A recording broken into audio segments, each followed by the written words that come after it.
Anne of Green Gables by Lucy Maud Montgomery. Chapter 1. Mrs. Rachel Lynde is Surprised. Mrs. Rachel Lynde lived just where the Avonlea main road dipped down into a little hollow, fringed with alders and ladies' eardrops, and traversed by a brook that had its source away back in the woods of the old Cuthbert place. It was reputed to be an intricate, headlong brook in its earlier course through those woods, with dark secrets of pool and cascade. But by the time it reached Lynde's Hollow it was a quiet, well-conducted little stream, for not even a brook could run past Mrs. Rachel Lynde's door without due regard for decency and decorum. It probably was conscious that Mrs. Rachel was sitting at her window, keeping a sharp eye on everything that passed, from Brooks and children up, and that if she noticed anything odd or out of place, she would never rest until she had ferreted out the whys and wherefores thereof. There are plenty of people in Avonlea and out of it who can attend closely to their neighbors' business by dint of neglecting their own. But Mrs. Rachel Lynde was one of those capable creatures who can manage their own concerns and those of other folks into the bargain. She was a notable housewife. Her work was always done, and well done. She ran the sewing circle, helped run the Sunday school, and was the strongest prop of the Church Aid Society and Foreign Missions Auxiliary. Yet with all this, Mrs. Rachel found abundant time to sit for hours at her kitchen window, knitting cotton warp quilts. She had knitted 16 of them, as Avonlea housekeepers were wont to tell in awed voices, and keeping a sharp eye on the main road that crossed the hollow and wound up the steep red hill beyond. Since Avonlea occupied a little triangular peninsula jutting out into the Gulf of St. Lawrence, with water on two sides of it, anybody who went out of it or into it had to pass over that hill road, and so run the unseen gauntlet of Mrs. Rachel's all-seeing eye. She was sitting there one afternoon in early June. The sun was coming in at the window, warm and bright. The orchard on the slope below the house was in a bridal flush of pinky-white bloom, hummed over by a myriad of bees. Thomas Lynde, a meek little man whom Avonlea people called Rachel Lynde's husband, was sowing his late turnip seed on the hill field beyond the barn, and Matthew Cuthbert ought to have been sowing his on the big red brook field away over by Green Gables. Mrs. Rachel knew that he ought, because she had heard him tell Peter Morrison the evening before in William J. Blair's store over at Carmody that he meant to sow his turnip seed the next afternoon. Peter had asked him, of course, for Matthew Cuthbert had never been known to volunteer information about anything in his whole life. And yet here was Matthew Cuthbert at 3:30 on the afternoon of a busy day, placidly driving over the hollow and up the hill. Moreover, he wore a white collar and his best suit of clothes, which was plain proof that he was going out of Avonlea. And he had the buggy and the sorrel mare, which betokened that he was going a considerable distance. Now, where was Matthew Cuthbert going, and why was he going there? Had it been any other man in Avonlea, Mrs. Rachel, deftly putting this and that together, might have given a pretty good guess as to both questions. But Matthew so rarely went from home that it must be something pressing and unusual which was taking him. He was the shyest man alive and hated to have to go among strangers or to any place where he might have to talk. Matthew, dressed up with a white collar and driving in a buggy, was something that didn't happen often. Mrs. Rachel, ponder as she might, could make nothing of it, and her afternoon's enjoyment was spoiled. "I'll just step over to Green Gables after tea and find out from Marilla where he's gone and why," the worthy woman finally concluded. "He doesn't generally go to town this time of year, and he never visits. If he'd run out of turnip seed he wouldn't dress up and take the buggy to go for more. He wasn't driving fast enough to be going for a doctor. Yet something must have happened since last night to start him off. I'm clean puzzled, that's what, and I won't know a minute's peace of mind or conscience until I know what has taken Matthew Cuthbert out of Avonlea today." Accordingly, after tea Mrs. Rachel set out. She had not far to go. The big, rambling, orchard-embowered house where the Cuthberts lived was a scant quarter of a mile up the road from Lynde's Hollow. To be sure, the long lane made it a good deal further. Matthew Cuthbert's father, as shy and silent as his son after him, had got as far away as he possibly could from his fellow men without actually retreating into the woods when he founded his homestead. Green Gables was built at the furthest edge of his cleared land, and there it was to this day, barely visible from the main road along which all the other Avonlea houses were so sociably situated. Mrs. Rachel Lynde did not call living in such a place living at all. "It's just staying, that's what," she said, as she stepped along the deep-rutted, grassy lane bordered with wild rose bushes. "It's no wonder Matthew and Marilla are both a little odd, living away back here by themselves. Trees aren't much company, though dear knows if they were there'd be enough of them. I'd rather look at people. To be sure, they seem contented enough, but then I suppose they're used to it. A body can get used to anything, even to being hanged, as the Irishman said." With this Mrs. Rachel stepped out of the lane into the backyard of Green Gables. Very green and neat and precise was that yard, set about on one side with great patriarchal willows, and the other with prim Lombardies.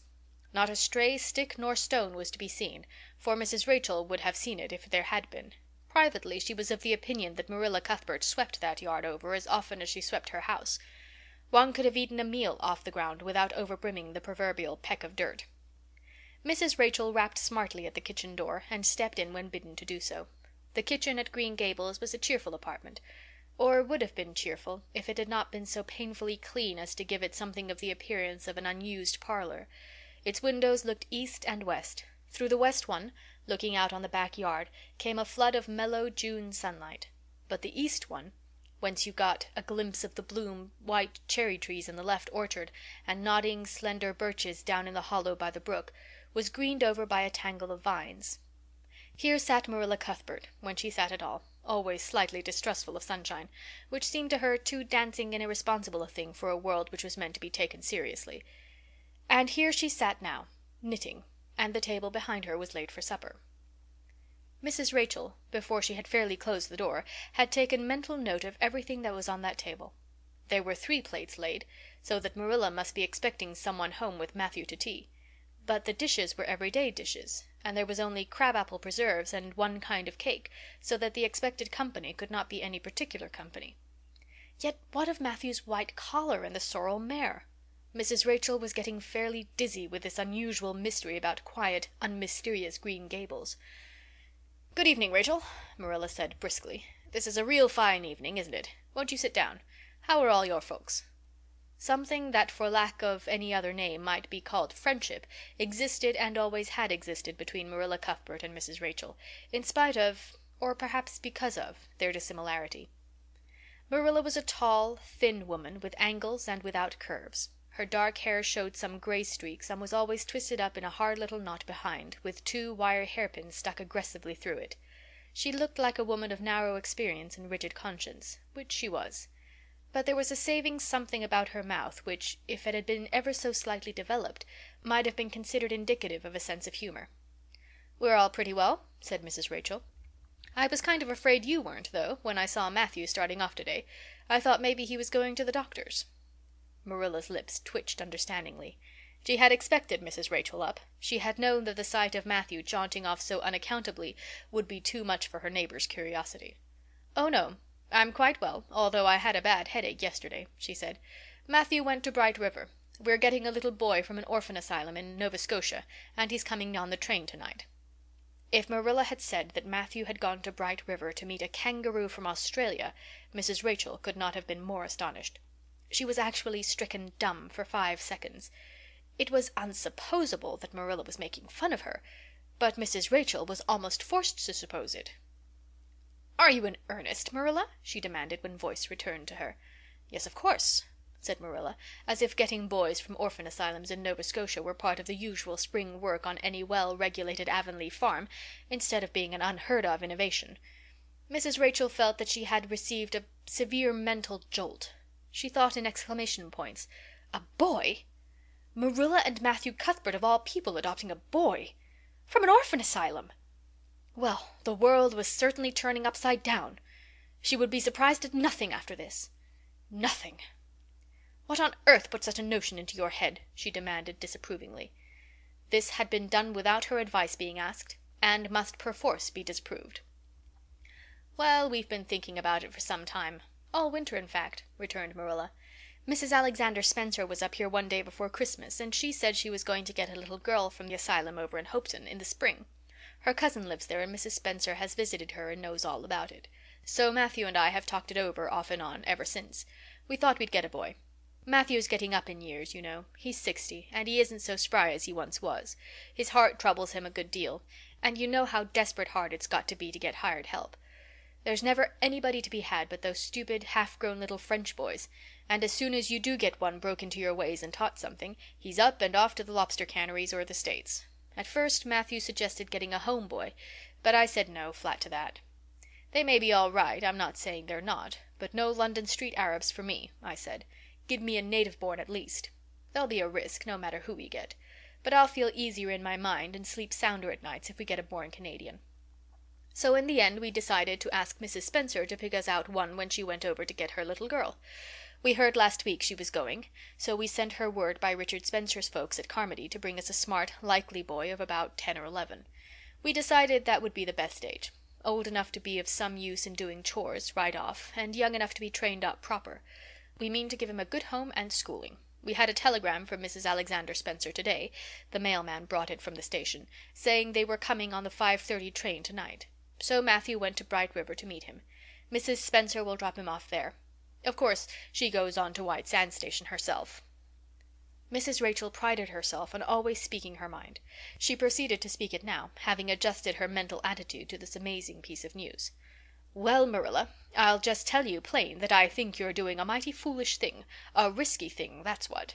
You don't know what you're getting. You're bringing a strange child into your house and home, and you don't know a single thing about him, nor what his disposition is like, nor what sort of parents he had, nor how he's likely to turn out. Why, it was only last week I read in the paper how a man and his wife up west of the island took a boy out of an orphan asylum, and he set fire to the house at night. Set it on purpose, Marilla, and nearly burnt them to a crisp in their beds. And I know another case where an adopted boy used to suck the eggs. They couldn't break him of it. If you had asked my advice in the matter, which you didn't do, Marilla, I'd have said for mercy's sake not to think of such a thing, that's what. This Job's comforting seemed neither to offend nor to alarm Marilla. She knitted steadily on. I don't deny there's something in what you say, Rachel. I've had some qualms myself, but Matthew was terrible set on it. I could see that, so I gave in. It's so seldom Matthew sets his mind on anything that when he does I always feel it's my duty to give in. And as for the risk, there's risks in pretty near everything a body does in this world. There's risks in people's having children of their own, if it comes to that. They don't always turn out well. And then Nova Scotia's right close to the island. It isn't as if we were getting him from England or the States. He can't be much different from ourselves. Well, I hope it will turn out all right, said Mrs. Rachel in a tone that plainly indicated her painful doubts. Only don't say I didn't warn you if he burns Green Gables down or puts strychnine in the well. I heard of a case over in New Brunswick where an orphan asylum child did that, and the whole family died in fearful agonies. Only it was a girl in that instance. Well, we're not getting a girl, said Marilla, as if poisoning wells were a purely feminine accomplishment and not to be dreaded in the case of a boy. I'd never dream of taking a girl to bring up. I wonder at Mrs. Alexander Spencer for doing it. But there, she wouldn't shrink from adopting a whole orphan asylum if she took it into her head. Mrs. Rachel would have liked to stay until Matthew came home with his imported orphan, but reflecting that it would be a good 2 hours at least before his arrival, she concluded to go up the road to Robert Bell's and tell the news. It would certainly make a sensation second to none, and Mrs. Rachel dearly loved to make a sensation. So she took herself away, somewhat to Marilla's relief, for the latter felt her doubts and fears reviving under the influence of Mrs. Rachel's pessimism. Well, of all things that ever were or will be, ejaculated Mrs. Rachel when she was safely out in the lane. It does really seem as if I must be dreaming. Well, I'm sorry for that poor young one, and no mistake. Matthew and Marilla don't know anything about children, and they'll expect him to be wiser and steadier than his own grandfather, if so be's he's ever had a grandfather, which is doubtful. It seems uncanny to think of a child at Green Gables somehow. There's never been one there, for Matthew and Marilla were grown up when the new house was built. If they ever were children, which is hard to believe when one looks at them. I wouldn't be in that orphan's shoes for anything. My, but I pity him, that's what. So said Mrs. Rachel to the wild rose bushes out of the fullness of her heart. But if she could have seen the child who was waiting patiently at the Bright River station at that very moment, her pity would have been still deeper and more profound. End of Chapter 1. Chapter 2. Matthew Cuthbert is surprised. Matthew Cuthbert and the sorrel mare jogged comfortably over the 8 miles to Bright River. It was a pretty road, running along between snug farmsteads, with now and again a bit of balsamy fir wood to drive through, or a hollow where wild plums hung out their filmy bloom.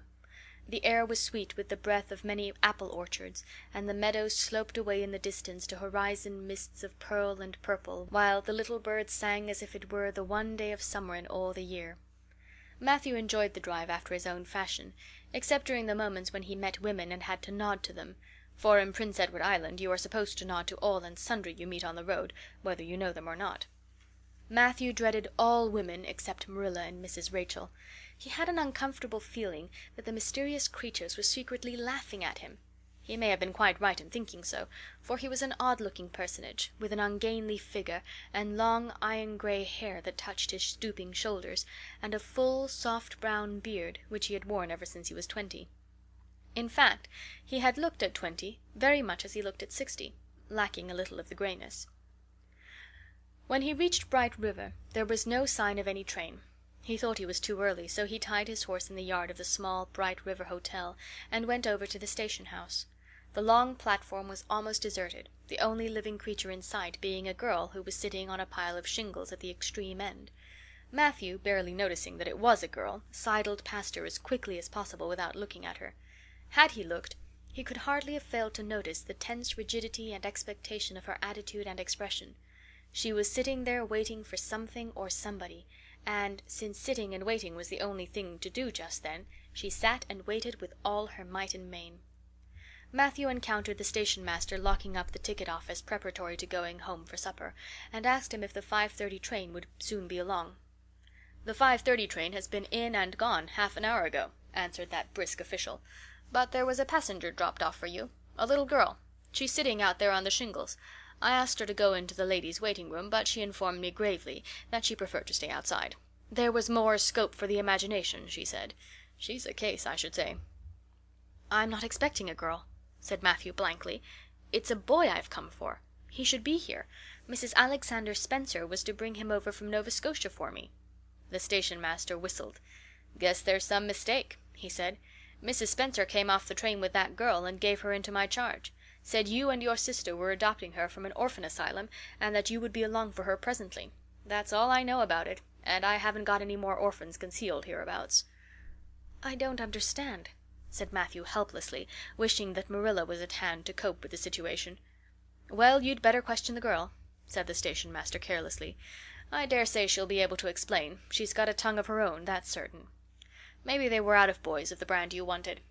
He walked jauntily away, being hungry, and the unfortunate Matthew was left to do that which was harder for him than bearding a lion in its den: walk up to a girl, a strange girl, an orphan girl, and demand of her why she wasn't a boy. Matthew groaned in spirit as he turned about and shuffled gently down the platform towards her. She had been watching him ever since he had passed her, and she had her eyes on him now. Matthew was not looking at her, and he would not have seen what she was really like if he had been, but an ordinary observer would have seen this: a child of about 11, garbed in a very short, very tight, very ugly dress of yellowish gray wincey. She wore a faded brown sailor hat, and beneath the hat, extending down her back, were 2 braids of very thick, decidedly red hair. Her face was small, white, and thin, also much freckled. Her mouth was large, and so were her eyes, which looked green in some lights and moods, and gray in others. So far the ordinary observer. An extraordinary observer might have seen that the chin was very pointed and pronounced, that the big eyes were full of spirit and vivacity, that the mouth was sweet-lipped and expressive, that the forehead was broad and full. In short, our discerning extraordinary observer might have concluded that no commonplace soul inhabited the body of this stray woman-child of whom shy Matthew Cuthbert was so ludicrously afraid. Matthew, however, was spared the ordeal of speaking first, for as soon as she concluded that he was coming to her, she stood up, grasping with one thin brown hand the handle of a shabby old-fashioned carpet-bag, the other she held out to him. "I suppose you are Mr. Matthew Cuthbert of Green Gables?" she said in a peculiarly clear, sweet voice. "I'm very glad to see you.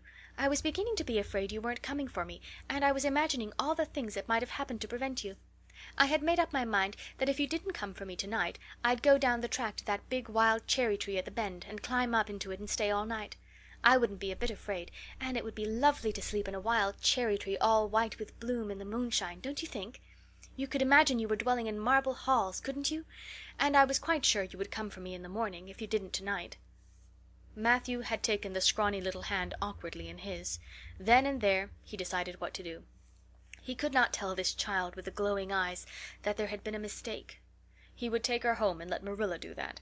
She couldn't be left at Bright River anyhow, no matter what mistake had been made, so all questions and explanations might as well be deferred until he was safely back at Green Gables. "I'm sorry I was late," he said shyly. "Come along. The horse is over in the yard. Give me your bag."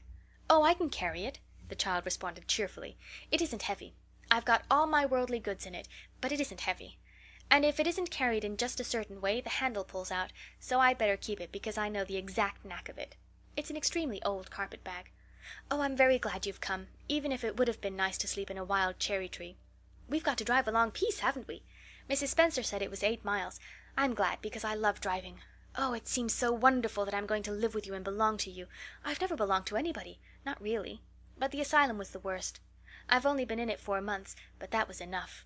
I don't suppose you ever were an orphan in an asylum, so you can't possibly understand what it is like. It's worse than anything you can imagine.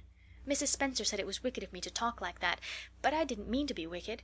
It's so easy to be wicked without knowing, isn't it? They were good, you know, the asylum people. But there is so little scope for the imagination in an asylum, only just in the other orphans. It was pretty interesting to imagine things about them, to imagine that perhaps the girl who sat next to you was really the daughter of a belted earl who had been stolen away from her parents in her infancy by a cruel nurse who died before she could confess. I used to lie awake at nights and imagine things like that, because I didn't have time in the day. I guess that's why I'm so thin. I am dreadful thin, ain't I? There isn't a pick on my bones. I do love to imagine I'm nice and plump with dimples in my elbows." With this, Matthew's companion stopped talking, partly because she was out of breath, and partly because they had reached the buggy. Not another word did she say until they had left the village and were driving down a steep little hill, the road part of which had been cut so deeply into the soft soil that the banks, fringed with blooming wild cherry trees and slim white birches, were several feet above their heads. The child put out her hand and broke off a branch of wild plum that brushed against the side of the buggy. "Isn't that beautiful? What did that tree leaning out from the bank, all white and lacy, make you think of?" she asked. "Well now, I dunno," said Matthew. "Why, a bride, of course. A bride all in white with a lovely misty veil. I've never seen one, but I can imagine what she would look like. I don't ever expect to be a bride myself. I'm so homely nobody will ever want to marry me, unless it might be a foreign missionary. I suppose a foreign missionary mightn't be very particular. But I do hope that someday I shall have a white dress. That is my highest ideal of earthly bliss. I just love pretty clothes. And I've never had a pretty dress in my life that I can remember.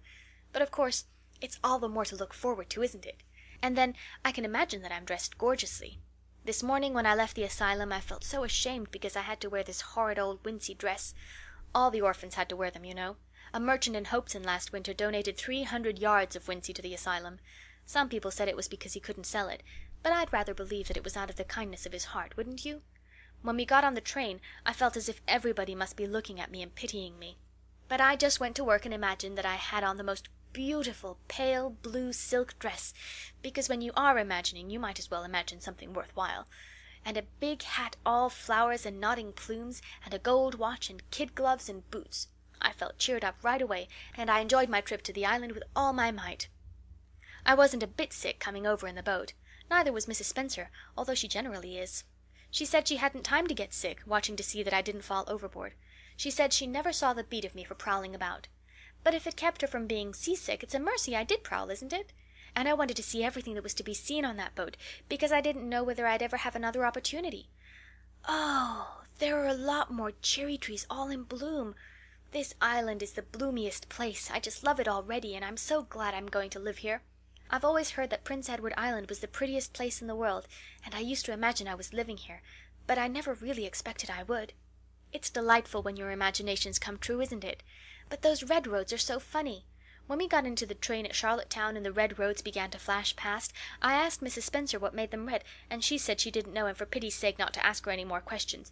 She said I must have asked her 1,000 already. I suppose I had too, but how are you going to find out about things if you don't ask questions? And what does make the roads red? Well now, I don't know, said Matthew. Well, that is one of the things to find out sometime. Isn't it splendid to think of all the things there are to find out about? It just makes me feel glad to be alive. It's such an interesting world. It wouldn't be half so interesting if we knew all about everything, would it?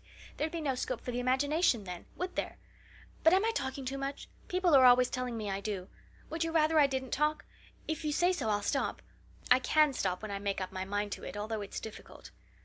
Matthew, much to his own surprise, was enjoying himself. Like most quiet folks, he liked talkative people when they were willing to do the talking themselves and did not expect him to keep up his end of it. But he had never expected to enjoy the society of a little girl. Women were bad enough in all conscience, but little girls were worse. He detested the way they had of sidling past him timidly with sidewise glances, as if they expected him to gobble them up at a mouthful if they ventured to say a word. That was the Avonlea type of well-bred little girl.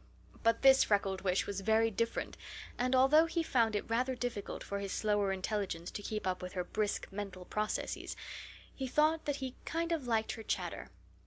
So he said, as shyly as usual, "Oh, you can talk as much as you like. I don't mind." "Oh, I'm so glad. I know you and I are going to get along together fine.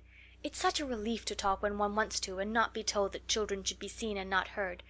I've had that said to me 1,000,000 times if I have once. And people laugh at me because I use big words. But if you have big ideas, you have to use big words to express them, haven't you?" "Well, now, that seems reasonable," said Matthew. "Mrs. Spencer said that my tongue must be hung in the middle, but it isn't. It's firmly fastened at one end. Mrs. Spencer said your place was named Green Gables. I asked her all about it. And she said there were trees all around it. I was gladder than ever. I just love trees. And there weren't any at all about the asylum, only a few poor weeny-teeny things out in front with little whitewashed cagey things about them. They just looked like orphans themselves, those trees did. It used to make me want to cry to look at them. I used to say to them, 'Oh, you poor little things, if you were out in the great big woods with other trees all around you, and little mosses and June bells growing over your roots, and a brook not far away, and birds singing in your branches, you could grow, couldn't you? But you can't where you are. I know just exactly how you feel, little trees.' I felt sorry to leave them behind this morning. You do get so attached to things like that, don't you? Is there a brook anywhere near Green Gables? I forgot to ask Mrs. Spencer that." "Well, now, yes. There's one right below the house." "Fancy! It's always been one of my dreams to live near a brook. I never expected I would, though. Dreams don't often come true, do they? Wouldn't it be nice if they did? But just now I feel pretty nearly perfectly happy. I can't feel exactly perfectly happy because, well, what color would you call this?" She twitched one of her long glossy braids over her thin shoulder and held it up before Matthew's eyes. Matthew was not used to deciding on the tints of ladies' tresses, but in this case there couldn't be much doubt. "It's red, ain't it?" he said. The girl let the braid drop back with a sigh that seemed to come from her very toes and to exhale forth all the sorrows of the ages. "Yes, it's red," she said resignedly. "Now you see why I can't be perfectly happy. Nobody could who has red hair. I don't mind the other things so much, the freckles and the green eyes and my skinniness. I can imagine them away. I can imagine I have a beautiful rose-leaf complexion and lovely starry violet eyes, but I cannot imagine that red hair away. I do my best. I think to myself, now my hair is a glorious black, black as the raven's wing, but all the time I know it is just plain red, and it breaks my heart. It will be my lifelong sorrow. I read of a girl once in a novel who had a lifelong sorrow, but it wasn't red hair. Her hair was pure gold rippling back from her alabaster brow. What is an alabaster brow? I never could find out. Can you tell me?" "Well, now, I'm afraid I can't," said Matthew, who was getting a little dizzy. He felt as he had once felt in his rash youth when another boy had enticed him on the merry-go-round at a picnic. "Well, whatever it was, it must have been something nice, because she was divinely beautiful. Have you ever imagined what it must feel like to be divinely beautiful?" "Well, now, no, I haven't," confessed Matthew ingenuously. "I have, often. Which would you rather be if you had the choice? Divinely beautiful, or dazzlingly clever, or angelically good?" "Well, now, I don't know exactly." "Neither do I. I can never decide. But it doesn't make much real difference, for it isn't likely I'll ever be either. It's certain I'll never be angelically good. Mrs. Spencer says, 'Oh, Mr. Cuthbert! Oh, Mr. Cuthbert! Oh, Mr. Cuthbert!'" That was not what Mrs. Spencer had said. Neither had the child tumbled out of the buggy, nor had Matthew done anything astonishing. They had simply rounded a curve in the road and found themselves in the avenue. The avenue, so called by the Newbridge people, was a stretch of road 400 or 500 yards long, completely arched over with huge, wide-spreading apple trees, planted years ago by an eccentric old farmer. Overhead was one long canopy of snowy, fragrant bloom. Below the boughs the air was full of a purple twilight, and far ahead a glimpse of painted sunset sky shone like a great rose window at the end of a cathedral aisle. Its beauty seemed to strike the child dumb. She leaned back in the buggy, her thin hands clasped before her, her face lifted rapturously to the white splendor above. Even when they had passed out and were driving down the long slope to Newbridge, she never moved or spoke. Still, with rapt face, she gazed afar into the sunset west, with eyes that saw visions trooping splendidly across that glowing background. Through Newbridge, a bustling little village where dogs barked at them and small boys hooted and curious faces peered from the windows, they drove, still in silence. When 3 more miles had dropped away behind them, the child had not spoken. She could keep silence, it was evident, as energetically as she could talk. "I guess you're feeling pretty tired and hungry," Matthew ventured to say at last, accounting for her long visitation of dumbness with the only reason he could think of. "But we haven't very far to go now. Only another mile." She came out of her reverie with a deep sigh, and looked at him with the dreamy gaze of a soul that had been wandering afar, star-led. "Oh, Mr. Cuthbert," she whispered, "that place we came through, that white place, what was it?" "Well now, you must mean the avenue," said Matthew after a few moments' profound reflection. "It is a kind of pretty place." "Pretty? Oh, pretty doesn't seem the right word to use. Nor beautiful either. They don't go far enough. Oh, it was wonderful, wonderful. It's the first thing I ever saw that couldn't be improved upon by imagination. It just satisfies me here." She put one hand on her breast. "It made a queer, funny ache, and yet it was a pleasant ache. Did you ever have an ache like that, Mr. Cuthbert?" "Well now, I just can't recollect that I ever had." "I have it lots of times, whenever I see anything royally beautiful. But they shouldn't call that lovely place the Avenue. There's no meaning in a name like that. They should call it, let me see, the White Way of Delight. Isn't that a nice, imaginative name? When I don't like the name of a place or a person, I always imagine a new one, and always think of them so. There was a girl at the asylum whose name was Hepzibah Jenkins, but I always imagined her as Rosalia DeVere. Other people may call that place the Avenue, but I shall always call it the White Way of Delight. Have we really only another mile to go before we get home? I'm glad and I'm sorry. I'm sorry because this drive has been so pleasant, and I'm always sorry when pleasant things end. Still, something still pleasanter may come after, but you can never be sure. And it's so often the case that it isn't pleasanter. That has been my experience anyhow. But I'm glad to think of getting home. You see, I've never had a real home since I can remember. It gives me that pleasant ache again just to think of coming home to a really, truly home. Oh, isn't that pretty?" They had driven over the crest of a hill.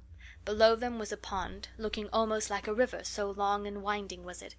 A bridge spanned it midway, and from there to its lower end, where an amber-hued belt of sandhills shut it in from the dark blue gulf beyond, the water was a glory of many shifting hues, the most spiritual shadings of crocus and rose and ethereal green, with other elusive tintings for which no name has ever been found. Above the bridge the pond ran up into fringing groves of fir and maple, and lay all darkly translucent in their wavering shadows. Here and there a wild plum leaned out from the bank like a white-clad girl tiptoeing to her own reflection. From the marsh at the head of the pond came the clear, mournfully sweet chorus of the frogs. There was a little gray house peering around a white apple orchard on a slope beyond, and, although it was not yet quite dark, a light was shining from one of its windows. "That's Barry's Pond," said Matthew. "Oh, I don't like that name either. I shall call it, let me see, the Lake of Shining Waters. Yes, that is the right name for it. I know because of the thrill. When I hit on a name that suits exactly, it gives me a thrill. Do things ever give you a thrill?" Matthew ruminated. "Well now, yes. It always kind of gives me a thrill to see them ugly white grubs that spade up in the cucumber beds. I hate the look of them."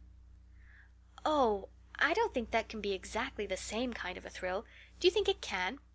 There doesn't seem to be much connection between grubs and lakes of shining waters, does there? But why do other people call it Barry's Pond?" "I reckon because Mr. Barry lives up there in that house. Orchard Slope's the name of his place. If it wasn't for that big bush behind it you could see Green Gables from here. but we have to go over the bridge and round by the road, so it's near half a mile further." "Has Mr. Barry any little girls? Well, not so very little either. About my size." "He's got one about 11. Her name is Diana." "Oh," with a long indrawing of breath, "what a perfectly lovely name." "Well, now, I dunno. There's something dreadful heathenish about it, seems to me. I'd rather Jane or Mary or some sensible name like that. But when Diana was born there was a schoolmaster boarding there, and they gave him the naming of her, and he called her Diana." "I wish there had been a schoolmaster like that around when I was born, then. Oh, here we are at the bridge. I'm going to shut my eyes tight. I'm always afraid going over bridges. I can't help imagining that perhaps just as we get to the middle they'll crumple up like a jackknife and nip us, so I shut my eyes. But I always have to open them for all when I think we're getting near the middle. Because, you see, if the bridge did crumple up, I'd want to see it crumple. What a jolly rumble it makes! I always like the rumble part of it. Isn't it splendid there are so many things to like in this world? There, we're over. Now I'll look back.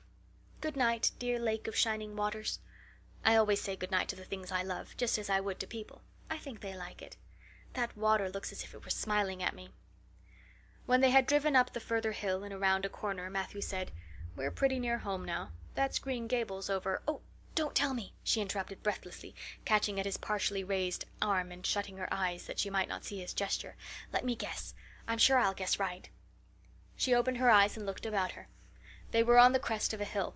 The sun had set some time since, but the landscape was still clear in the mellow afterlight. To the west a dark church spire rose up against a marigold sky. Below was a little valley, and beyond a long, gently rising slope with snug farmsteads scattered along it. From one to another the child's eyes darted, eager and wistful. At last they lingered on one away to the left, far back from the road, dimly white with blossoming trees in the twilight of the surrounding woods. Over it, in the stainless southwest sky, a great crystal white star was shining like a lamp of guidance and promise. "That's it, isn't it?" she said, pointing. Matthew slapped the reins on the sorrel's back delightedly. "Well now, you guessed it. But I reckon Mrs. Spencer described it so's you could tell." "No, she didn't. Really she didn't. All she said might just as well have been about most of those other places. I hadn't any real idea what it looked like, but just as soon as I saw it I felt it was home. Oh, it seems as if I must be in a dream. Do you know, my arm must be black and blue from the elbow up, for I've pinched myself so many times today. Every little while a horrible sickening feeling would come over me, and I'd be so afraid it was all a dream. Then I'd pinch myself to see if it was real, until suddenly I remembered that even supposing it was only a dream, I'd better go on dreaming as long as I could, so I stopped pinching. But it is real, and we're nearly home." With a sigh of rapture she relapsed into silence. Matthew stirred uneasily. He felt glad that it would be Marilla, and not he, who would have to tell this waif of the world that the home she longed for was not to be hers after all. They drove over Lynde's Hollow, where it was already quite dark, but not so dark that Mrs. Rachel could not see them from her window vantage, and up the hill and into the long lane of Green Gables. By the time they arrived at the house, Matthew was shrinking from the approaching revelation with an energy he did not understand. It was not of Marilla or himself he was thinking of the trouble this mistake was probably going to make for them, but of the child's disappointment. When he thought of that rapt light being quenched in her eyes, he had an uncomfortable feeling that he was going to assist at murdering something, much the same feeling that came over him when he had to kill a lamb or calf or any other innocent little creature. The yard was quite dark as they turned into it, and the poplar leaves were rustling silkily all around it. "Listen to the trees talking in their sleep," she whispered as he lifted her to the ground. "What nice dreams they must have." Then, holding tightly to the carpet bag which contained all her worldly goods, she followed him into the house. End of Chapter 2. Chapter 3. Marilla Cuthbert is surprised. Marilla came briskly forward as Matthew opened the door, but when her eyes fell on the odd little figure in the stiff, ugly dress with the long braids of red hair and the eager, luminous eyes, she stopped short in amazement. "Matthew Cuthbert, who's that?" she ejaculated. "Where's the boy?" "There wasn't any boy," said Matthew wretchedly. "There was only her." He nodded at the child, remembering that he had never even asked her name. "No boy? But there must have been a boy," insisted Marilla. "We sent word to Mrs. Spencer to bring a boy." "Well, she didn't. She brought her. I asked the station master, and I had to bring her home. She couldn't be left there, no matter where the mistake had come in." "Well, this is a pretty piece of business," ejaculated Marilla. During this dialogue the child had remained silent, her eyes roving from one to the other, all the animation fading out of her face. Suddenly she seemed to grasp the full meaning of what had been said. Dropping her precious carpet-bag, she sprang forward a step and clasped her hands. "You don't want me," she cried. "You don't want me because I'm not a boy. I might have expected it. Nobody ever did want me. I might have known it was all too beautiful to last. I might have known nobody really did want me. Oh, what shall I do? I'm going to burst into tears." Burst into tears she did. Sitting down on a chair by the table, flinging her arms out upon it and burying her face in them, she proceeded to cry stormily. Marilla and Matthew looked at each other deprecatingly across the stove. Neither of them knew what to say or do. Finally Marilla stepped lamely into the breach. "Well, well, there's no need to cry so about it." "Yes, there is need." The child raised her head quickly, revealing a tear-stained face and trembling lips. "You would cry, too, if you were an orphan and had come to a place you thought was going to be home and found that they didn't want you because you weren't a boy.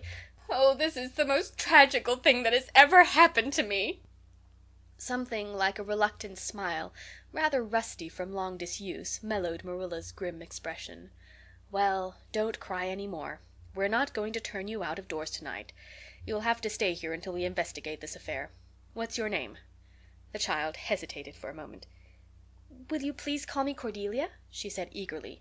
"Call you Cordelia? Is that your name?"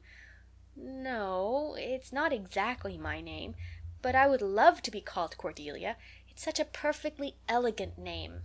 "I don't know what on earth you mean. If Cordelia isn't your name, what is?" "Anne Shirley," reluctantly faltered forth the owner of that name. "But oh, please do call me Cordelia. It can't matter much what you call me if I'm only going to be here a little while, can it? And Anne is such an unromantic name." "Unromantic fiddlesticks," said the unsympathetic Marilla. "Anne is a real good, plain, sensible name. You've no need to be ashamed of it." "Oh, I'm not ashamed of it," explained Anne. "Only I like Cordelia better. I've always imagined that my name was Cordelia. At least, I always have of late years. When I was young I used to imagine it was Geraldine, but I like Cordelia better now. But if you call me Anne, please call me Anne spelled with an E." "What difference does it make how it's spelled?" asked Marilla with another rusty smile as she picked up the teapot. "Oh, it makes such a difference. It looks so much nicer. When you hear a name pronounced, can't you always see it in your mind just as if it was printed out? I can. And A-N-N looks dreadful, but A-N-N-E looks so much more distinguished. If you'll only call me Anne spelled with an E, I shall try to reconcile myself to not being called Cordelia." "Very well, then, Anne spelled with an E. Can you tell us how this mistake came to be made? We sent word to Mrs. Spencer to bring us a boy. Were there no boys at the asylum?" "Oh, yes, there was an abundance of them. But Mrs. Spencer said distinctly that you wanted a girl about 11 years old, and the matron said she thought I would do. You don't know how delighted I was. I couldn't sleep all last night for joy. Oh," she added reproachfully, turning to Matthew, "why didn't you tell me at the station that you didn't want me and leave me there? If I hadn't seen the White Way of Delight and the Lake of Shining Waters it wouldn't be so hard." "What on earth does she mean?" demanded Marilla, staring at Matthew. She's just referring to some conversation we had on the road," said Matthew hastily. "I'm going out to put the mare in, Marilla. Have tea ready when I come back." "Did Mrs. Spencer bring anybody over besides you?" continued Marilla when Matthew had gone out. "She brought Lily Jones for herself. Lily is only 5 years old, and she is very beautiful and has nut brown hair. If I was very beautiful and had nut brown hair, would you keep me?" "No. We want a boy to help Matthew on the farm. A girl would be of no use to us. Take off your hat. I'll lay it and your bag on the hall table." Anne took off her hat meekly. Matthew came back presently, and they sat down to supper. But Anne could not eat. In vain she nibbled at the bread and butter and pecked at the crab-apple preserve out of the little scalloped glass dish by her plate. She did not really make any headway at all. "You're not eating anything," said Marilla sharply, eyeing her as if it were a serious shortcoming. Anne sighed. "I can't. I'm in the depths of despair. Can you eat when you're in the depths of despair?" "I have never been in the depths of despair, so I can't say," responded Marilla. "Weren't you? Well, did you ever try to imagine you were in the depths of despair?" "No, I didn't." "Then I don't think you can understand what it's like. It's a very uncomfortable feeling indeed. When you try to eat, a lump comes right up in your throat, and you can't swallow anything, not even if it was a chocolate caramel. I had one chocolate caramel once 2 years ago, and it was simply delicious. I've often dreamed since then that I've had a lot of chocolate caramels, but I always wake up just when I'm going to eat them. I do hope you won't be offended because I can't eat. Everything is extremely nice, but still I cannot eat." "I guess she's tired," said Matthew, who hadn't spoken since his return from the barn. "Best put her to bed, Marilla." Marilla had been wondering where Anne should be put to bed. She had prepared a couch in the kitchen chamber for the desired and expected boy, but although it was neat and clean, it did not seem quite the thing to put a girl there somehow. But the spare room was out of the question for such a stray waif, so there remained only the east gable room. Marilla lighted a candle and told Anne to follow her, which Anne spiritlessly did, taking her hat and carpet-bag from the hall table as she passed. The hall was fearsomely clean. The little gable chamber in which she presently found herself seemed still cleaner. Marilla set the candle on a three-legged, three-cornered table and turned down the bedclothes. "I suppose you have a nightgown?" she questioned. Anne nodded. "Yes, I have two. The matron of the asylum made them for me. They're fearfully skimpy. There's never enough to go around in an asylum, so things are always skimpy, at least in a poor asylum like ours. I hate skimpy nightdresses, but one can dream just as well in them as in lovely trailing ones with frills around the neck. That's one consolation." "Well, undress as quick as you can and go to bed. I'll come back in a few minutes for the candle. I daren't trust you to put it out yourself. You'd likely set the place on fire." When Marilla had gone, Anne looked around her wistfully. The whitewashed walls were so painfully bare and staring that she thought they must ache over their own bareness. The floor was bare too, except for a round braided mat in the middle such as Anne had never seen before. In one corner was the bed, a high, old-fashioned one with 4 dark, low-turned posts. In the other corner was the aforesaid three-corner table, adorned with a fat, red velvet pincushion hard enough to turn the point of the most adventurous pin. Above it hung a little 6x8 mirror. Midway between table and bed was the window, with an icy white muslin frill over it, and opposite it was the washstand. The whole apartment was of a rigidity not to be described in words, but which sent a shiver to the very marrow of Anne's bones. With a sob she hastily discarded her garments, put on the skimpy nightgown, and sprang into bed, where she burrowed face downward into the pillow and pulled the clothes over her head. When Marilla came up for the light, various skimpy articles of raiment scattered most untidily over the floor, and a certain tempestuous appearance of the bed, were the only indications of any presence save her own. She deliberately picked up Anne's clothes, placed them neatly on a prim yellow chair, and then, taking up the candle, went over to the bed. "Good night," she said, a little awkwardly, but not unkindly.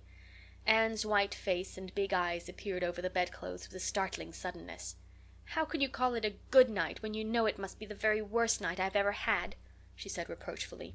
Then she dived down into invisibility again. Marilla went slowly down to the kitchen and proceeded to wash the supper dishes.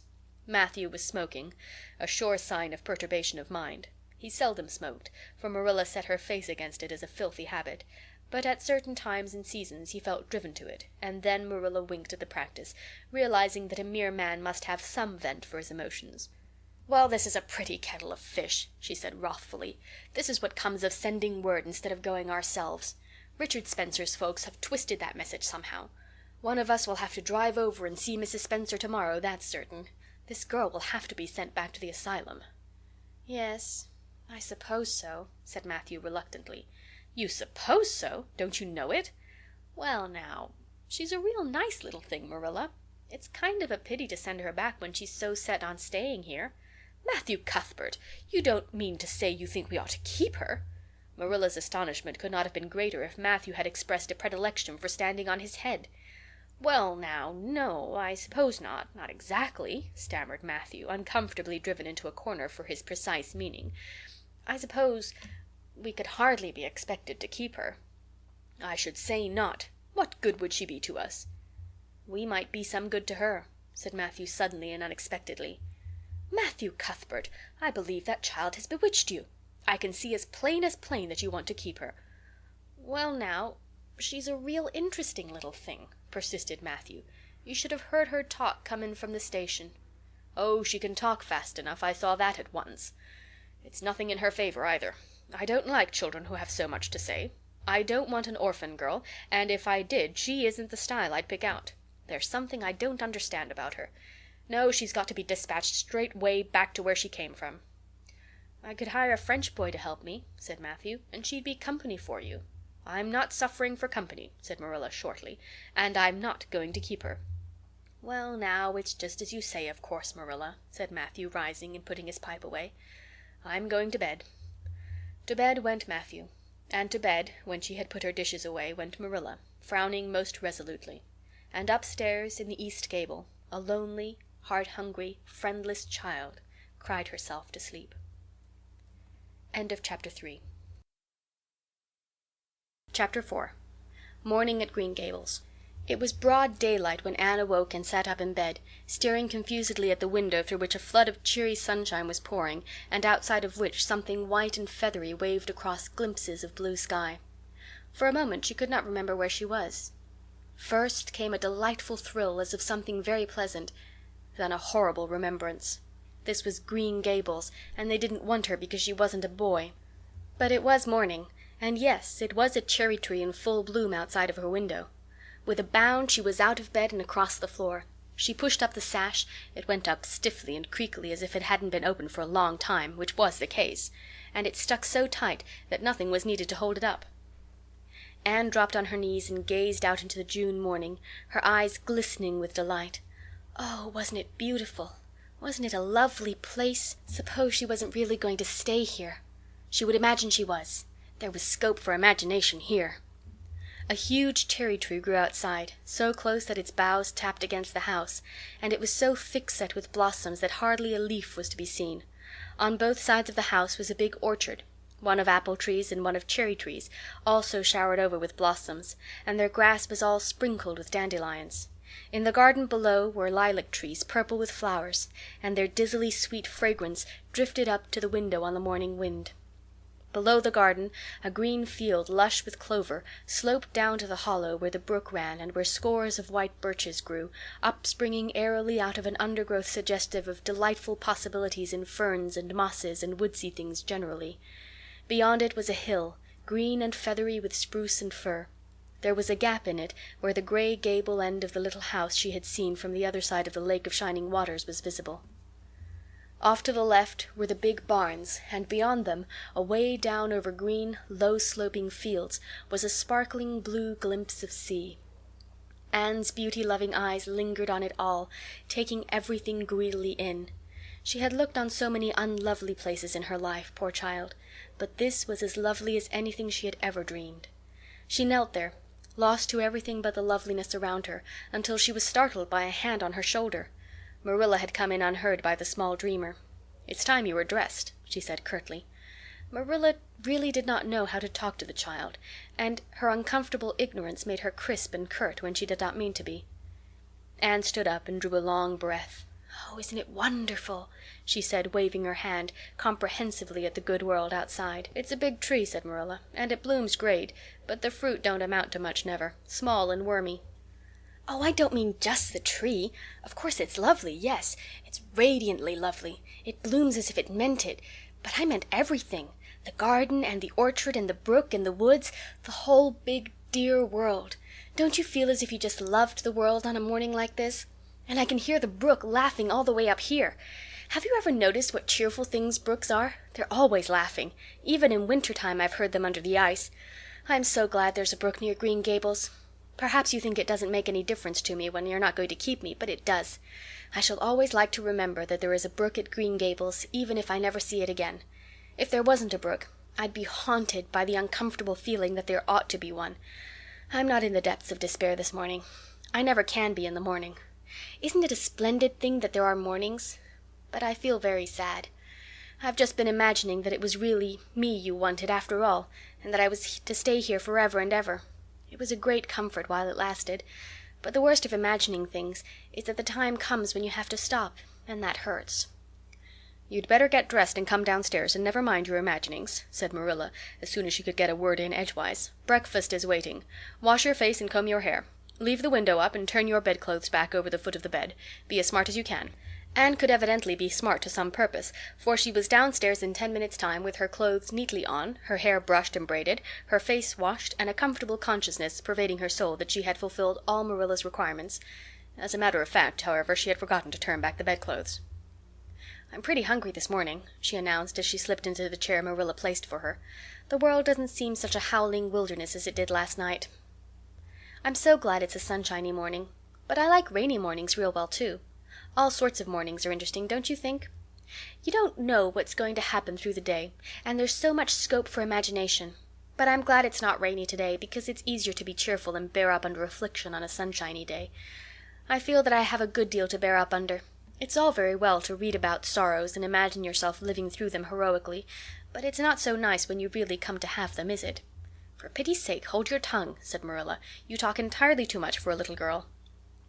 Thereupon Anne held her tongue so obediently and thoroughly that her continued silence made Marilla rather nervous, as if in the presence of something not exactly natural. Matthew also held his tongue, but this was natural, so that the meal was a very silent one. As it progressed, Anne became more and more abstracted, eating mechanically, with her big eyes fixed unswervingly and unseeingly on the sky outside the window. This made Marilla more nervous than ever.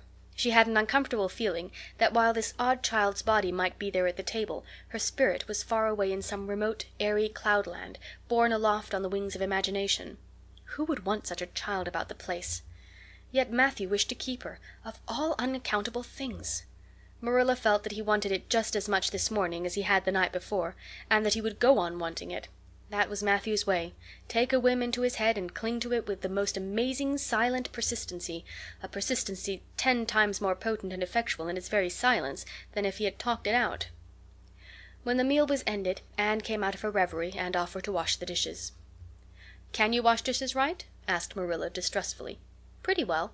I'm better at looking after children, though. I've had so much experience at that. It's such a pity you haven't any here for me to look after." "I don't feel as if I wanted any more children to look after than I've got at present. You're problem enough in all conscience. What's to be done with you I don't know. Matthew is a most ridiculous man." "I think he's lovely," said Anne reproachfully. "He is so very sympathetic. He didn't mind how much I talked. He seemed to like it. I felt that he was a kindred spirit as soon as ever I saw him." "You're both queer enough, if that's what you mean by kindred spirits," said Marilla with a sniff. "Yes, you may wash the dishes. Take plenty of hot water, and be sure you dry them well. I've got enough to attend to this morning, for I'll have to drive over to White Sands in the afternoon and see Mrs. Spencer. You'll come with me and we'll settle what's to be done with you. After you've finished the dishes, go upstairs and make your bed." Anne washed the dishes deftly enough, as Marilla, who kept a sharp eye on the process, discerned. Later on she made her bed less successfully, for she had never learned the art of wrestling with a feather tick. But it was done somehow and smoothed down, and then Marilla, to get rid of her, told her she might go out of doors and amuse herself until dinner time. Anne flew to the door, face alight, eyes glowing. On the very threshold she stopped short, wheeled about, came back and sat down by the table, light and glow as effectually blotted out as if someone had clapped an extinguisher on her. "What's the matter now?" demanded Marilla. "I don't dare go out," said Anne, in the tone of a martyr relinquishing all earthly joys. "If I can't stay here, there's no use in my loving Green Gables. And if I go out there and get acquainted with all those trees and flowers and the orchard and the brook, I'll not be able to help loving it. It's hard enough now, so I won't make it any harder. I want to go out so much. Everything seems to be calling to me. Anne, Anne, come out to us. Anne, Anne, we want a playmate. But it's better not. There is no use in loving things if you have to be torn from them, is there? And it's so hard to keep from loving things, isn't it? That was why I was so glad when I thought I was going to live here. I thought I'd have so many things to love and nothing to hinder me. But that brief dream is over. I am resigned to my fate now, so I don't think I'll go out for fear I'll get unresigned again. What is the name of that geranium on the windowsill, please?" "That's the apple-scented geranium."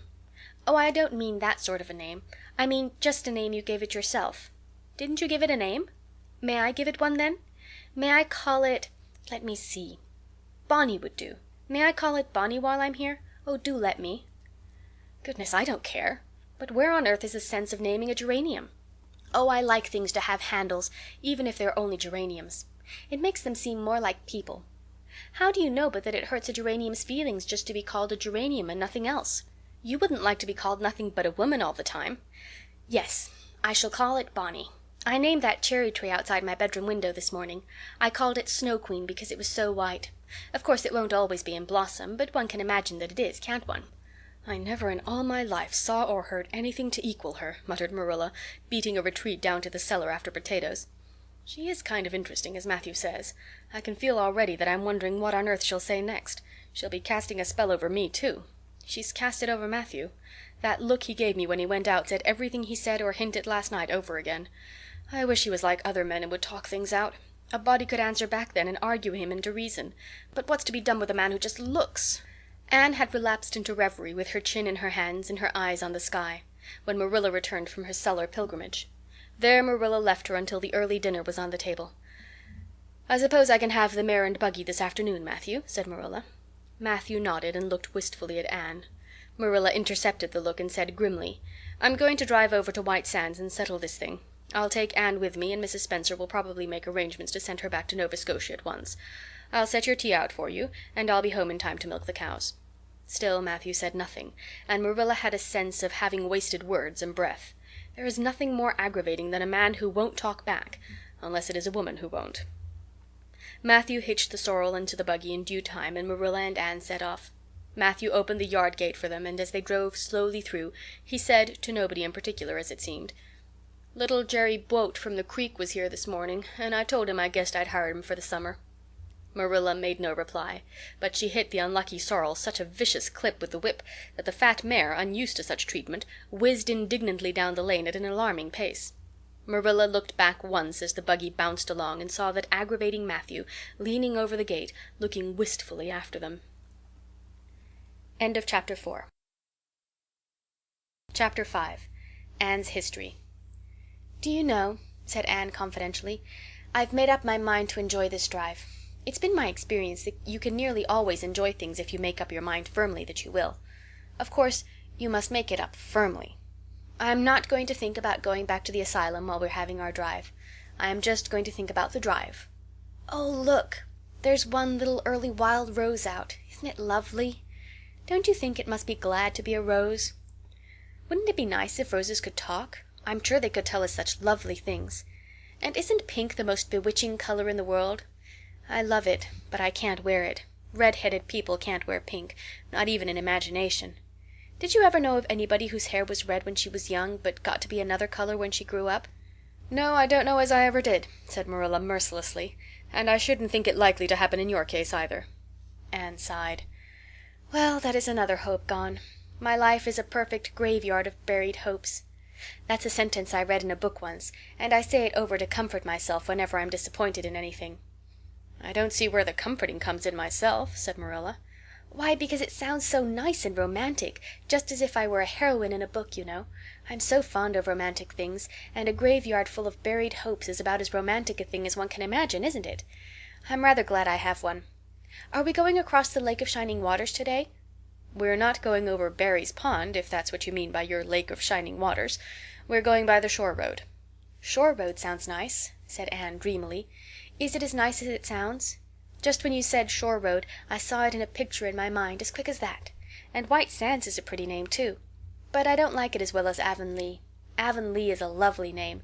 It just sounds like music. How far is it to White Sands?" "It's 5 miles.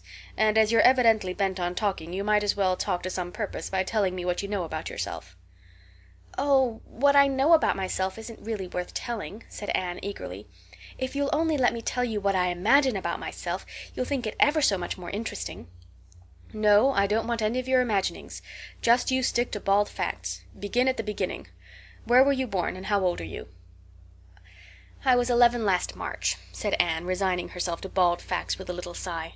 "And I was born in Bolingbroke, Nova Scotia. My father's name was Walter Shirley, and he was a teacher in the Bolingbroke High School. My mother's name was Bertha Shirley. Aren't Walter and Bertha lovely names? I'm so glad my parents had nice names. It would be a real disgrace to have a father named, well, say Jedediah, wouldn't it?" "I guess it doesn't matter what a person's name is as long as he behaves himself," said Marilla, feeling herself called upon to inculcate a good and useful moral. "Well, I don't know." Anne looked thoughtful. "I read in a book once that a rose by any other name would smell as sweet, but I've never been able to believe it. I don't believe a rose would be as nice if it was called a thistle or a skunk cabbage. I suppose my father could have been a good man even if he had been called Jedediah, but I'm sure it would have been a cross. Well, my mother was a teacher in the high school too, but when she married father she gave up teaching, of course. A husband was enough responsibility. Mrs. Thomas said that they were a pair of babies and as poor as church mice. They went to live in a weeny teeny little yellow house in Bolingbroke. I've never seen that house, but I've imagined it thousands of times. I think it must have had honeysuckle over the parlor window, and lilacs in the front yard, and lilies of the valley just inside the gate. Yes, and muslin curtains in all the windows. Muslin curtains give a house such an air. I was born in that house. Mrs. Thomas said I was the homeliest baby she ever saw. I was so scrawny and tiny and nothing but eyes, but that mother thought I was perfectly beautiful. I should think a mother would be a better judge than a poor woman who came in to scrub, wouldn't you? I'm glad she was satisfied with me anyhow. I would feel so sad if I thought I was a disappointment to her, because she didn't live very long after that, you see. She died of fever when I was just 3 months old. I do wish she'd lived long enough for me to remember calling her mother. I think it would be so sweet to say mother, don't you? And father died 4 days afterwards from fever too. That left me an orphan, and folks were at their wits' end, so Mrs. Thomas said, what to do with me. You see, nobody wanted me even then. It seems to be my fate. Father and mother had both come from places far away, and it was well known they hadn't any relatives living. Finally Mrs. Thomas said she'd take me, though she was poor and had a drunken husband. She brought me up by hand. Do you know if there is anything in being brought up by hand that ought to make people who are brought up that way better than other people? Because whenever I was naughty Mrs. Thomas would ask me how I could be such a bad girl when she had brought me up by hand, reproachful like. Mr. and Mrs. Thomas moved away from Bolingbroke to Marysville, and I lived with them until I was 8 years old. I helped look after the Thomas children. There were 4 of them younger than me, and I can tell you they took a lot of looking after. Then Mr. Thomas was killed falling under a train, and his mother offered to take Mrs. Thomas and the children, but she didn't want me. Mrs. Thomas was at her wits' end, so she said, what to do with me. Then Mrs. Hammond from up the river came down and said she'd take me, seeing I was handy with children, and I went up the river to live with her in a little clearing among the stumps. It was a very lonely place. I'm sure I could never have lived there if I hadn't had an imagination. Mr. Hammond worked a little sawmill up there, and Mrs. Hammond had 8 children. She had twins 3 times. I like babies in moderation, but twins 3 times in succession is too much. I told Mrs. Hammond so firmly when the last pair came. I used to get so dreadfully tired of carrying them about. I lived upriver with Mrs. Hammond over 2 years, and then Mr. Hammond died, and Mrs. Hammond broke up housekeeping.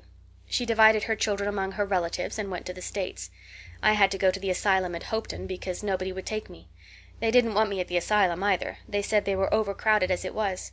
But they had to take me, and I was there 4 months until Mrs. Spencer came. Anne finished up with another sigh, of relief this time. Evidently she did not like talking about her experiences in a world that had not wanted her. "Did you ever go to school?" demanded Marilla, turning the sorrel mare down the shore road. "Not a great deal. I went a little the last year I stayed with Mrs. Thomas. When I went up river we were so far from a school that I couldn't walk it in winter, and there was a vacation in summer, so I could only go in the spring and fall. But of course I went when I was at the asylum. I can read pretty well, and I know ever so many pieces of poetry off by heart. The Battle of Hohenlinden, and Edinburgh after Flodden, and Bingen of the Rhine, and most of The Lady of the Lake, and most of The Seasons by James Thomson. Don't you just love poetry that gives you a crinkly feeling up and down your back? There is a piece in the 5th Reader, The Downfall of Poland, that is just full of thrills. Of course, I wasn't in the 5th Reader, I was only in the 4th, but the big girls used to lend me theirs to read." "Were those women, Mrs. Thomas and Mrs. Hammond, good to you?" asked Marilla, looking at Anne out of the corner of her eye. "Oh," faltered Anne. Her sensitive little face suddenly flushed scarlet and embarrassment sat on her brow. "Oh, they meant to be. I know they meant to be just as good and kind as possible. And when people mean to be good to you, you don't mind very much when they're not quite always. They had a good deal to worry them, you know. It's very trying to have a drunken husband, you see, and it must be very trying to have twins 3 times in succession, don't you think? But I feel sure they meant to be good to me." Marilla asked no more questions. Anne gave herself up to a silent rapture over the shore road, and Marilla guided the sorrel abstractedly while she pondered deeply. Pity was suddenly stirring in her heart for the child. What a starved, unloved life she had had, a life of drudgery and poverty and neglect, for Marilla was shrewd enough to read between the lines of Anne's history and divine the truth. No wonder she had been so delighted at the prospect of a real home. It was a pity she had to be sent back. What if she, Marilla, should indulge Matthew's unaccountable whim and let her stay? He was set on it, and the child seemed a nice, teachable little thing. She's got too much to say, thought Marilla, but she might be trained out of that. And there's nothing rude or slangy in what she does say. She's ladylike. It's likely her people were nice folks. The shore was woodsy and wild and lonesome. On the right hand, scrub firs, their spirits quite unbroken by long years of tussle with the gulf winds, grew thickly. On the left were the steep, red sandstone cliffs, so near the track in places that a mare of less steadiness than the sorrel might have tried the nerves of the people behind her. Down at the base of the cliffs were heaps of surf-worn rocks, or little sandy coves inlaid with pebbles as with ocean jewels. Beyond lay the sea, shimmering and blue, and over it soared the gulls, their pinions flashing silvery in the sunlight. "Isn't the sea wonderful?" said Anne, rousing from a long, wide-eyed silence. "Once, when I lived in Marysville, Mr. Thomas hired an express wagon and took us all to spend the day at the shore 10 miles away. I enjoyed every moment of that day, even if I had to look after the children all the time. I lived it over in happy dreams for years. But this shore is nicer than the Marysville shore. Aren't those gulls splendid? Would you like to be a gull? I think I would. That is, if I couldn't be a human girl. Don't you think it would be nice to wake up at sunrise and swoop down over the water and away over that lovely blue all day, and then at night to fly back to one's nest? Oh, I can just imagine myself doing it. What big house is that just ahead, please?" "That's the White Sands Hotel. Mr. Kirke runs it, but the season hasn't begun yet. There are heaps of Americans come there for the summer. They think this shore is just about right." "I was afraid it might be Mrs. Spencer's place," said Anne mournfully. "I don't want to get there. Somehow it will seem like the end of everything." End of chapter 5. Chapter 6. Marilla makes up her mind. Get there they did, however, in due season. Mrs. Spencer lived in a big yellow house at White Sands Cove, and she came to the door with surprise and welcome mingled on her benevolent face. "Dear, dear," she exclaimed, "you're the last folks I was looking for today, but I'm real glad to see you. You'll put your horse in? And how are you, Anne?" "I'm as well as can be expected, thank you," said Anne smilelessly. A blight seemed to have descended on her. "I suppose we'll stay a little while to rest the mare," said Marilla, "but I promised Matthew I'd be home early. The fact is, Mrs. Spencer, there's been a queer mistake somewhere, and I've come over to see what it is. We sent word, Matthew and I, for you to bring us a boy from the asylum. We told your brother Robert to tell you we wanted a boy 10 or 11 years old." "Marilla Cuthbert, you don't say so," said Mrs. Spencer in distress. "Why, Robert sent down word by his daughter Nancy, and she said you wanted a girl. Didn't she, Flora Jane?" appealing to her daughter, who had come out to the steps. "She certainly did, Miss Cuthbert," corroborated Flora Jane earnestly. "I'm dreadfully sorry," said Mrs. Spencer. "It's too bad. But it certainly wasn't my fault, you see, Miss Cuthbert. I did the best I could, and I thought I was following your instructions. Nancy is a terrible flighty thing. I have often had to scold her well for her heedlessness." "It was our own fault," said Marilla resignedly. "We should have come to you ourselves and not left an important message to be passed along by word of mouth in that fashion. Anyhow, the mistake has been made, and the only thing to do is set it right. Can we send the child back to the asylum? I suppose they'll take her back, won't they?" "I suppose so," said Mrs. Spencer thoughtfully. "But I don't think it will be necessary to send her back. Mrs. Peter Blewett was up here yesterday, and she was saying to me how much she wished she'd sent by me for a little girl to help her. Mrs. Peter has a large family, you know, and she finds it hard to get help. Anne will be the very girl for you. I call it positively providential." Marilla did not look as if she thought Providence had much to do with the matter. Here was an unexpectedly good chance to get this unwelcome orphan off her hands, and she did not even feel grateful for it. She knew Mrs. Peter Blewett only by sight, as a small, shrewish-faced woman without an ounce of superfluous flesh on her bones. But she had heard of her. A terrible worker and driver, Mrs. Peter was said to be, and discharged servant girls told fearsome tales of her temper and stinginess and her family of pert, quarrelsome children. Marilla felt a qualm of conscience at the thought of handing Anne over to her tender mercies. "Well, I'll go in and we'll talk the matter over," she said. "And if there isn't Mrs. Peter coming up the lane this blessed minute," exclaimed Mrs. Spencer, bustling her guests through the hall into the parlor, where a deadly chill struck on them as if the air had been strained so long through dark green, closely drawn blinds that it had lost every particle of warmth it had ever possessed. That is real lucky, for we can settle the matter straight away. Take the armchair, Miss Cuthbert. Anne, you sit here on the ottoman and don't wiggle. Let me take your hats. Flora Jane, go out and put the kettle on. Good afternoon, Mrs. Blewett. We were just saying how fortunate it was you happened along. Let me introduce you two ladies. Mrs. Blewett, Miss Cuthbert. Please excuse me for just a moment. I forgot to tell Flora Jane to take the buns out of the oven." Mrs. Spencer whisked away, after pulling up the blinds.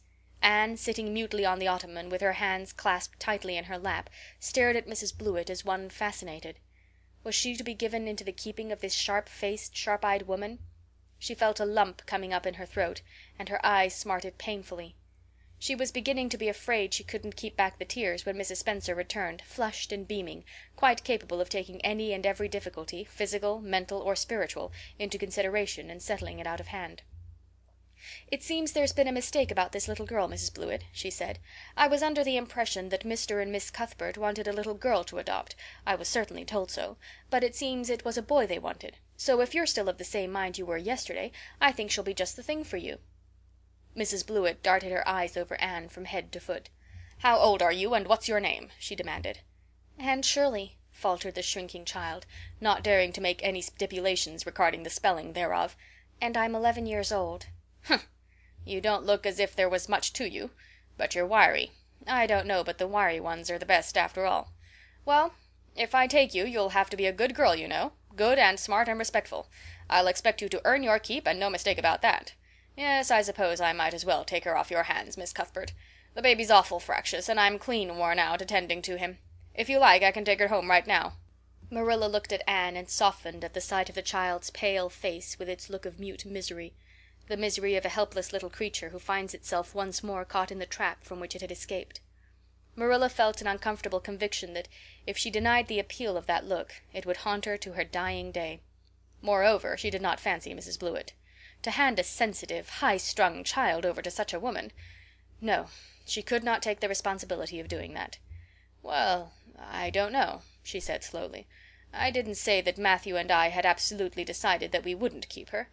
In fact, I may say that Matthew is disposed to keep her. I just came over to find out how the mistake had occurred. I think I'd better take her home again and talk it over with Matthew. I feel that I oughtn't decide on anything without consulting him. If we make up our mind not to keep her, we'll bring or send her over to you tomorrow night.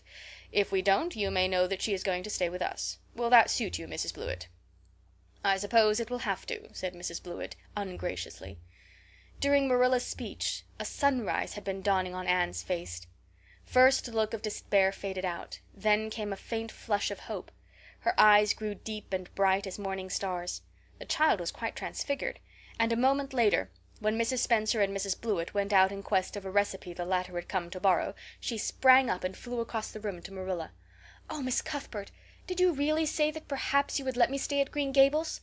she said in a breathless whisper, as if speaking aloud might shatter the glorious possibility. "Did you really say it? Or did I only imagine that you did?" "I think you'd better learn to control that imagination of yours, Anne, if you can't distinguish between what is real and what isn't," said Marilla crossly. "Yes, you did hear me say just that and no more. It isn't decided yet, and perhaps we will conclude to let Mrs. Blewett take you after all. She certainly needs you more than I do." "I'd rather go back to the asylum than go to live with her," said Anne passionately.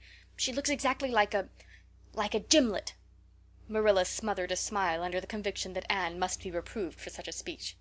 "A little girl like you should be ashamed of talking so about a lady and a stranger," she said severely. "Go back and sit down quietly and hold your tongue and behave as a good girl should." "I'll try to do and be anything you want me, if only you'll keep me," said Anne, returning meekly to her ottoman. When they arrived back at Green Gables that evening, Matthew met them in the lane. Marilla from afar had noted him prowling along it and guessed his motive. She was prepared for the relief she read in his face when he saw that she had at least brought Anne back with her. But she said nothing to him relative to the affair until they were both out in the yard behind the barn milking the cows. Then she briefly told him Anne's history and the result of the interview with Mrs. Spencer. "I wouldn't give a dog eye like to that Blewett woman," said Matthew with unusual vim. "I don't fancy her style myself," admitted Marilla. "But it's that or keeping her ourselves, Matthew. And since you seem to want her, I suppose I'm willing, or have to be. I've been thinking over the idea until I've got kind of used to it. It seems a sort of duty. I've never brought up a child, especially a girl, and I dare say I'll make a terrible mess of it. But I'll do my best. So as far as I'm concerned, Matthew, she may stay." Matthew's shy face was a glow of delight. "Well now, I reckoned you'd come to see it in that light, Marilla," he said. "She's such an interesting little thing." "It'd be more to the point if you could say she was a useful little thing," retorted Marilla. "But I'll make it my business to see she's trained to be that. And mind, Matthew, you're not to go interfering with my methods. Perhaps an old maid doesn't know much about bringing up a child, but I guess she knows more than an old bachelor. So you just leave me to manage her. When I fail it'll be time enough to put your oar in." "There, there, Marilla, you can have your own way," said Matthew reassuringly. "Only be as good and kind to her as you can without spoiling her. I kind of think she's one of the sort you can do anything with if only you get her to love you." Marilla sniffed to express her contempt for Matthew's opinions concerning anything feminine, and walked off to the dairy with the pails. "I won't tell her tonight that she can stay," she reflected as she strained the milk into the creamers. "She'd be so excited that she wouldn't sleep a wink. Marilla Cuthbert, you're fairly in for it. Did you ever suppose you'd see the day when you'd be adopting an orphan girl? It's surprising enough, but not so surprising as that Matthew should be at the bottom of it, him that always seemed to have such a mortal dread of little girls. Anyhow, we've decided on the experiment, and goodness only knows what will become of it." End of chapter 6. Chapter 7. Anne Says Her Prayers. When Marilla took Anne up to bed that night she said stiffly, "Now, Anne, I noticed last night that you threw your clothes all about the floor when you took them off. That is a very untidy habit, and I can't allow it at all. As soon as you take off any article of clothing, fold it neatly and place it on the chair. I haven't any use at all for little girls who aren't neat." "I was so harrowed up in my mind last night that I didn't think about my clothes at all," said Anne. "I'll fold them nicely tonight. They always made us do that at the asylum. Half the time, though, I'd forget. I'd be in such a hurry to get into bed nice and quiet and imagine things." "You'll have to remember a little better if you stay here," admonished Marilla. "There, that looks something like. Say your prayers now and get into bed." "I never say any prayers," announced Anne. Marilla looked horrified astonishment. "Why, Anne, what do you mean? Were you never taught to say your prayers? God always wants little girls to say their prayers. Don't you know who God is, Anne?" "God is a spirit infinite, eternal, and unchangeable in his being, wisdom, power, holiness, justice, goodness, and truth," responded Anne promptly and glibly. Marilla looked rather relieved. "So you do know something, then, thank goodness. You're not quite a heathen. Where did you learn that?" "Oh, at the asylum Sunday school. They made us learn the whole catechism. I liked it pretty well. There's something splendid about some of the words. Infinite, eternal, and unchangeable. Isn't that grand? It has such a roll to it, just like a big organ playing. You couldn't quite call it poetry, I suppose, but it sounds a lot like it, doesn't it?" "We're not talking about poetry, Anne. We are talking about saying your prayers. Don't you know it's a terrible wicked thing not to say your prayers every night? I'm afraid you are a very bad little girl." "You'd find it easier to be bad than good if you had red hair," said Anne reproachfully. "People who haven't red hair don't know what trouble is. Mrs. Thomas told me that God made my hair red on purpose, and I've never cared about him since. And anyhow, I'd always be too tired at night to bother saying prayers. People who have to look after twins can't be expected to say their prayers. Now, do you honestly think they can?" Marilla decided that Anne's religious training must be begun at once. Plainly, there was no time to be lost. "You must say your prayers while you are under my roof, Anne."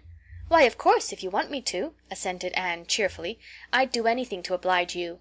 But you'll have to tell me what to say for this once. After I get into bed I'll imagine out a real nice prayer to say always. I believe that it will be quite interesting, now that I come to think of it." "You must kneel down," said Marilla in embarrassment. Anne knelt at Marilla's knee and looked up gravely. "Why must people kneel down to pray? If I really wanted to pray, I'll tell you what I'd do.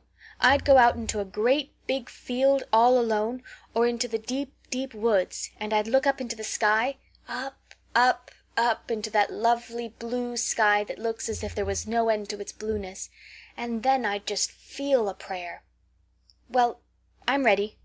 What am I to say?" Marilla felt more embarrassed than ever. She had intended to teach Anne the childish classic, "Now I lay me down to sleep," but she had, as I have told you, the glimmerings of a sense of humor, which is simply another name for a sense of fitness of things. And it suddenly occurred to her that the simple little prayer, sacred to white-robed childhood lisping at motherly knees, was entirely unsuited to this freckled witch of a girl who knew and cared nothing about God's love, since she had never had it translated to her through the medium of human love. "You're old enough to pray for yourself, Anne," she said finally. "Just thank God for your blessings, and ask him humbly for the things you want." "Well, I'll do my best," promised Anne, burying her face in Marilla's lap. "Gracious Heavenly Father—" "That's the way ministers say it in church, so I suppose it's all right in private prayer, isn't it?" she interjected, lifting her head for a moment. "Gracious Heavenly Father, I thank thee for the White Way of Delight, and the Lake of Shining Waters, and Bonny and the Snow Queen. I'm really extremely grateful for them. And that's all the blessings I can think of just now to thank thee for. As for the things I want, they're so numerous that it would take a great deal of time to name them all, so I will only mention the two most important. Please let me stay at Green Gables, and please let me be good-looking when I grow up. I remain, yours respectfully, Anne Shirley." "There, did I do all right?" she asked, eagerly getting up. "I could have made it much more flowery if I'd had a little more time to think it over." Poor Marilla was only preserved from a complete collapse by remembering that it was not irreverence, but simply spiritual ignorance on the part of Anne that was responsible for this extraordinary petition. She tucked the child up in bed, mentally vowing that she should be taught a prayer the very next day, and was leaving the room with the light when Anne called her back. "I've just thought of it now. I should have said Amen in place of yours respectfully, shouldn't I? The way the ministers do. I'd forgotten it, but I felt a prayer should be finished off in some way, so I put in the other. Do you suppose it will make any difference?" I don't suppose it will," said Marilla. "Go to sleep now, like a good child. Good night." "I can say good night tonight with a clear conscience," said Anne, cuddling luxuriously down among her pillows. Marilla retreated to the kitchen, set the candle firmly on the table, and glared at Matthew. "Matthew Cuthbert, it's about time somebody adopted that child and taught her something. She's next door to a perfect heathen. Will you believe that she never said a prayer in her life till tonight? I'll send her to the manse tomorrow and borrow the Peep of the Day series. That's what I'll do. And she shall go to Sunday school just as soon as I can get some suitable clothes made for her. I foresee that I shall have my hands full. Well, well, we can't get through this world without our share of trouble. I've had a pretty easy life of it so far, but my time has come at last, and I suppose I'll just have to make the best of it." End of Chapter 7. Chapter 8. Anne's bringing up is begun.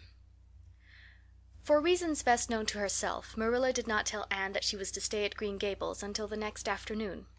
During the forenoon she kept the child busy with various tasks and watched over her with a keen eye while she did them. By noon she had concluded that Anne was smart and obedient, willing to work and quick to learn. Her most serious shortcoming seemed to be a tendency to fall into daydreams in the middle of a task and forget all about it until such time as she was sharply recalled to earth by a reprimand or a catastrophe. When Anne had finished washing the dinner dishes, she suddenly confronted Marilla with the air and expression of one desperately determined to learn the worst. Her thin little body trembled from head to foot, her face flushed and her eyes dilated until they were almost black. She clasped her hands tightly and said in an imploring voice, "Oh, please, Miss Cuthbert, won't you tell me if you are going to send me away or not? I've tried to be patient all the morning, but I really feel that I cannot bear not knowing any longer. It's a dreadful feeling. Please tell me." "You haven't scalded the dishcloth in clean hot water as I told you to do," said Marilla immovably. "Just go and do it before you ask any more questions, Anne." Anne went and attended to the dishcloth. Then she returned to Marilla and fastened imploring eyes on the latter's face.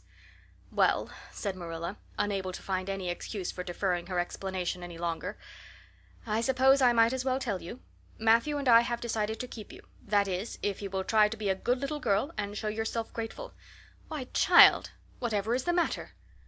"I'm crying," said Anne in a tone of bewilderment. "I can't think why.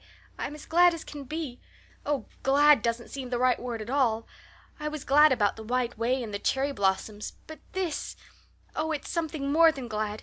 I'm so happy. I'll try to be so good. It will be uphill work, I expect, for Mrs. Thomas often told me I was desperately wicked. However, I'll do my very best. But can you tell me why I'm crying?" "I suppose it's because you're all excited and worked up," said Marilla disapprovingly. "Sit down on that chair and try to calm yourself. I'm afraid you both cry and laugh far too easily. Yes, you can stay here, and we will try to do right by you. You must go to school, But it's only a fortnight till vacation, so it isn't worth while for you to start before it opens again in September." "What am I to call you?" asked Anne. "Shall I always say Miss Cuthbert? Can I call you Aunt Marilla?" "No, you'll call me just plain Marilla. I'm not used to being called Miss Cuthbert, and it would make me nervous." "It sounds awfully disrespectful to just say Marilla," protested Anne. "I guess there'll be nothing disrespectful in it if you're careful to speak respectfully. Everybody, young and old, in Avonlea calls me Marilla except the minister. He says Miss Cuthbert when he thinks of it." "I'd love to call you Aunt Marilla," said Anne wistfully. "I've never had an aunt or any relation at all, not even a grandmother. It would make me feel as if I really belonged to you. Can't I call you Aunt Marilla?" "No, I am not your aunt, and I don't believe in calling people names that don't belong to them." "But we could imagine you were my aunt." "I couldn't," said Marilla grimly. "Do you never imagine things different from what they really are?" asked Anne, wide-eyed. "No." "Oh!" Anne drew a long breath. "Oh, Miss Marilla, how much you miss." "I don't believe in imagining things different from what they really are," retorted Marilla. "When the Lord puts us in certain circumstances he doesn't mean for us to imagine them away. And that reminds me. Go into the sitting room, Anne. Be sure your feet are clean, and don't let any flies in. And bring me out the illustrated card that's on the mantelpiece. The Lord's Prayer is on it, and you'll devote your spare time this afternoon to learning it off by heart. There's to be no more of such praying as I heard last night." "I suppose I was very awkward," said Anne apologetically. "But then, you see, I'd never had any practice. You couldn't really expect a person to pray very well the first time she tried, could you? I thought out a splendid prayer after I went to bed, just as I promised you I would. It was nearly as long as a minister's and so poetical. But would you believe it? I couldn't remember one word when I woke up this morning. And I'm afraid I'll never be able to think out another one as good. Somehow things are never so good when they're thought out a second time. Have you ever noticed that?" "Here is something for you to notice, Anne. When I tell you to do a thing I want you to obey me at once, and not stand stock still and discourse about it. Just you go and do as I bid you." Anne promptly departed for the sitting room across the hall. She failed to return. After waiting 10 minutes Marilla laid down her knitting and marched after her with a grim expression. She found Anne standing motionless before a picture hanging on the wall between the two windows, with her eyes astar with dreams. The white and green light, strained through apple trees and clustering vines outside, fell over the rapt little figure with a half unearthly radiance. "Anne, whatever are you thinking of?" demanded Marilla sharply. Anne came back to earth with a start. "That," she said, pointing to the picture, a rather vivid chromo entitled "Christ Blessing Little Children. And I was just imagining I was one of them, that I was the little girl in the blue dress, standing off by herself in the corner as if she didn't belong to anybody, like me. She looks lonely and sad, don't you think? I guess she hadn't any father or mother of her own, but she wanted to be blessed too, so she just crept shyly up on the outside of the crowd, hoping nobody would notice her, except him. I'm sure I know just how she felt. Her heart must have beat and her hands must have got cold, like mine did when I asked you if I could stay. She was afraid he mightn't notice her. But it's likely he did, don't you think?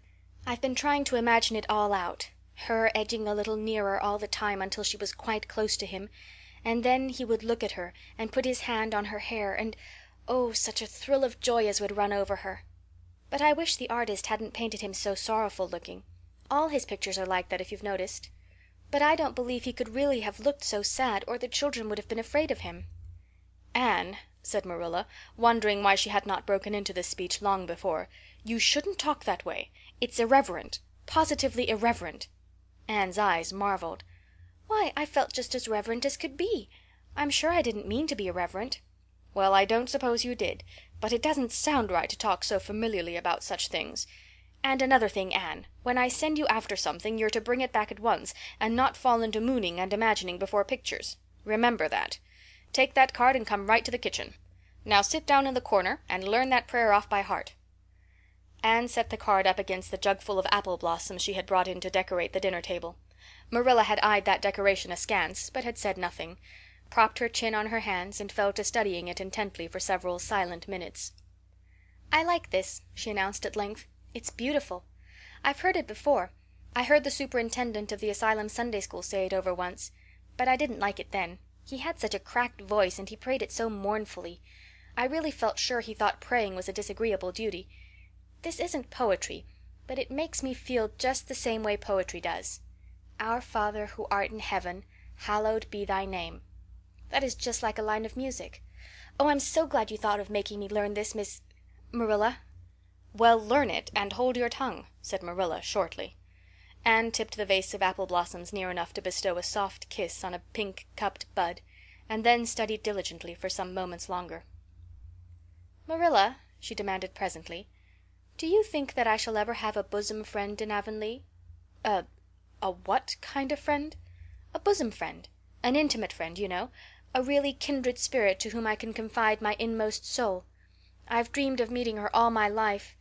I never really supposed I would, but so many of my loveliest dreams have come true all at once that perhaps this one will too. Do you think it's possible?" "Diana Barry lives over at Orchard Slope, and she's about your age. She's a very nice little girl, and perhaps she will be a playmate for you when she comes home. She's visiting her aunt over at Carmody just now. You'll have to be careful how you behave yourself, though. Mrs. Barry is a very particular woman. She won't let Diana play with any little girl who isn't nice and good." Anne looked at Marilla through the apple blossoms, her eyes aglow with interest. "What is Diana like? Her hair isn't red, is it? Oh, I hope not. It's bad enough to have red hair myself, but I positively couldn't endure it in a bosom friend." "Diana is a very pretty little girl. She has black eyes and hair and rosy cheeks, and she is good and smart, which is better than being pretty." Marilla was as fond of morals as the Duchess in Wonderland, and was firmly convinced that one should be tacked on to every remark made to a child who was being brought up. But Anne waved the moral inconsequentially aside, and seized only on the delightful possibilities before it. "Oh, I'm so glad she's pretty. Next to being beautiful oneself, and that's impossible in my case, it would be best to have a beautiful bosom friend. When I lived with Mrs. Thomas she had a bookcase in her sitting room with glass doors. There weren't any books in it. Mrs. Thomas kept her best china and her preserves there, when she had any preserves to keep. One of the doors was broken. Mr. Thomas smashed it one night when he was slightly intoxicated. But the other was whole, and I used to pretend that my reflection in it was another little girl who lived in it. I called her Katie Maurice, and we were very intimate. I used to talk to her by the hour, especially on Sunday, and tell her everything. Katie was the comfort and consolation of my life. We used to pretend that the bookcase was enchanted, and that if I only knew the spell I could open the door and step right into the room where Katie Maurice lived, instead of into Mrs. Thomas's shelves of preserves and china. And then Katie Maurice would have taken me by the hand and led me out into the wonderful place of flowers and sunshine and fairies, and we would have lived there happy forever after. When I went to live with Mrs. Hammond it just broke my heart to leave Katie Maurice. She felt it dreadfully too, I know she did, for she was crying when she kissed me good-bye through the bookcase door. There was no bookcase at Mrs. Hammond's, but just up the river a little way from the house there was a long green little valley, and the loveliest echo lived there. It echoed back every word you said, even if you didn't talk a bit loud. So I imagined that it was a little girl called Violetta, and we were great friends, and I loved her almost as well as I loved Katie Maurice. Not quite, but almost, you know. The night before I went to the asylum I said good-bye to Violetta, and oh, her good-bye came back to me in such sad, sad tones. I had become so attached to her that I hadn't the heart to imagine a bosom friend at the asylum, even if there had been any scope for imagination there. "I think it's just as well there wasn't," said Marilla dryly. "I don't approve of such goings-on. You seem to half believe your own imaginations. It will be well for you to have a real live friend to put such nonsense out of your head. But don't let Mrs. Barry hear you talking about your Katie Maurices and your Violettas, or she'll think you tell stories." "Oh, I won't. I couldn't talk of them to everybody. Their memories are too sacred for that. But I thought I'd like to have you know about them. Oh, look! There's a big bee just tumbled out of an apple blossom. Just think what a lovely place to live, in an apple blossom. Fancy going to sleep in it when the wind was rocking it. If I wasn't a human girl, I think I'd like to be a bee and live among the flowers." "Yesterday you wanted to be a seagull," sniffed Marilla. "I think you are very fickle-minded. I told you to learn that prayer and not talk, but it seems impossible for you to stop talking if you've got anybody that will listen to you, so go up to your room and learn it." "Oh, I know it pretty nearly all now, all but just the last line." "Well, never mind. Do as I tell you. Go to your room and finish learning it well, and stay there until I call you down to help me get tea." "Can I take the apple blossoms with me for company?" pleaded Anne. "No. You don't want your room cluttered up with flowers. You should have left them on the tree in the first place." "I did feel a little that way too," said Anne. "I kind of felt that I shouldn't shorten their lovely lives by picking them. I wouldn't want to be picked if I were an apple blossom. But the temptation was irresistible. What do you do when you meet with an irresistible temptation?" "Anne, did you hear me tell you to go to your room?" Anne sighed, retreated to the east gable, and sat down in a chair by the window. "There, I know this prayer. I learned that last sentence coming upstairs. Now I'm going to imagine things into this room so that they'll always stay imagined. The floor is covered with a white velvet carpet with pink roses all over it, and there are pink silk curtains at the windows. The walls are hung with gold and silver brocade tapestry. The furniture is mahogany. I never saw any mahogany, but it does sound so luxurious. This is a couch all heaped with gorgeous silken cushions, pink and blue and crimson and gold, and I am reclining gracefully on it. I can see my reflection in that splendid big mirror hanging on the wall. I am tall and regal, clad in a gown of trailing white lace, with a pearl cross on my breast and pearls in my hair. My hair is of midnight darkness, and my skin is a clear ivory pallor. My name is the Lady Cordelia Fitzgerald. No, it isn't. I can't make that seem real." She danced up to the little looking-glass and peered into it. Her pointed, freckled face and solemn gray eyes peered back at her. "You're only Anne of Green Gables," she said earnestly, "and I see you, just as you are looking now, whenever I try to imagine I'm the Lady Cordelia. But it's a million times nicer to be Anne of Green Gables than Anne of nowhere in particular. Isn't it?" She bent forward, kissed her reflection affectionately, and betook herself to the open window. "Dear Snow Queen, good afternoon. And good afternoon, dear birches down in the hollow. And good afternoon, dear grey house up on the hill. I wonder if Diana is to be my bosom friend. I hope she will, and I shall love her very much. But I must never quite forget Katie Maurice and Violetta. They would feel so hurt if I did, and I'd hate to hurt anybody's feelings, even a little bookcase girl's or a little echo girl's. I must be careful to remember them and send them a kiss every day." Anne blew a couple of airy kisses from her fingertips past the cherry blossoms, and then, with her chin in her hands, drifted luxuriously out on a sea of daydreams. End of Chapter 8. Chapter 9. Mrs. Rachel Lynde is properly horrified. Anne had been a fortnight at Green Gables before Mrs. Lynde arrived to inspect her. Mrs. Rachel, to do her justice, was not to blame for this. A severe and unseasonable attack of grippe had confined that good lady to her house ever since the occasion of her last visit to Green Gables. Mrs. Rachel was not often sick, and had a well-defined contempt for people who were, but grippe, she asserted, was like no other illness on earth, and could only be interpreted as one of the special visitations of Providence. As soon as her doctor allowed her to put her foot out of doors, she hurried up to Green Gables, bursting with curiosity to see Matthew and Marilla's orphan, concerning whom all sorts of stories and suppositions had gone abroad in Avonlea. Anne had made good use of every waking moment of that fortnight. Already she was acquainted with every tree and shrub about the place. She had discovered that a lane opened out below the apple orchard and ran up through a belt of woodland, and she had explored it to its furthest end in all its delicious vagaries of brook and bridge, fir coppice and wild cherry arch, corners thick with fern, and branching byways of maple and mountain ash. She had made friends with the spring down in the hollow, that wonderful, deep, clear, icy cold spring. It was set about with smooth red sandstones and rimmed in by great palm-like clumps of water fern, and beyond it was a log bridge over the brook. That bridge led Anne's dancing feet up over a wooded hill beyond, where perpetual twilight reigned under the straight, thick-growing firs and spruces. The only flowers there were myriads of delicate June bells, those shyest and sweetest of woodland blooms, and a few pale aerial starflowers, like the spirits of last year's blossoms. Gossamers glimmered like threads of silver among the trees, and the fir boughs and tassels seemed to utter friendly speech. All these raptured voyages of exploration were made in the odd half-hours which she was allowed for play, and Anne talked Matthew and Marilla half-deaf over her discoveries. Not that Matthew complained, to be sure. He listened to it all with a wordless smile of enjoyment on his face. Marilla permitted the chatter until she found herself becoming too interested in it, whereupon she always promptly quenched Anne by a curt command to hold her tongue. Anne was out in the orchard when Mrs. Rachel came, wandering at her own sweet will through the lush, tremulous grasses splashed with ruddy evening sunshine, so that good lady had an excellent chance to talk her illness fully over, describing every ache and pulse beat with such evident enjoyment that Marilla thought even grippe must bring its compensations. When details were exhausted, Mrs. Rachel introduced the real reason of her call. "I've been hearing some surprising things about you and Matthew." "I don't suppose you are any more surprised than I am myself," said Marilla. "I'm getting over my surprise now." "It was too bad there was such a mistake," said Mrs. Rachel sympathetically. "Couldn't you have sent her back?"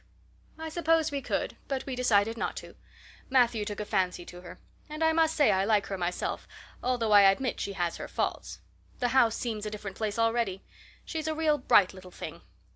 Marilla said more than she had intended to say when she began, for she read disapproval in Mrs. Rachel's expression. "It's a great responsibility you've taken on yourself," said that lady gloomily, "especially when you've never had any experience with children. You don't know much about her or her real disposition, I suppose, but there's no guessing how a child like that will turn out. But I don't want to discourage you, I'm sure, Marilla." "I'm not feeling discouraged," was Marilla's dry response. "When I make up my mind to do a thing, it stays made up. I suppose you'd like to see Anne. I'll call her in." Anne came running in presently, her face sparkling with the delight of her orchard rovings. But abashed at finding herself in the unexpected presence of a stranger, she halted confusedly inside the door. She certainly was an odd-looking little creature in the short, tight, wincey dress she had worn from the asylum, below which her thin legs seemed ungracefully long. Her freckles were more numerous and obtrusive than ever. The wind had ruffled her hatless hair into over-brilliant disorder. It had never looked redder than at that moment. "Well, they didn't pick you for your looks, that's sure and certain," was Mrs. Rachel Lynde's emphatic comment. Mrs. Rachel was one of those delightful and popular people who pride themselves on speaking their mind without fear or favor. "She's terrible skinny and homely, Marilla. Come here, child, and let me have a look at you. Lawful heart, did anyone ever see such freckles? And hair as red as carrots. Come here, child, I say." Anne came there, but not exactly as Mrs. Rachel expected. With one bound she crossed the kitchen floor and stood before Mrs. Rachel, her face scarlet with anger, her lips quivering, and her whole slender form trembling from head to foot. "I hate you!" she cried in a choked voice, stamping her foot on the floor. "I hate you! I hate you! I hate you!" A louder stamp with each assertion of hatred. "How dare you call me skinny and ugly? How dare you say I'm freckled and red-headed? You are a rude, impolite, unfeeling woman." "Anne!" exclaimed Marilla in consternation. But Anne continued to face Mrs. Rachel undauntedly, head up, eyes blazing, hands clenched, passionate indignation exhaling from her like an atmosphere. "How dare you say such things about me?" she repeated vehemently. "How would you like to have such things said about you? How would you like to be told that you are fat and clumsy and probably hadn't a spark of imagination in you? I don't care if I do hurt your feelings by saying so. I hope I hurt them. You have hurt mine worse than they were ever hurt before, even by Mrs. Thomas's intoxicated husband, and I'll never forgive you for it. Never, never!" Stamp, stamp. "Did anybody ever see such a temper?" exclaimed the horrified Mrs. Rachel. "Anne, go to your room and stay there until I come up," said Marilla, recovering her powers of speech with difficulty.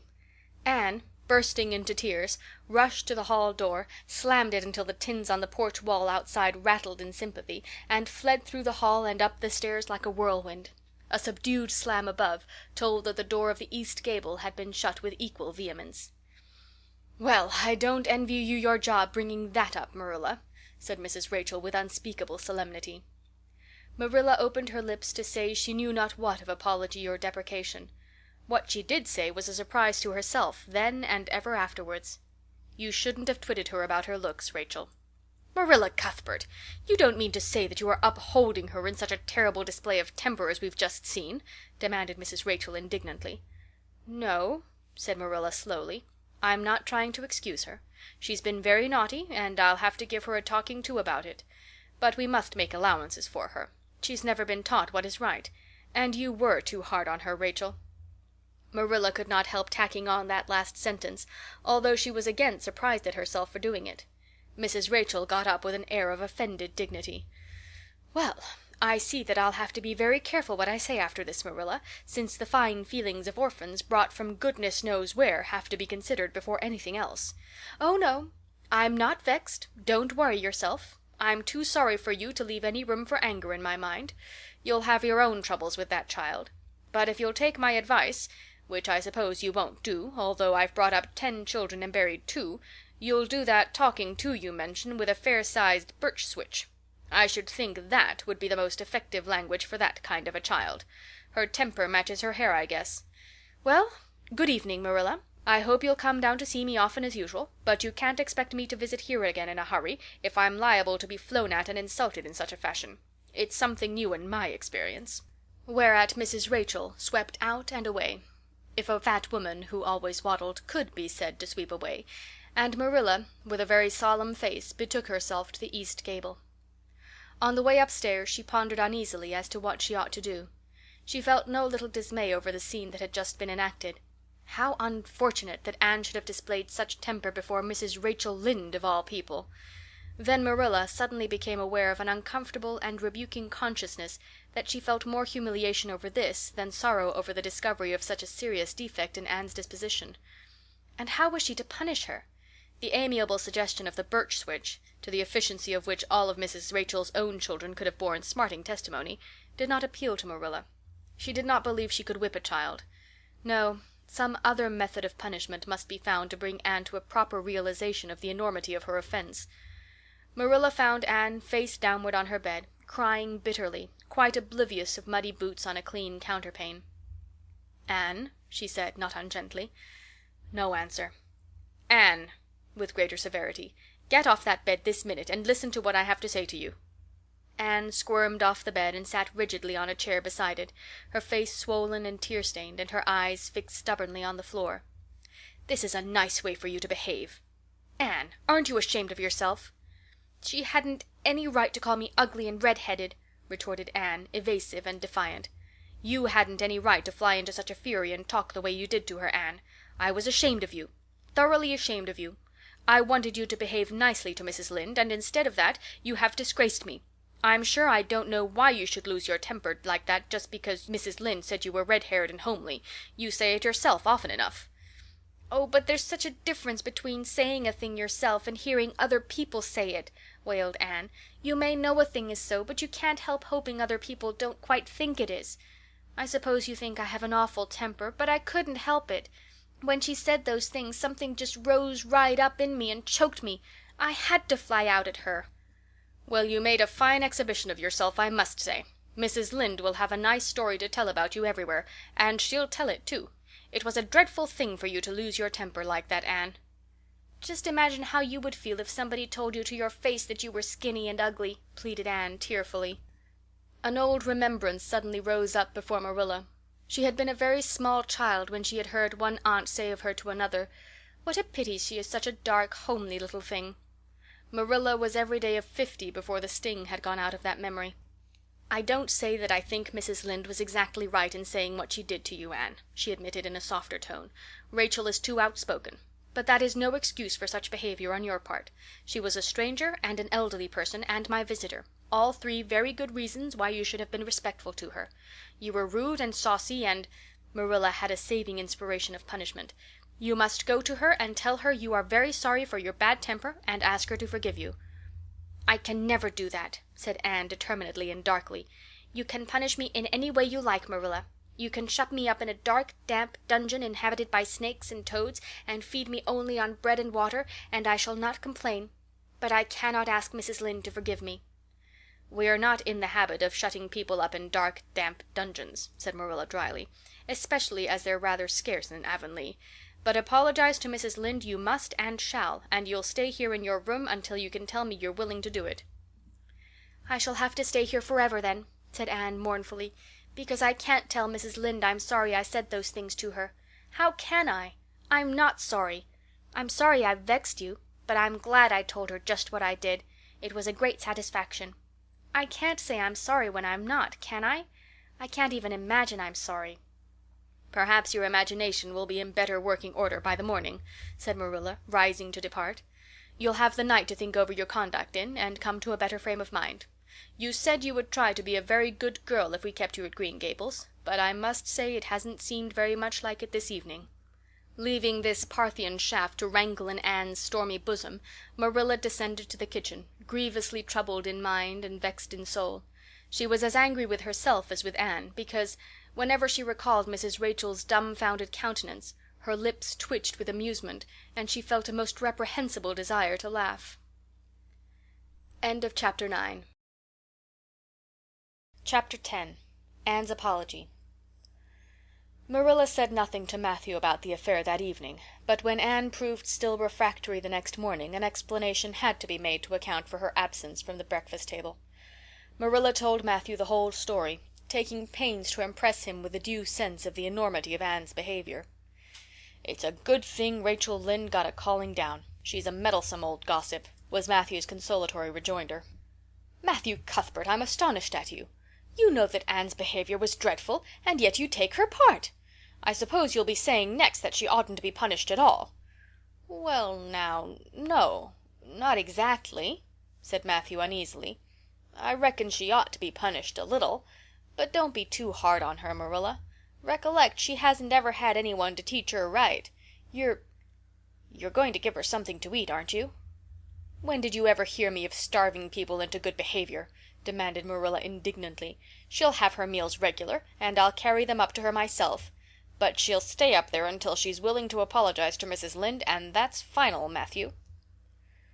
Breakfast, dinner, and supper were very silent meals, for Anne still remained obdurate. After each meal Marilla carried a well-filled tray to the east gable and brought it down later on, not noticeably depleted. Matthew eyed its last descent with a troubled eye. Had Anne eaten anything at all? When Marilla went out that evening to bring the cows from the back pasture, Matthew, who had been hanging about the barns and watching, slipped into the house with the air of a burglar and crept upstairs. As a general thing, Matthew gravitated between the kitchen and the little bedroom off the hall where he slept. Once in a while he ventured uncomfortably into the parlor or sitting room when the minister came to tea. But he had never been upstairs in his own house since the spring he helped Marilla paper the spare bedroom, and that was 4 years ago. He tiptoed along the hall and stood for several minutes outside the door of the east gable before he summoned courage to tap on it with his fingers, and then opened the door to peep in. Anne was sitting on the yellow chair by the window, gazing mournfully out into the garden. Very small and unhappy she looked, and Matthew's heart smote him. He softly closed the door and tiptoed over to her. "Anne," he whispered, as if afraid of being overheard. "How are you making it, Anne?" Anne smiled wanly. "Pretty well. I imagine a good deal, and that helps to pass the time. Of course, it's rather lonesome, but then I may as well get used to that." Anne smiled again, bravely facing the long years of solitary imprisonment before her. Matthew recollected that he must say what he had come to say without loss of time, lest Marilla return prematurely. "Well now, Anne, don't you think you'd better do it and have it over with?" he whispered. "It'll have to be done sooner or later, you know, for Marilla's a dreadful determined woman. Dreadful determined, Anne. Do it right off, I say, and have it over." "Do you mean apologize to Mrs. Lynde?" "Yes, apologize. That's the very word," said Matthew eagerly. "Just smooth it over, so to speak. That's what I was trying to get at." "I suppose I could do it to oblige you," said Anne thoughtfully. "It would be true enough to say I'm sorry, because I am sorry now. I wasn't a bit sorry last night. I was mad clear through, and I stayed mad all night. I know I did, because I woke up 3 times and I was just furious every time. But this morning it was over. I wasn't in a temper any more, and it left a dreadful sort of goneness, too. I felt so ashamed of myself, but I just couldn't think of going and telling Mrs. Lynde so. It would be so humiliating. I made up my mind I'd stay shut up here forever rather than do that. But still, I'd do anything for you, if you really want me to." "Well now, of course I do. It's terrible lonesome downstairs without you. Just go and smooth things over, that's a good girl." "Very well," said Anne resignedly. "I'll tell Marilla as soon as she comes in I've repented." That's right, Anne. But don't tell Marilla I said anything about it. She might think I was putting my oar in, and I promised not to do that." "Wild horses won't drag the secret from me," promised Anne solemnly. How would wild horses drag a secret from a person anyhow? But Matthew was gone, scared at his own success. He fled hastily to the remotest corner of the horse pasture, lest Marilla should suspect what he had been up to. Marilla herself, upon her return to the house, was agreeably surprised to hear a plaintive voice calling, "Marilla," over the banisters. "Well?" she said, going into the hall. "I'm sorry I lost my temper and said rude things, and I'm willing to go and tell Mrs. Lynde so." "Very well." Marilla's crispness gave no sign of her relief. She had been wondering what under the canopy she should do if Anne did not give in. "I'll take you down after milking." Accordingly, after milking, behold Marilla and Anne walking down the lane, the former erect and triumphant, the latter drooping and dejected. But halfway down Anne's dejection vanished as if by enchantment. She lifted her head and stepped lightly along, her eyes fixed on the sunset sky and an air of subdued exhilaration about her. Marilla beheld the change disapprovingly. This was no meek penitent such as it behooved her to take into the presence of the offended Mrs. Lynde. "What are you thinking of, Anne?" she asked sharply. "I'm imagining out what I must say to Mrs. Lynde," answered Anne dreamily. This was satisfactory, or should have been so, but Marilla could not rid herself of the notion that something in her scheme of punishment was going askew. Anne had no business to look so rapt and radiant. Rapt and radiant Anne continued until they were in the very presence of Mrs. Lynde, who was sitting knitting by her kitchen window. Then the radiance vanished. Mournful penitence appeared on every feature. Before a word was spoken Anne suddenly went down on her knees before the astonished Mrs. Rachel and held out her hands beseechingly. "Oh, Mrs. Lynde, I am so extremely sorry," she said with a quiver in her voice. "I could never express all my sorrow. No, not if I used up a whole dictionary. You must just imagine it. I behaved terribly to you, and I've disgraced the dear friends, Matthew and Marilla, who have let me stay at Green Gables, although I'm not a boy. I'm a dreadfully wicked and ungrateful girl, and I deserve to be punished and cast out by respectable people forever. It was very wicked of me to fly into a temper because you told me the truth. It was the truth. Every word you said was true. My hair is red, and I'm freckled and skinny and ugly. What I said to you was true, too, but I shouldn't have said it. Oh, Mrs. Lynde, please, please forgive me. If you refuse, it will be a lifelong sorrow to me. You wouldn't like to inflict a lifelong sorrow on a poor little orphan girl, would you, even if she had a dreadful temper? Oh, I'm sure you wouldn't. Please say you forgive me, Mrs. Lynde." Anne clasped her hands together, bowed her head, and waited for the word of judgment. There was no mistaking her sincerity. It breathed in every tone of her voice. Both Marilla and Mrs. Lynde recognized its unmistakable ring. But the former understood in dismay that Anne was actually enjoying her valley of humiliation, was reveling in the thoroughness of her abasement. Where was the wholesome punishment upon which she, Marilla, had plumed herself? Anne had turned it into a species of positive pleasure. Good Mrs. Lynde, not being overburdened with perception, did not see this. She only perceived that Anne had made a very thorough apology, and all resentment vanished from her kindly, if somewhat officious, heart. "There, there, get up, child," she said heartily. "Of course I forgive you. I guess I was a little too hard on you anyway. But I'm such an outspoken person. You just mustn't mind me, that's what. It can't be denied your hair is terrible red, but I knew a girl once, went to school with her in fact, whose hair was every mite as red as yours when she was young, but when she grew up it darkened to a real handsome auburn. I wouldn't be a mite surprised if yours did too. Not a mite." "Oh, Mrs. Lynde," Anne drew a long breath as she rose to her feet. "you have given me a hope. I shall always feel that you are a benefactor. Oh, I could endure anything if I only thought my hair would be a handsome auburn when I grew up. It would be so much easier to be good if one's hair was a handsome auburn, don't you think? And now, may I go out into your garden and sit on that bench under the apple trees while you and Marilla are talking? There's so much more scope for imagination out there." "Laws, yes, run along, child, and you can pick a bouquet of them white June lilies over in the corner if you like." As the door closed behind Anne, Mrs. Lynde got briskly up to light a lamp. "She's a real odd little thing.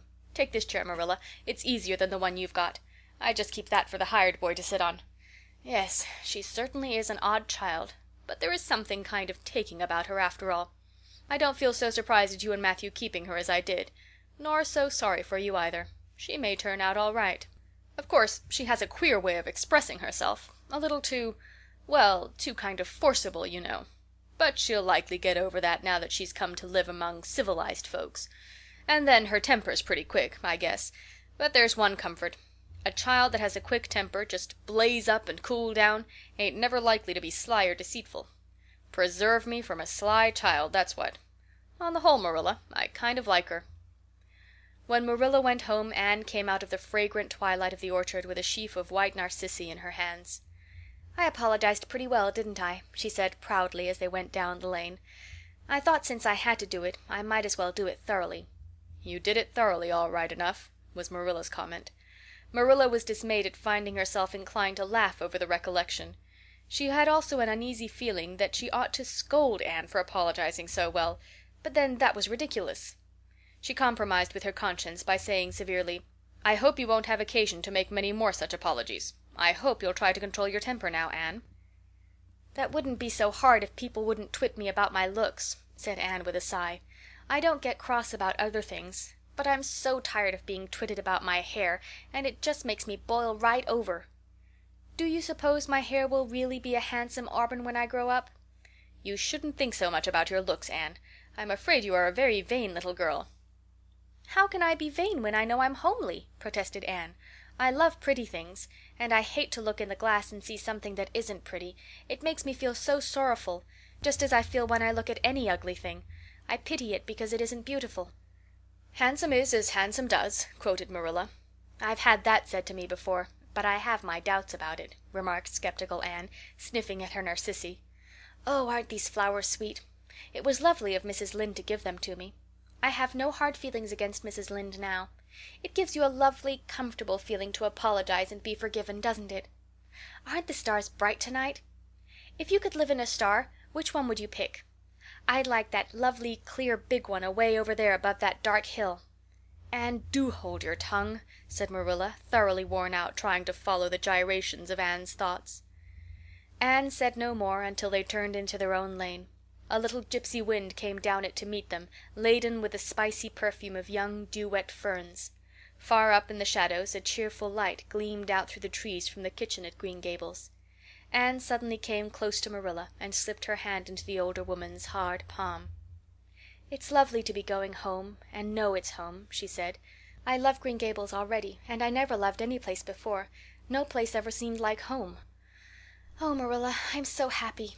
I could pray right now and not find it a bit hard." Something warm and pleasant welled up in Marilla's heart at a touch of that thin little hand in her own, a throb of the maternity she had missed perhaps. Its very unaccustomedness and sweetness disturbed her. She hastened to restore her sensations to their normal calm by inculcating a moral. "If you'll be a good girl you'll always be happy, Anne. And you should never find it hard to say your prayers." "Saying one's prayers isn't exactly the same thing as praying," said Anne meditatively. "But I'm going to imagine that I'm the wind that is blowing up there in those treetops. When I get tired of the trees I'll imagine I'm gently waving down here in the ferns, and then I'll fly over to Mrs. Lynde's garden and set the flowers dancing, and then I'll go with one great swoop over the clover field, and then I'll blow over the lake of shining waters and ripple it all up into little sparkling waves. Oh, there's so much scope for imagination in a wind. So I'll not talk any more just now, Marilla." "Thanks be to goodness for that," breathed Marilla in devout relief. End of chapter 10. Chapter 11. Anne's Impressions of Sunday School. "Well, how do you like them?" said Marilla. Anne was standing in the gable room, looking solemnly at 3 new dresses spread out on the bed. One was of snuffy-colored gingham, which Marilla had been tempted to buy from a peddler the preceding summer because it looked so serviceable. One was of black and white checkered sateen which she had picked up at a bargain counter in the winter, and one was a stiff print of an ugly blue shade which she had purchased that week at a Carmody store.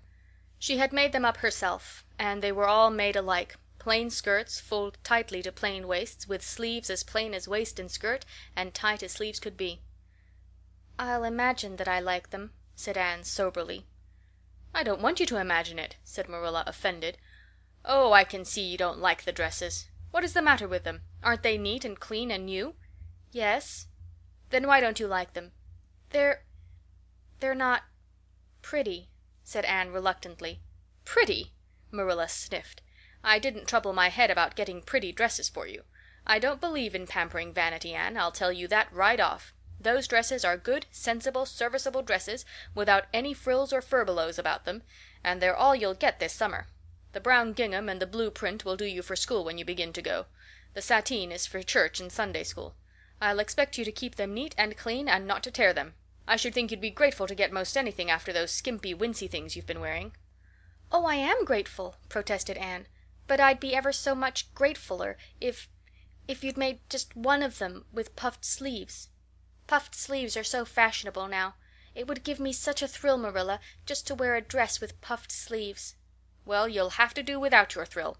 I hadn't any material to waste on puffed sleeves. I think they're ridiculous-looking things anyhow. I prefer the plain, sensible ones."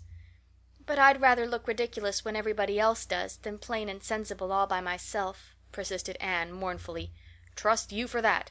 Well, hang those dresses carefully up in your closet, and then sit down and learn the Sunday school lesson.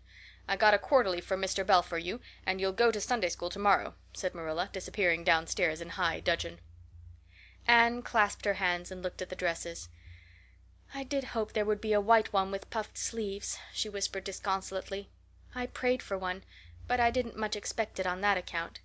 I didn't suppose God would have time to bother about a little orphan girl's dress. I knew I'd just have to depend on Marilla for it. Well, fortunately I can imagine that one of them is of snow-white muslin, with lovely lace frills and 3-puffed sleeves." The next morning warnings of a sick headache prevented Marilla from going to Sunday school with Anne. "You'll have to go down and call for Mrs. Lynde, Anne," she said. "She'll see that you get into the right class. Now mind you behave yourself properly. Stay to preaching afterwards, and ask Mrs. Lynde to show you our pew. Here's a cent for collection. Don't stare at people, and don't fidget. I shall expect you to tell me the text when you come home." Anne started off irreproachably, arrayed in the stiff black and white sateen, which, while decent as regards length and certainly not open to the charge of skimpiness, contrived to emphasize every corner and angle of her thin figure.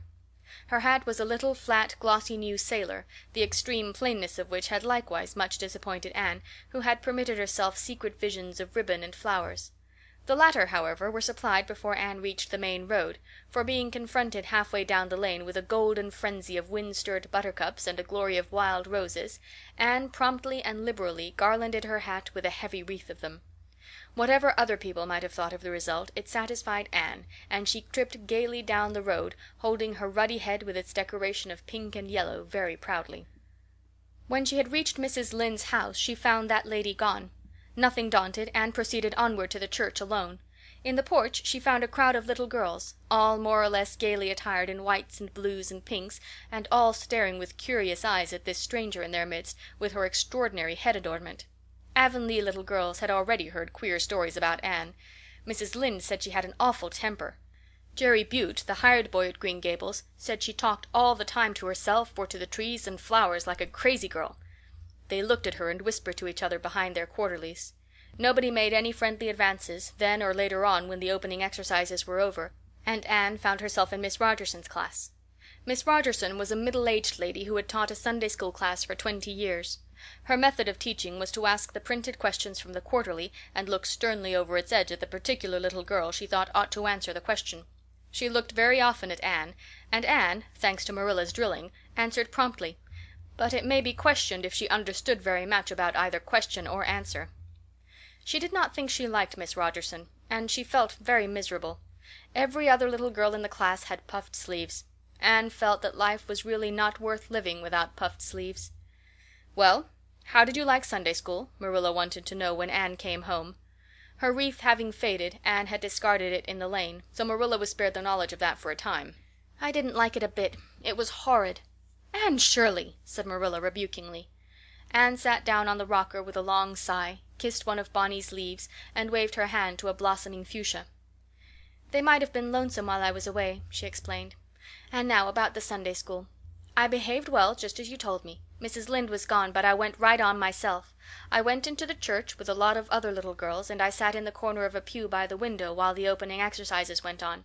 Mr. Bell made an awfully long prayer. I would have been dreadfully tired before he got through if I hadn't been sitting by that window. But it looked right out on the lake of shining waters, so I just gazed at that and imagined all sorts of splendid things." "You shouldn't have done anything of the sort. You should have listened to Mr. Bell." "But he wasn't talking to me," protested Anne. "He was talking to God, and he didn't seem to be very much interested in it either. I think he thought God was too far off, though. There was a long row of white birches hanging over the lake, and the sunshine fell down through them, way, way down, deep into the water. Oh, Marilla, it was like a beautiful dream. It gave me a thrill, and I just said, 'Thank you for it, God,' 2 or 3 times." "Not out loud, I hope," said Marilla anxiously. "Oh, no, just under my breath. Well, Mr. Bell did get through at last, and they told me to go into the classroom with Miss Rogerson's class. There were 9 other girls in it. They all had puffed sleeves. I tried to imagine mine were puffed too, but I couldn't. Why couldn't I? It was as easy as could be to imagine they were puffed when I was alone in the east gable, but it was awfully hard there among the others who had really, truly puffs. You shouldn't have been thinking about your sleeves in Sunday school. You should have been attending to the lesson. I hope you knew it. Oh, yes, and I answered a lot of questions. Miss Rogerson asked ever so many. I don't think it was fair for her to do all the asking. There were lots I wanted to ask her, but I didn't like to because I didn't think she was a kindred spirit. Then all the other little girls recited a paraphrase. She asked me if I knew any. I told her I didn't, but I could recite "The Dog at His Master's Grave" if she liked. That's in the Third Royal Reader. It isn't a really, truly religious piece of poetry, but it's so sad and melancholy that it might as well be. She said it wouldn't do, and she told me to learn the 19th paraphrase for next Sunday. I read it over in church afterwards, and it's splendid. There are 2 lines in particular that just thrill me. "Quick as the slaughtered squadrons fell in Midian's evil day." I don't know what squadrons means, nor Midian either, but it sounds so tragical. I can hardly wait until next Sunday to recite it. I'll practice it all the week. After Sunday school I asked Miss Rogerson, because Mrs. Lynde was too far away, to show me your pew. I sat just as still as I could, and the text was Revelation's 3rd chapter, 2nd and 3rd verses. It was a very long text. If I was a minister, I'd pick the short, snappy ones. The sermon was awfully long, too. I suppose the minister had to match it to the text. I didn't think he was a bit interesting. The trouble with him seems to be that he hasn't enough imagination. I didn't listen to him very much. I just let my thoughts run, and I thought of the most surprising things.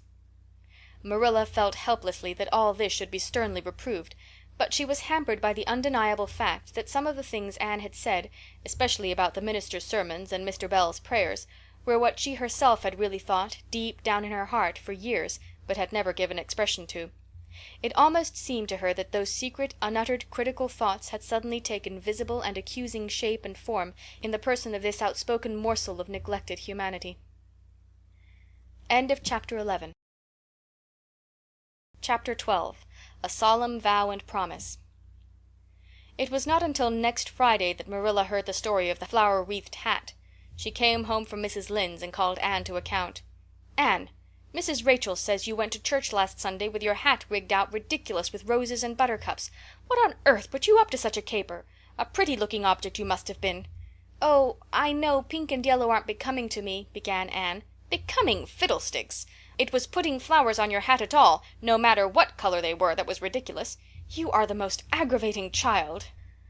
"I don't see why it's any more ridiculous to wear flowers on your hat than on your dress," protested Anne. "Lots of little girls there had bouquets pinned on their dresses. What's the difference?" Marilla was not to be drawn from the safe concrete into dubious paths of the abstract. "Don't answer me back like that, Anne. It was very silly of you to do such a thing. Never let me catch you at such a trick again. Mrs. Rachel says she thought she would sink through the floor when she saw you come in all rigged out like that. She couldn't get near enough to tell you to take them off until it was too late. She says people talked about it something dreadful. Of course, they would think I had no better sense than to let you go decked out like that." "Oh, I'm so sorry," said Anne, tears welling into her eyes. "I never thought you'd mind. The roses and buttercups were so sweet and pretty I thought they'd look lovely on my hat. Lots of the little girls had artificial flowers on their hats. I'm afraid I'm going to be a dreadful trial to you. Maybe you'd better send me back to the asylum. That would be terrible. I don't think I could endure it. Most likely I would go into consumption. I'm so thin as it is, you see. But that would be better than being a trial to you." "Nonsense," said Marilla, vexed at herself for having made the child cry. "I don't want to send you back to the asylum, I'm sure. All I want is that you should behave like other little girls and not make yourself ridiculous. Don't cry any more. I've got some news for you. Diana Barry came home this afternoon. I'm going up to see if I can borrow a skirt pattern from Mrs. Barry, and if you like you can come with me and get acquainted with Diana." Anne rose to her feet with clasped hands, the tears still glistening on her cheeks. The dish towel she had been hemming slipped unheeded to the floor. "Oh, Marilla, I'm frightened. Now that it has come I'm actually frightened. What if she shouldn't like me? It would be the most tragical disappointment of my life." "Now don't get into a fluster. And I do wish you wouldn't use such long words. It sounds so funny in a little girl. I guess Diana'll like you well enough. It's her mother you've got to reckon with. If she doesn't like you, it won't matter how much Diana does. If she has heard about your outburst to Mrs. Lynde and going to church with buttercups round your hat, I don't know what she'll think of you. You must be polite and well behaved, and don't make any of your startling speeches. For pity's sake, if the child isn't actually trembling." Anne was trembling. Her face was pale and tense. "Oh, Marilla, you'd be excited too if you were going to meet a little girl you hoped to be your bosom friend and whose mother mightn't like you," she said as she hastened to get her hat. They went over to Orchard Slope by the short cut across the brook and up the firry hill grove. Mrs. Barry came to the kitchen door in answer to Marilla's knock. She was a tall, black-eyed, black-haired woman with a very resolute mouth. She had the reputation of being very strict with her children. "How do you do, Marilla?" she said cordially. "Come in. And this is the little girl you have adopted, I suppose?" "Yes, this is Anne Shirley," said Marilla. Spelled with an E," gasped Anne, who, tremulous and excited as she was determined there should be no misunderstanding on that important point. Mrs. Barry, not hearing or not comprehending, merely shook hands and said kindly, "How are you?" "I am well in body, although considerably rumpled up in spirit, thank you, ma'am," said Anne gravely. Then aside to Marilla in an audible whisper, "There wasn't anything startling in that, was there, Marilla?" Diana was sitting on the sofa reading a book which she dropped when the callers entered. She was a very pretty little girl, with her mother's black eyes and hair, and rosy cheeks, and the merry expression which was her inheritance from her father. "This is my little girl, Diana," said Mrs. Barry. "Diana, you might take Anne out into the garden and show her your flowers. It will be better for you than straining your eyes over that book. She reads entirely too much." This to Marilla as the little girls went out. "And I can't prevent her, for her father aids and abets her. She's always poring over a book. I'm glad she has the prospect of a playmate.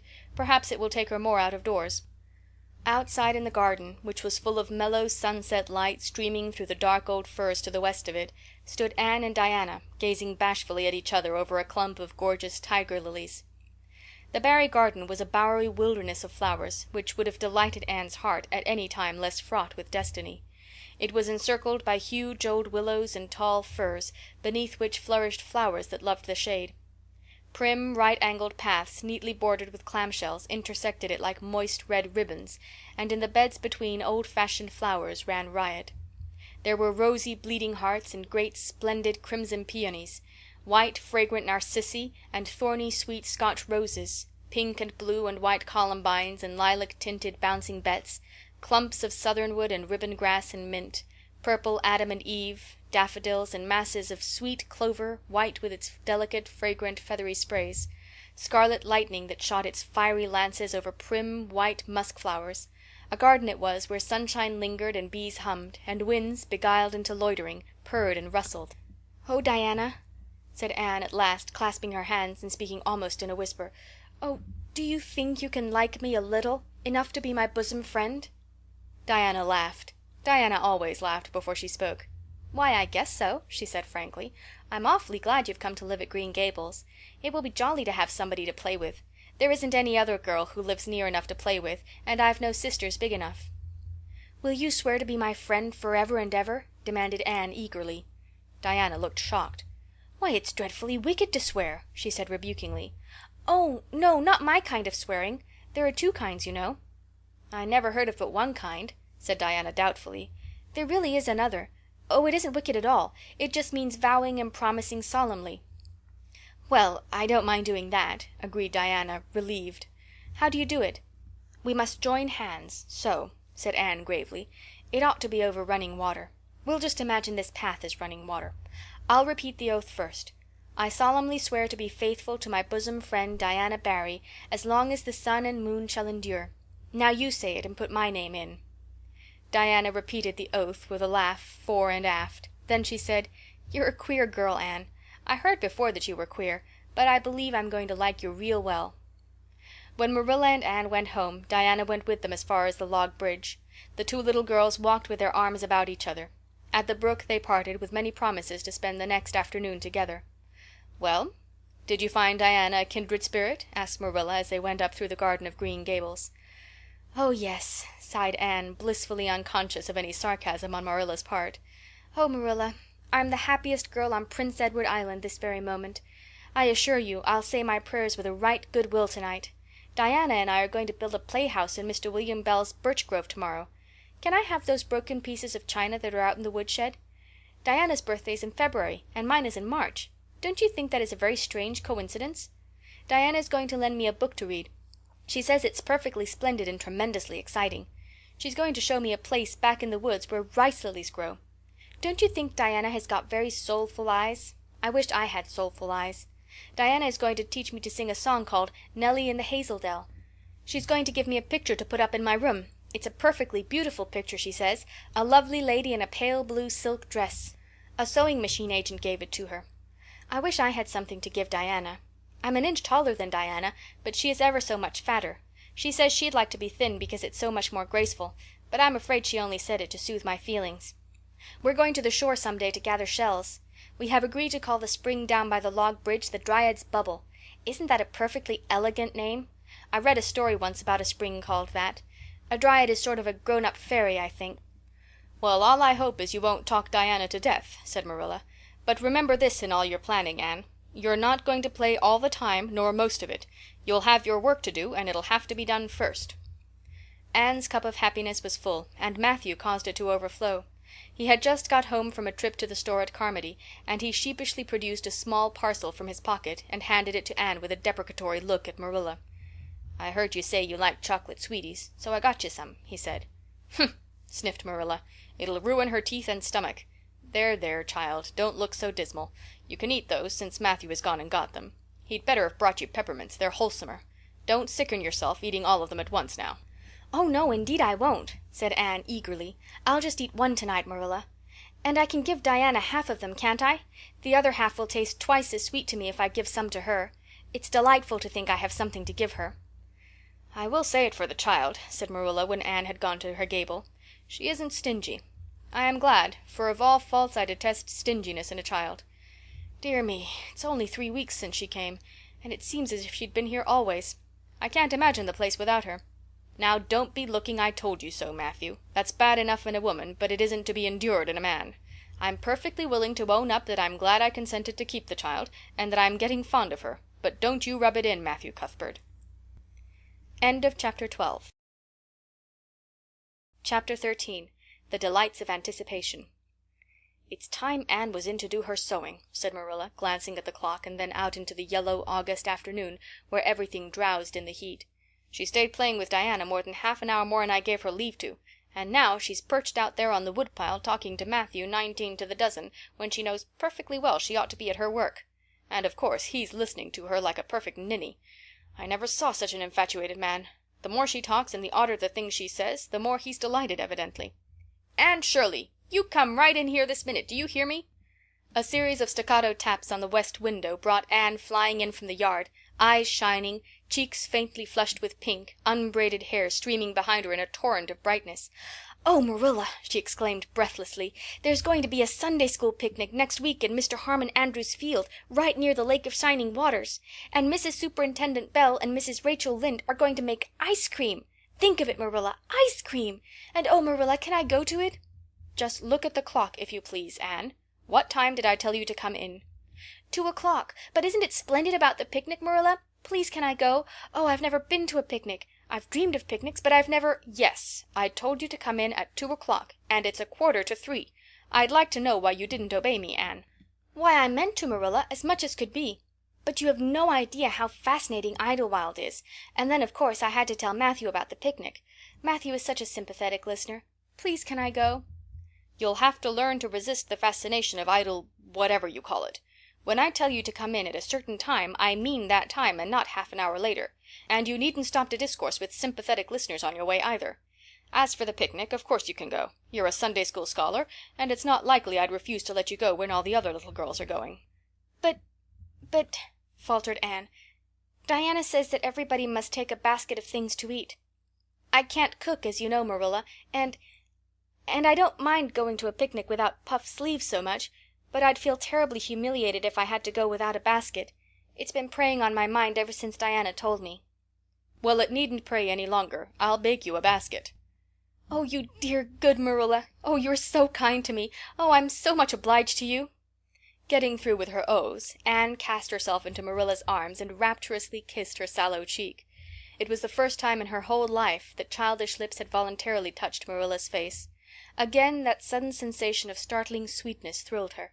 She was secretly vastly pleased at Anne's impulsive caress, which was probably the reason why she said brusquely, "There, there, never mind your kissing nonsense.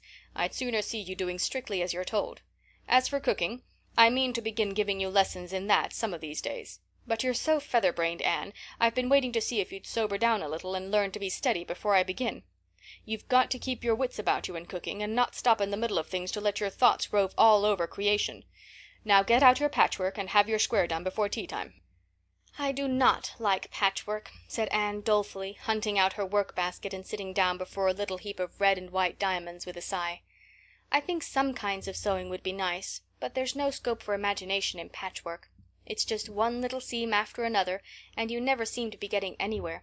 But of course I'd rather be Anne of Green Gables sewing patchwork than Anne of any other place with nothing to do but play. I wish time went as quick sewing patches as it does when I'm playing with Diana, though. Oh, we do have such elegant times, Marilla. I have to furnish most of the imagination, but I'm well able to do that. Diana is simply perfect in every other way. You know that little piece of land across the brook that runs up between our farm and Mr. Barry's? It belongs to Mr. William Bell, and right in the corner there is a little ring of white birch trees. The most romantic spot, Marilla. Diana and I have our playhouse there. We call it Idlewild. Isn't that a poetical name? I assure you it took me some time to think it out. I stayed awake nearly a whole night before I invented it. Then, just as I was dropping off to sleep, it came like an inspiration. Diana was enraptured when she heard it. We've got our house fixed up elegantly. You must come and see it, Marilla, won't you? We have great big stones all covered with moss for seats, and boards from tree to tree for shelves.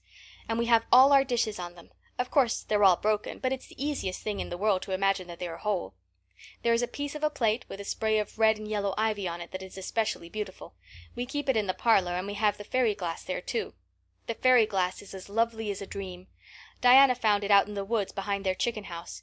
It's all full of rainbows, just little young rainbows that haven't grown big yet, and Diana's mother told her it was broken off a hanging lamp they once had. But it's nice to imagine the fairies lost it one night when they had a ball, so we call it the fairy glass. Matthew is going to make us a table. Oh, we have named that little round pool over in Mr. Barry's field Willowmere. I got that name out of the book Diana lent me. That was a thrilling book, Marilla. The heroine had 5 lovers. I'd be satisfied with one, wouldn't you? She was very handsome, and she went through great tribulations. She could faint as easy as anything. I'd love to be able to faint, wouldn't you, Marilla? It's so romantic. But I'm really very healthy for all I'm so thin. I believe I'm getting fatter, though. Don't you think I am? I look at my elbows every morning when I get up to see if any dimples are coming. Diana is having a new dress made with elbow sleeves. She's going to wear it to the picnic. Oh, I do hope it will be fine next Wednesday. I don't feel that I could endure the disappointment if anything happened to prevent me from getting to the picnic. I suppose I'd live through it, but I'm certain it would be a lifelong sorrow. It wouldn't matter if I got to 100 picnics in after years. They wouldn't make up for missing this one. They're going to have boats on the Lake of Shining Waters, and ice cream, as I told you. I've never tasted ice cream. Diana tried to explain what it was like, but I guess ice cream is one of those things that are beyond imagination. "Anne, you have talked even on for 10 minutes by the clock," said Marilla. "Now, just for curiosity's sake, see if you can hold your tongue for the same length of time." Anne held her tongue as desired, but for the rest of the week she talked picnic and thought picnic and dreamed picnic. On Saturday it rained, and she worked herself up into such a frantic state lest it should keep on raining until and over Wednesday that Marilla made her sew an extra patchwork square by way of steadying her nerves. On Sunday Anne confided to Marilla on the way home from church that she grew actually cold all over with excitement when the minister announced the picnic from the pulpit. "Such a thrill as went up and down my back, Marilla. I don't think I'd ever really believed until then that there was honestly going to be a picnic. I couldn't help fearing I'd only imagined it. But when a minister says a thing in the pulpit, you just have to believe it." "You set your heart too much on things, Anne," said Marilla with a sigh. "I'm afraid there'll be a great many disappointments in store for you through life." "Oh, Marilla, looking forward to things is half the pleasure of them," exclaimed Anne. "You mayn't get the things themselves, but nothing can prevent you from having the fun of looking forward to them. Mrs. Lynde says, 'Blessed are they who expect nothing, for they shall not be disappointed,' but I think it would be worse to expect nothing than to be disappointed." Marilla wore her amethyst brooch to church that day as usual. Marilla always wore her amethyst brooch to church. She would have thought it rather sacrilegious to leave it off, as bad as forgetting her Bible or her collection dime. That amethyst brooch was Marilla's most treasured possession. A seafaring uncle had given it to her mother, who in turn had bequeathed it to Marilla. It was an old-fashioned oval, containing a braid of her mother's hair surrounded by a border of very fine amethysts. Marilla knew too little about precious stones to realize how fine the amethysts actually were, but she thought them very beautiful, and was always pleasantly conscious of their violet shimmer at her throat, above her good brown satin dress, even although she could not see it. Anne had been smitten with delighted admiration when she first saw that brooch. "Oh, Marilla, it's a perfectly elegant brooch. I don't know how you can pay attention to the sermon or the prayers when you have it on. I couldn't, I know. I think amethysts are just sweet. They are what I used to think diamonds were like. Long ago, before I had ever seen a diamond, I read about them, and I tried to imagine what they would be like. I thought they would be lovely, glimmering purple stones. When I saw a real diamond in a lady's ring one day I was so disappointed I cried. Of course it was very lovely, but it wasn't my idea of a diamond. Will you let me hold the brooch for 1 minute, Marilla? Do you think amethysts can be the souls of good violets?" End of chapter 13. Chapter 14.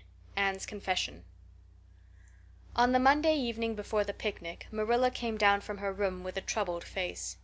"Anne," she said to that small personage, who was shelling peas by the spotless table and singing Nelly of the Hazel Dell with a vigor and expression that did credit to Diana's teaching, "did you see anything of my amethyst brooch? I thought I stuck it in my pincushion when I came home from church yesterday evening, but I can't find it anywhere." I saw it this afternoon when you were away at the Aid Society," said Anne a little slowly. "I was passing your door when I saw it on the cushion, so I went in to look at it." "Did you touch it?" said Marilla sternly. "Yes," admitted Anne. "I took it up and pinned it on my breast just to see how it would look." "You had no business to do anything of the sort. It's very wrong in a little girl to meddle. You shouldn't have gone into my room in the first place, and you shouldn't have touched a brooch that didn't belong to you in the second. Where did you put it?" "Oh, I put it back on the bureau. I hadn't it on a minute.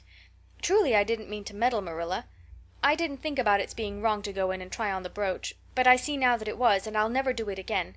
That's one good thing about me. I never do the same naughty thing twice." "You didn't put it back," said Marilla. "That brooch isn't anywhere on the bureau. You've taken it out or something, Anne." "I did put it back," said Anne quickly. Pertly, Marilla thought. "I just don't remember whether I stuck it on the pincushion or laid it in the china tray, but I'm perfectly certain I put it back." "I'll go and have another look," said Marilla, determining to be just. "If you put that brooch back it's there still. If it isn't, I'll know you didn't, that's all." Marilla went to her room and made a thorough search, not only over the bureau, but in every other place she thought the brooch might possibly be. It was not to be found, and she returned to the kitchen. "Anne, the brooch is gone. By your own admission you were the last person to handle it. Now what have you done with it? Tell me the truth at once. Did you take it out and lose it?" "No, I didn't," said Anne solemnly, meeting Marilla's angry gaze squarely. "I never took the brooch out of your room, and that is the truth if I was to be led to the block for it, although I'm not very certain what a block is. So there, Marilla." Anne's "so there" was only intended to emphasize her assertion, but Marilla took it as a display of defiance. "I believe you are telling me a falsehood, Anne," she said sharply. "I know you are. There now, don't say anything more unless you are prepared to tell the whole truth. Go to your room and stay there until you are ready to confess." "Will I take the peas with me?" said Anne meekly. "No, I'll finish shelling them myself. Do as I bid you." When Anne had gone, Marilla went about her evening tasks in a very disturbed state of mind. She was worried about her valuable brooch. What if Anne had lost it? And how wicked of the child to deny having taken it when anybody could see she must have. With such an innocent face, too. "I don't know what I wouldn't sooner have had happen," thought Marilla, as she nervously shelled the peas. "Of course, I don't suppose she meant to steal it or anything like that. She's just taken it to play with or help along that imagination of hers. She must have taken it, that's clear, for there hasn't been a soul in that room since she was in it, by her own story, until I went up tonight. And the brooch is gone. There's nothing surer. I suppose she has lost it and is afraid to own up for fear she'll be punished. It's a dreadful thing to think she tells falsehoods. It's a far worse thing than her fit of temper. It's a fearful responsibility to have a child in your house you can't trust. Slyness and untruthfulness, that's what she has displayed. I declare I feel worse about that than about the brooch. If she'd only have told the truth about it I wouldn't mind so much." Marilla went to her room at intervals all through the evening and searched for the brooch without finding it. A bedtime visit to the east gable produced no result. Anne persisted in denying that she knew anything about the brooch, but Marilla was only the more firmly convinced that she did. She told Matthew the story the next morning. Matthew was confounded and puzzled. He could not so quickly lose faith in Anne, but he had to admit that circumstances were against her. "You're sure it hasn't fell down behind the bureau?" was the only suggestion he could offer. "I've moved the bureau, and I've taken out the drawers, and I've looked in every crack and cranny," was Marilla's positive answer. "The brooch is gone, and that child has taken it and lied about it. That's the plain, ugly truth, Matthew Cuthbert, and we might as well look it in the face." "Well now, what are you going to do about it?" Matthew asked forlornly, feeling secretly thankful that Marilla and not he had to deal with the situation. He felt no desire to put his oar in this time. "She'll stay in her room until she confesses," said Marilla grimly, remembering the success of this method in the former case. "Then we'll see. Perhaps we'll be able to find the brooch if she'll only tell where she took it. But in any case she'll have to be severely punished, Matthew." "Well now, you'll have to punish her," said Matthew, reaching for his hat. "I've nothing to do with it, remember. You warned me off yourself." Marilla felt deserted by everyone. She could not even go to Mrs. Lynde for advice. She went up to the east gable with a very serious face, and left it with a face more serious still. Anne steadfastly refused to confess. She persisted in asserting that she had not taken the brooch. The child had evidently been crying, and Marilla felt a pang of pity which she sternly repressed. By night she was, as she expressed it, beat out. "You'll stay in this room until you confess, Anne. You can make up your mind to that," she said firmly. "But the picnic is tomorrow, Marilla," cried Anne. "You won't keep me from going to that, will you? You'll just let me out for the afternoon, won't you? Then I'll stay here as long as you like afterwards, cheerfully. But I must go to the picnic." "You'll not go to picnics nor anywhere else until you've confessed, Anne." "Oh, Marilla!" gasped Anne. But Marilla had gone out and shut the door.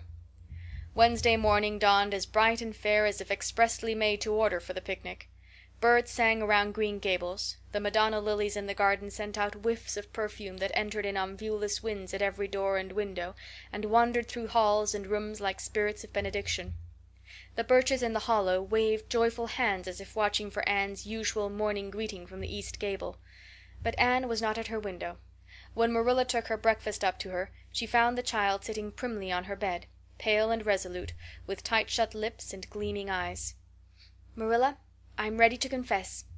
"Ah!" Marilla laid down her tray.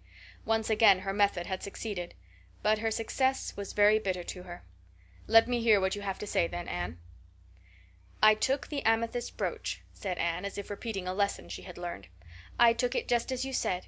I didn't mean to take it when I went in, but it did look so beautiful, Marilla, when I pinned it on my breast, that I was overcome by an irresistible temptation.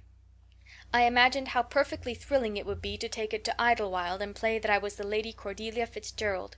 It would be so much easier to imagine I was the Lady Cordelia if I had a real amethyst brooch on. Diana and I made necklaces of roseberries, but what are roseberries compared to amethysts? So I took the brooch. I thought I could put it back before you came home. I went all the way around by the road to lengthen out the time. When I was going over the bridge across the Lake of Shining Waters, I took the brooch off to have another look at it. Oh, how it did shine in the sunlight! And then, when I was leaning over the bridge, it just slipped through my fingers, so, and went down, down, down, all purply sparkling, and sank forevermore beneath the Lake of Shining Waters. And that's the best I can do at confessing, Marilla." Marilla felt hot anger surge up into her heart again. This child had taken and lost her treasured amethyst brooch, and now sat there calmly reciting the details thereof without the least apparent compunction or repentance. "Anne, this is terrible," she said, trying to speak calmly. "You are the very wickedest girl I ever heard of." "Yes, I suppose I am," agreed Anne tranquilly, "and I know I'll have to be punished. It'll be your duty to punish me, Marilla. Won't you please get it over right off, because I'd like to go to the picnic with nothing on my mind." "Picnic, indeed! You'll go to no picnic today, Anne Shirley. That shall be your punishment. And it isn't half severe enough either for what you've done." "Not go to the picnic!" Anne sprang to her feet and clutched Marilla's hand. "But you promised me I might. Oh, Marilla, I must go to the picnic. That was why I confessed. Punish me any way you like but that. Oh, Marilla, please, please let me go to the picnic. Think of the ice cream. For anything you know, I may never have a chance to taste ice cream again." Marilla disengaged Anne's clinging hands stonily. "You needn't plead, Anne. You are not going to the picnic, and that's final. No, not a word." Anne realized that Marilla was not to be moved. She clasped her hands together, gave a piercing shriek, and then flung herself face downward on the bed, crying and writhing in an utter abandonment of disappointment and despair. "For land's sake!" gasped Marilla, hastening from the room. "I believe the child is crazy. No child in her senses would behave as she does. Oh, if she isn't utterly bad! Oh, dear, I'm afraid Rachel was right from the first. But I've put my hand to the plow and I won't look back." That was a dismal morning. Marilla worked fiercely and scrubbed the porch floor and the dairy shelves when she could find nothing else to do. Neither the shelves nor the porch needed it, but Marilla did. Then she went out and raked the yard. When dinner was ready she went to the stairs and called Anne. A tear-stained face appeared, looking tragically over the banisters. "Come down to your dinner, Anne." "I don't want any dinner, Marilla," said Anne sobbingly. "I couldn't eat anything. My heart is broken. You'll feel remorse of conscience some day, I expect, for breaking it, Marilla, but I forgive you. Remember when the time comes that I forgive you. But please don't ask me to eat anything, especially boiled pork and greens. Boiled pork and greens are so unromantic when one is in affliction." Exasperated, Marilla returned to the kitchen and poured out her tale of woe to Matthew, who, between his sense of justice and his unlawful sympathy for Anne, was a miserable man. "Well now, she shouldn't have taken the brooch, Marilla, or told stories about it," he admitted, mournfully surveying his plateful of unromantic pork and greens as if he, like Anne, thought it a food unsuited to crises of feeling. "But she's such a little thing, such an interesting little thing. Don't you think it's pretty rough not to let her go to the picnic when she's so set on it?" "Matthew Cuthbert, I'm amazed at you. I think I've let her off entirely too easy, and she doesn't appear to realize how wicked she's been at all. That's what worries me most. If she'd really felt sorry it wouldn't be so bad. And you don't seem to realize it neither. You're making excuses for her all the time to yourself, I can see that." "Well now, she's such a little thing," feebly reiterated Matthew. "And there should be allowances made, Marilla. You know she's never had any bringing up." "Well, she's having it now," retorted Marilla. The retort silenced Matthew, if it did not convince him. That dinner was a very dismal meal. The only cheerful thing about it was Jerry Butte, the hired boy, and Marilla resented his cheerfulness as a personal insult. When her dishes were washed and her bread sponge set and her hens fed, Marilla remembered that she had noticed a small rent in her best black lace shawl when she had taken it off on Monday afternoon on returning from the Ladies' Aid. She would go and mend it. The shawl was in a box in her trunk. As Marilla lifted it out, the sunlight, falling through the vines that clustered thickly about the window, struck upon something caught in the shawl, something that glittered and sparkled in facets of violet light. Marilla snatched at it with a gasp. It was the amethyst brooch, hanging to a thread of the lace by its catch. "Dear life and heart," said Marilla blankly. "What does this mean? Here's my brooch, safe and sound, that I thought was at the bottom of Barry's pond. Whatever did that girl mean by saying she took it and lost it? I declare I believe Green Gables is bewitched. I remember now that when I took off my shawl Monday afternoon I laid it on the bureau for a minute. I suppose the brooch got caught in it somehow.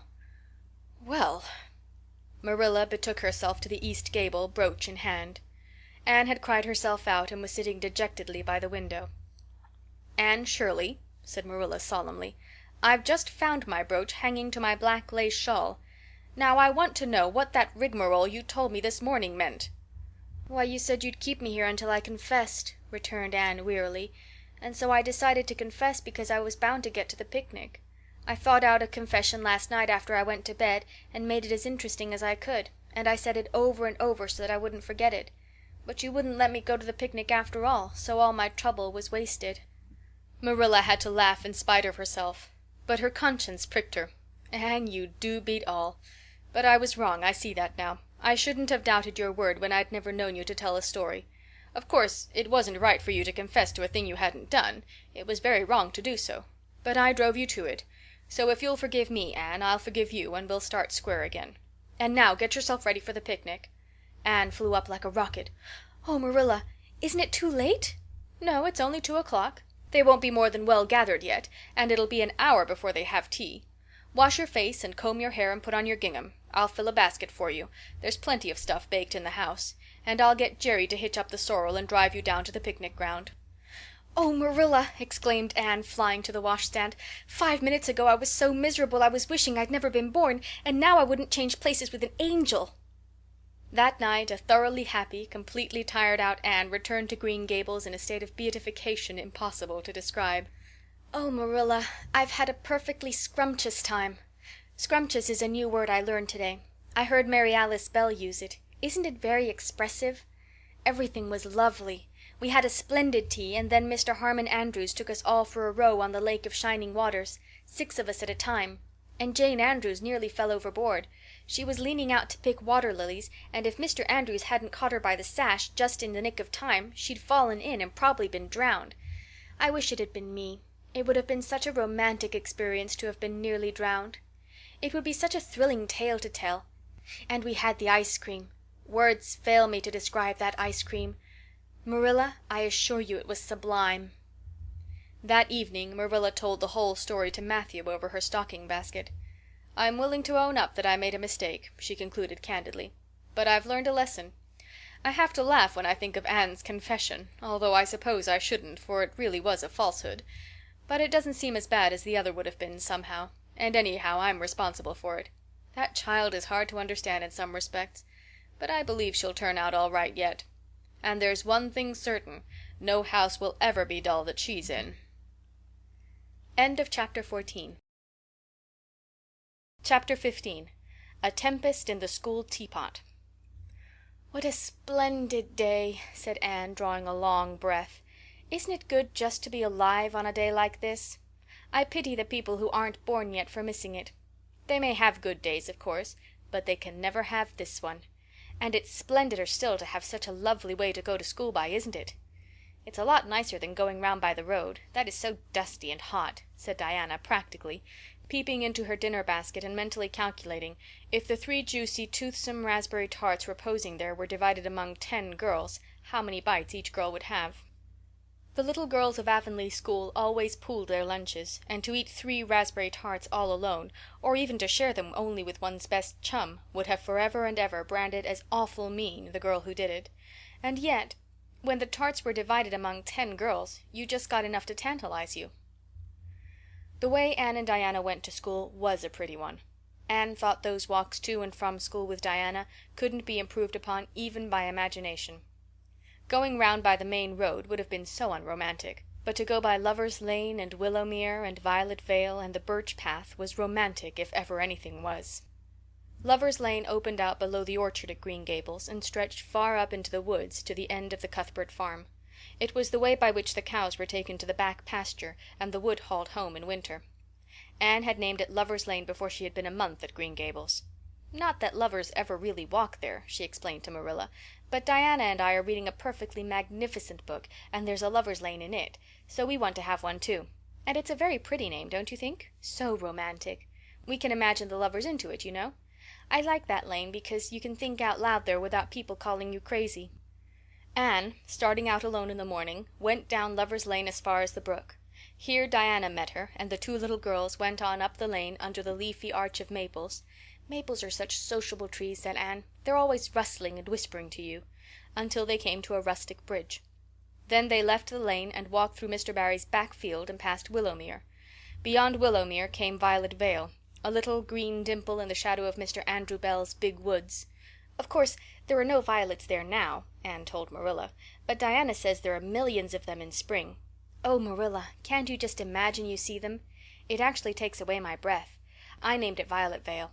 Diana says she never saw the beat of me for hitting on fancy names for places. It's nice to be clever at something, isn't it?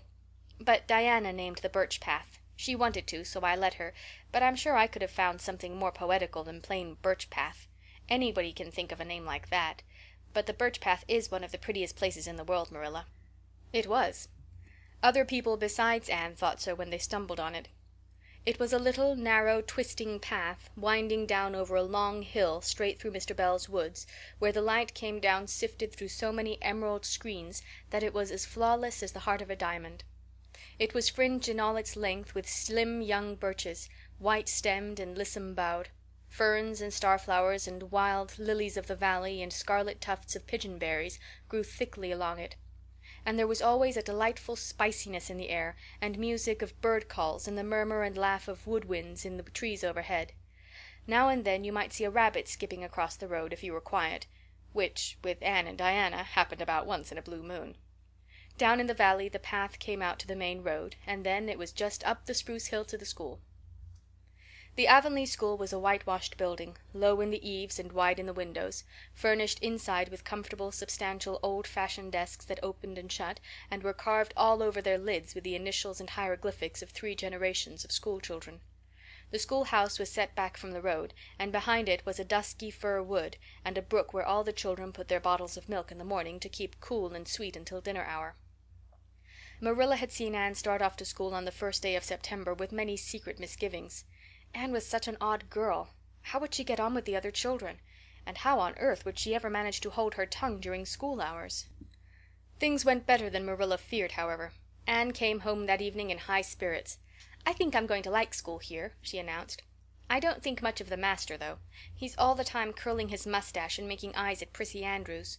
Prissy's grown up, you know. She's 16 and she's studying for the entrance examination into Queen's Academy at Charlottetown next year. Tilly Boulter says the master is dead gone on her. She's got a beautiful complexion and curly brown hair, and she does it up so elegantly. She sits in the long seat at the back, and he sits there too, most of the time, to explain her lessons, he says. But Ruby Gillis says she saw him writing something on her slate, and when Prissy read it she blushed as red as a beet and giggled. And Ruby Gillis says she doesn't believe it had anything to do with the lesson." "Anne Shirley, don't let me hear you talking about your teacher in that way again," said Marilla sharply. "You don't go to school to criticize the master. I guess he can teach you something, and it's your business to learn. And I want you to understand right off that you are not to come home telling tales about him. That is something I won't encourage. I hope you were a good girl." "Indeed I was," said Anne comfortably. "It wasn't so hard as you might imagine either. I sit with Diana. Our seat is right by the window and we can look down to the Lake of Shining Waters. There are a lot of nice girls in school, and we had scrumptious fun playing at dinner time. It's so nice to have a lot of little girls to play with, but of course I like Diana best and always will. I adore Diana. I'm dreadfully far behind the others. They're all in the 5th book and I'm only in the 4th. I feel that it's kind of a disgrace. But there's not one of them has such an imagination as I have, and I soon found that out. We had reading and geography and Canadian history and dictation today. Mr. Phillips said my spelling was disgraceful, and he held up my slate so that everybody could see it all marked over. I felt so mortified, Marilla. He might have been politer to a stranger, I think. Ruby Gillis gave me an apple, and Sophia Sloane lent me a lovely pink card with 'May I see you home' on it. I'm to give it back to her tomorrow. And Tilly Boulter let me wear her bead ring all the afternoon.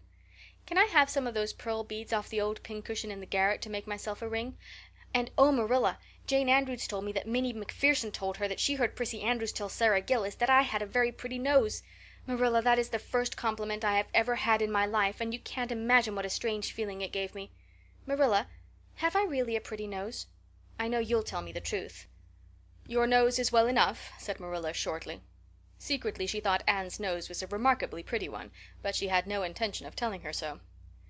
That was 3 weeks ago, and all had gone smoothly so far. And now, this crisp September morning, Anne and Diana were tripping blithely down the birch path, 2 of the happiest little girls in Avonlea. "I guess Gilbert Blythe will be in school today," said Diana. "He's been visiting his cousins over in New Brunswick all summer, and he only came home Saturday night. He's awfully handsome, Anne, and he teases the girls something terrible. He just torments our lives out."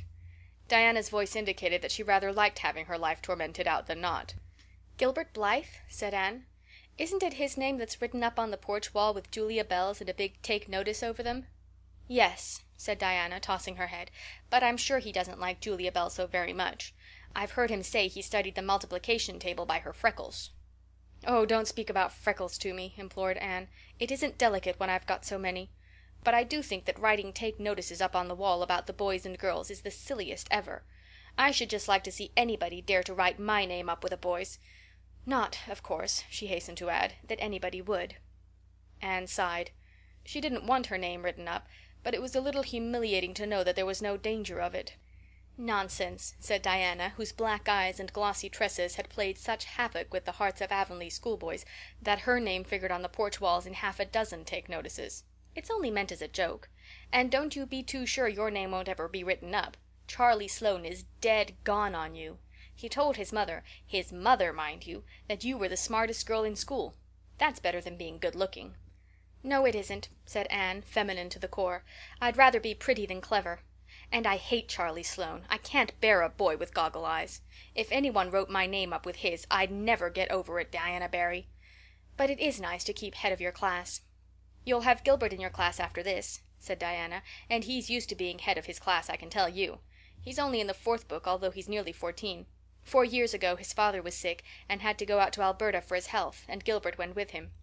They were there 3 years, and Gil didn't go to school hardly any until they came back. You won't find it so easy to keep head after this, Anne."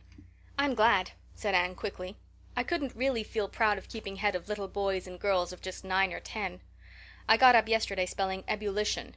Josie Pye was head, and mind you, she peeped in her book. Mr. Phillips didn't see her. He was looking at Prissy Andrews, but I did.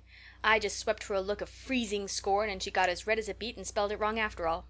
"Those Pye girls are cheats all round," said Diana indignantly as they climbed the fence of the main road. "Gertie Pye actually went and put her milk bottle in my place in the brook yesterday. Did you ever? I don't speak to her now." When Mr. Phillips was in the back of the room, hearing Prissy Andrews' Latin, Diana whispered to Anne, "That's Gilbert Blythe sitting right across the aisle from you, Anne. Just look at him and see if you don't think he's handsome." Anne looked accordingly. She had a good chance to do so, for the said Gilbert Blythe was absorbed in stealthily pinning the long yellow braid of Ruby Gillis, who sat in front of him, to the back of her seat. He was a tall boy, with curly brown hair, roguish hazel eyes, and a mouth twisted into a teasing smile. Presently Ruby Gillis started up to take a sum to the master. She fell back into her seat with a little shriek, believing that her hair was pulled out by the roots.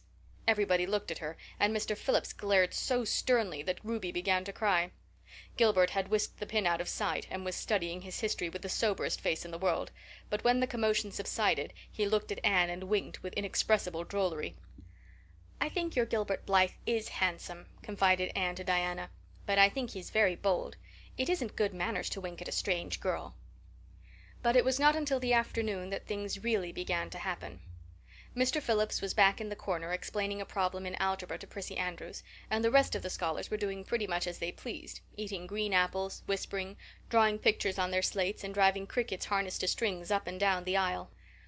Gilbert Blythe was trying to make Anne Shirley look at him, and failing utterly, because Anne was at that moment totally oblivious not only to the very existence of Gilbert Blythe, but of every other scholar in Avonlea school itself. With her chin propped on her hands, and her eyes fixed on the blue glimpse of the lake of shining waters that the west window afforded, she was far away in a gorgeous dreamland, hearing and seeing nothing save her own wonderful visions. Gilbert Blythe wasn't used to putting himself out to make a girl look at him and meeting with failure. She should look at him, that red-haired Shirley girl with the little pointed chin and the big eyes that weren't like the eyes of any other girl in Avonlea school. Gilbert reached across the aisle, picked up the end of Anne's long red braid, held it out at arm's length, and said in a piercing whisper, "Carrots! Carrots!" Then Anne looked at him with a vengeance. She did more than look. She sprang to her feet, her bright fancies fallen into cureless ruin. She flashed one indignant glance at Gilbert from eyes whose angry sparkle was swiftly quenched in equally angry tears. "You mean, hateful boy!" she exclaimed passionately. "How dare you!" And then thwack! Anne had brought her slate down on Gilbert's head and cracked it, slate, not head, clear across. Avonlea school always enjoyed a scene. This was an especially enjoyable one. Everybody said, "Oh!" in horrified delight. Diana gasped. Ruby Gillis, who was inclined to be hysterical, began to cry. Tommy Sloane let his team of crickets escape him altogether while he stared open-mouthed at the tableau. Mr. Phillips stalked down the aisle and laid his hand heavily on Anne's shoulder. "Anne Shirley, what does this mean?" he said angrily. Anne returned no answer. It was asking too much of flesh and blood to expect her to tell before the whole school that she had been called carrots. Gilbert it was who spoke up stoutly. "It was my fault, Mr. Phillips. I teased her." Mr. Phillips paid no heed to Gilbert. "I am sorry to see a pupil of mine displaying such a temper and such a vindictive spirit," he said in a solemn tone, as if the mere fact of being a pupil of his ought to root out all evil passions from the hearts of small imperfect mortals. "Anne, go and stand on the platform in front of the blackboard for the rest of the afternoon." Anne would have infinitely preferred a whipping to this punishment, under which her sensitive spirit quivered as from a whiplash. With a white, set face she obeyed. Mr. Phillips took a chalk crayon and wrote on the blackboard above her head, "Anne Shirley has a very bad temper. Anne Shirley must learn to control her temper," and then read it out loud so that even the primer class, who couldn't read writing, should understand it. Anne stood there the rest of the afternoon with that legend above her. She did not cry or hang her head. Anger was still too hot in her heart for that, and it sustained her amid all her agony of humiliation. With resentful eyes and passion-red cheeks she confronted alike Diana's sympathetic gaze and Charlie Sloane's indignant nods and Josie Pye's malicious smiles. As for Gilbert Blythe, she would not even look at him. She would never look at him again. She would never speak to him. When school was dismissed, Anne marched out with her red head held high. Gilbert Blythe tried to intercept her at the porch door. "I'm awfully sorry I made fun of your hair, Anne," he whispered contritely. "Honest I am. Don't be mad for keeps now." Anne swept by disdainfully without look or sign of hearing. "Oh, how could you, Anne?" breathed Diana as they went down the road, half reproachfully, half admiringly. Diana felt that she could never have resisted Gilbert's plea. "I shall never forgive Gilbert Blythe," said Anne firmly. "And Mr. Phillips spelled my name without an E, too. The iron has entered into my soul, Diana." Diana hadn't the least idea what Anne meant, but she understood it was something terrible. "You mustn't mind Gilbert making fun of your hair," she said soothingly. "Why, he makes fun of all the little girls. He laughs at mine because it is so black. He's called me a crow a dozen times, and I never heard him apologize for anything before either." "There is a great deal of difference between being called a crow and being called carrots," said Anne with dignity. "Gilbert Blythe has hurt my feelings excruciatingly, Diana." It is possible the matter might have blown over without more excruciation if nothing else had happened. But when things begin to happen they are apt to keep on. Avonlea scholars often spent noon hour picking gum in Mr. Bell's spruce grove, over the hill and across his big pasture field. From there they could keep an eye on Eben Wright's house, where the master boarded. When they saw Mr. Phillips emerging therefrom, they ran for the schoolhouse, but the distance being about 3 times longer than Mr. Wright's lane, they were very apt to arrive there, breathless and gasping, some 3 minutes too late. On the following day Mr. Phillips was seized with one of his spasmodic fits of reform, and announced before going home to dinner that he should expect to find all the scholars in their seats when he returned. Anyone who came in late would be punished. All the boys and some of the girls went to Mr. Bell's spruce grove as usual, fully intending to stay only long enough to pick a chew. But spruce groves are seductive and yellow nuts of gum beguiling. They picked and loitered and strayed, and as usual the first thing that recalled them to a sense of the flight of time was Jimmy Glover shouting from the top of a patriarchal old spruce, "Master's coming!" The girls, who were on the ground, started first and managed to reach the schoolhouse in time, but without a second to spare. The boys, who had to wriggle hastily down from the trees, were later, and Anne, who had not been picking gum at all, but was wandering happily in the far end of the grove, waist-deep among the bracken, singing softly to herself with a wreath of rice lilies on her hair, as if she were some wild divinity of the shadowy places, was latest of all.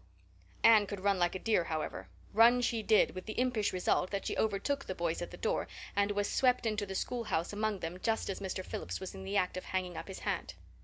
Mr. Phillips' brief reforming energy was over. He didn't want the bother of punishing a dozen pupils, but it was necessary to do something to save his word, so he looked about for a scapegoat and found it in Anne, who had dropped into her seat, gasping for breath, with a forgotten lily wreath hanging askew over one ear and giving her a particularly rakish and disheveled appearance. "Anne Shirley, since you seem to be so fond of the boys' company, we shall indulge your taste for it this afternoon," he said sarcastically. "Take those flowers out of your hair and sit with Gilbert Blythe." The other boys snickered. Diana, turning pale with pity, plucked the wreath from Anne's hair and squeezed her hand. Anne stared at the master as if turned to stone. "Did you hear what I said, Anne?" queried Mr. Phillips sternly. "Yes, sir," said Anne slowly, "but I didn't suppose you really meant it." "I assure you I did," still with the sarcastic inflection which all the children, and Anne especially, hated. It flicked on the raw. "Obey me at once." For a moment Anne looked as if she meant to disobey.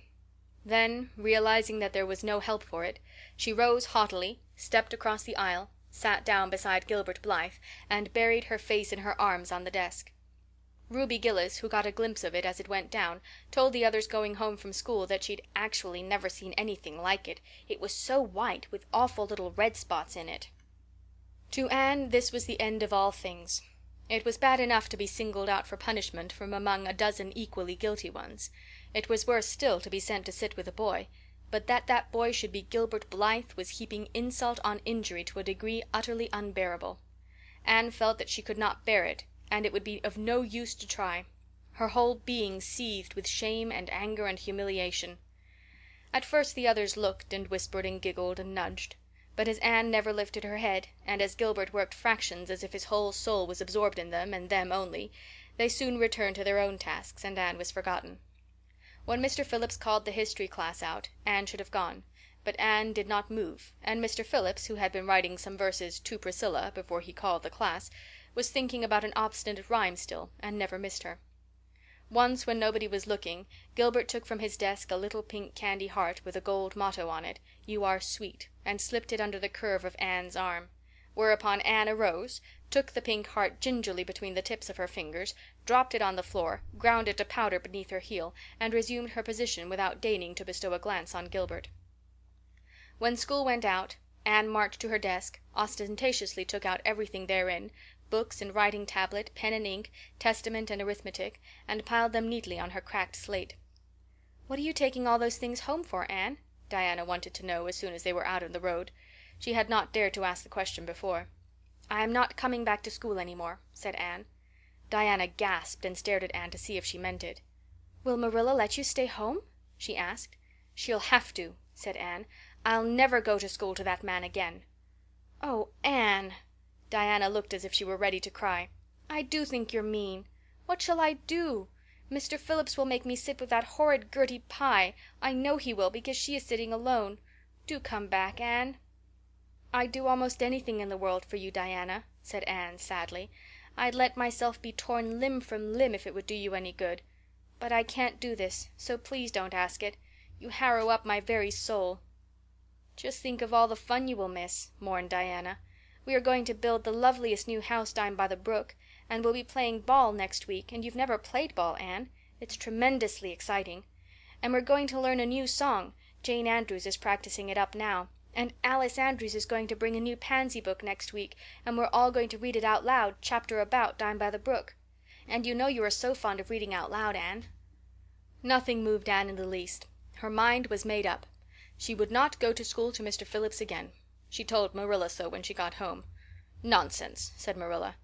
"It isn't nonsense at all," said Anne, gazing at Marilla with solemn, reproachful eyes. "Don't you understand, Marilla? I've been insulted." "Insulted fiddlesticks! You'll go to school tomorrow as usual." "Oh, no." Anne shook her head gently. "I'm not going back, Marilla. I'll learn my lessons at home, and I'll be as good as I can and hold my tongue all the time if it is possible at all. But I'll not go back to school, I assure you." Marilla saw something remarkably like unyielding stubbornness looking out of Anne's small face. She understood that she would have trouble in overcoming it, but she resolved wisely to say nothing more just then. "I'll run down and see Rachel about it this evening," she thought. "There's no use reasoning with Anne now. She's too worked up, and I've an idea she can be awful stubborn if she takes the notion.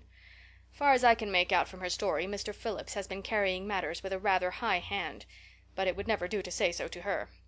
I'll just talk it over with Rachel. She's sent 10 children to school, and she ought to know something about it. She'll have heard the whole story, too, by this time." Marilla found Mrs. Lynde knitting quilts as industriously and cheerfully as usual. "I suppose you know what I've come about," she said a little shamefacedly. Mrs. Rachel nodded. "About Anne's fuss in school, I reckon," she said. "Tilly Boulter was in on her way home from school and told me about it." "I don't know what to do with her," said Marilla. "She declares she won't go back to school. I never saw a child so worked up. I've been expecting trouble ever since she started to school. I knew things were going too smooth to last. She's so high-strung. What would you advise, Rachel?" "Well, since you've asked my advice, Marilla," said Mrs. Lynde amiably. Mrs. Lynde dearly loved to be asked for advice. "I'd just humor her a little at first, that's what I'd do. It's my belief that Mr. Phillips was in the wrong. Of course it doesn't do to say so to the children, you know. And of course he did right to punish her yesterday for giving way to temper, but today it was different. The others who were late should have been punished as well as Anne, that's what. And I don't believe in making the girls sit with the boys for punishment. It isn't modest. Tilly Boulter was real indignant. She took Anne's part right through and said all the scholars did too. Anne seems real popular among them somehow. I never thought she'd take with them so well." "Then you really think I'd better let her stay home?" said Marilla in amazement. "Yes. That is, I wouldn't say school to her again until she said it herself. Depend upon it, Marilla, she'll cool off in a week or so and be ready to go back of her own accord, that's what, while if you were to make her go back right off, dear knows what freak or tantrum she'd take next and make more trouble than ever. The less fuss made the better, in my opinion. She won't miss much by not going to school as far as that goes. Mr. Phillips isn't any good at all as a teacher. The order he keeps is scandalous, that's what, and he neglects the young fry and puts all his time on those big scholars he's getting ready for Queen's. He'd never have got the school for another year if his uncle hadn't been a trustee. The trustee, for he just leads the other two around by the nose, that's what. I declare, I don't know what education in this island is coming to." Mrs. Rachel shook her head as much as to say if she were only at the head of the educational system of the province, things would be much better managed. Marilla took Mrs. Rachel's advice, and not another word was said to Anne about going back to school. She learned her lessons at home, did her chores, and played with Diana in the chilly purple autumn twilights. But when she met Gilbert Blythe on the road or encountered him in Sunday school, she passed him by with an icy contempt that was no whit thawed by his evident desire to appease her. Even Diana's efforts as a peacemaker were of no avail. Anne had evidently made up her mind to hate Gilbert Blythe to the end of life. As much as she hated Gilbert, however, did she love Diana, with all the love of her passionate little heart, equally intense in its likes and dislikes. One evening Marilla, coming in from the orchard with a basket of apples, found Anne sitting along by the east window in the twilight, crying bitterly. "Whatever's the matter now, Anne?" she asked. "It's about Diana," sobbed Anne luxuriously. "I love Diana so, Marilla. I cannot ever live without her. But I know very well when we grow up that Diana will get married and go away and leave me. And oh, what shall I do? I hate her husband. I just hate him furiously. I've been imagining it all out, the wedding and everything. Diana dressed in snowy garments with a veil and looking as beautiful and regal as a queen, and me the bridesmaid with a lovely dress too, and puffed sleeves, but with a breaking heart hid beneath my smiling face. And then bidding Diana good-bye." Here Anne broke down entirely and wept with increasing bitterness. Marilla turned quickly away to hide her twitching face, but it was no use. She collapsed on the nearest chair and burst into such a hearty and unusual peal of laughter that Matthew, crossing the yard outside, halted in amazement. When had he heard Marilla laugh like that before? "Well, Anne Shirley," said Marilla as soon as she could speak, "if you must borrow trouble, for pity's sake borrow it handier home. I should think you had an imagination, sure enough." End of chapter 15. Chapter 16. Diana is invited to tea with tragic results. October was a beautiful month at Green Gables, when the birches in the hollow turned as golden as sunshine, and the maples behind the orchard were royal crimson, and the wild cherry trees along the lane put on the loveliest shades of dark red and bronzy green, while the fields sunned themselves in aftermaths. Anne reveled in the world of color about her. "Oh, Marilla," she exclaimed one Saturday morning, coming dancing in with her arms full of gorgeous boughs, "I'm so glad I live in a world where there are Octobers. It would be terrible if we just skipped from September to November, wouldn't it? Look at these maple branches. Don't they give you a thrill, several thrills? I'm going to decorate my room with them." "Messy things," said Marilla, whose aesthetic sense was not noticeably developed. "You clutter up your room entirely too much with out-of-door stuff, Anne. Bedrooms were made to sleep in." "Oh, and dream in too, Marilla. And you know, one can dream so much better in a room where there are pretty things. I'm going to put these boughs in the old blue jug and set them on my table." "Mind you don't drop leaves all over the stairs, then. I'm going on a meeting of the Aid Society at Carmody this afternoon, Anne, and I won't likely be home before dark. You'll have to get Matthew and Jerry their supper, so mind you don't forget to put the tea to draw until you sit down at the table as you did last time." "It was dreadful of me to forget," said Anne apologetically, "but that was the afternoon I was trying to think of a name for Violet Vale, and it crowded other things out. Matthew was so good, he never scolded a bit. He put the tea down himself and said we could wait a while as not. And I told him a lovely fairy story while we were waiting, so he didn't find the time long at all. It was a beautiful story, Marilla. I forgot the end of it, so I made up an end for it myself, and Matthew said he couldn't tell where the join came in." "Matthew would think it all right, Anne, if you took a notion to get up and have dinner in the middle of the night. But you keep your wits about you this time. And I don't really know if I'm doing right. It may make you more addle-pated than ever, but you can ask Diana to come over and spend the afternoon with you and have tea here." "Oh, Marilla!" Anne clasped her hands. "How perfectly lovely! You are able to imagine things after all, or else you'd never have understood how I've longed for that very thing. It will seem so nice and grown-uppish. No fear of my forgetting to put the tea to draw when I have company. Oh, Marilla, can I use the rosebud sprayed tea set?" "No, indeed. The rosebud tea set? Well, what next? You know I never use that except for the minister or the aids. You'll put down the old brown tea set. But you can open the little yellow crock of cherry preserves. It's time it was being used, anyhow. I believe it's beginning to work. And you can cut some fruit cake and have some of the cookies and snaps." "I can just imagine myself sitting down at the head of the table and pouring out the tea," said Anne, shutting her eyes ecstatically, "and asking Diana if she takes sugar. I know she doesn't, but of course I'll ask her just as if I didn't know. And then pressing her to take another piece of fruit cake and another helping of preserves.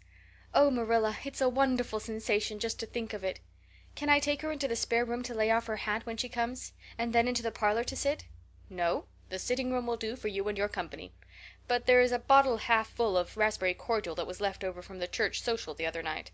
It's on the second shelf of the sitting room closet, and you and Diana can have it if you like, and a cookie to eat with it along in the afternoon, for I dare say Matthew'll be late coming in to tea since he's hauling potatoes to the vessel." Anne flew down to the hollow past the Dryad's Bubble and up the spruce path to Orchard Slope to ask Diana to tea. As a result, just after Marilla had driven off to Carmody, Diana came over dressed in her second best dress and looking exactly as it is proper to look when asked out to tea. At other times she was wont to run into the kitchen without knocking, but now she knocked primly at the front door, and when Anne, dressed in her second best, as primly opened it, both little girls shook hands as gravely as if they had never met before. This unnatural solemnity lasted until after Diana had been taken to the east gable to lay off her hat, and then had sat for 10 minutes in the sitting room, toes in position. "How is your mother?" inquired Anne politely, just as if she had not seen Mrs. Barry picking apples that morning in excellent health and spirits. "She is very well, thank you. I suppose Mr. Cuthbert is hauling potatoes to the Lily Sands this afternoon, is he?" said Diana, who had ridden down to Mr. Harmon Andrews that morning in Matthew's cart. "Yes. Our potato crop is very good this year. I hope your father's crop is good too." "It is fairly good, thank you. Have you picked many of your apples yet?" "Oh, ever so many," said Anne, forgetting to be dignified and jumping up quickly. "Let's go out to the orchard and get some of the red sweetings, Diana. Marilla says we can have all that are left on the tree. Marilla is a very generous woman. She said we could have fruit cake and cherry preserves for tea. But it isn't good manners to tell your company what you are going to give them to eat, so I won't tell you what she said we could have to drink. Only it begins with an R and a C and it's a bright red color. I love bright red drinks, don't you? They taste twice as good as any other color." The orchard, with its great sweeping boughs that bent to the ground with fruit, proved so delightful that the little girl spent most of the afternoon in it, sitting in a grassy corner where the frost had spared the green, and the mellow autumn sunshine lingered warmly, eating apples and talking as hard as they could. Diana had much to tell Anne of what went on in school. She had to sit with Gertie Pye, and she hated it. Gertie squeaked her pencil all the time, and it just made her, Diana's, blood run cold. Ruby Gillis had charmed all her warts away, true's you live, with a magic pebble that old Mary Joe from the creek gave her. You had to rub the warts with the pebble and then throw it away over your left shoulder at the time of the new moon, and the warts would all go. Charlie Sloane's name was written up with M. White's on the porch wall, and M. White was awful mad about it. Sam Boulter had sassed Mr. Phillips in class, and Mr. Phillips whipped him, and Sam's father came down to the school and dared Mr. Phillips to lay a hand on one of his children again. And Maddie Andrews had a new red hood and a blue crossover with tassels on it, and the airs she put on about it were perfectly sickening. And Lizzie Wright didn't speak to Mamie Wilson because Mamie Wilson's grown-up sister had cut out Lizzie Wright's grown-up sister with her bow, and everybody missed Anne so and wished she'd come to school again. And Gilbert Blythe— But Anne didn't want to hear about Gilbert Blythe. She jumped up hurriedly and said suppose they go in and have some raspberry cordial. Anne looked on the second shelf of the room pantry, but there was no bottle of raspberry cordial there. Search revealed it away back on the top shelf. Anne put it on a tray and set it on the table with a tumbler. "Now please help yourself, Diana," she said politely. "I don't believe I'll have any just now. I don't feel as if I wanted any after all those apples." Diana poured herself out a tumblerful, looked at its bright red hue admiringly, and then sipped it daintily. "That's awfully nice raspberry cordial, Anne," she said. "I didn't know raspberry cordial was so nice." "I'm real glad you like it. Take as much as you want. I'm going to run out and stir the fire up. There are so many responsibilities on a person's mind when they're keeping house, isn't there?" When Anne came back from the kitchen, Diana was drinking her second glassful of cordial, and being entreated thereto by Anne, she offered no particular objection to the drinking of a third. The tumblerfuls were generous ones, and the raspberry cordial was certainly very nice. "The nicest I ever drank," said Diana. "It's ever so much nicer than Mrs. Lynde's, although she brags of hers so much. It doesn't taste a bit like hers." "I should think Marilla's raspberry cordial would probably be nicer than Mrs. Lynde's," said Anne loyally. "Marilla is a famous cook. She is trying to teach me to cook, but I assure you, Diana, it is uphill work. There is so little scope for imagination in cookery. You just have to go by rules. The last time I made a cake I forgot to put the flour in. I was thinking the loveliest story about you and me, Diana. I thought you were desperately ill with smallpox and everybody deserted you, but I went boldly to your bedside and nursed you back to life, and then I took the smallpox and died, and I was buried under those poplar trees in the graveyard, and you planted a rosebush by my grave and watered it with your tears, and you never, never forgot the friend of your youth who sacrificed her life for you. Oh, it was such a pathetic tale, Diana. The tears just rained down over my cheeks while I mixed the cake, but I forgot the flour, and the cake was a dismal failure. Flour is so essential to cakes, you know. Marilla was very cross, and I don't wonder. I'm a great trial to her. She was terribly mortified about the pudding sauce last week. We had a plum pudding for dinner on Tuesday, and there was half the pudding and a pitcherful of sauce left over. Marilla said there was enough for another dinner, and told me to set it on the pantry shelf and cover it. I meant to cover it just as much as could be, Diana, but when I carried it in I was imagining I was a nun. Of course, I'm a Protestant, but I imagined I was a Catholic, taking the veil to bury a broken heart in cloistered seclusion. And I forgot all about covering the pudding sauce. I thought of it next morning and ran to the pantry. Diana, fancy, if you can, my extreme horror at finding a mouse drowned in that pudding sauce. I lifted the mouse out with a spoon and threw it out in the yard, and then I washed the spoon in 3 waters. Marilla was out milking, and I fully intended to ask her when she came in if I'd give the sauce to the pigs, but when she did come in I was imagining that I was a frost fairy going through the woods turning the trees red and yellow, whichever they wanted to be, so I never thought about that pudding sauce again, and Marilla sent me out to pick apples. Well, Mr. and Mrs. Chester Ross from Spencervale came here that morning. You know they're very stylish people, especially Mrs. Chester Ross. When Marilla called me in, dinner was all ready and everybody was at the table. I tried to be as polite and dignified as I could be, for I wanted Mrs. Chester Ross to think I was a ladylike little girl, even if I wasn't pretty. Everything went right until I saw Marilla coming with the plum pudding in one hand and the pitcher of pudding sauce warmed up in the other. Diana, that was a terrible moment. I remembered everything, and I just stood up in my place and shrieked out, "Marilla, you mustn't use that pudding sauce. There was a mouse drowned in it. I forgot to tell you before." Oh, Diana, I shall never forget that awful moment if I live to be 100. Mrs. Chester Ross just looked at me, and I thought I would sink through the floor with mortification. She is such a perfect housekeeper, and fancy what she must have thought of us. Marilla turned red as fire, but she never said a word. Then she just carried that sauce and pudding out and brought in some strawberry preserves. She even offered me some, but I couldn't swallow a mouthful. It was like heaping coals of fire on my head. After Mrs. Chester Ross went away, Marilla gave me a dreadful scolding. "Why, Diana, what is the matter?" Diana had stood up very unsteadily. Then she sat down again, putting her hands to her head. I'm awful sick," she said, a little thickly. I must go right home." "Oh, you mustn't dream of going home without your tea," cried Anne in distress. "I'll get it right off. I'll go and put the tea down this very minute." "I must go home," repeated Diana stupidly but determinedly. "Let me get you a lunch anyhow," implored Anne. "Let me give you a bit of fruit cake and some of the cherry preserves. Lie down on the sofa for a little while and you'll be better. Where do you feel bad?" "I must go home," said Diana, and that was all she would say. In vain Anne pleaded. "I never heard of company going home without tea," she mourned. "Oh, Diana, do you suppose that it's possible you're really taking the smallpox? If you are, I'll go and nurse you, you can depend on that. I'll never forsake you. But I do wish you'd stay till after tea. Where do you feel bad?" "I'm awful dizzy," said Diana. And indeed she walked very dizzily.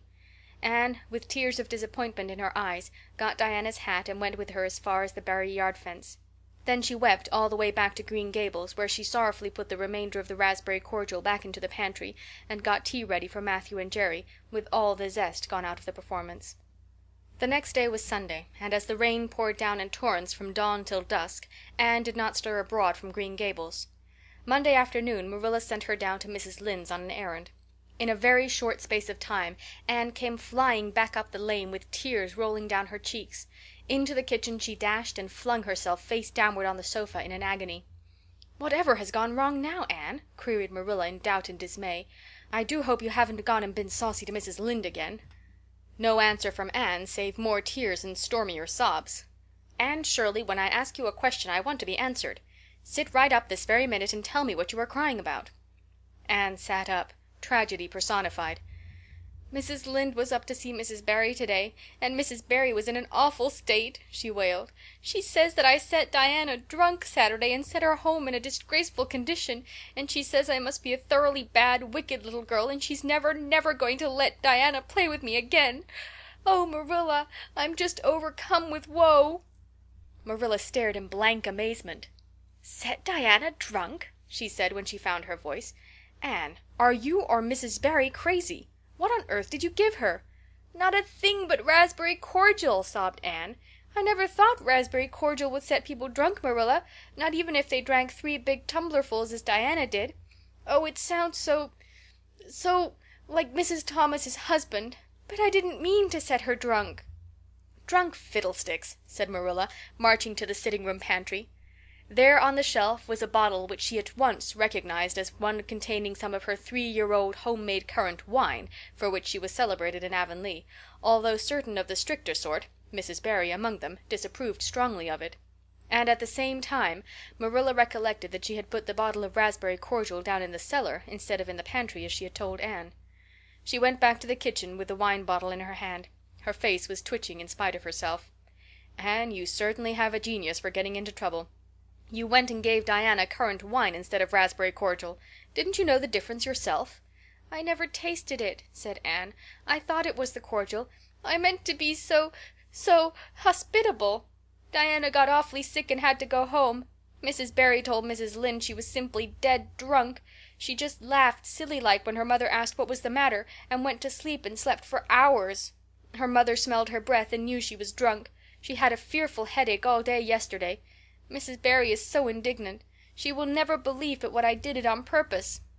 "I should think she would better punish Diana for being so greedy as to drink 3 glassfuls of anything," said Marilla shortly. "Why, 3 of those big glasses would have made her sick even if it had only been cordial. Well, this story will be a nice handle for those folks who are so down on me for making currant wine, although I haven't made any for 3 years, ever since I found out that the minister didn't approve. I just kept that bottle for sickness. There, there, child, don't cry. I can't see as you were to blame, although I'm sorry it happened so." "I must cry," said Anne. "My heart is broken. The stars in their courses fight against me, Marilla. Diana and I are parted forever. Oh, Marilla, I little dreamed of this when first we swore our vows of friendship." "Don't be foolish, Anne. Mrs. Barry will think better of it when she finds you're not to blame. I suppose she thinks you've done it for a silly joke or something of that sort. You'd best go up this evening and tell her how it was." "My courage fails me at the thought of facing Diana's injured mother," sighed Anne. "I wish you'd go, Marilla. You're so much more dignified than I am. Likely she'd listen to you quicker than to me." "Well, I will," said Marilla, reflecting that it would probably be the wiser course. "Don't cry any more, Anne. It will be all right." Marilla had changed her mind about it being all right by the time she got back from Orchard Slope. Anne was watching for her coming and flew to the porch door to meet her. "Oh, Marilla, I know by your face that it's been no use," she said sorrowfully. "Mrs. Barry won't forgive me?" "Mrs. Barry, indeed," snapped Marilla. "Of all the unreasonable women I ever saw, she's the worst. I told her it was all a mistake and you weren't to blame, but she just simply didn't believe me. And she rubbed it well in about my currant wine and how I'd always said it couldn't have the least effect on anybody. I just told her plainly that currant wine wasn't meant to be drunk 3 tumblerfuls at a time, and that if a child I had to do with was so greedy, I'd sober her up with a right good spanking." Marilla whisked into the kitchen grievously disturbed, leaving a very much distracted little soul in the porch behind her. Presently Anne stepped out bareheaded into the chill autumn dusk. Very determinedly and steadily she took her way down through the sere clover field, over the log bridge, and up through the spruce grove, lighted by a pale little moon hanging low over the western woods. Mrs. Barry, coming to the door in answer to a timid knock, found a white-lipped, eager-eyed supplicant on the doorstep. Her face hardened. Mrs. Barry was a woman of strong prejudices and dislikes, and her anger was of the cold, sullen sort which is always hardest to overcome. To do her justice, she really believed Anne had made Diana drunk out of sheer malice prepense, and she was honestly anxious to preserve her little daughter from the contamination of further intimacy with such a child. "What do you want?" she said stiffly. Anne clasped her hands. "Oh, Mrs. Barry, please forgive me. I did not mean to intoxicate Diana. How could I? Just imagine if you were a poor little orphan girl that kind people had adopted, and you had just one bosom friend in all the world. Do you think you would intoxicate her on purpose? I thought it was only raspberry cordial. I was firmly convinced it was raspberry cordial. Oh, please don't say that you won't let Diana play with me any more. If you do, you will cover my life with a dark cloud of woe." This speech, which would have softened good Mrs. Lynde's heart in a twinkling, had no effect on Mrs. Barry except to irritate her still more. She was suspicious of Anne's big words and dramatic gestures, and imagined that the child was making fun of her. So she said, coldly and cruelly, "I don't think you are a fit little girl for Diana to associate with. You'd better go home and behave yourself." Anne's lips quivered. "Won't you let me see Diana just once to say farewell?" she implored. "Diana has gone over to Carmody with her father," said Mrs. Barry, going in and shutting the door. Anne went back to Green Gables, calm with despair. "My last hope is gone," she told Marilla. "I went up and saw Mrs. Barry myself, and she treated me very insultingly. Marilla, I do not think she is a well-bred woman. There is nothing more to do except to pray, and I haven't much hope that that'll do much good, because, Marilla, I do not believe that God himself can do very much with such an obstinate person as Mrs. Barry." "Anne, you shouldn't say such things," rebuked Marilla, striving to overcome that unholy tendency to laughter which she was dismayed to find growing upon her. And indeed, when she told the whole story to Matthew that night, she did laugh heartily over Anne's tribulations. But when she slipped into the east gable before going to bed, and found that Anne had cried herself to sleep, an unaccustomed softness crept into her face. "Poor little soul," she murmured, lifting a loose curl of hair from the child's tear-stained face. Then she bent down and kissed the flushed cheek on the pillow. End of chapter 16. Chapter 17. A new interest in life. The next afternoon, Anne, bending over her patchwork at the kitchen window, happened to glance out and beheld Diana, down by the Dryad's Bubble, beckoning mysteriously. In a trice Anne was out of the house and flying down to the hollow, astonishment and hope struggling in her expressive eyes. But the hope faded when she saw Diana's dejected countenance. "Your mother hasn't relented," she gasped. Diana shook her head mournfully. "No, and oh, Anne, she says I'm never to play with you again. I've cried, and I told her it wasn't your fault, but it wasn't any use. I had ever such a time coaxing her to let me come down and say good-bye to you. She said I was only to stay 10 minutes, and she's timing me by the clock." "10 minutes isn't very long to say an eternal farewell in," said Anne tearfully. "Oh, Diana, will you promise faithfully never to forget me, the friend of your youth, no matter what dearer friends may caress thee?" "Indeed I will," sobbed Diana, "and I'll never have another bosom friend. I don't want to have. I couldn't love anybody as I love you." "Oh, Diana," cried Anne, clasping her hands, "do you love me?" "Why, of course I do. Didn't you know that?" "No." Anne drew a long breath. "I thought you liked me, of course, but I never hoped you loved me. Why, Diana, I didn't think anybody could love me. Nobody ever has loved me since I can remember. Oh, this is wonderful. It's a ray of light which will forever shine on the darkness of a path severed from thee, Diana. Oh, just say it once again." "I love you devotedly, Anne," said Diana staunchly, "and I always will. You may be sure of that." "And I will always love thee, Diana," said Anne, solemnly extending her hand. "In the years to come thy memory will shine like a star over my lonely life, as that last story we read together says.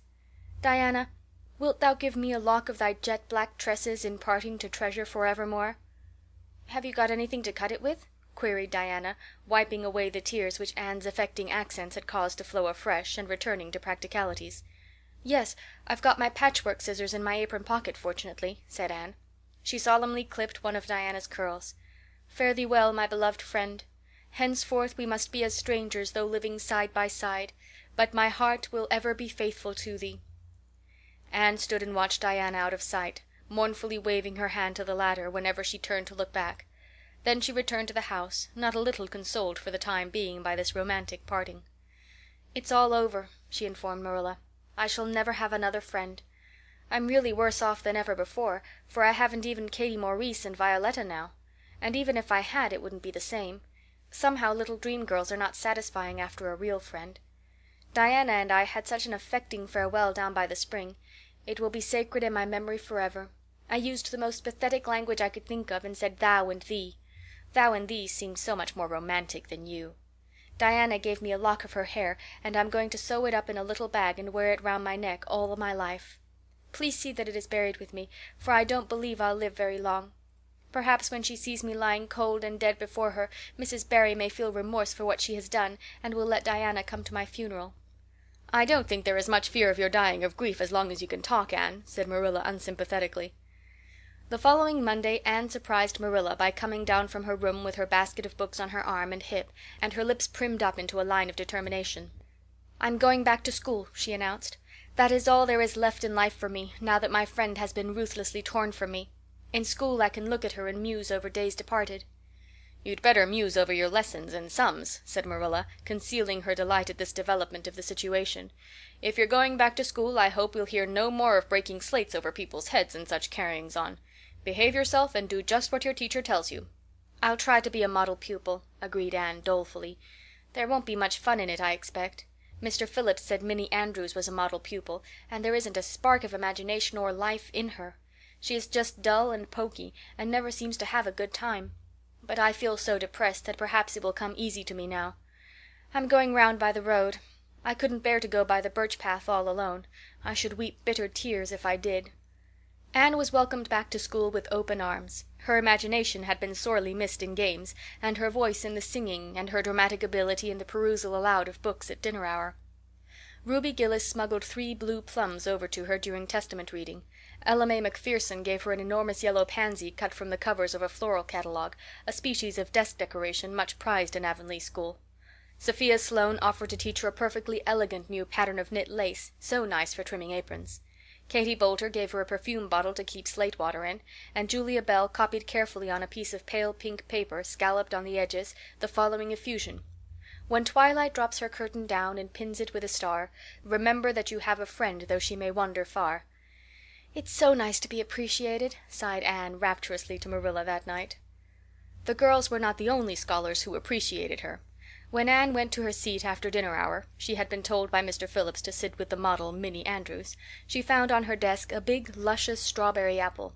Anne caught it up, all ready to take a bite, when she remembered that the only place in Avonlea where strawberry apples grew was in the old Blythe orchard on the other side of the Lake of Shining Waters. Anne dropped the apple as if it were a red-hot coal, and ostentatiously wiped her fingers on her handkerchief. The apple lay untouched on her desk until the next morning, when little Timothy Andrews, who swept the school and kindled the fire, annexed it as one of his perquisites. Charlie Sloane's slate pencil, gorgeously bedizened with striped red and yellow paper, costing 2 cents where ordinary pencils cost only 1, which he sent up to her after dinner hour, met with a more favorable reception. Anne was graciously pleased to accept it, and rewarded the donor with a smile which exalted that infatuated youth straightway into the 7th heaven of delight, and caused him to make such fearful errors in his dictation that Mr. Phillips kept him after school to rewrite it. But as "the Caesar's pageant shorn of Brutus' bust did but of Rome's best son remind her more," so the marked absence of any tribute or recognition from Diana Barry, who was sitting with Gertie Pye, embittered Anne's little triumph. "Diana might just have smiled at me once, I think," she mourned to Marilla that night. But the next morning a note most fearfully and wonderfully twisted and folded, and a small parcel were passed across to Anne. "Dear Anne," ran the former, "Mother says I'm not to play with you or talk to you even in school. It isn't my fault, and don't be cross at me, because I love you as much as ever. I miss you awfully to tell all my secrets to, and I don't like Gertie Pye one bit. I made you one of the new bookmarkers out of red tissue paper. They're awfully fashionable now, and only 3 girls in school know how to make them. When you look at it, remember your true friend, Diana Barry." Anne read the note, kissed the bookmark, and dispatched a prompt reply back to the other side of the school. "My own darling Diana, of course I am not cross at you because you have to obey your mother. Our spirits can commune. I shall keep your lovely present forever. Minnie Andrews is a very nice little girl, although she has no imagination. But after having been Diana's bosom friend I cannot be Minnie's. Please excuse mistakes because my spelling isn't very good yet, although much improved.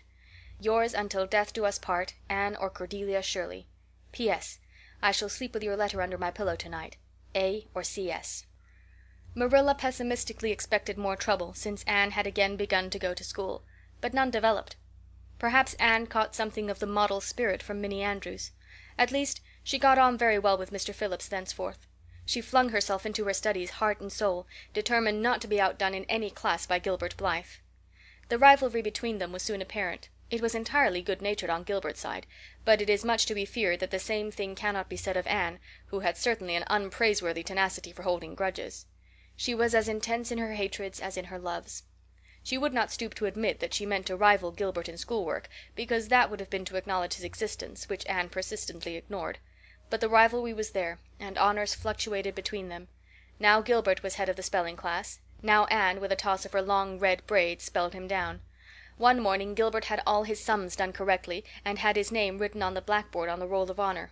The next morning Anne, having wrestled wildly with decimals the entire evening before, would be first. One awful day they were ties, and their names were written up together. It was almost as bad as a take notice, and Anne's mortification was as evident as Gilbert's satisfaction. When the written examinations at the end of each month were held the suspense was terrible. The first month Gilbert came out 3 marks ahead. The second Anne beat him by 5. But her triumph was marred by the fact that Gilbert congratulated her heartily before the whole school. It would have been ever so much sweeter to her if he had felt the sting of his defeat. Mr. Phillips might not be a very good teacher, but a pupil so inflexibly determined on learning as Anne was could hardly escape making progress under any kind of teacher.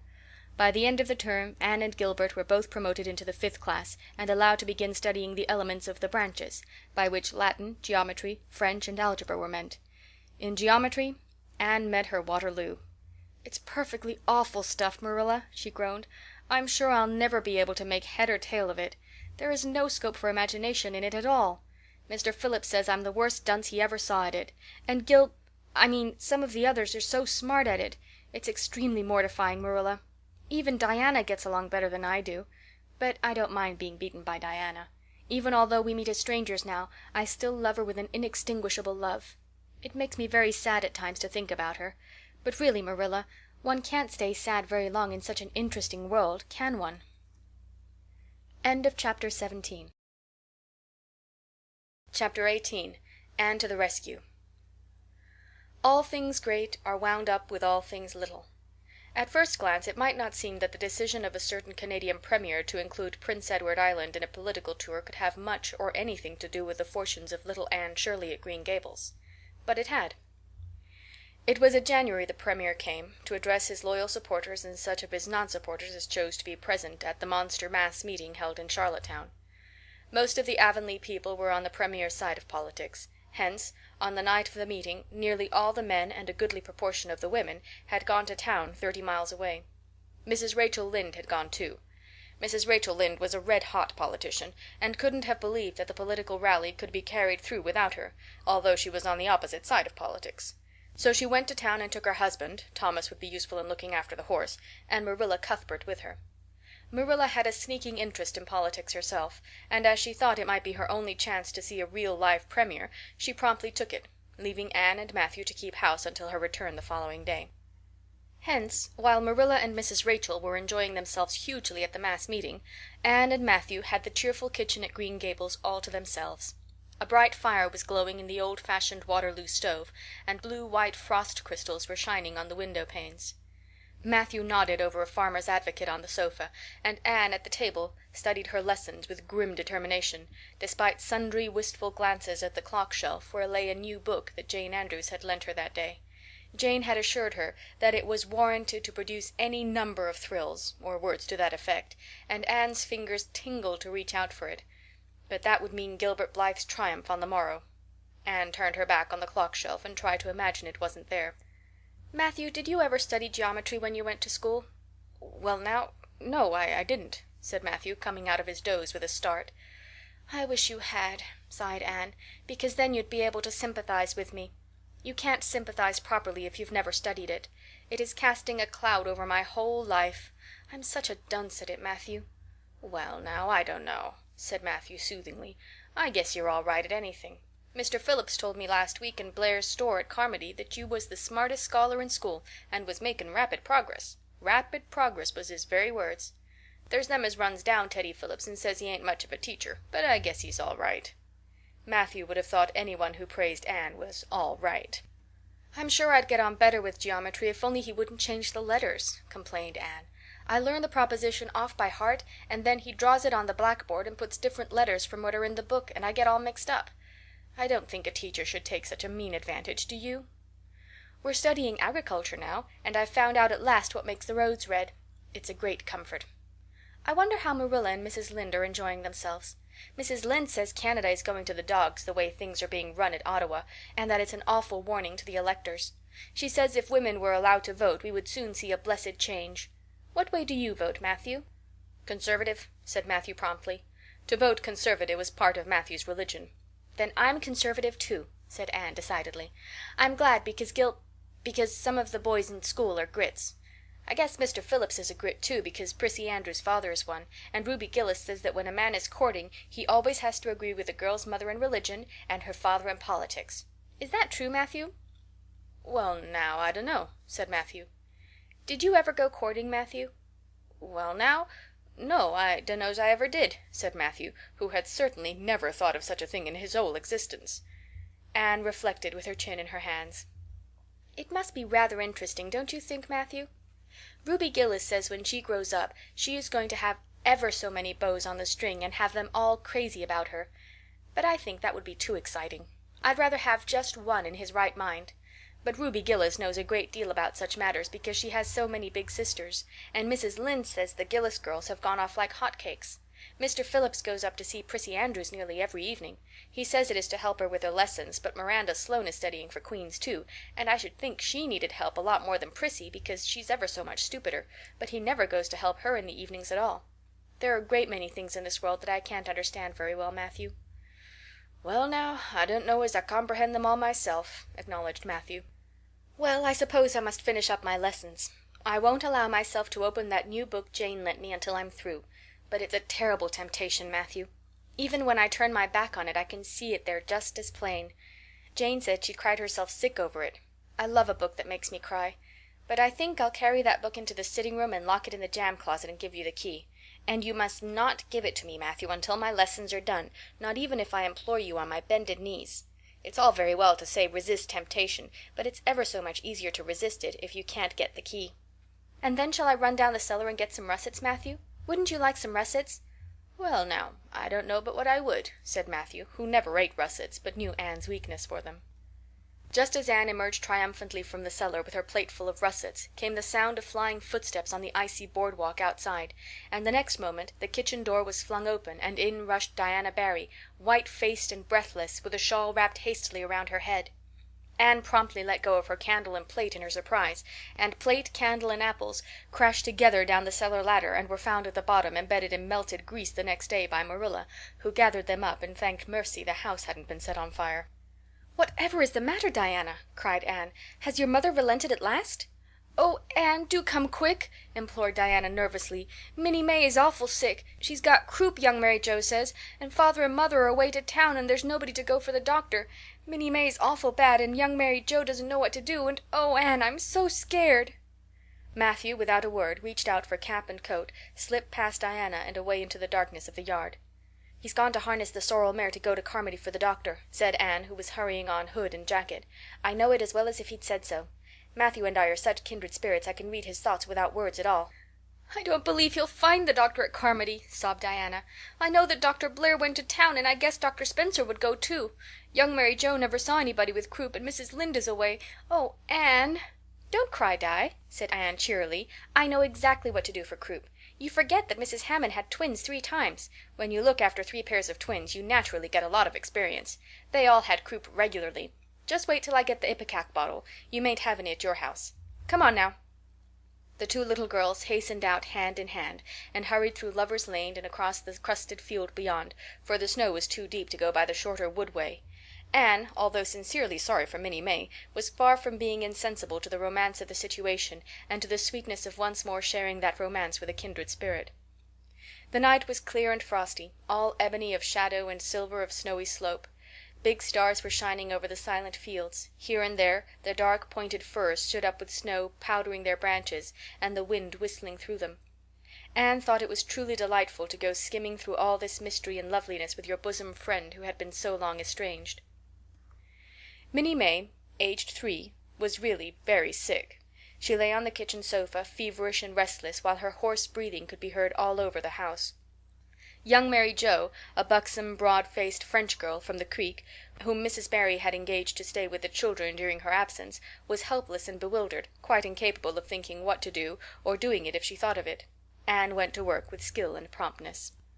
"Minnie May has croup all right. She's pretty bad, but I've seen them worse. First, we must have lots of hot water. I declare, Diana, there isn't more than a cupful in the kettle. There, I've filled it up, and Mary Joe, you may put some wood in the stove. I don't want to hurt your feelings, but it seems to me you might have thought of this before if you'd had any imagination. Now I'll undress Minnie May and put her to bed, and you try to find some soft flannel cloths, Diana. I'm going to give her a dose of ipecac first of all." Minnie May did not take kindly to the ipecac, but Anne had not brought up 3 pairs of twins for nothing. Down that ipecac went, not only once but many times during the long, anxious night when the 2 little girls worked patiently over the suffering Minnie May, and young Mary Joe, honestly anxious to do all she could, kept up a roaring fire and heated more water than would have been needed for a hospital of croupy babies. It was 3 o'clock when Matthew came with a doctor, for he had been obliged to go all the way to Spencervale for one. But the pressing need for assistance was past. Minnie May was much better and was sleeping soundly. "I was awfully near giving up in despair," explained Anne. "She got worse and worse until she was sicker than ever the Hammond twins were, even the last pair. I actually thought she was going to choke to death. I gave her every drop of ipecac in that bottle, and when the last dose went down I said to myself, not to Diana or young Mary Joe, because I didn't want to worry them any more than they were worried, but I had to say it to myself just to relieve my feelings, 'This is the last lingering hope, and I fear 'tis a vain one.' But in about 3 minutes she coughed up the phlegm and began to get better right away. You must just imagine my relief, doctor, because I can't express it in words. You know, there are some things that cannot be expressed in words." "Yes, I know," nodded the doctor. He looked at Anne as if he were thinking some things about her that couldn't be expressed in words. Later on, however, he expressed them to Mr. and Mrs. Barry. "That little red-headed girl they have over at Cuthbert's is as smart as they make 'em. I tell you, she saved that baby's life, for it would have been too late by the time I got there. She seems to have a skill and presence of mind perfectly wonderful in a child of her age. I never saw anything like the eyes of her when she was explaining the case to me." Anne had gone home in the wonderful white-frosted winter morning, heavy-eyed from loss of sleep, but still talking unweariedly to Matthew as they crossed the long white field and walked under the glittering fairy arch of the Lovers' Lane maples. "Oh, Matthew, isn't it a wonderful morning? The world looks like something God had just imagined for his own pleasure, doesn't it? Those trees look as if I could blow them away with a breath. Poof! I'm so glad I live in a world where there are white frosts, aren't you? And I'm so glad Mrs. Hammond had 3 pairs of twins after all. If she hadn't, I mightn't have known what to do for Minnie May. I'm real sorry I was ever cross with Mrs. Hammond for having twins. But oh, Matthew, I'm so sleepy. I can't go to school. I just know I couldn't keep my eyes open, and I'd be so stupid. But I hate to stay home, for some of the others will get head of the class, and it's so hard to get up again, although of course the harder it is, more satisfaction you have when you do get up, haven't you?" "Well, now, I guess you'll manage all right," said Matthew, looking at Anne's white little face and the dark shadows under her eyes. "You just go right to bed and have a good sleep. I'll do all the chores." Anne accordingly went to bed, and slept so long and soundly that it was well on in the white and rosy winter afternoon when she awoke and descended to the kitchen where Marilla, who had arrived home in the meantime, was sitting knitting. "Oh, did you see the Premier?" exclaimed Anne at once. "What did he look like, Marilla?" "Well, he never got to be Premier on account of his looks," said Marilla.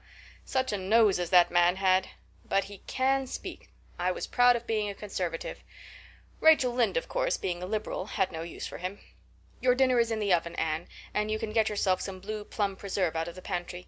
I guess you're hungry. Matthew has been telling me about last night. I must say it was fortunate you knew what to do. I wouldn't have had any idea myself, for I never saw a case of croup. There now, never mind talking till you've had your dinner. I can tell by the look of you that you're just full up with speeches, but they'll keep." Marilla had something to tell Anne, but she did not tell it just then, for she knew that if she did, Anne's consequent excitement would lift her clear out of the region of such material matters as appetite or dinner. Not until Anne had finished her saucer of blue plums did Marilla say, "Mrs. Barry was here this afternoon, Anne. She wanted to see you, but I wouldn't wake you up. She says you saved Minnie May's life, and she is very sorry she acted as she did in that affair of the currant wine. She says she knows now you didn't mean to set Diana drunk, and she hopes you'll forgive her and be good friends with Diana again. You're to go over this evening if you like, for Diana can't stir outside on account of a bad cold she caught last night. Now, Anne Shirley, for pity's sake, don't fly up into the air." The warning seemed not unnecessary, so uplifted and aerial was Anne's expression and attitude as she sprang to her feet, her face irradiated with the flame of her spirit. "Oh, Marilla, can I go right now, without washing my dishes? I'll wash them when I come back, but I cannot tie myself down to anything so unromantic as dishwashing at this thrilling moment." Yes, yes, run along, said Marilla indulgently.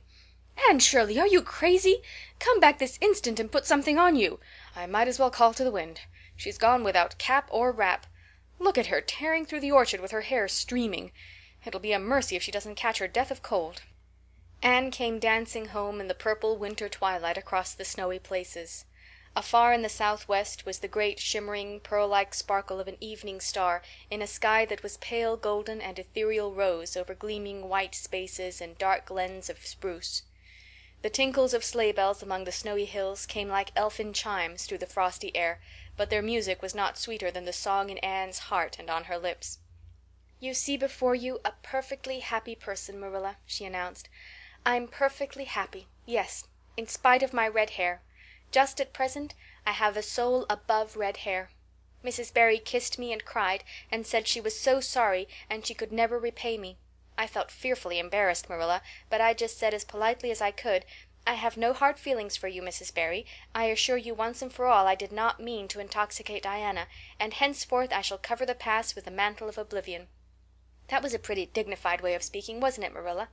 I felt that I was heaping coals of fire on Mrs. Barry's head. And Diana and I had a lovely afternoon. Diana showed me a new fancy crochet stitch her aunt over at Carmody taught her. Not a soul in Avonlea knows it but us, and we pledged a solemn vow never to reveal it to anyone else. Diana gave me a beautiful card with a wreath of roses on it and a verse of poetry. 'If you love me as I love you, nothing but death can part us two.' And that is true, Marilla. We're going to ask Mr. Phillips to let us sit together in school again, and Gertie Pye can go with Minnie Andrews. We had an elegant tea. Mrs. Barry had the very best china set out, Marilla, just as if I was real company. I can't tell you what a thrill it gave me. Nobody ever used their best china on my account before. And we had fruit cake and pound cake and doughnuts and 2 kinds of preserves, Marilla. And Mrs. Barry asked me if I took tea and said, 'Pa, why don't you pass the biscuits to Anne?' It must be lovely to be grown up, Marilla, when just being treated as if you were is so nice." "I don't know about that," said Marilla with a brief sigh. "Well, anyway, when I am grown up," said Anne decidedly, "I'm always going to talk to little girls as if they were too, and I'll never laugh when they use big words. I know from sorrowful experience how that hurts one's feelings." After tea Diana and I made taffy. The taffy wasn't very good, I suppose because neither Diana nor I had ever made any before. Diana left me to stir it while she buttered the plates, and I forgot and let it burn. And then when we set it out on the platform to cool, the cat walked over one plate and that had to be thrown away. But the making of it was splendid fun. Then when I came home Mrs. Barry asked me to come over as often as I could, and Diana stood at the window and threw kisses to me all the way down to Lover's Lane. I assure you, Marilla, that I feel like praying tonight, and I'm going to think out a special brand new prayer in honor of the occasion. End of chapter 18. Chapter 19. A Concert, a Catastrophe, and a Confession. "Marilla, can I go over to see Diana just for a minute?" asked Anne, running breathlessly down from the east gable one February evening. "I don't see what you want to be traipsing about after dark for," said Marilla shortly. "You and Diana walked home from school together and then stood down there in the snow for half an hour more, your tongues going the whole blessed time clickety-clack. So I don't think you're very badly off to see her again." "But she wants to see me," pleaded Anne. "She has something very important to tell me." "How do you know she has?" "Because she just signaled to me from her window. We have arranged a way to signal with our candles and cardboard. We set the candle on the windowsill and make flashes by passing the cardboard back and forth. So many flashes mean a certain thing. It was my idea, Marilla." "I'll warrant you it was," said Marilla emphatically. "And the next thing you'll be setting fire to the curtains with your signaling nonsense." "Oh, we're very careful, Marilla. And it's so interesting. 2 flashes mean 'Are you there?' 3 mean 'Yes,' and 4 'No.' 5 mean 'Come over as soon as possible because I have something important to reveal.' Diana has just signaled 5 flashes, and I'm really suffering to know what it is." "Well, you needn't suffer any longer," said Marilla sarcastically. "You can go, but you're to be back here in just 10 minutes, remember that." Anne did remember it, and was back in the stipulated time, although probably no mortal will ever know just what it cost her to confine the discussion of Diana's important communication within the limits of 10 minutes. But at least she had made good use of them. "Oh, Marilla, what do you think? You know tomorrow is Diana's birthday. Well, her mother told her she could ask me to go home with her from school and stay all night with her. And her cousins are coming over from Newbridge in a big pung sleigh to go to the debating club concert at the hall tomorrow night. And they are going to take Diana and me to the concert, if you'll let me go, that is. You will, won't you, Marilla? Oh, I feel so excited." You can calm down then, because you're not going. You're better at home in your own bed.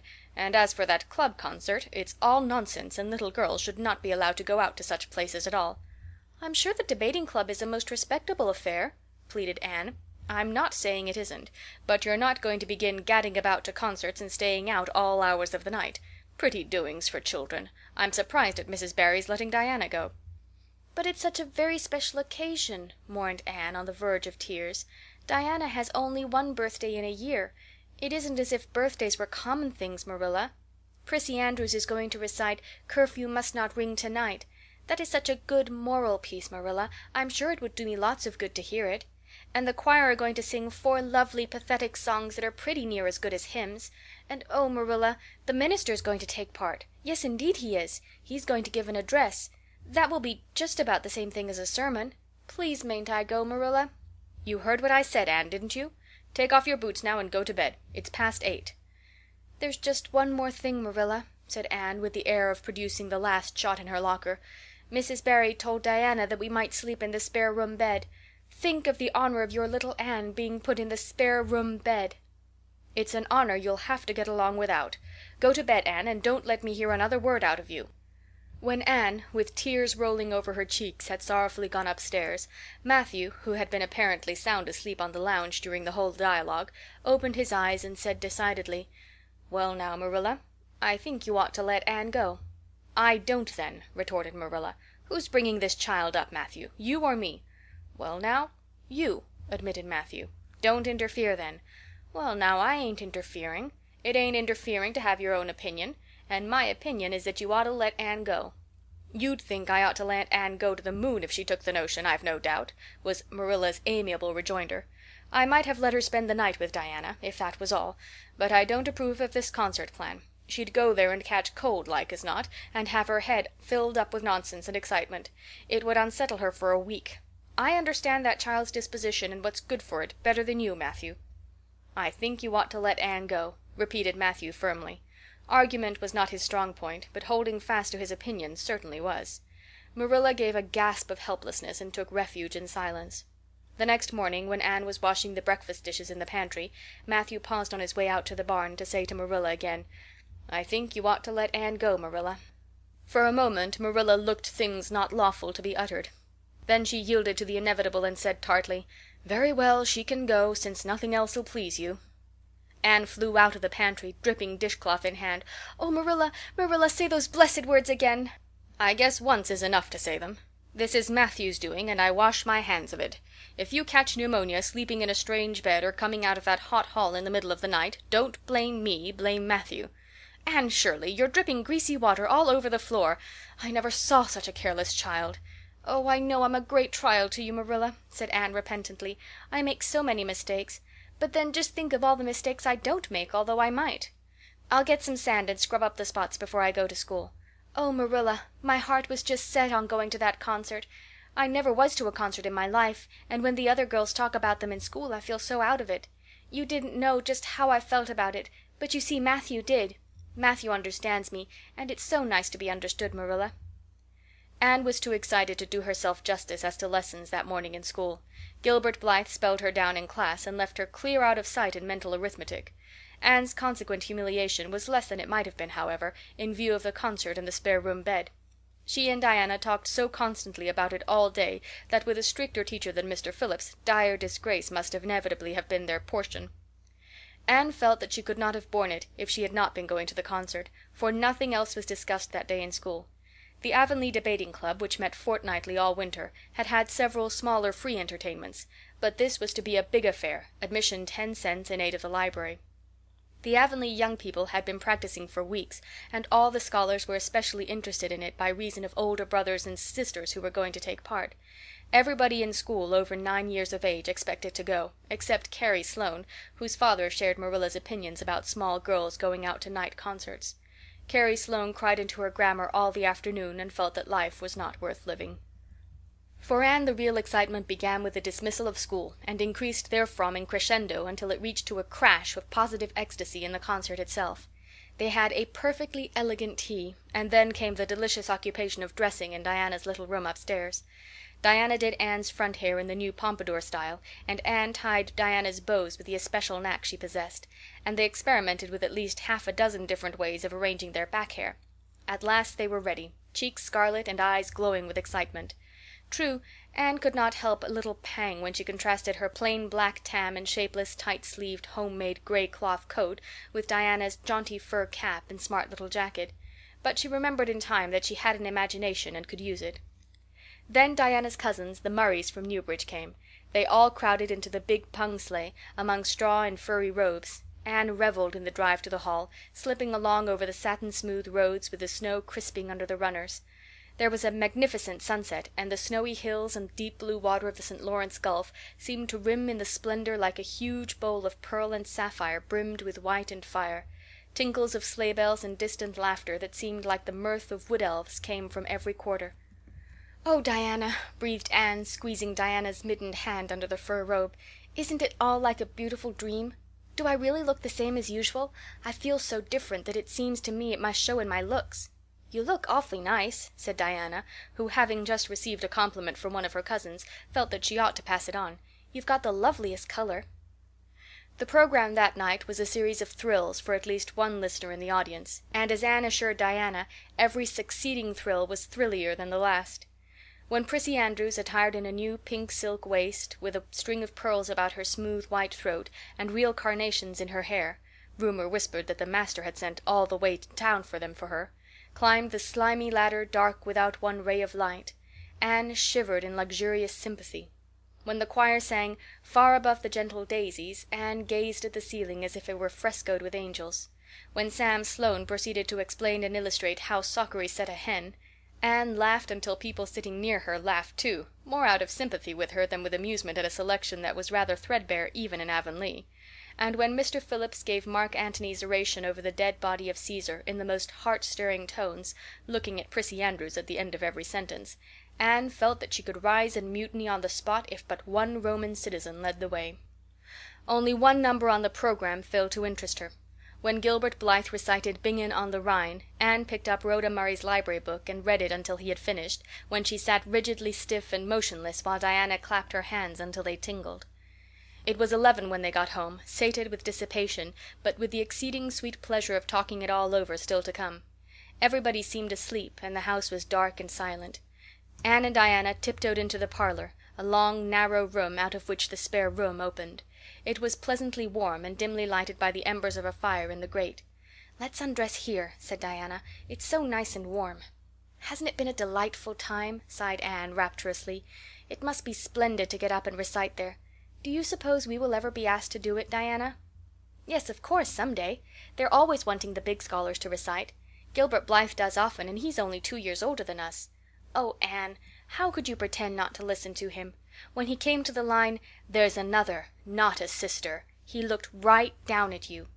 "Diana," said Anne with dignity, "you are my bosom friend, but I cannot allow even you to speak to me of that person. Are you ready for bed? Let's run a race and see who'll get to the bed first." The suggestion appealed to Diana. The two little white-clad figures flew down the long room, through the spare room door, and bounded on the bed at the same moment.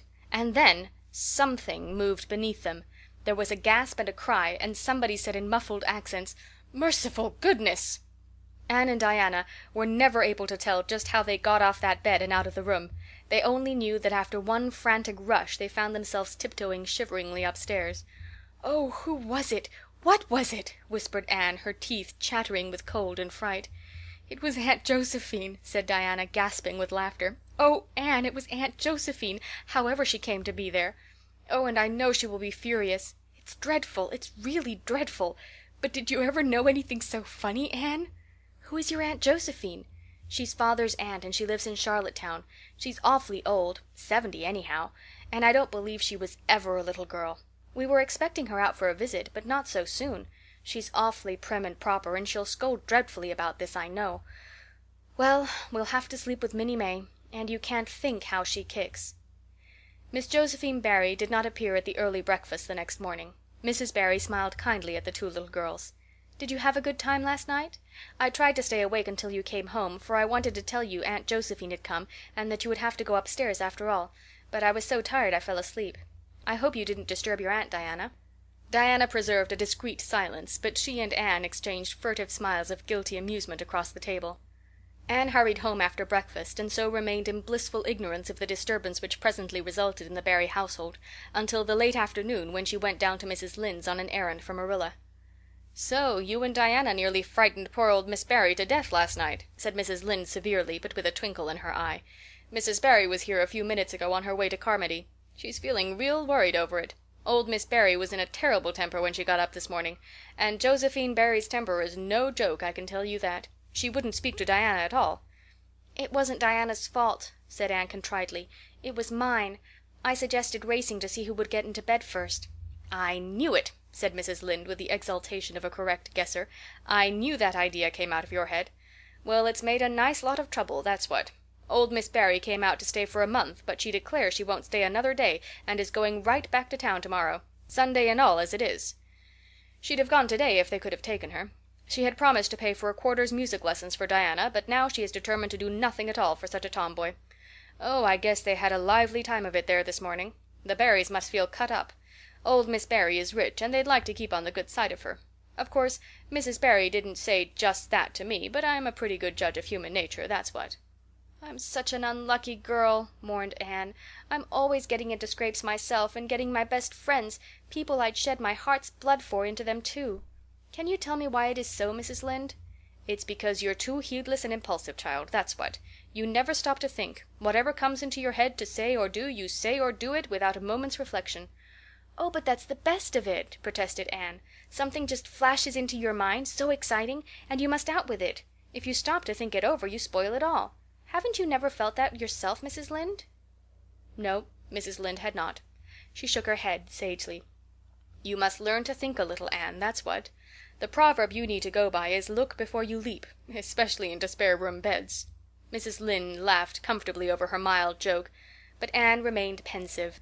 She saw nothing to laugh at in the situation, which to her eyes appeared very serious. When she left Mrs. Lynde's she took her way across the crusted fields to Orchard Slope. Diana met her at the kitchen door. "Your Aunt Josephine was very cross about it, wasn't she?" whispered Anne. "Yes," answered Diana, stifling a giggle with an apprehensive glance over her shoulder at the closed sitting-room door. "She was fairly dancing with rage, Anne. Oh, how she scolded. She said I was the worst behaved girl she ever saw, and that my parents ought to be ashamed of the way they had brought me up. She says she won't stay, and I'm sure I don't care. But father and mother do." "Why didn't you tell them it was my fault?" demanded Anne. "It's likely I'd do such a thing, isn't it?" said Diana with just scorn. "I'm no telltale Anne Shirley, and anyhow I was just as much to blame as you." "Well, I'm going in to tell her myself," said Anne resolutely. Diana stared. "Anne Shirley, you'd never! Why, she'll eat you alive!" "Don't frighten me any more than I am frightened," implored Anne. "I'd rather walk up to a cannon's mouth. But I've got to do it, Diana. It was my fault, and I've got to confess. I've had practice in confessing, fortunately." "Well, she's in the room," said Diana. "You can go in if you want to. I wouldn't dare. And I don't believe you'll do a bit of good." With this encouragement Anne bearded the lion in its den, that is to say, walked resolutely up to the sitting-room door and knocked faintly. A sharp "Come in" followed. Miss Josephine Barry, thin, prim, and rigid, was knitting fiercely by the fire, her wrath quite unappeased, and her eyes snapping through her gold-rimmed glasses. She wheeled around in her chair, expecting to see Diana, and beheld a white-faced girl whose great eyes were brimmed up with a mixture of desperate courage and shrinking terror. "Who are you?" demanded Miss Josephine Barry without ceremony. "I'm Anne of Green Gables," said the small visitor tremulously, clasping her hands with her characteristic gesture. "And I've come to confess, if you please." "Confess what?" "That it was all my fault about jumping into bed on you last night. I suggested it. Diana would never have thought of such a thing, I'm sure. Diana is a very ladylike girl, Miss Barry, so you must see how unjust it is to blame her." "Oh, I must, hey? I rather think Diana did her share of the jumping, at least. Such carryings on in a respectable house." "But we were only in fun," persisted Anne. I think you ought to forgive us, Miss Barry, now that we've apologized. And anyhow, please forgive Diana and let her have her music lessons. Diana's heart is set on her music lessons, Miss Barry, and I know too well what it is to set your heart on a thing and not get it. If you must be cross with anyone, be cross with me. I've been so used in my early days to having people cross at me that I can endure it much better than Diana can." Much of the snap had gone out of the old lady's eyes by this time, and was replaced by a twinkle of amused interest. But she still said severely, "I don't think it is any excuse for you that you were only in fun. Little girls never indulged in that kind of fun when I was young. You don't know what it is to be awakened out of a sound sleep, after a long and arduous journey, by two great girls coming bouncing down on you." "I don't know, but I can imagine," said Anne eagerly. "I'm sure it must have been very disturbing. But then there is our side of it, too. Have you any imagination, Miss Barry? If you have, just put yourself in our place. We didn't know there was anybody in that bed, and you nearly scared us to death. It was simply awful the way we felt. And then we couldn't sleep in the spare room after being promised. I suppose you are used to sleeping in spare rooms, but just imagine what you would feel like if you were a little orphan girl who never had such an honor." All the snap had gone by this time. Miss Barry actually laughed, a sound which caused Diana, waiting in speechless anxiety in the kitchen outside, to give a great gasp of relief. "I'm afraid my imagination is a little rusty. It's so long since I used it," she said. "I dare say your claim to sympathy is just as strong as mine. It all depends on the way we look at it. Sit down here and tell me about yourself." "I am very sorry I can't," said Anne firmly. "I would like to, because you seem like an interesting lady, and you might even be a kindred spirit, although you don't look very much like it. But it is my duty to go home to Miss Marilla Cuthbert. Miss Marilla Cuthbert is a very kind lady who has taken me to bring up properly. She is doing her best, but it is very discouraging work. You must not blame her because I jumped on the bed. But before I go, I do wish you would tell me if you'll forgive Diana and stay just as long as you meant to in Avonlea." "I think perhaps I will, if you will come over and talk to me occasionally," said Miss Barry. That evening Miss Barry gave Diana a silver bangle bracelet and told the senior members of the household that she had unpacked her valise. "I've made up my mind to stay simply for the sake of getting better acquainted with that Anne girl," she said frankly. "She amuses me, and at my time of life an amusing person is a rarity." Marilla's only comment when she heard the story was, "I told you so." This was for Matthew's benefit. Miss Barry stayed her month out and over. She was a more agreeable guest than usual, for Anne kept her in good humor. They became firm friends. When Miss Barry went away she said, "Remember, you Anne girl, when you come to town you're to visit me, and I'll put you in my very sparest spare room bed to sleep in." "Miss Barry was a kindred spirit after all," Anne confided to Marilla. "You wouldn't think so to look at her, but she is. You don't find it out right at first, as in Matthew's case, but after a while you come to see it. Kindred spirits are not so scarce as I used to think. It's splendid to find out there are so many of them in the world."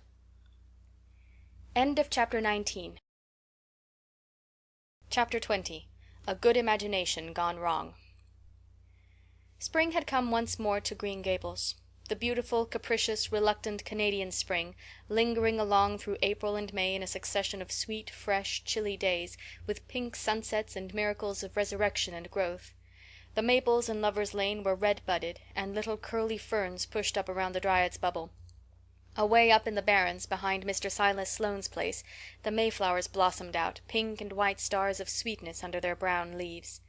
All the schoolgirls and boys had one golden afternoon gathering them, coming home in the clear, echoing twilight with arms and baskets full of flowery spoil. "I'm so sorry for people who live in lands where there are no mayflowers," said Anne. "Diana says perhaps they have something better, but there couldn't be anything better than mayflowers, could there, Marilla? And Diana says if they don't know what they're like, they don't miss them. But I think that is the saddest thing of all. I think it would be tragic, Marilla, not to know what mayflowers are like and not to miss them. Do you know what I think mayflowers are, Marilla? I think they must be the souls of the flowers that died last summer, and this is their heaven. But we had a splendid time today, Marilla. We had our lunch down in a big mossy hollow by an old well. Such a romantic spot. Charlie Sloane dared Artie Gillis to jump over it, and Artie Gillis did because he wouldn't take a dare. Nobody would in school. It is very fashionable to dare. Mr. Phillips gave all the mayflowers he found to Prissy Andrews, and I heard him to say, 'Sweets to the sweet.'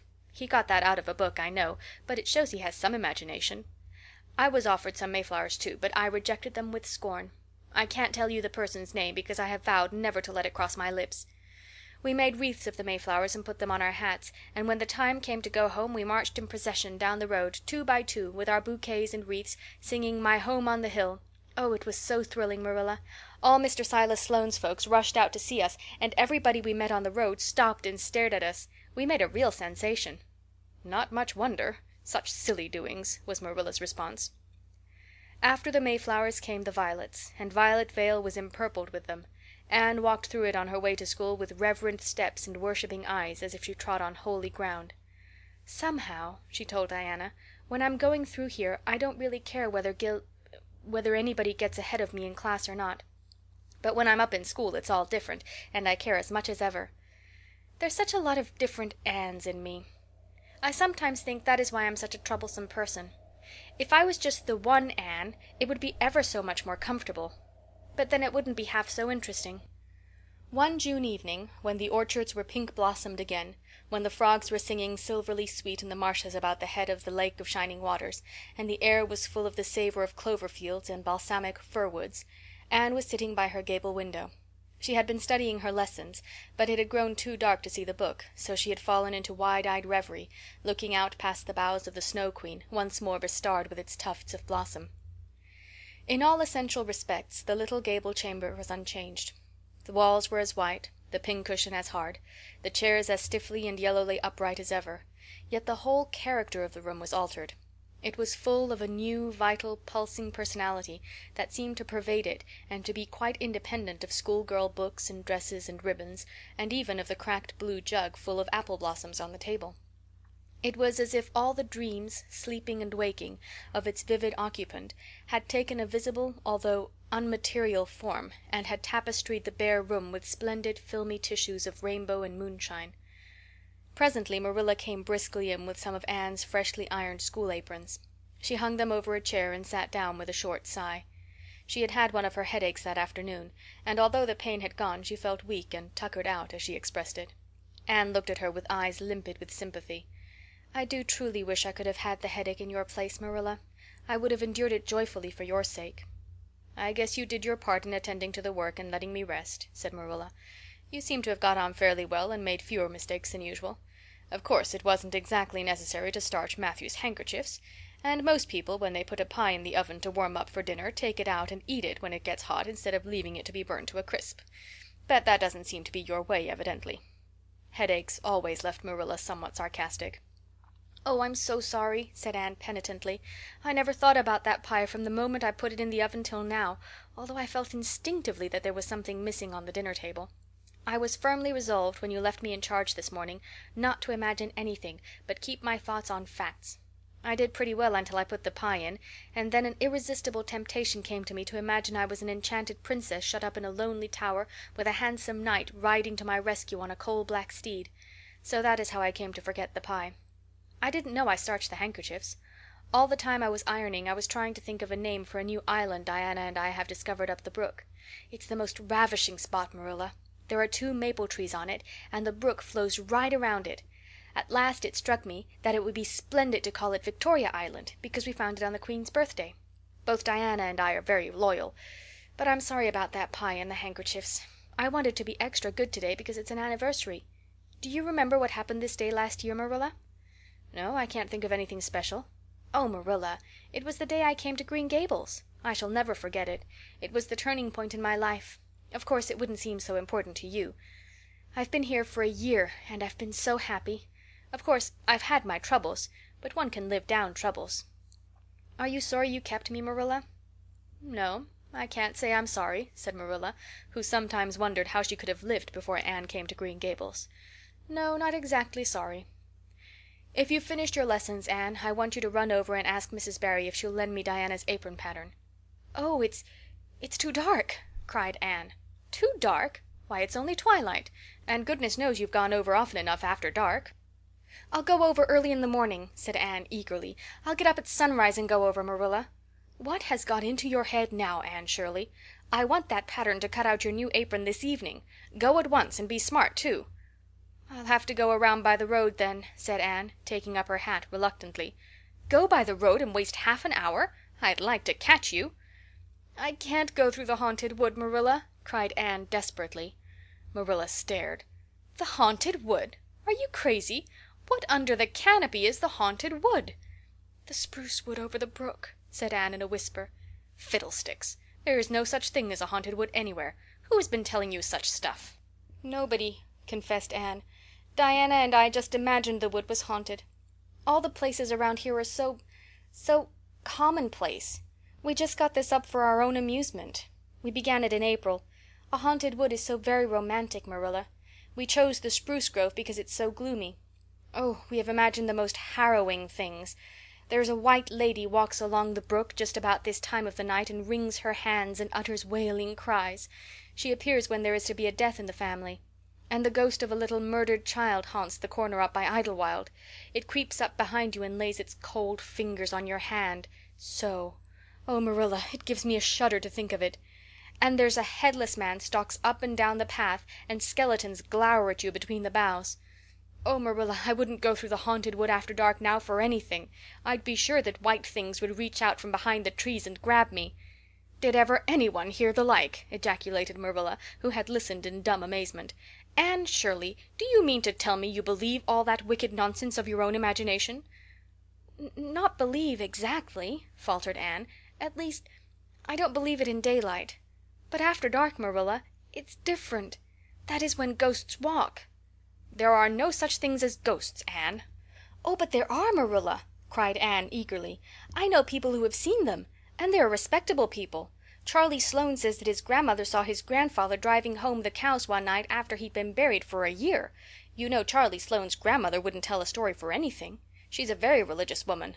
And Mrs. Thomas's father was pursued home one night by a lamb of fire with its head cut off, hanging by a strip of skin. He said he knew it was the spirit of his brother, and that it was a warning he would die within 9 days. He didn't, but he died 2 years after, so you see it was really true. And Ruby Gillis says—" "Anne Shirley," interrupted Marilla firmly, "I never want to hear you talking in this fashion again. I've had my doubts about that imagination of yours right along, and if this is going to be the outcome of it, I won't countenance any such doings. You'll go right over to Barry's, and you'll go through that spruce grove, just for a lesson and a warning to you, and never let me hear a word out of your head about haunted woods again."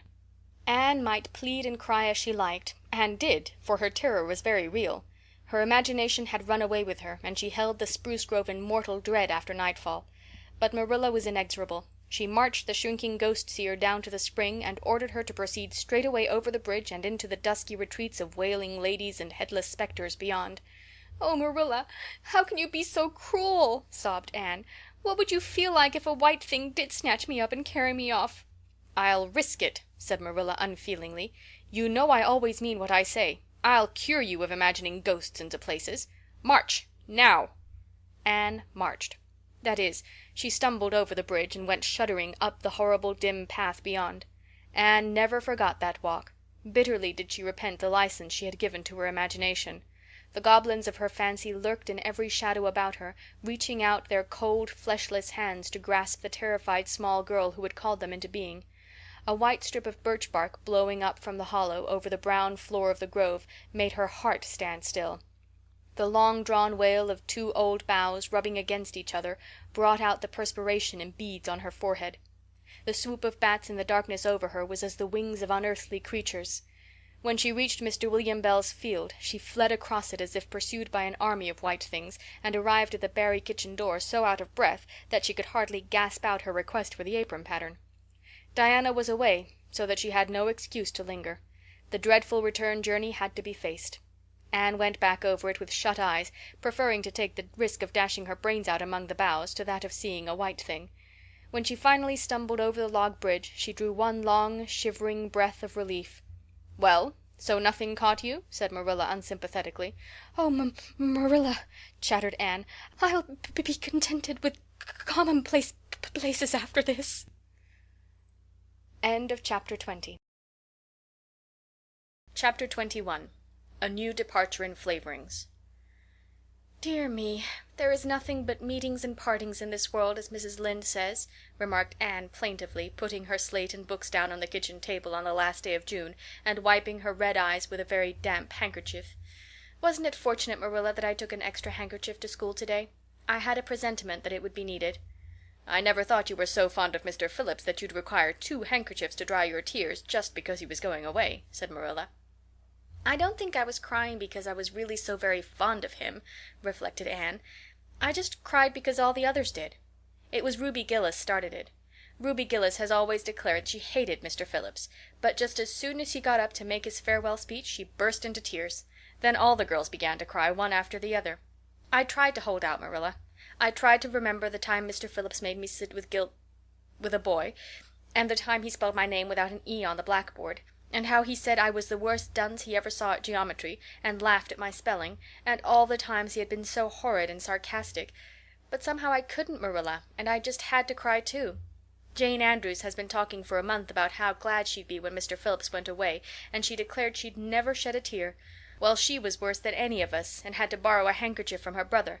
Of course the boys didn't cry, because she hadn't brought one of her own, not expecting to need it. Oh, Marilla, it was heartrending. Mr. Phillips made such a beautiful farewell speech beginning, 'The time has come for us to part.' It was very affecting. And he had tears in his eyes too, Marilla. Oh, I felt dreadfully sorry and remorseful for all the times I'd talked in school and drawn pictures of him on my slate and made fun of him and Prissy. I can tell you, I wish I'd been a model pupil like Minnie Andrews. She hadn't anything on her conscience. The girls cried all the way home from school. Carrie Sloane kept saying every few minutes, 'The time has come for us to part,' and that would start us off again whenever we were in any danger of cheering up. I do feel dreadfully sad, Marilla. But one can't feel quite in the depths of despair with 2 months' vacation before them, can they, Marilla? And besides, we met the new minister and his wife coming from the station. For all I was feeling so bad about Mr. Phillips going away, I couldn't help taking a little interest in a new minister, could I? His wife is very pretty. Not exactly regally lovely, of course. It wouldn't do, I suppose, for a minister to have a regally lovely wife, because it might set a bad example. Mrs. Lynde says the minister's wife over at Newbridge sets a very bad example because she dresses so fashionably. Our new minister's wife was dressed in blue muslin with lovely puffed sleeves and a hat trimmed with roses. Jane Andrews said she thought puffed sleeves were too worldly for a minister's wife, but I didn't make any such uncharitable remark, Marilla, because I know what it is to long for puffed sleeves. Besides, she's only been a minister's wife for a little while, so one should make allowances, shouldn't they? They are going to board with Mrs. Lynde until the manse is ready. If Marilla, in going down to Mrs. Lynde's that evening, was actuated by any motive save her avowed one of returning the quilting frame she had borrowed the preceding winter, it was an amiable weakness, shared by most of the Avonlea people. Many a thing Mrs. Lynde had lent, sometimes never expecting to see it again, came home that night in charge of the borrowers thereof. A new minister, and moreover a minister with a wife, was a lawful object of curiosity in a quiet little country settlement where sensations were few and far between. Old Mr. Bentley, the minister whom Anne had found lacking in imagination, had been pastor of Avonlea for 18 years. He was a widower when he came, and a widower he remained, despite the fact that gossip regularly married him to this, that, or the other one every year of his sojourn. In the preceding February he had resigned his charge and departed amid the regrets of his people, most of whom had the affection born of long intercourse for their good old minister, in spite of his shortcomings as an orator. Since then the Avonlea church had enjoyed a variety of religious dissipation in listening to the many and various candidates and supplies who came Sunday after Sunday to preach on trial. These stood or fell by the judgment of the fathers and mothers in Israel, but a certain small red-haired girl who sat meekly in the corner of the old Cuthbert pew also had her opinions about them, and discussed the same in full with Matthew, Marilla always declining from principle to criticize ministers in any shape or form. "I don't think Mr. Smith would have done Matthew," was Anne's final summing up. "Mrs. Lynde says his delivery was so poor, but I think his worst fault was just like Mr. Bentley's. He had no imagination. And Mr. Terry had too much. He let it run away with him just as I did mine in the matter of the haunted wood. Besides, Mrs. Lynde says his theology wasn't sound. Mr. Gresham was a very good man and a very religious man, but he told too many funny stories and made the people laugh in church. He was undignified, and you must have some dignity about a minister, mustn't you, Matthew? I thought Mr. Marshall was decidedly attractive, but Mrs. Lynde says he isn't married, or even engaged, because she made special inquiries about him, and she says it would never do to have a young unmarried minister in Avonlea, because he might marry in the congregation, and that would make trouble. Mrs. Lynde is a very far-seeing woman, isn't she, Matthew? I'm very glad they've called Mr. Allen. I liked him because his sermon was interesting and he prayed as if he meant it, and not just as if he did it because he was in the habit of it. Mrs. Lynde says he isn't perfect, but she says she supposes we couldn't expect a perfect minister for $750 a year, and anyhow his theology is sound because she questioned him thoroughly on all the points of doctrine, and she knows his wife's people, and they are most respectable, and the women are all good housekeepers. Mrs. Lynde says that sound doctrine in the man and good housekeeping in the woman make an ideal combination for a minister's family." The new minister and his wife were a young, pleasant-faced couple, still on their honeymoon, and full of all good and beautiful enthusiasms for their chosen life work. Avonlea opened its heart to them from the start. Old and young liked the frank, cheerful young man with his high ideals, and the bright, gentle little lady who assumed the mistressship of the manse. With Mrs. Allan, Anne felt promptly and wholeheartedly in love. She had discovered another kindred spirit. "Mrs. Allan is perfectly lovely," she announced one Sunday afternoon. "She has taken our class, and she's a splendid teacher. She said right away she didn't think it was fair for the teacher to ask all the questions, and you know, Marilla, that is exactly what I've always thought. She said we could ask her any question we liked, and I asked ever so many. I'm good at asking questions, Marilla." "I believe you," was Marilla's emphatic comment. "Nobody else asked any except Ruby Gillis, and she asked if there was to be a Sunday school picnic this summer. I didn't think that was a very proper question to ask because it hadn't any connection with the lesson. The lesson was about Daniel in the lion's den. But Mrs. Allan just smiled and said she thought there would be. Mrs. Allan has a lovely smile. She has such exquisite dimples in her cheeks. I wish I had dimples in my cheeks, Marilla. I'm not half so skinny as I was when I came here, but I have no dimples yet. If I had, perhaps I could influence people for good. Mrs. Allan said we ought always to try to influence other people for good. She talked so nice about everything. I never knew before that religion was such a cheerful thing.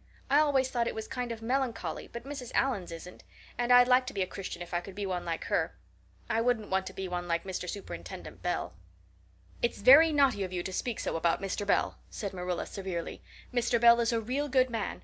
"Oh, of course he's good," agreed Anne, "but he doesn't seem to get any comfort out of it. If I could be good I'd dance and sing all day because I was glad of it. I suppose Mrs. Allan is too old to dance and sing, and of course it wouldn't be dignified in a minister's wife. But I can just feel she's glad she's a Christian, and that she'd be one even if she could get to heaven without it." "I suppose we must have Mr. and Mrs. Allan up to tea some day soon," said Marilla reflectively. "They've been most everywhere but here. Let me see. Next Wednesday would be a good time to have them.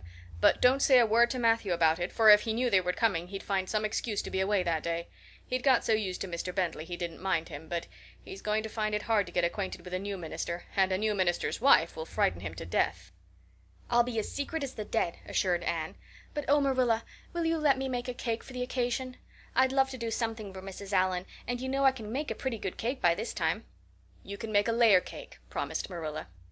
Monday and Tuesday great preparations went on at Green Gables. Having the minister and his wife to tea was a serious and important undertaking, and Marilla was determined not to be eclipsed by any of the Avonlea housekeepers. Anne was wild with excitement and delight. She talked it all over with Diana Tuesday night in the twilight, as they sat on the big red stones by the Dryad's Bubble and made rainbows in the water with little twigs dipped in fir balsam. "Everything is ready, Diana, except my cake, which I'm to make in the morning, and the baking powder biscuits, which Marilla will make just before tea time. I assure you, Diana, that Marilla and I have had a busy 2 days of it.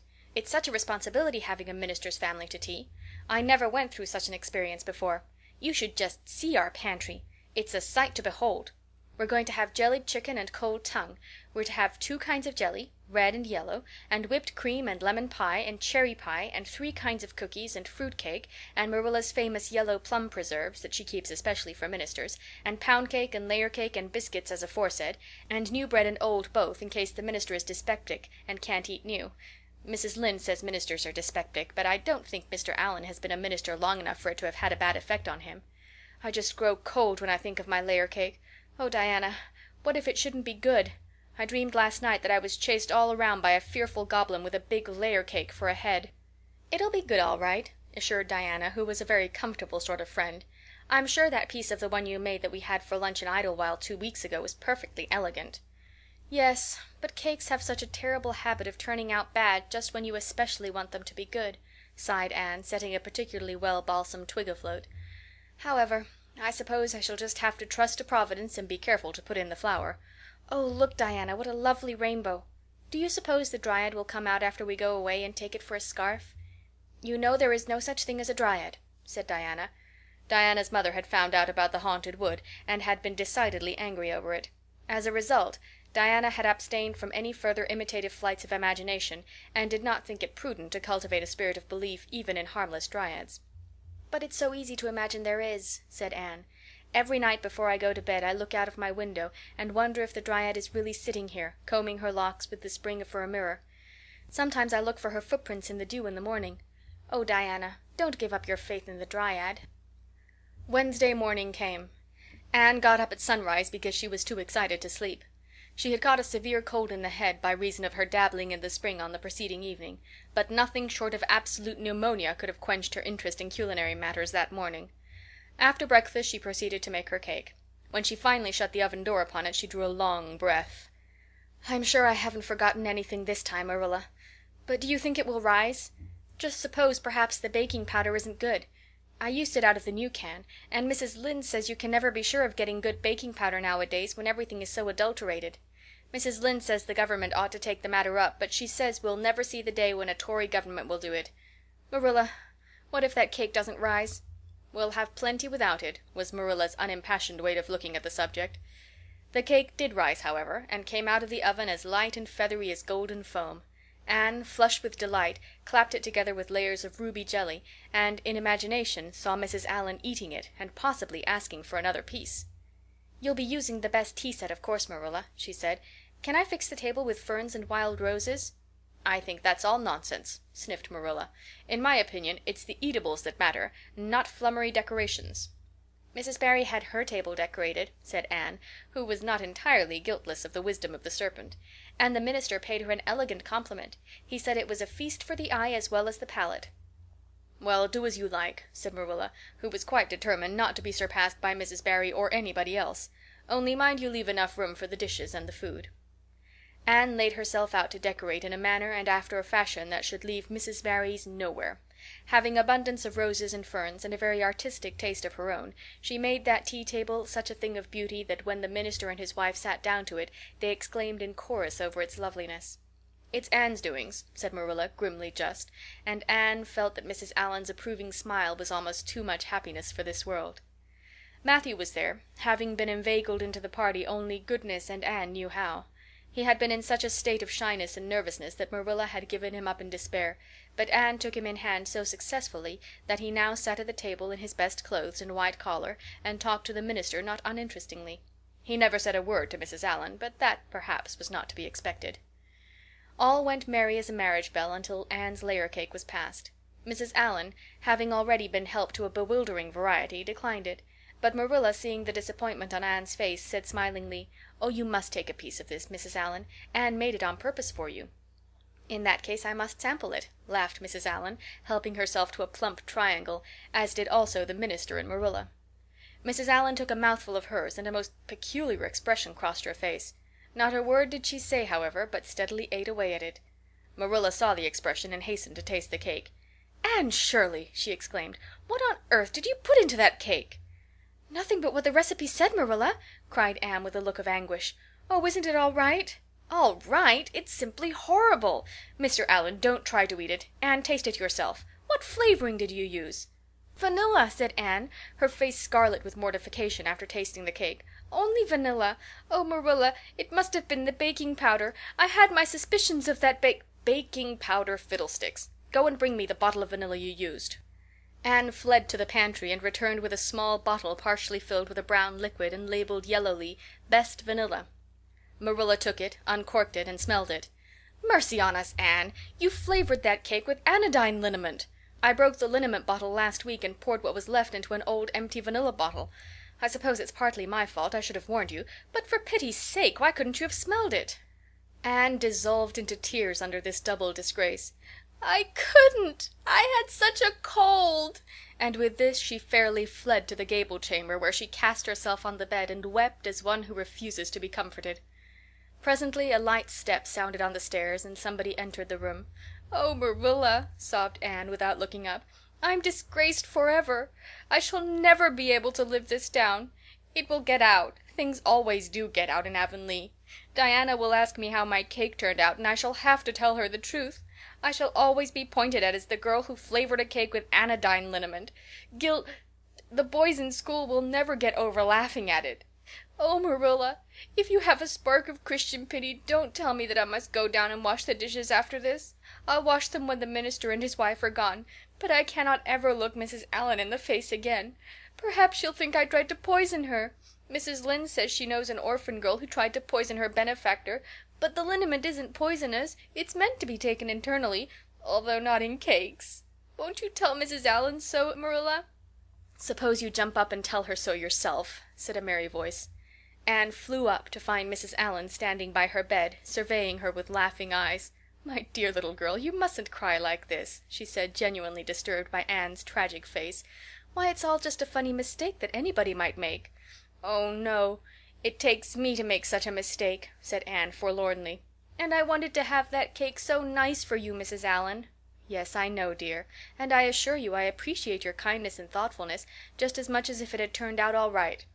Now you mustn't cry any more, but come down with me and show me your flower garden. Miss Cuthbert tells me you have a little plot all your own. I want to see it, for I'm very much interested in flowers."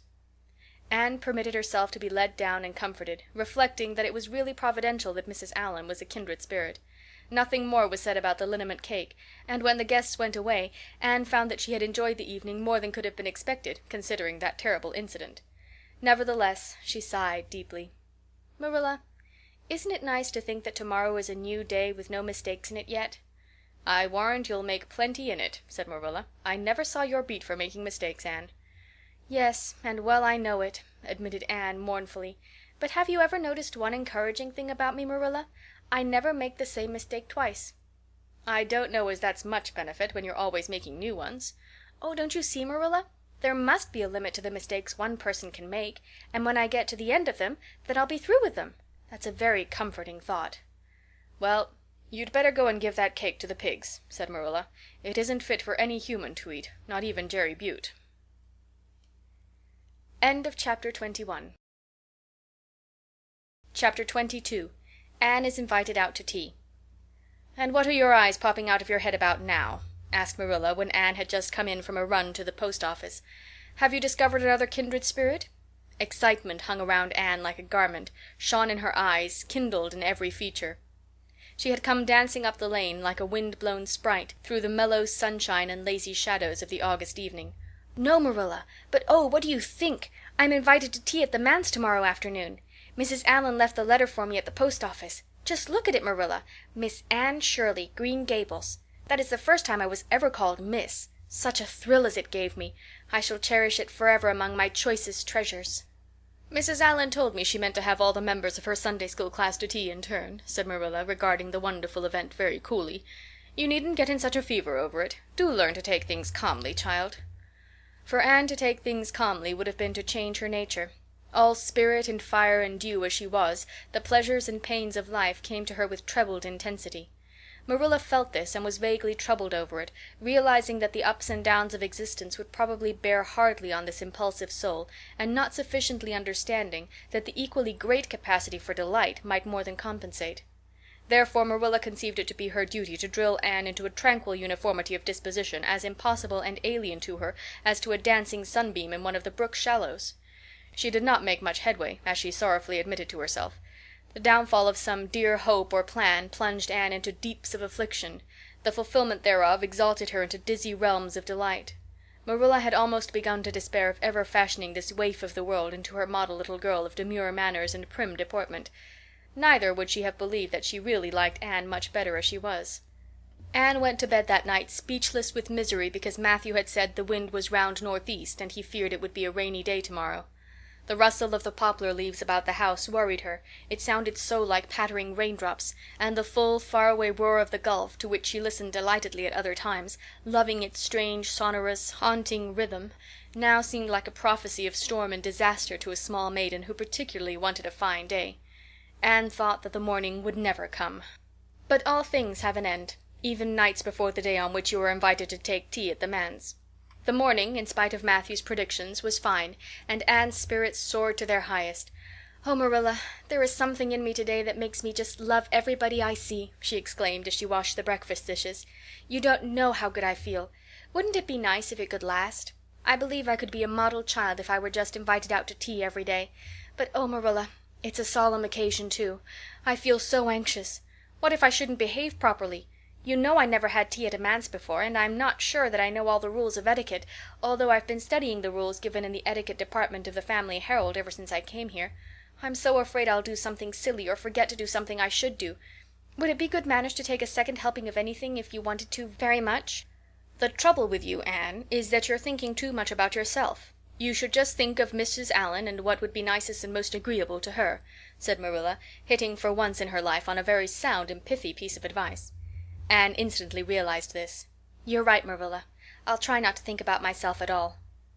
Anne evidently got through her visit without any serious breach of etiquette, for she came home through the twilight under a great high-sprung sky gloried over with trails of saffron and rosy cloud, in a beatified state of mind, and told Marilla all about it happily, sitting on the big red sandstone slab at the kitchen door, with her tired curly head in Marilla's gingham lap.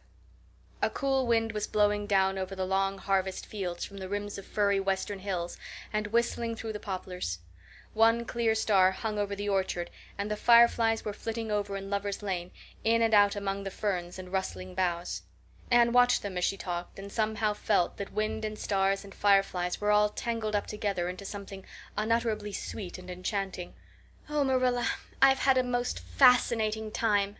I feel that I shall not have lived in vain, and I shall always feel like that, even if I should never be invited to tea at a manse again. When I got there Mrs. Allan met me at the door. She was dressed in the sweetest dress of pale pink organdy, with dozens of frills and elbow sleeves, and she looked just like a seraph. I really think I'd like to be a minister's wife when I grow up, Marilla.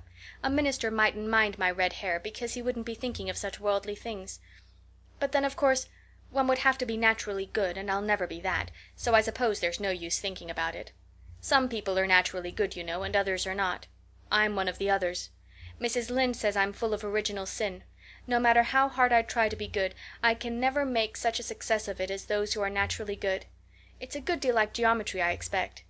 But don't you think that trying so hard ought to count for something? Mrs. Allan is one of the naturally good people. I love her passionately.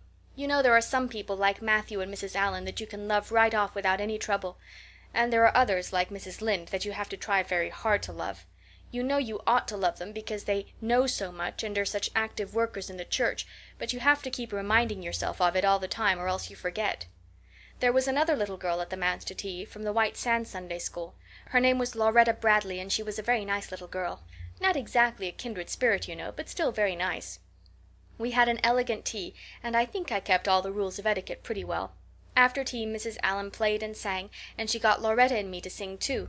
Mrs. Allan says I have a good voice, and she says I must sing in the Sunday school choir after this. You can't think how I was thrilled at the mere thought. I've so longed to sing in the Sunday school choir as Diana does, but I feared it was an honor I could never aspire to. Lauretta had to go home early because there's a big concert in the White Sands Hotel tonight, and her sister is to recite at it. Lauretta says that the Americans at the hotel give a concert every fortnight in aid of the Charlottetown Hospital, and they ask lots of the White Sands people to recite. Lauretta said she expected to be asked herself some day. I just gazed at her in awe. After she had gone, Mrs. Allan and I had a heart-to-heart talk. I told her everything, about Mrs. Thomas and the twins and Katie Maurice and Violetta and coming to Green Gables and my troubles over geometry, and would you believe it, Marilla? Mrs. Allan told me she was a dunce at geometry too. You don't know how that encouraged me. Mrs. Lynde came to the manse just before I left, and what do you think, Marilla? The trustees have hired a new teacher, and it's a lady. Her name is Miss Muriel Stacy. Isn't that a romantic name? Mrs. Lynde says they've never had a female teacher in Avonlea before, and she thinks it is a dangerous innovation.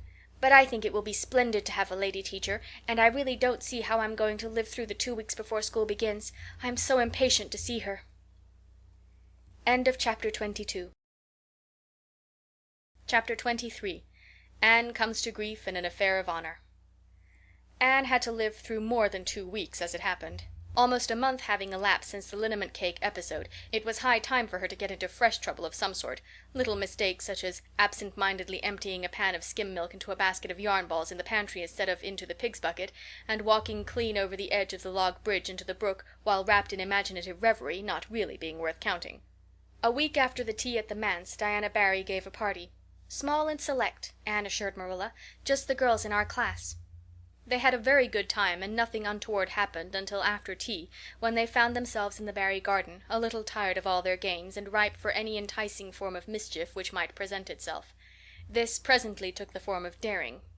Daring was the fashionable amusement among the Avonlea small fry just then. It had begun among the boys, but soon spread to the girls, and all the silly things that were done in Avonlea that summer because the doers thereof were dared to do them would fill a book by themselves. First of all, Carrie Sloane dared Ruby Gillis to climb to a certain point in the huge old willow tree before the front door, which Ruby Gillis, albeit in mortal dread of the fat green caterpillars with which said tree was infested, and with the fear of her mother before her eyes if she should tear her new muslin dress, nimbly did, to the discomfiture of the aforesaid Carrie Sloane. Then Josie Pye dared Jane Andrews to hop on her left leg around the garden without stopping once or putting her right foot to the ground, which Jane Andrews gamely tried to do, but gave out at the third corner and had to confess herself defeated.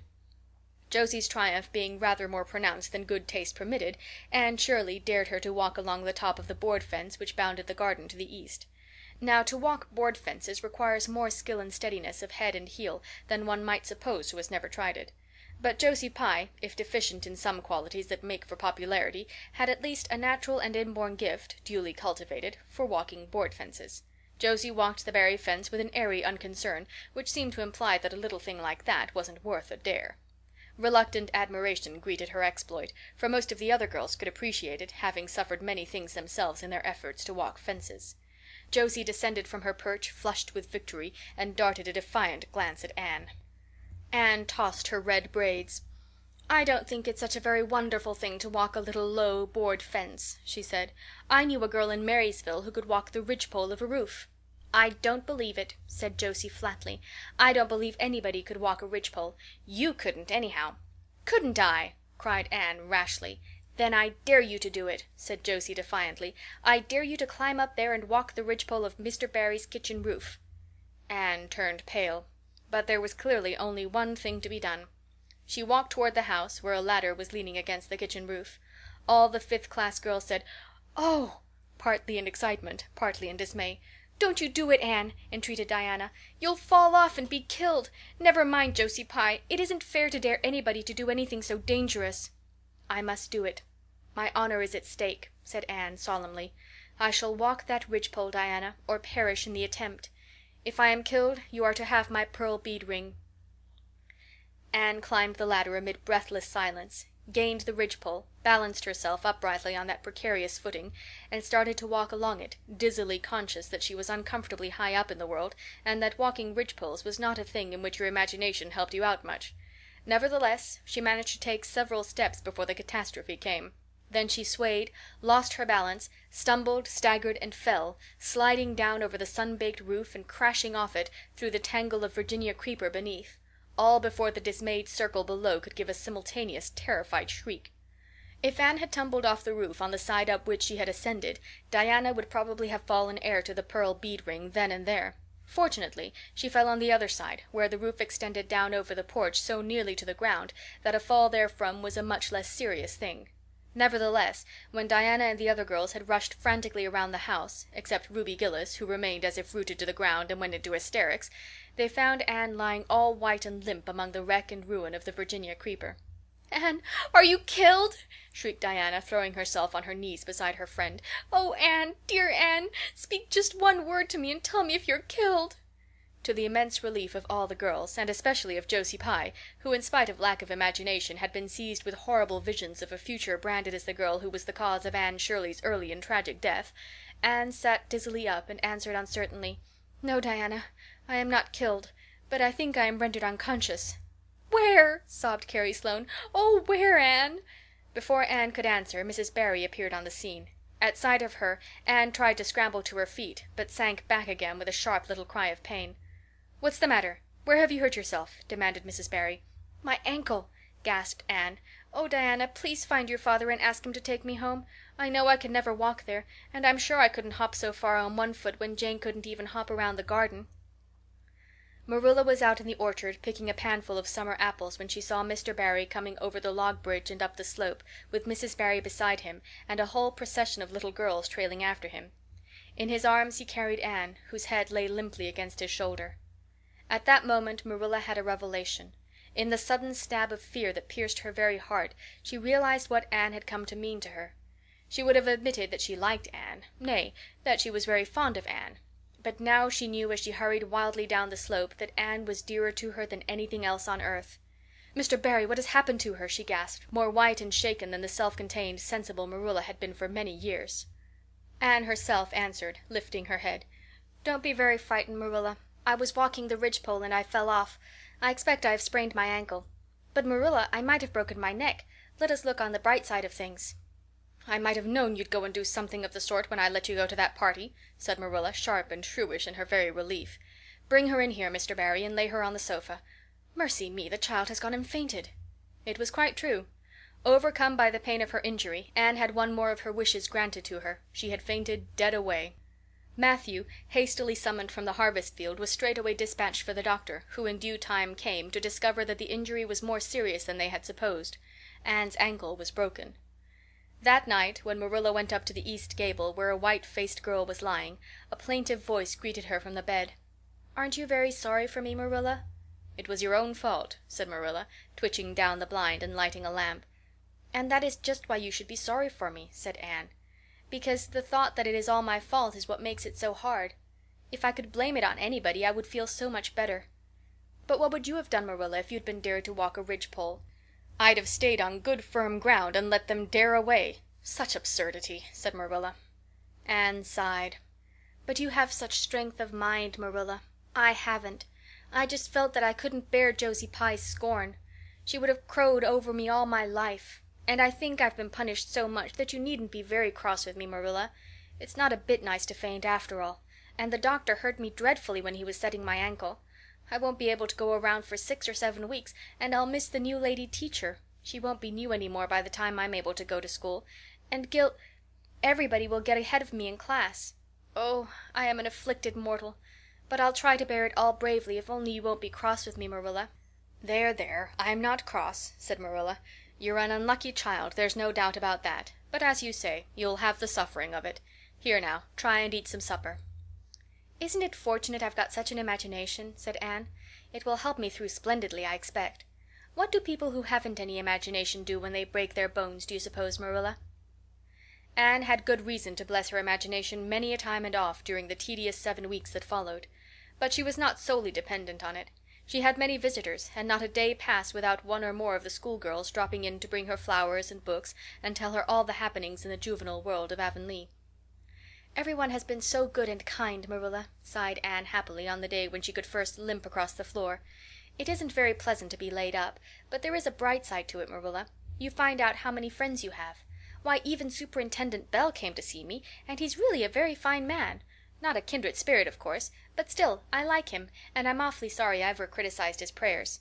I believe now he really does mean them, only he has got into the habit of saying them as if he didn't. He could get over it if he'd take a little trouble. I gave him a good broad hint. I told him how hard I'd tried to make my own little private prayers interesting. He told me all about the time he broke his ankle when he was a boy. It does seem so strange to think of Superintendent Bell ever being a boy. Even my imagination has its limits, for I can't imagine that. When I try to imagine him as a boy I see him with gray whiskers and spectacles, just as he looks in Sunday school, only small. Now it's so easy to imagine Mrs. Allan as a little girl. Mrs. Allan has been to see me 14 times. Isn't that something to be proud of, Marilla, when a minister's wife has so many claims on her time? She is such a cheerful person to have visit you, too. She never tells you it is your own fault, and she hopes you'll be a better girl on account of it. Mrs. Lynde always told me that when she came to see me, and she said it in a kind of way that made me feel she might hope I'd be a better girl but didn't really believe I would. Even Josie Pye came to see me. I received her as politely as I could, because I think she was sorry she dared me to walk a ridgepole. If I had been killed she would have had to carry a dark burden of remorse all her life. Diana has been a faithful friend. She's been over every day to cheer my lonely pillow. But oh, I shall be so glad when I can go to school, for I've heard such exciting things about the new teacher. The girls all think she is perfectly sweet. Diana says she has the loveliest fair curly hair and such fascinating eyes. She dresses beautifully, and her sleeve puffs are bigger than anybody else's in Avonlea. Every other Friday afternoon she has recitations, and everybody has to say a piece or take a part in a dialogue. Oh, it's just glorious to think of it. Josie Pye says she hates it, but that is just because Josie has so little imagination. Diana and Ruby Gillis and Jane Andrews are preparing a dialogue called A Morning Visit for next Friday, and the Friday afternoons they don't have recitations, Miss Stacy takes them all to the woods for a field day, and they study ferns and flowers and birds. And they have physical culture exercises every morning and evening. Mrs. Lynde says she never heard of such goings-on, and it all comes of having a lady teacher. But I think it must be splendid, and I believe I shall find that Miss Stacy is a kindred spirit." "There's one thing plain to be seen, Anne," said Marilla, "and that is that your fall off the Barry roof hasn't injured your tongue at all." End of chapter 23. Chapter 24. Miss Stacy and her pupils get up a concert. It was October again when Anne was ready to go back to school. A glorious October, all red and gold, with mellow mornings when the valleys were filled with delicate mists, as if the spirit of autumn had poured them in for the sun to drain, amethyst, pearl, silver, rose, and smoke blue. The dews were so heavy that the fields glistened like cloth of silver, and there were such heaps of rustling leaves in the hollows of many-stemmed woods to run crisply through. The birch path was a canopy of yellow, and the ferns were sere and brown all along it. There was a tang in the very air that inspired the hearts of small maidens tripping, unlike snails, swiftly and willingly to school. And it was jolly to be back again at the little brown desk beside Diana, with Ruby Gillis nodding across the aisle, and Carrie Sloane sending up notes, and Julia Bell passing a chew of gum down from the back seat. Anne drew a long breath of happiness as she sharpened her pencil and arranged her picture cards in her desk. Life was certainly very interesting. In the new teacher she found another true and helpful friend. Miss Stacy was a bright, sympathetic young woman with the happy gift of winning and holding the affections of her pupils and bringing out the best that was in them mentally and morally.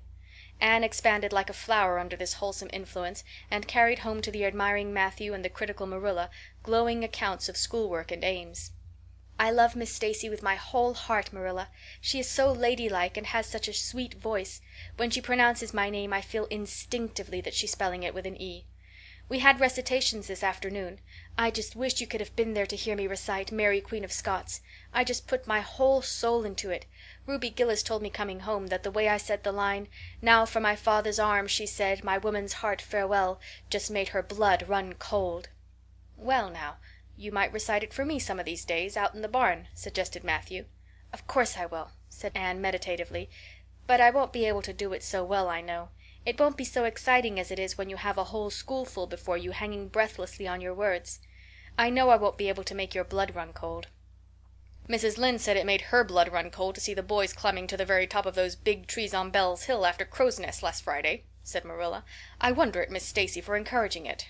"But we wanted a crow's nest for nature study," explained Anne.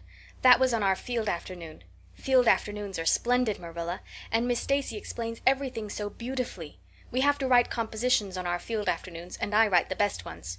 "It's very vain of you to say so, then. You'd better let your teacher say it." "But she did say it, Marilla, and indeed I'm not vain about it. How can I be when I'm such a dunce at geometry? Although I'm really beginning to see through it a little too. Miss Stacy makes it so clear. Still, I'll never be good at it, and I assure you it is a humbling reflection. But I love writing compositions. Mostly Miss Stacy lets us choose our own subjects, but next week we are to write a composition on some remarkable person. It's hard to choose among so many remarkable people who have lived. Mustn't it be splendid to be remarkable and have compositions written about you after you're dead? Oh, I would dearly love to be remarkable. I think when I grow up I'll be a trained nurse and go with the Red Crosses to the field of battle as a messenger of mercy. That is, if I don't go out as a foreign missionary. That would be very romantic, but one would have to be very good to be a missionary, and that would be a stumbling block. We have physical culture exercises every day, too. They make you graceful and promote digestion." "Promote fiddlesticks," said Marilla, who honestly thought it was all nonsense. But all the field afternoons and recitation Fridays and physical culture contortions paled before a project which Miss Stacy brought forward in November. This was that the scholars of Avonlea school should get up a concert and hold it in the hall on Christmas night for the laudable purpose of helping to pay for a schoolhouse flag. The pupils one and all taking graciously to this plan, the preparations for a program were begun at once. And of all the excited performers elect, none was so excited as Anne Shirley, who threw herself into the undertaking heart and soul, hampered as she was by Marilla's disapproval. Marilla thought it all rank foolishness. "It's just filling your heads up with nonsense and taking time that ought to be put on your lessons," she grumbled. "I don't approve of children's getting up concerts and racing about to practices. It makes them vain and forward and fond of gadding." "But think of the worthy object," pleaded Anne. "A flag will cultivate a spirit of patriotism, Marilla." "Fudge! There's precious little patriotism in the thoughts of any of you. All you want is a good time." Well, when you can combine patriotism and fun, isn't it all right? Of course it's real nice to be getting up a concert. We're going to have 6 choruses and Diana is going to sing a solo. I'm in 2 dialogues, the Society for the Suppression of Gossip and the Fairy Queen. The boys are going to have a dialogue too. And I'm to have 2 recitations, Marilla. I just tremble when I think of it, but it's a nice thrilly kind of tremble. And we're to have a tableau at the last, Faith, Hope, and Charity.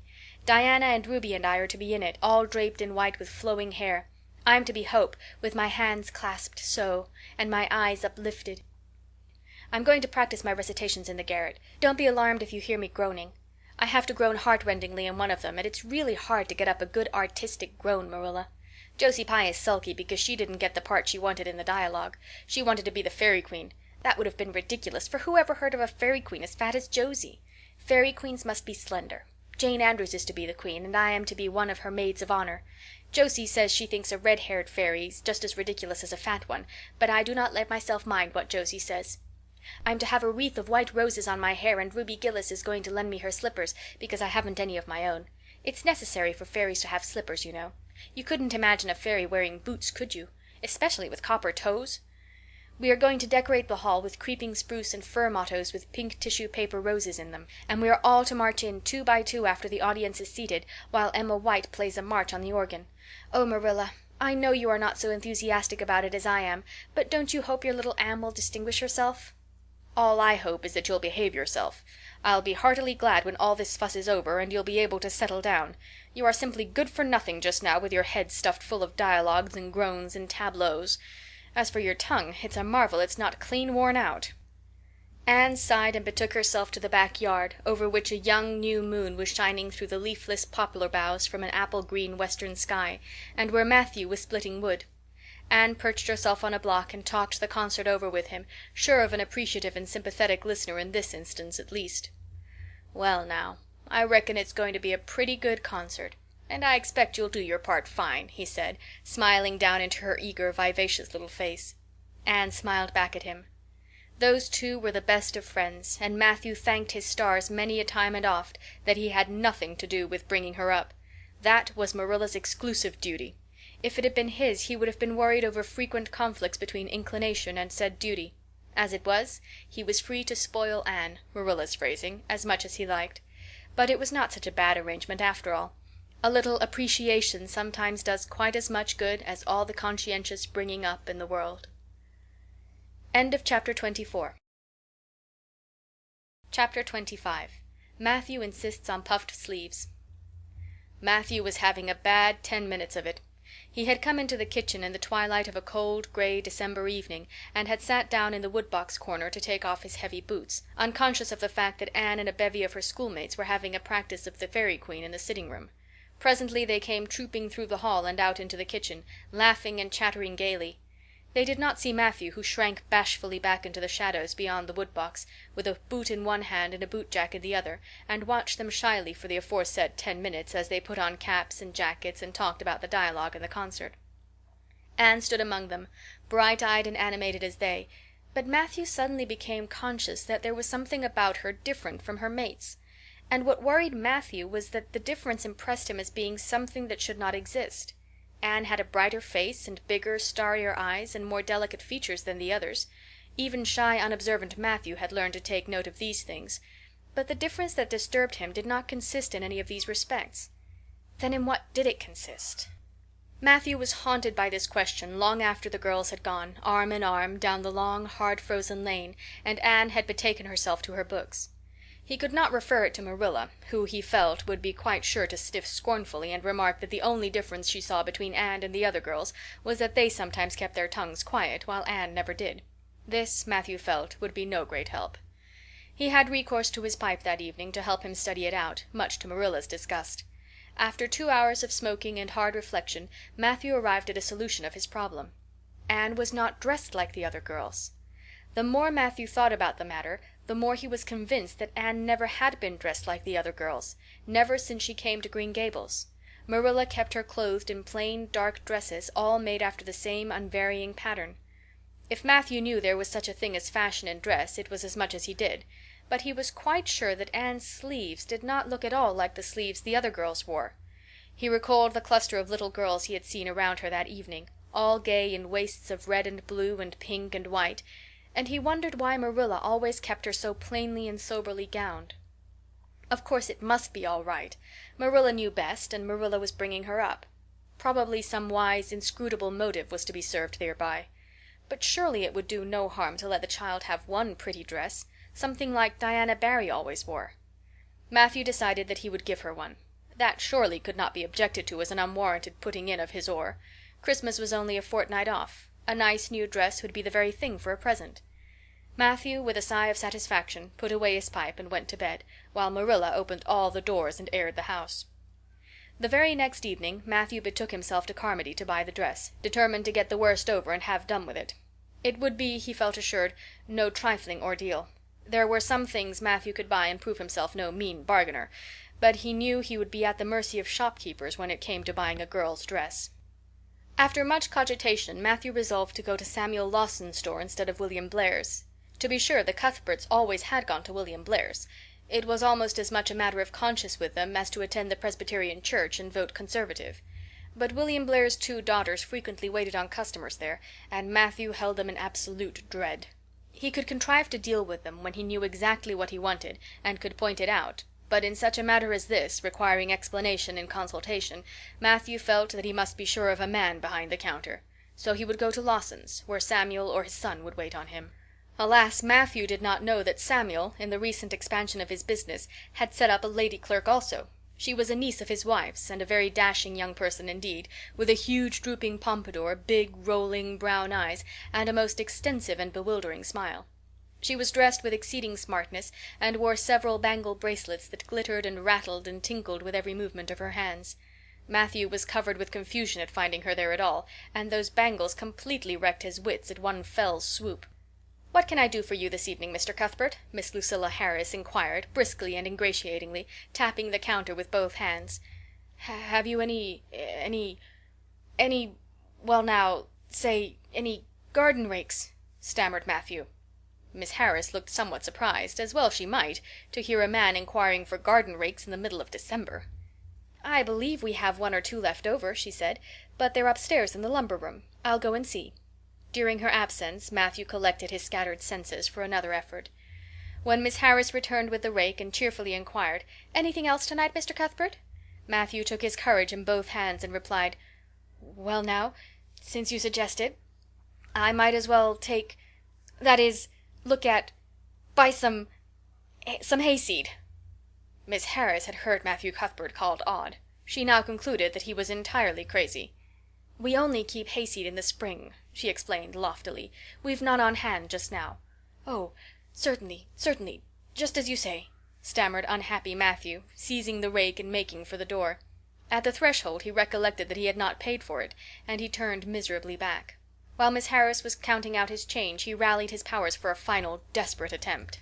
"Well now, if it isn't too much trouble, I might as well, that is, I'd like to look at some sugar." "White or brown?" queried Miss Harris patiently. "Oh, well now, brown," said Matthew feebly. "There's a barrel of it over there," said Miss Harris, shaking her bangles at it. "It's the only kind we have."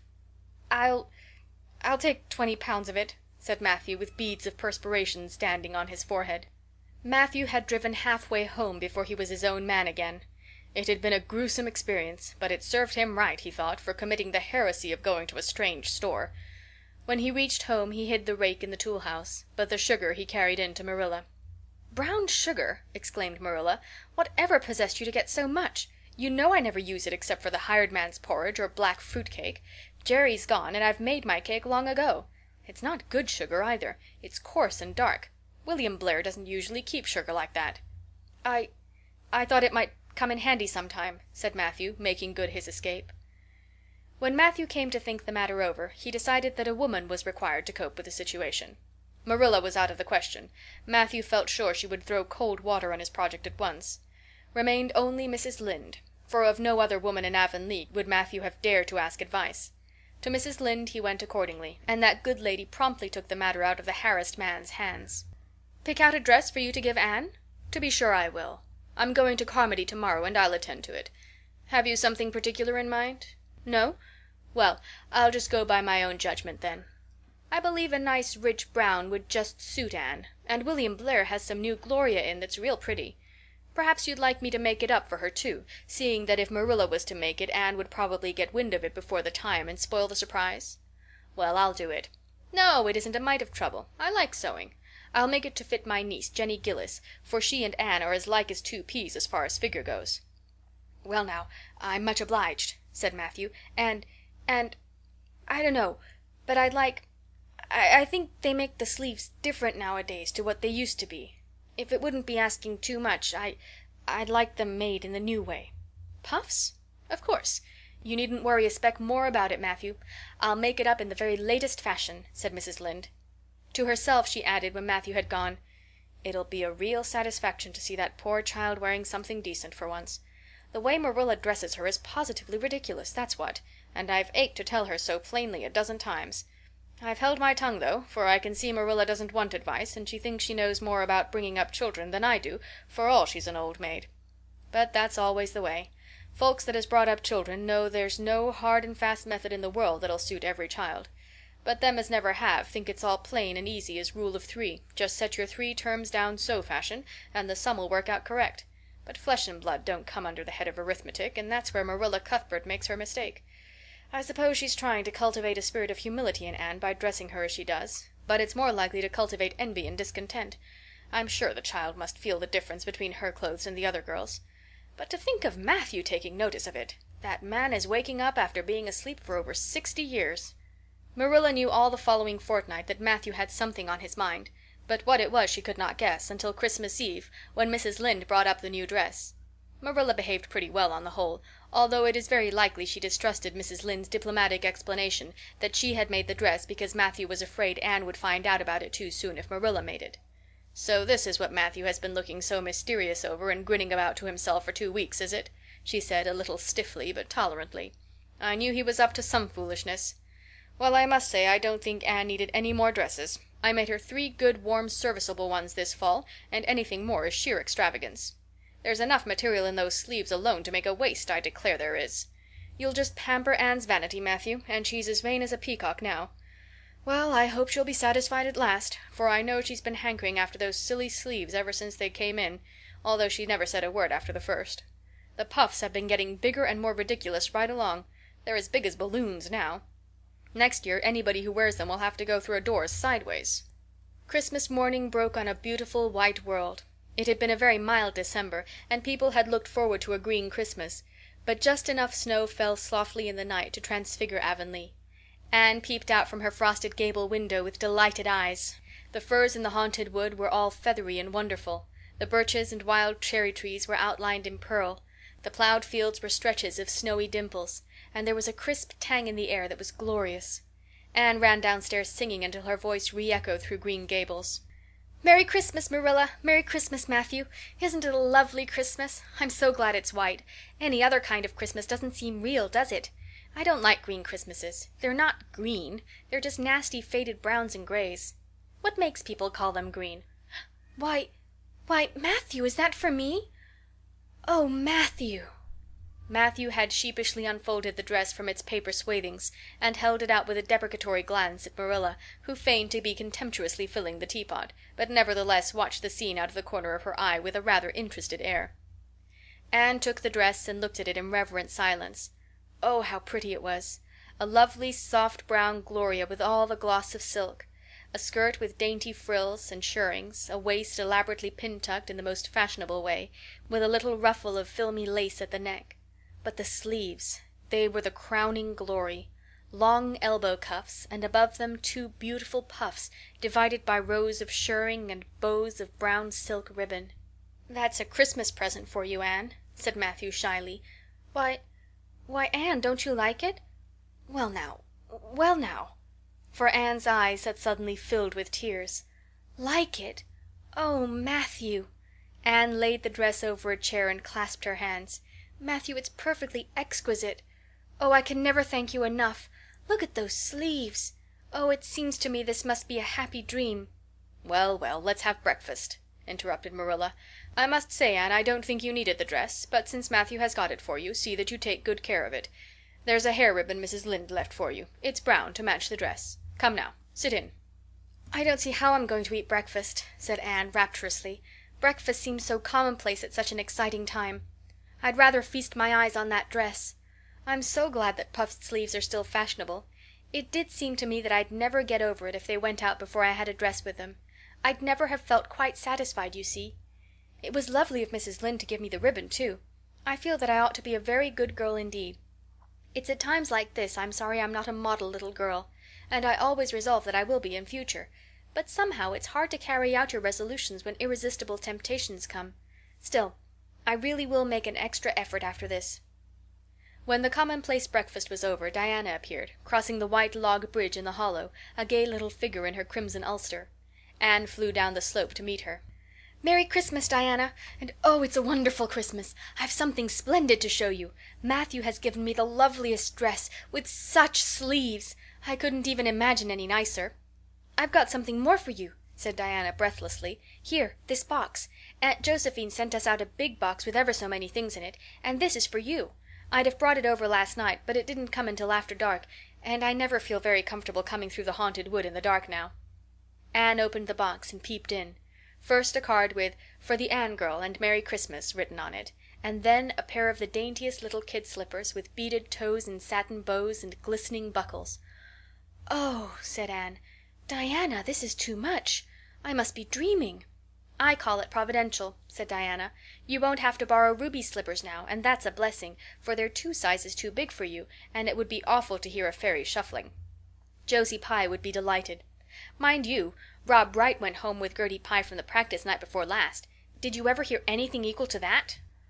All the Avonlea scholars were in a fever of excitement that day, for the hall had to be decorated and a last grand rehearsal held. The concert came off in the evening and was a pronounced success. The little hall was crowded, all the performers did excellently well, but Anne was the bright, particular star of the occasion, as even envy in the shape of Josie Pye dared not deny. "Oh, hasn't it been a brilliant evening?" sighed Anne when it was all over, and she and Diana were walking home together under a dark, starry sky. "Everything went off very well," said Diana practically. "I guess we must have made as much as $10. Mind you, Mr. Allen is going to send an account of it to the Charlottetown papers." "Oh, Diana, will we really see our names in print? It makes me thrill to think of it. Your solo was perfectly elegant, Diana. I felt prouder than you did when it was encored. I just said to myself, it is my dear bosom friend who is so honored. Well, your recitations just brought down the house, Anne. That sad one was simply splendid. Oh, I was so nervous, Diana.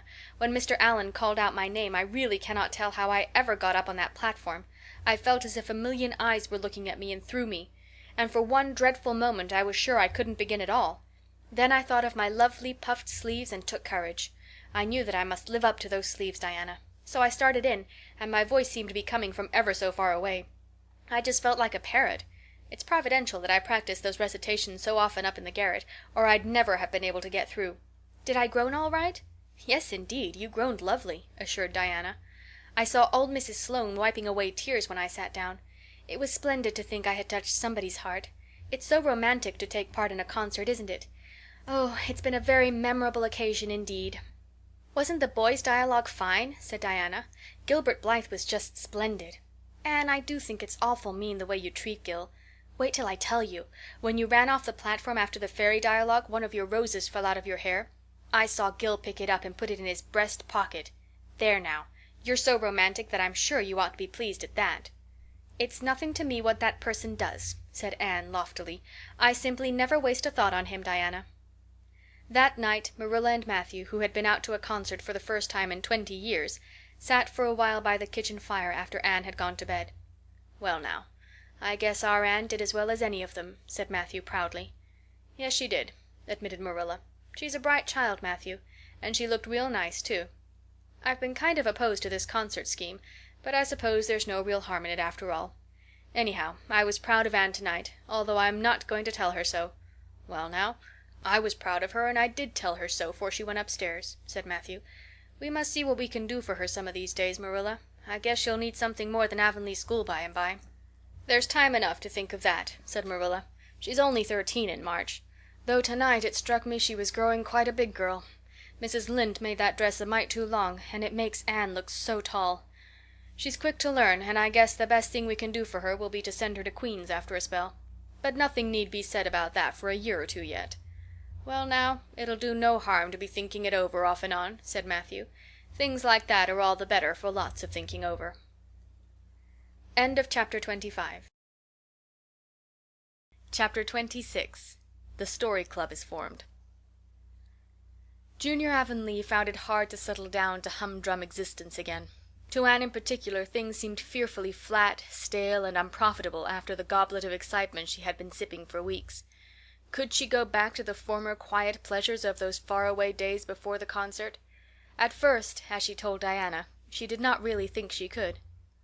"I'm positively certain, Diana, that life can never be quite the same again as it was in those olden days," she said mournfully, as if referring to a period of at least 50 years back. "Perhaps after a while I'll get used to it, but I'm afraid concerts spoil people for everyday life. I suppose that is why Marilla disapproves of them. Marilla is such a sensible woman. It must be a great deal better to be sensible, but still, I don't believe I'd really want to be a sensible person, because they are so unromantic. Mrs. Lynde says there is no danger of my ever being one, but you can never tell. I feel just now that I may grow up to be sensible yet. But perhaps that is only because I'm tired. I simply couldn't sleep last night for ever so long. I just lay awake and imagined the concert over and over again.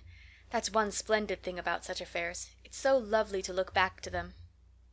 Eventually, however, Avonlea school slipped back into its old groove and took up its old interests. To be sure, the concert left traces. Ruby Gillis and Emma White, who had quarreled over a point of precedence in their platform seats, no longer sat at the same desk, and a promising friendship of 3 years was broken up. Josie Pye and Julia Bell did not speak for 3 months, because Josie Pye had told Bessie Wright that Julia Bell's bow when she got up to recite made her think of a chicken jerking its head, and Bessie told Julia. None of the Sloanes would have any dealings with the Bells, because the Bells had declared that the Sloanes had too much to do in the program, and the Sloanes had retorted that the Bells were not capable of doing the little they had to do properly. Finally, Charlie Sloane fought Moody Spurgeon Macpherson because Moody Spurgeon had said that Anne Shirley put on airs about her recitations, and Moody Spurgeon was licked. Consequently, Moody Spurgeon's sister, Ella May, would not speak to Anne Shirley all the rest of the winter. With the exception of these trifling frictions, work in Miss Stacy's little kingdom went on with regularity and smoothness. The winter weeks slipped by. It was an unusually mild winter, with so little snow that Anne and Diana could go to school nearly every day by way of the birch path. On Anne's birthday they were tripping lightly down it, keeping eyes and ears alert amid all their chatter, for Miss Stacy had told them that they must soon write a composition on "A Winter's Walk in the Woods," and it behooved them to be observant. "Just think, Diana, I'm 13 years old today," remarked Anne in an awed voice. "I can scarcely realize that I'm in my teens. When I woke this morning it seemed to me that everything must be different. You've been 13 for a month, so I suppose it doesn't seem such a novelty to you as it does to me. It makes life seem so much more interesting. In 2 more years I'll be really grown up. It's a great comfort to think that I'll be able to use big words then without being laughed at." "Ruby Gillis says she means to have a beau as soon as she's 15, said Diana. "Ruby Gillis thinks of nothing but beaus," said Anne disdainfully. "She's actually delighted when anyone writes her name up in a take notice, for all she pretends to be so mad. But I'm afraid that is an uncharitable speech. Mrs. Allan says we should never make uncharitable speeches, but they do slip out so often before you think, don't they? I simply can't talk about Josie Pye without making an uncharitable speech, so I never mention her at all. You may have noticed that. I'm trying to be as much like Mrs. Allan as I possibly can, for I think she's perfect. Mr. Allan thinks so too. Mrs. Lynde says he just worships the ground she treads on, and she doesn't really think it right for a minister to set his affections so much on a mortal being. But then, Diana, even ministers are human and have their besetting sins just like everybody else. I had such an interesting talk with Mrs. Allan about besetting sins last Sunday afternoon. There are just a few things it's proper to talk about on Sundays, and that is one of them. My besetting sin is imagining too much and forgetting my duties. I'm striving very hard to overcome it, and now that I'm really 13, perhaps I'll get on better." "In 4 more years we'll be able to put our hair up," said Diana. "Alice Bell is only 16 and she's wearing hers up, but I think that's ridiculous. I shall wait until I'm 17. "If I had Alice Bell's crooked nose," said Anne decidedly, "I wouldn't— But there, I won't say what I was going to, because it was extremely uncharitable. Besides, I was comparing it with my own nose, and that's vanity. I'm afraid I think too much about my nose ever since I heard that compliment about it long ago. It really is a great comfort to me. Oh, Diana, Look, there's a rabbit. That's something to remember for our woods composition. I really think the woods are just as lovely in winter as in summer. They're so white and still, as if they were asleep and dreaming pretty dreams." "I won't mind writing that composition when its time comes," sighed Diana. "I can manage to write about the woods, but the one we're to hand in Monday is terrible. The idea of Miss Stacy telling us to write a story out of our own heads!" "Why, it's as easy as wink," said Anne. "It's easy for you because you have an imagination," retorted Diana. "But what would you do if you had been born without one? I suppose you have your composition all done." Anne nodded, trying hard not to look virtuously complacent, and failing miserably.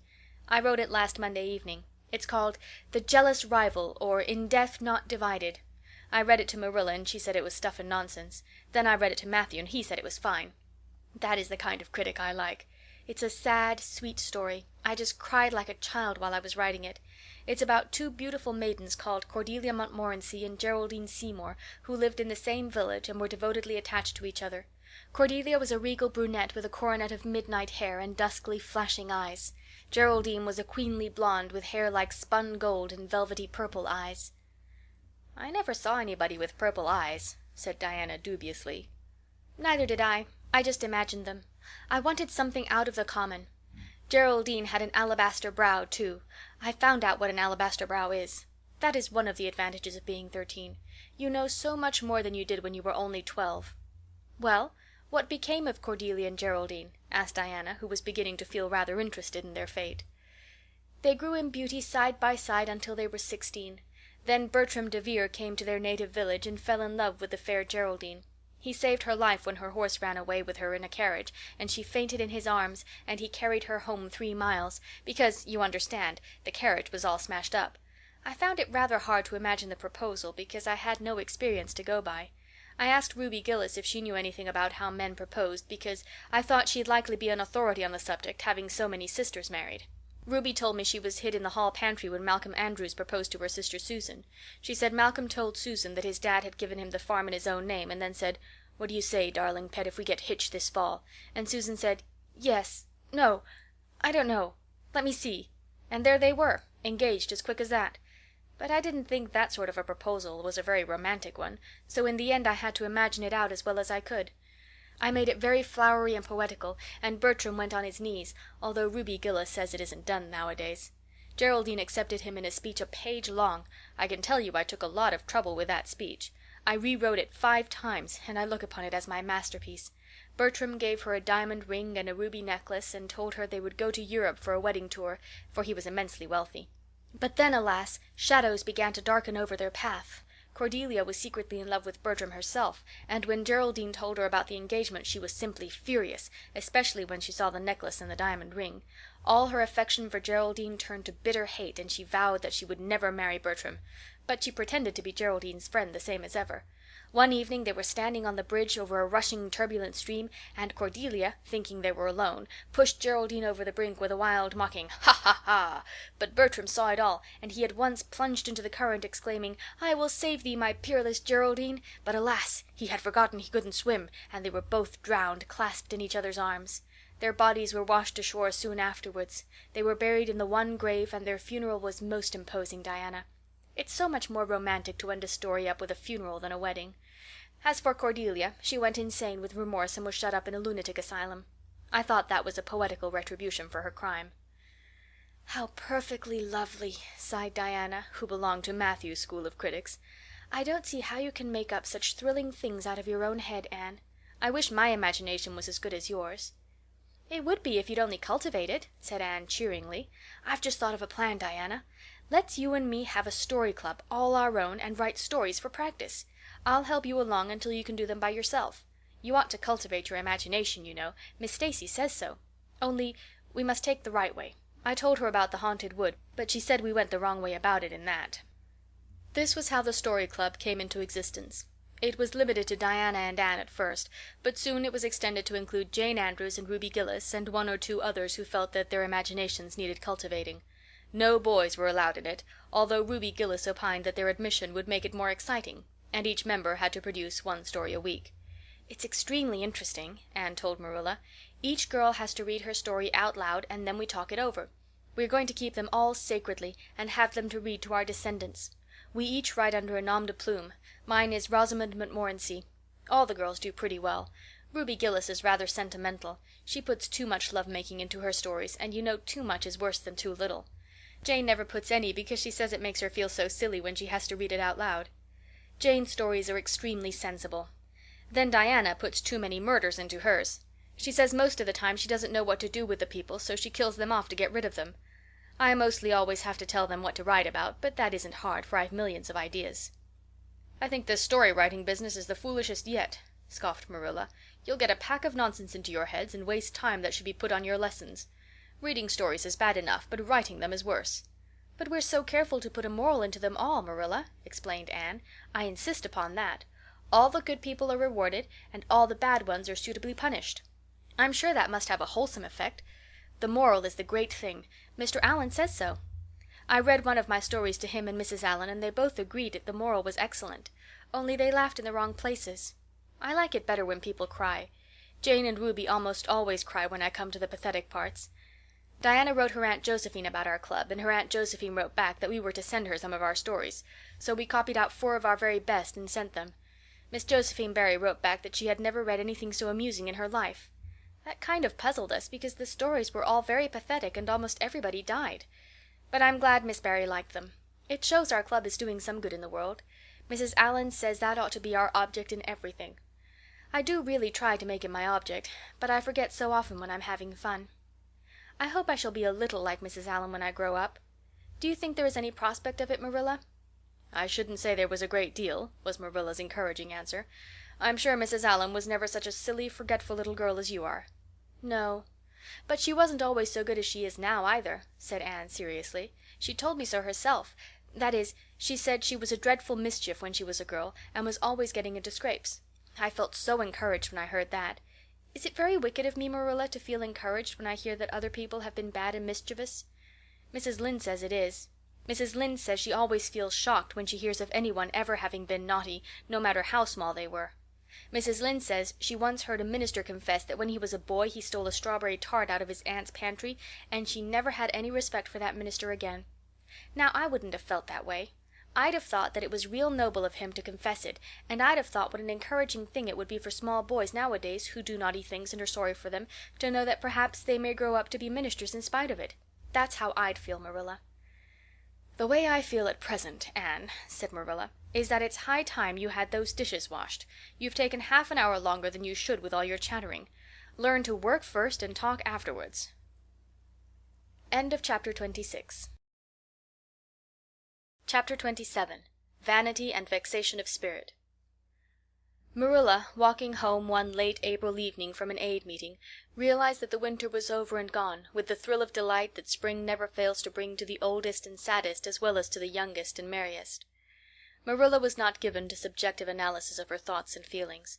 She probably imagined that she was thinking about the aids and their missionary box and the new carpet for the vestry room, but under these reflections was a harmonious consciousness of red fields smoking into pale purply mists in the declining sun, of long, sharp-pointed fir shadows falling over the meadow beyond the brook, of still, crimson-budded maples around a mirror-like wood pool, of awakening in the world and a stir of hidden pulses under the gray sod. The spring was abroad in the land, and Marilla's sober, middle-aged step was lighter and swifter because of its deep, primal gladness. Her eyes dwelt affectionately on Green Gables, peering through its network of trees and reflecting the sunlight back from its windows in several little coruscations of glory. Marilla, as she picked her steps along the damp lane, thought that it was really a satisfaction to know that she was going home to a briskly snapping wood fire and a table nicely spread for tea, instead of to the cold comfort of old aid-meeting evenings before Anne had come to Green Gables. Consequently, when Marilla entered her kitchen and found the fire black out, with no sign of Anne anywhere, she felt justly disappointed and irritated. She had told Anne to be sure and have tea ready at 5 o'clock, but now she must hurry to take off her second-best dress and prepare the meal herself against Matthew's return from plowing.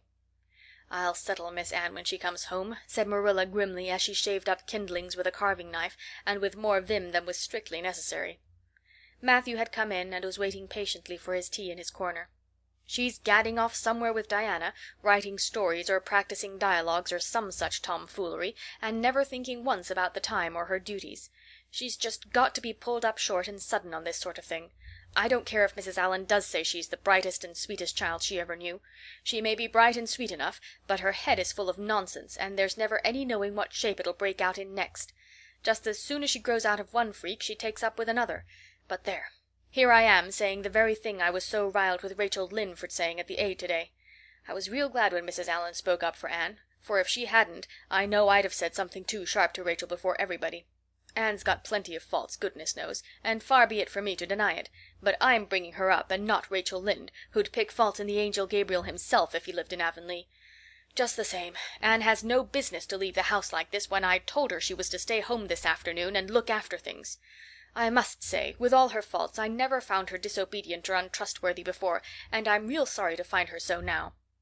"Well now, I don't know," said Matthew, who, being patient and wise and, above all, hungry, had deemed it best to let Marilla talk her wrath out unhindered, having learned by experience that she got through with whatever work was on hand much quicker, if not delayed by untimely argument. "Perhaps you're judging her too hasty, Marilla. Don't call her untrustworthy until you're sure she has disobeyed you. Maybe it can all be explained.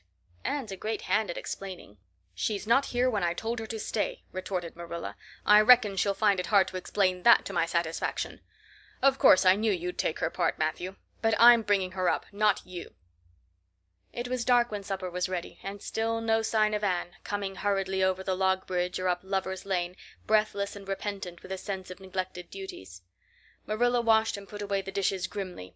Then, wanting a candle to light her way down the cellar, she went up to the east gable for the one that generally stood on Anne's table. Lighting it, she turned around to see Anne herself lying on the bed, face downward among the pillows. "Mercy on us!" said astonished Marilla. "Have you been asleep, Anne?" "No," was the muffled reply. "Are you sick, then?" demanded Marilla anxiously, going over to the bed.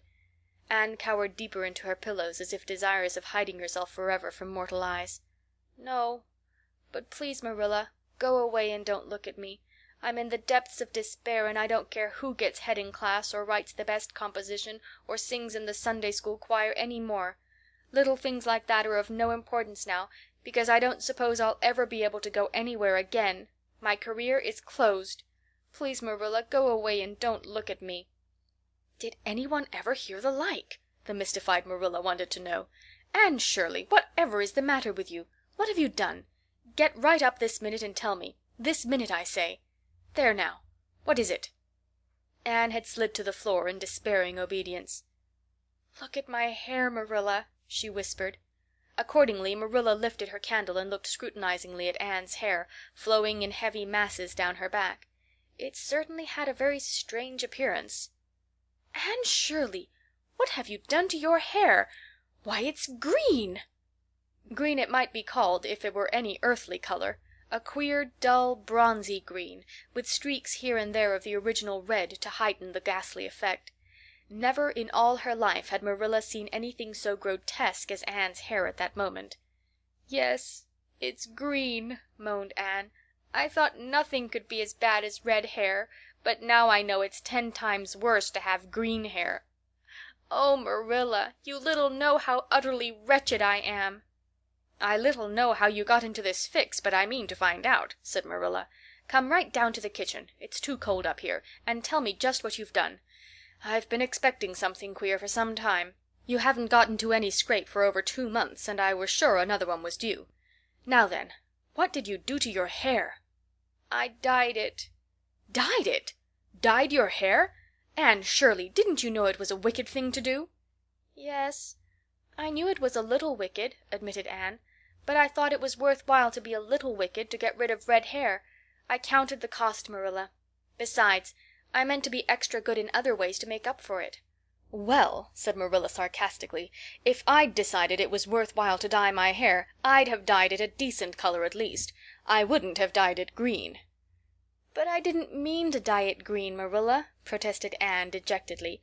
"If I was wicked I meant to be wicked to some purpose. He said it would turn my hair a beautiful raven black. He positively assured me that it would.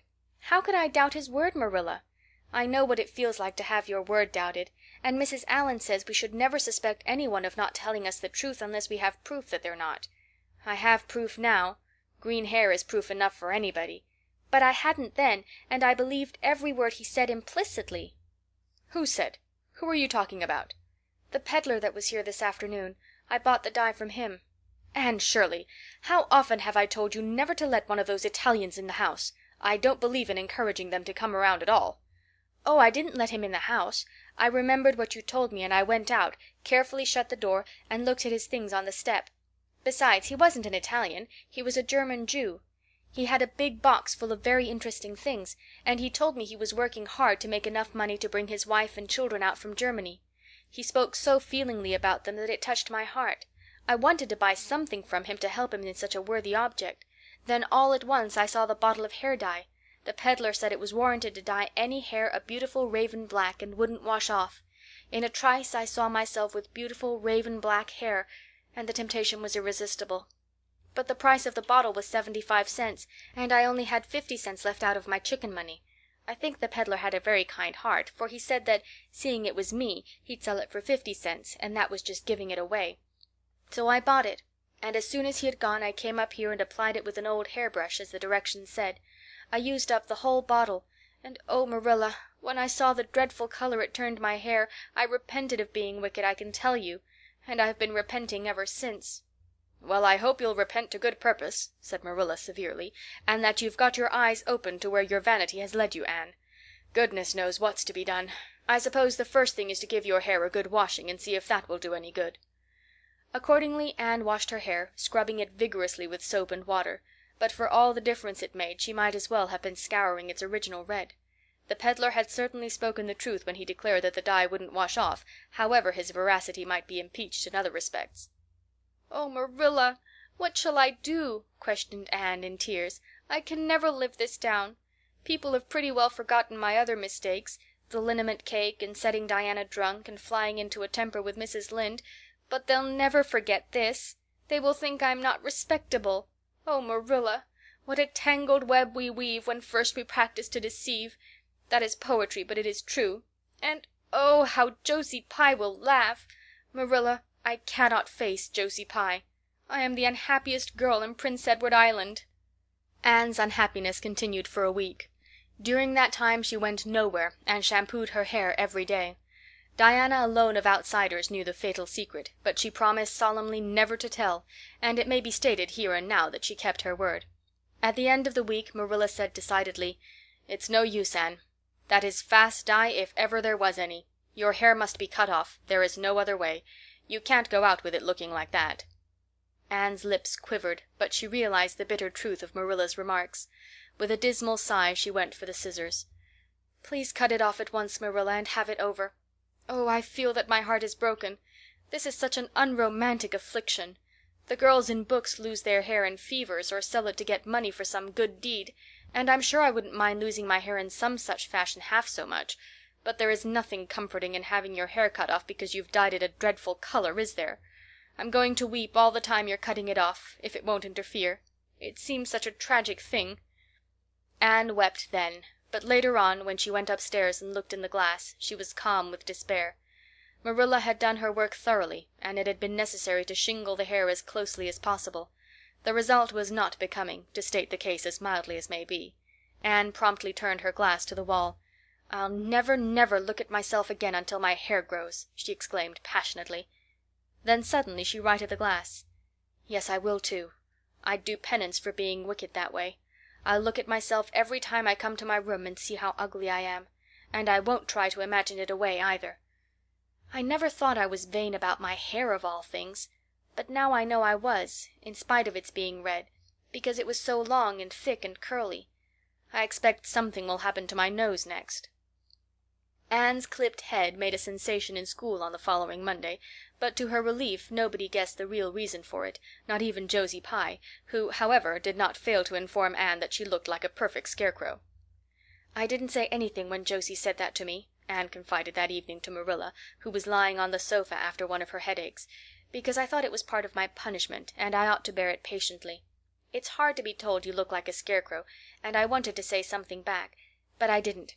I just swept her one scornful look, and then I forgave her. It makes you feel very virtuous when you forgive people, doesn't it?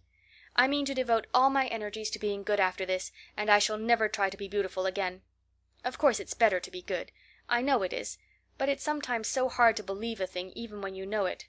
I do really want to be good, Marilla, like you and Mrs. Allan and Miss Stacy, and grow up to be a credit to you. Diana says when my hair begins to grow to tie a black velvet ribbon around my head with a bow at one side. She says she thinks it will be very becoming. I will call it a snood. That sounds so romantic. But am I talking too much, Marilla? Does it hurt your head?" "My head is better now. It was terrible bad this afternoon, though. Those headaches of mine are getting worse and worse. I'll have to see a doctor about them. As for your chatter, I don't know that I mind it. I've got so used to it." Which was Marilla's way of saying that she liked to hear it. End of chapter 27. Chapter 28. An Unfortunate Lily Maid. "Of course you must be Elaine, Anne," said Diana. "I could never have the courage to float down there." "Nor I," said Ruby Gillis with a shiver. "I don't mind floating down when there's 2 or 3 of us in the flat, and we can sit up. It's fun then. But to lie down and pretend I was dead, I just couldn't. I'd die really of fright." "Of course it would be romantic," conceded Jane Andrews, "but I know I couldn't keep still. I'd be popping up every minute or so to see where I was and if I wasn't drifting too far out. And you know, Anne, that would spoil the effect." "But it's so ridiculous to have a red-headed Elaine," mourned Anne. "I'm not afraid to float down, and I'd love to be Elaine, but it's ridiculous just the same. Ruby ought to be Elaine because she is so fair and has such lovely long golden hair. Elaine had all her bright hair streaming down, you know, and Elaine was the Lily Maid. Now a red-haired person cannot be a Lily Maid." "Your complexion is just as fair as Ruby's," said Diana earnestly, "and your hair is ever so much darker than it used to be before you cut it." "Oh, do you really think so?" exclaimed Anne, flushing sensitively with delight. "I've sometimes thought it was myself, but I never dared to ask anyone for fear she would tell me it wasn't. Do you think it could be called auburn now, Diana?" "Yes, and I think it is real pretty," said Diana, looking admiringly at the short, silky curls that clustered over Anne's head and were held in place by a very jaunty black velvet ribbon and bow. They were standing on the bank of the pond below Orchard Slope, where a little headland fringed with birches ran out from the bank. At its tip was a small wooden platform built out into the water for the convenience of fishermen and duck hunters. Ruby and Jane were spending the midsummer afternoon with Diana, and Anne had come over to play with them.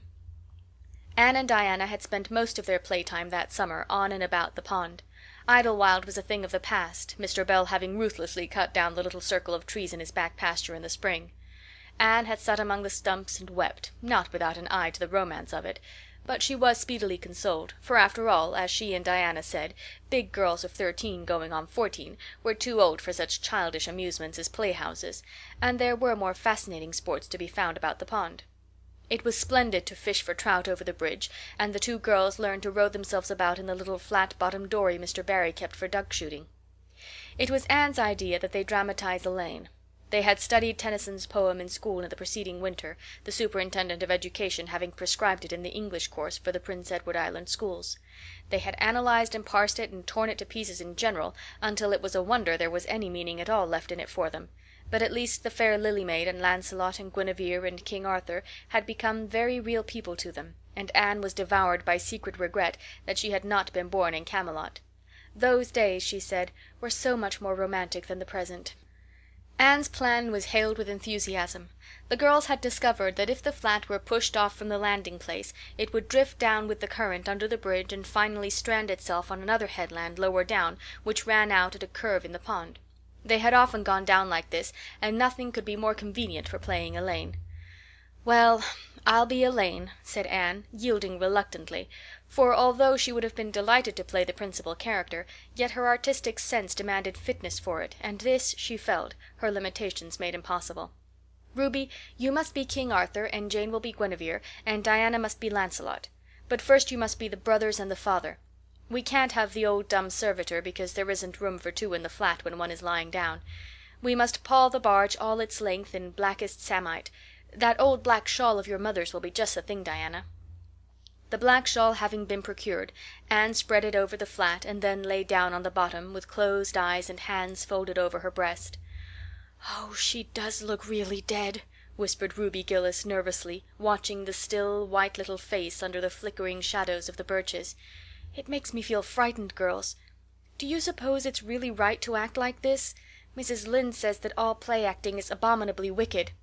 "Ruby, you shouldn't talk about Mrs. Lynde," said Anne severely. "It spoils the effect, because this is hundreds of years before Mrs. Lynde was born. Jane, you arrange this. It's silly for Elaine to be talking when she's dead." Jane rose to the occasion. Cloth of gold for coverlet there was none, but an old piano scarf of yellow Japanese crepe was an excellent substitute. A white lily was not obtainable just then, but the effect of a tall blue iris placed in one of Anne's folded hands was all that could be desired. "Now she's all ready," said Jane. "We must kiss her quiet brows, and Diana, you say, 'Sister, farewell forever,' and Ruby, you say, 'Farewell, sweet sister,' both of you as sorrowfully as you possibly can. And for goodness sake smile a little. You know Elaine lay as though she smiled. That's better. Now push the flat off." The flat was accordingly pushed off, scraping roughly over an old embedded stake in the process. Diana and Jane and Ruby only waited long enough to see it caught in the current and headed for the bridge before scampering up through the woods, across the road, and down to the lower headland where, as Lancelot and Guinevere and the king, they were to be in readiness to receive the Lily Maid. For a few minutes Anne, drifting slowly down, enjoyed the romance of her situation to the full. Then something happened not at all romantic. The flat began to leak. In a very few moments it was necessary for Elaine to scramble to her feet, pick up her cloth of gold coverlet and pall of blackest samite, and gaze blankly at a big crack in the bottom of her barge, through which the water was literally pouring. That sharp stake at the landing had torn off the strip of batting nailed on the flat. Anne did not know this, but it did not take her long to realize that she was in a dangerous plight. At this rate the flat would fill and sink long before it could drift to the lower headland. Where were the oars? Left behind at the landing. Anne gave one gasping little scream which nobody ever heard. She was white to the lips, but she did not lose her self-possession. There was one chance, just one. "I was horribly frightened," she told Mrs. Allan the next day, "and it seemed like years while the flat was drifting down to the bridge and the water rising in it every moment. I prayed, Mrs. Allan, most earnestly, but I didn't shut my eyes to pray, for I knew the only way God could save me was to let the flat float close enough to one of the bridge piles for me to climb up on it. You know the piles are just old tree trunks, and there are lots of knots and old branch stubs on them. It was proper to pray, but I had to do my part by watching out, and right well I knew it. I just said, 'Dear God, please take the flat close to a pile and I'll do the rest,' over and over again. Under such circumstances you don't think much about making a flowery prayer. But mine was answered, for the flat bumped right into a pile for a minute, and I flung the scarf and the shawl over my shoulder and scrambled up on a big providential stub. And there I was, Mrs. Allan, clinging to that slippery old pile with no way of getting up or down. It was a very unromantic position, but I didn't think about that at the time. You don't think much about romance when you have just escaped from a watery grave. I said a grateful prayer at once, and then I gave all my attention to holding on tight, for I knew I should probably have to depend on human aid to get back to dry land. The flat drifted under the bridge and then promptly sank in midstream. Ruby, Jane, and Diana, already awaiting it on the lower headland, saw it disappear before their very eyes, and had not a doubt but that Anne had gone down with it. For a moment they stood still, white as sheets, frozen with horror at the tragedy. Then, shrieking at the tops of their voices, they started on a frantic run up through the woods, never pausing as they crossed the main road to glance the way of the bridge. Anne, clinging desperately to her precarious foothold, saw their flying forms and heard their shrieks. Help would soon come, but meanwhile her position was a very uncomfortable one. The minutes passed by, each seeming an hour to the unfortunate Lily Maid. Why didn't somebody come? Where had the girls gone? Suppose they had fainted, one and all? Suppose nobody ever came? Suppose she grew so tired and cramped that she could hold on no longer? Anne looked at the wicked green depths below her, wavering with long, oily shadows, and shivered. Her imagination began to suggest all manner of gruesome possibilities to her. Then, just as she thought she really could not endure the ache in her arms and wrists another moment, Gilbert Blythe came rowing under the bridge in Harmon Andrews's dory. Gilbert glanced up, and much to his amazement beheld a little white scornful face looking down upon him with big, frightened, but also scornful gray eyes. "Anne Shirley, how on earth did you get there?" he exclaimed. Without waiting for an answer he pulled close to the pile and extended his hand. There was no help for it.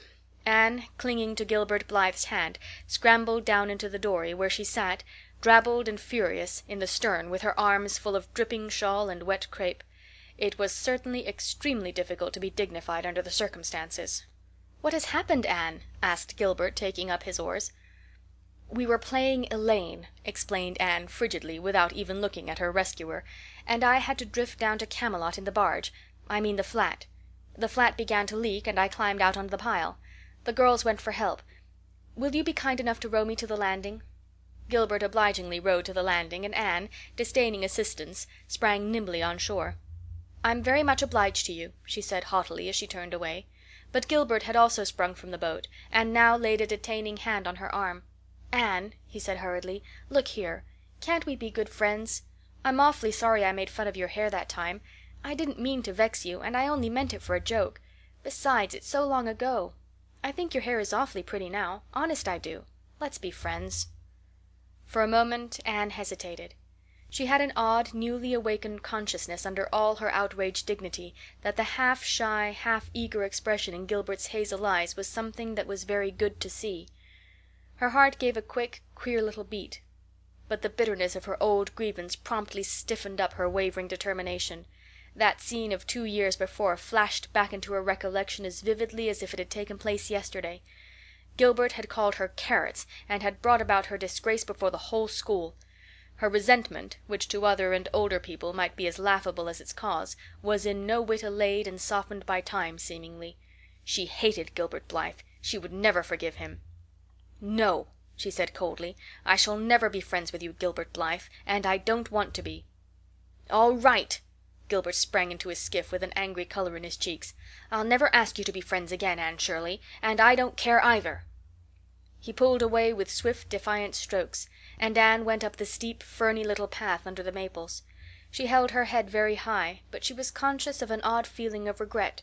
She almost wished she had answered Gilbert differently. Of course, he had insulted her terribly, but still. Altogether, Anne rather thought it would be a relief to sit down and have a good cry. She was really quite unstrung, for the reaction from her fright and cramped clinging was making itself felt. Halfway up the path she met Jane and Diana rushing back to the pond in a state narrowly removed from positive frenzy. They had found nobody at Orchard Slope, both Mr. and Mrs. Barry being away. Here Ruby Gillis had succumbed to hysterics and was left to recover from them as best she might, while Jane and Diana flew through the haunted wood and across the brook to Green Gables. There they had found nobody either, for Marilla had gone to Carmody and Matthew was making hay in the back field. "Oh, Anne," gasped Diana, fairly falling on the former's neck and weeping with relief and delight. "Oh, Anne, we thought you were drowned, and we felt like murderers because we had made you be Elaine, and Ruby is in hysterics. Oh, Anne, how did you escape?" "I climbed up on one of the piles," explained Anne wearily, "and Gilbert Blythe came along in Mr. Andrew's dory and brought me to land." "Oh, Anne, how splendid of him! Why, it's so romantic," said Jane, finding breath enough for utterance at last. "Of course you'll speak to him after this." "Of course I won't," flashed Anne, with a momentary return of her old spirit. "And I don't want ever to hear the word romantic again, Jane Andrews. I'm awfully sorry you were so frightened, girls. It's all my fault. I feel sure I was born under an unlucky star. Everything I do gets me or my dearest friends into a scrape. We've gone and lost your father's flat, Diana, and I have a presentiment that we'll not be allowed to row on the pond any more." Anne's presentiment proved more trustworthy than presentiments are apt to do. Great was the consternation in the Barry and Cuthbert households when the events of the afternoon became known. "Will you ever have any sense, Anne?" groaned Marilla. "Oh, yes, I think I will, Marilla," returned Anne optimistically. A good cry, indulged in the grateful solitude of the east gable, had soothed her nerves and restored her to her wonted cheerfulness. "I think my prospects of becoming sensible are brighter now than ever." "I don't see how," said Marilla. "Well," explained Anne, "I've learned a new and valuable lesson today. Ever since I came to Green Gables I've been making mistakes, and each mistake has helped to cure me of some great shortcoming. The affair of the amethyst brooch cured me of meddling with things that didn't belong to me. The haunted wood mistake cured me of letting my imagination run away with me. The liniment cake mistake cured me of carelessness in cooking. Dyeing my hair cured me of vanity. I never think about my hair and nose now, at least very seldom. And today's mistake is going to cure me of being too romantic. I have come to the conclusion that it is no use trying to be romantic in Avonlea. It was probably easy enough in towered Camelot hundreds of years ago, but romance is not appreciated now. I feel quite sure that you will soon see a great improvement in me in this respect, Marilla." "I'm sure I hope so," said Marilla skeptically. But Matthew, who had been sitting mutely in his corner, laid a hand on Anne's shoulder when Marilla had gone out. "Don't give up all your romance, Anne," he whispered shyly. "A little of it is a good thing. Not too much, of course. But keep a little of it, Anne. Keep a little of it." End of chapter 28. Chapter 29. An Epoch in Anne's Life. Anne was bringing the cows home from the back pasture by way of Lover's Lane. It was a September evening, and all the gaps and clearings in the woods were brimmed up with ruby sunset light. Here and there the lane was splashed with it, but for the most part it was already quite shadowy beneath the maples, and the spaces under the firs were filled with a clear violet dusk like airy wine. The winds were out in their tops, and there is no sweeter music on earth than that which the wind makes in the fir trees at evening. The cows swung placidly down the lane, and Anne followed them dreamily, repeating aloud the battle canto from Marmion, which had also been part of their English course the preceding winter, and which Miss Stacy had made them learn off by heart, and exulting in its rushing lines and the clash of spears in its imagery. When she came to the lines, "The stubborn spearsmen still made good their dark impenetrable wood," she stopped in ecstasy to shut her eyes that she might the better fancy herself one of that heroic ring. When she opened them again it was to behold Diana coming through the gate that led into the Barry field, and looking so important that Anne instantly divined there was news to be told. But betray too eager curiosity she would not. "Isn't this evening just like a purple dream, Diana? It makes me so glad to be alive. In the mornings I always think the mornings are best, but when evening comes I think it's lovelier still." "It's a very fine evening," said Diana. "But oh, I have such news, Anne. Guess. You can have 3 guesses." "Charlotte Gillis is going to be married in the church after all, and Mrs. Allan wants us to decorate it?" cried Anne.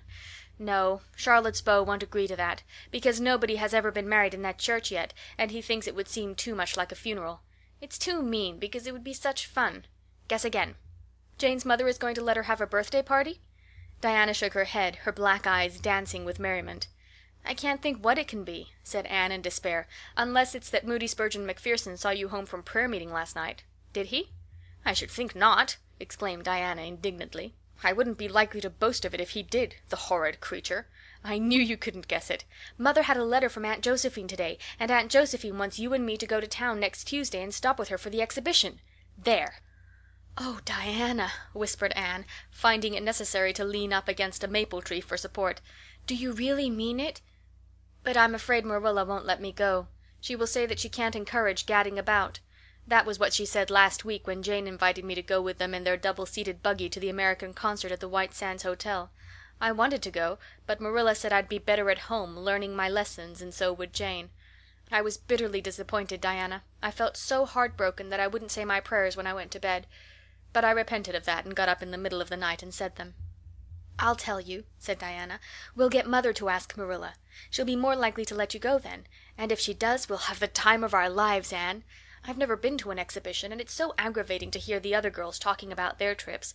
Jane and Ruby have been twice, and they're going this year again." "I'm not going to think about it at all until I know whether I can go or not," said Anne resolutely. "If I did and them was disappointed, it would be more than I could bear. But in case I do go, I'm very glad my new coat will be ready by that time. Marilla didn't think I needed a new coat. She said my old one would do very well for another winter, and that I ought to be satisfied with having a new dress. The dress is very pretty, Diana. Navy blue and made so fashionably.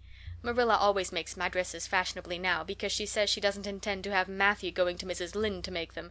I'm so glad. It is ever so much easier to be good if your clothes are fashionable. At least, it is easier for me. I suppose it doesn't make such a difference to naturally good people. But Matthew said I must have a new coat, so Marilla bought a lovely piece of blue broadcloth, and it's being made by a real dressmaker over at Carmody. It's to be done Saturday night, and I'm trying not to imagine myself walking up the church aisle on Sunday in my new suit and cap, because I'm afraid it isn't right to imagine such things. But it just slips into my mind in spite of me. My cap is so pretty. Matthew bought it for me the day we were over at Carmody. It is one of those little blue velvet ones that are all the rage, with gold cord and tassels. Your new hat is elegant, Diana, and so becoming. When I saw you come into church last Sunday my heart swelled with pride to think you were my dearest friend. Do you suppose it's wrong for us to think so much about our clothes? Marilla says it's very sinful, but it is such an interesting subject, isn't it?" Marilla agreed to let Anne go to town, and it was arranged that Mr. Barry should take the girls in on the following Tuesday. As Charlottetown was 30 miles away, and Mr. Barry wished to go and return the same day, it was necessary to make a very early start. But Anne counted it all joy, and was up before sunrise on Tuesday morning. A glance from her window assured her that the day would be fine, for the eastern sky behind the firs of the Haunted Wood was all silvery and cloudless. Through the gap in the trees a light was shining in the western gable of Orchard Slope, a token that Diana was also up. Anne was dressed by the time Matthew had the fire on, and had the breakfast ready when Marilla came down, but for her own part was much too excited to eat. After breakfast the jaunty new cap and jacket were donned, and Anne hastened over the brook and up through the firs to Orchard Slope. Mr. Barry and Diana were waiting for her, and they were soon on the road. It was a long drive, but Anne and Diana enjoyed every minute of it. It was delightful to rattle along over the moist roads in the early red sunlight that was creeping across the shorn harvest fields. The air was fresh and crisp, and little smoke-blue mists curled through the valleys and floated off from the hills. Sometimes the road went through woods where maples were beginning to hang out scarlet banners. Sometimes it crossed rivers on bridges that made Anne's flesh cringe with the old, half-delightful fear. Sometimes it wound along a harbor shore and passed by a little cluster of weather-gray fishing huts. Again it mounted to hills, whence a far sweep of curving upland or misty blue sky could be seen. But wherever it went there was much of interest to discuss. It was almost noon when they reached town and found their way to Beechwood. It was quite a fine old mansion, set back from the street in a seclusion of green elms and branching beeches. Miss Barry met them at the door with a twinkle in her sharp black eyes. "So you've come to see me at last, you Anne girl," she said. "Mercy, child, how you have grown! You're taller than I am, I declare. And you're ever so much better looking than you used to be, too. But I dare say you know that without being told." "Indeed I didn't," said Anne radiantly. "I know I'm not so freckled as I used to be, so I've much to be thankful for, but I really hadn't dared to hope there was any other improvement. I'm so glad you think there is, Miss Barry." Miss Barry's house was furnished with great magnificence, as Anne told Marilla afterward. The two little country girls were rather abashed by the splendor of the parlor where Miss Barry left them when she went to see about dinner. "Isn't it just like a palace?" whispered Diana. "I never was in Aunt Josephine's house before, and I'd no idea it was so grand. I just wish Julia Bell could see this. She puts on such airs about her mother's parlor." "Velvet carpet," sighed Anne luxuriously, "and silk curtains. I've dreamed of such things, Diana. But do you know, I don't believe I feel very comfortable with them after all. There are so many things in this room, and all so splendid, that there is no scope for imagination. That is one consolation when you are poor. There are so many more things you can imagine about." Their sojourn in town was something that Anne and Diana dated from for years. From first to last it was crowded with delights. On Wednesday Miss Barry took them to the exhibition grounds and kept them there all day. "It was splendid," Anne related to Marilla later on. "I never imagined anything so interesting. I don't really know which department was the most interesting. I think I liked the horses and the flowers and the fancy work best. Josie Pye took first prize for knitted lace. I was real glad she did. And I was glad that I felt glad, for it shows I'm improving, don't you think, Marilla, when I can rejoice in Josie's success? Mr. Harmon Andrews took second prize for Gravenstein apples, and Mr. Bell took first prize for a pig. Diana said she thought it was ridiculous for a Sunday school superintendent to take a prize in pigs, but I don't see why, do you? She said she would always think of it after this when he was praying so solemnly. Clara Louise Macpherson took a prize for painting, and Mrs. Lynde got first prize for homemade butter and cheese. So Avonlea was pretty well represented, wasn't it? Mrs. Lynde was there that day, and I never knew how much I really liked her until I saw her familiar face among all those strangers. There were thousands of people there, Marilla. It made me feel dreadfully insignificant. And Miss Barry took us up to the grandstand to see the horse races. Mrs. Lynde wouldn't go. She said horse racing was an abomination, and she, being a church member, thought it her bounden duty to set a good example by staying away. But there were so many there, I don't believe Mrs. Lynde's absence would ever be noticed. I don't think, though, that I ought to go very often to horse races, because they are awfully fascinating. Diana got so excited that she offered to bet me 10 cents that the red horse would win. I didn't believe he would, but I refused to bet, because I wanted to tell Mrs. Allan all about everything, and I felt sure it wouldn't do to tell her that. It's always wrong to do anything you can't tell the minister's wife. It's as good as an extra conscience to have a minister's wife for your friend. And I was very glad I didn't bet, because the red horse did win, and I would have lost 10 cents. So you see that virtue was its own reward. We saw a man go up in a balloon. I'd love to go up in a balloon, Marilla. It would be simply thrilling. And we saw a man selling fortunes. You paid him 10 cents and a little bird picked out your fortune for you. Miss Barry gave Diana and me 10 cents each to have our fortunes told. Mine was that I would marry a dark-complected man who was very wealthy, and I would go across water to live.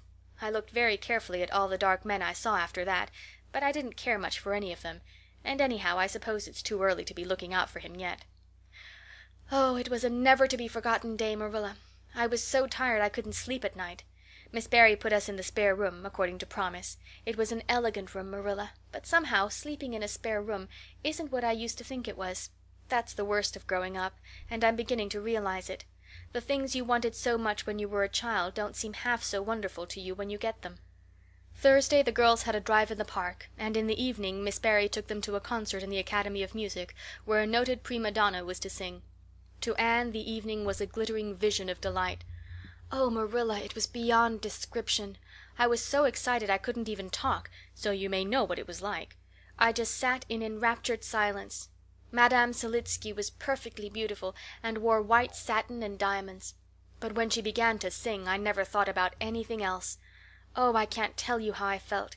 But it seemed to me that it could never be hard to be good any more. I felt like I do when I look up to the stars. Tears came into my eyes, but oh, they were such happy tears. I was so sorry when it was all over, and I told Miss Barry I didn't see how I was ever to return to common life again. She said she thought if we went over to the restaurant across the street and had an ice cream it might help me. That sounded so prosaic, but to my surprise I found it true. The ice cream was delicious, Marilla, and it was so lovely and dissipated to be sitting there eating it at 11 o'clock at night. Diana said she believed she was born for city life. Miss Barry asked me what my opinion was, but I said I would have to think it over very seriously before I could tell her what I really thought. So I thought it over after I went to bed. That is the best time to think things out. And I came to the conclusion, Marilla, that I wasn't born for city life, and that I was glad of it. It's nice to be eating ice cream at brilliant restaurants at 11 o'clock at night once in a while, but as a regular thing I'd rather be in the east gable at 11, sound asleep, but kind of knowing even in my sleep that the stars were shining outside and that the wind was blowing in the firs across the brook. I told Miss Barry so at breakfast the next morning, and she laughed. Miss Barry generally laughed at anything I said, even when I said the most solemn things. I don't think I liked it, Marilla, because I wasn't trying to be funny, but she is a most hospitable lady and treated us royally. Friday brought going home time, and Mr. Barry drove in for the girls. "Well, I hope you've enjoyed yourselves," said Miss Barry as she bade them good-bye. "Indeed we have," said Diana. "And you, Anne girl?" "I've enjoyed every minute of the time," said Anne, throwing her arms impulsively about the old woman's neck and kissing her wrinkled cheek. Diana would never have dared to do such a thing, and felt rather aghast at Anne's freedom. But Miss Barry was pleased, and she stood on her veranda and watched the buggy out of sight. Then she went back into her big house with a sigh. It seemed very lonely, lacking those fresh young lives. Miss Barry was a rather selfish old lady, if the truth must be told, and had never cared much for anybody but herself. She valued people only as they were of service to her or amused her.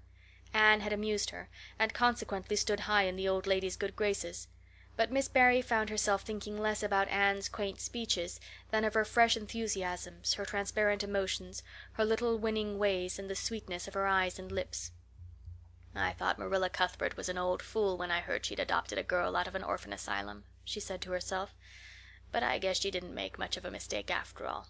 If I'd a child like Anne in the house all the time, I'd be a better and happier woman." Anne and Diana found the drive home as pleasant as the drive in. Pleasanter, indeed, since there was the delightful consciousness of home waiting at the end of it. It was sunset when they passed through White Sands and turned into the shore road.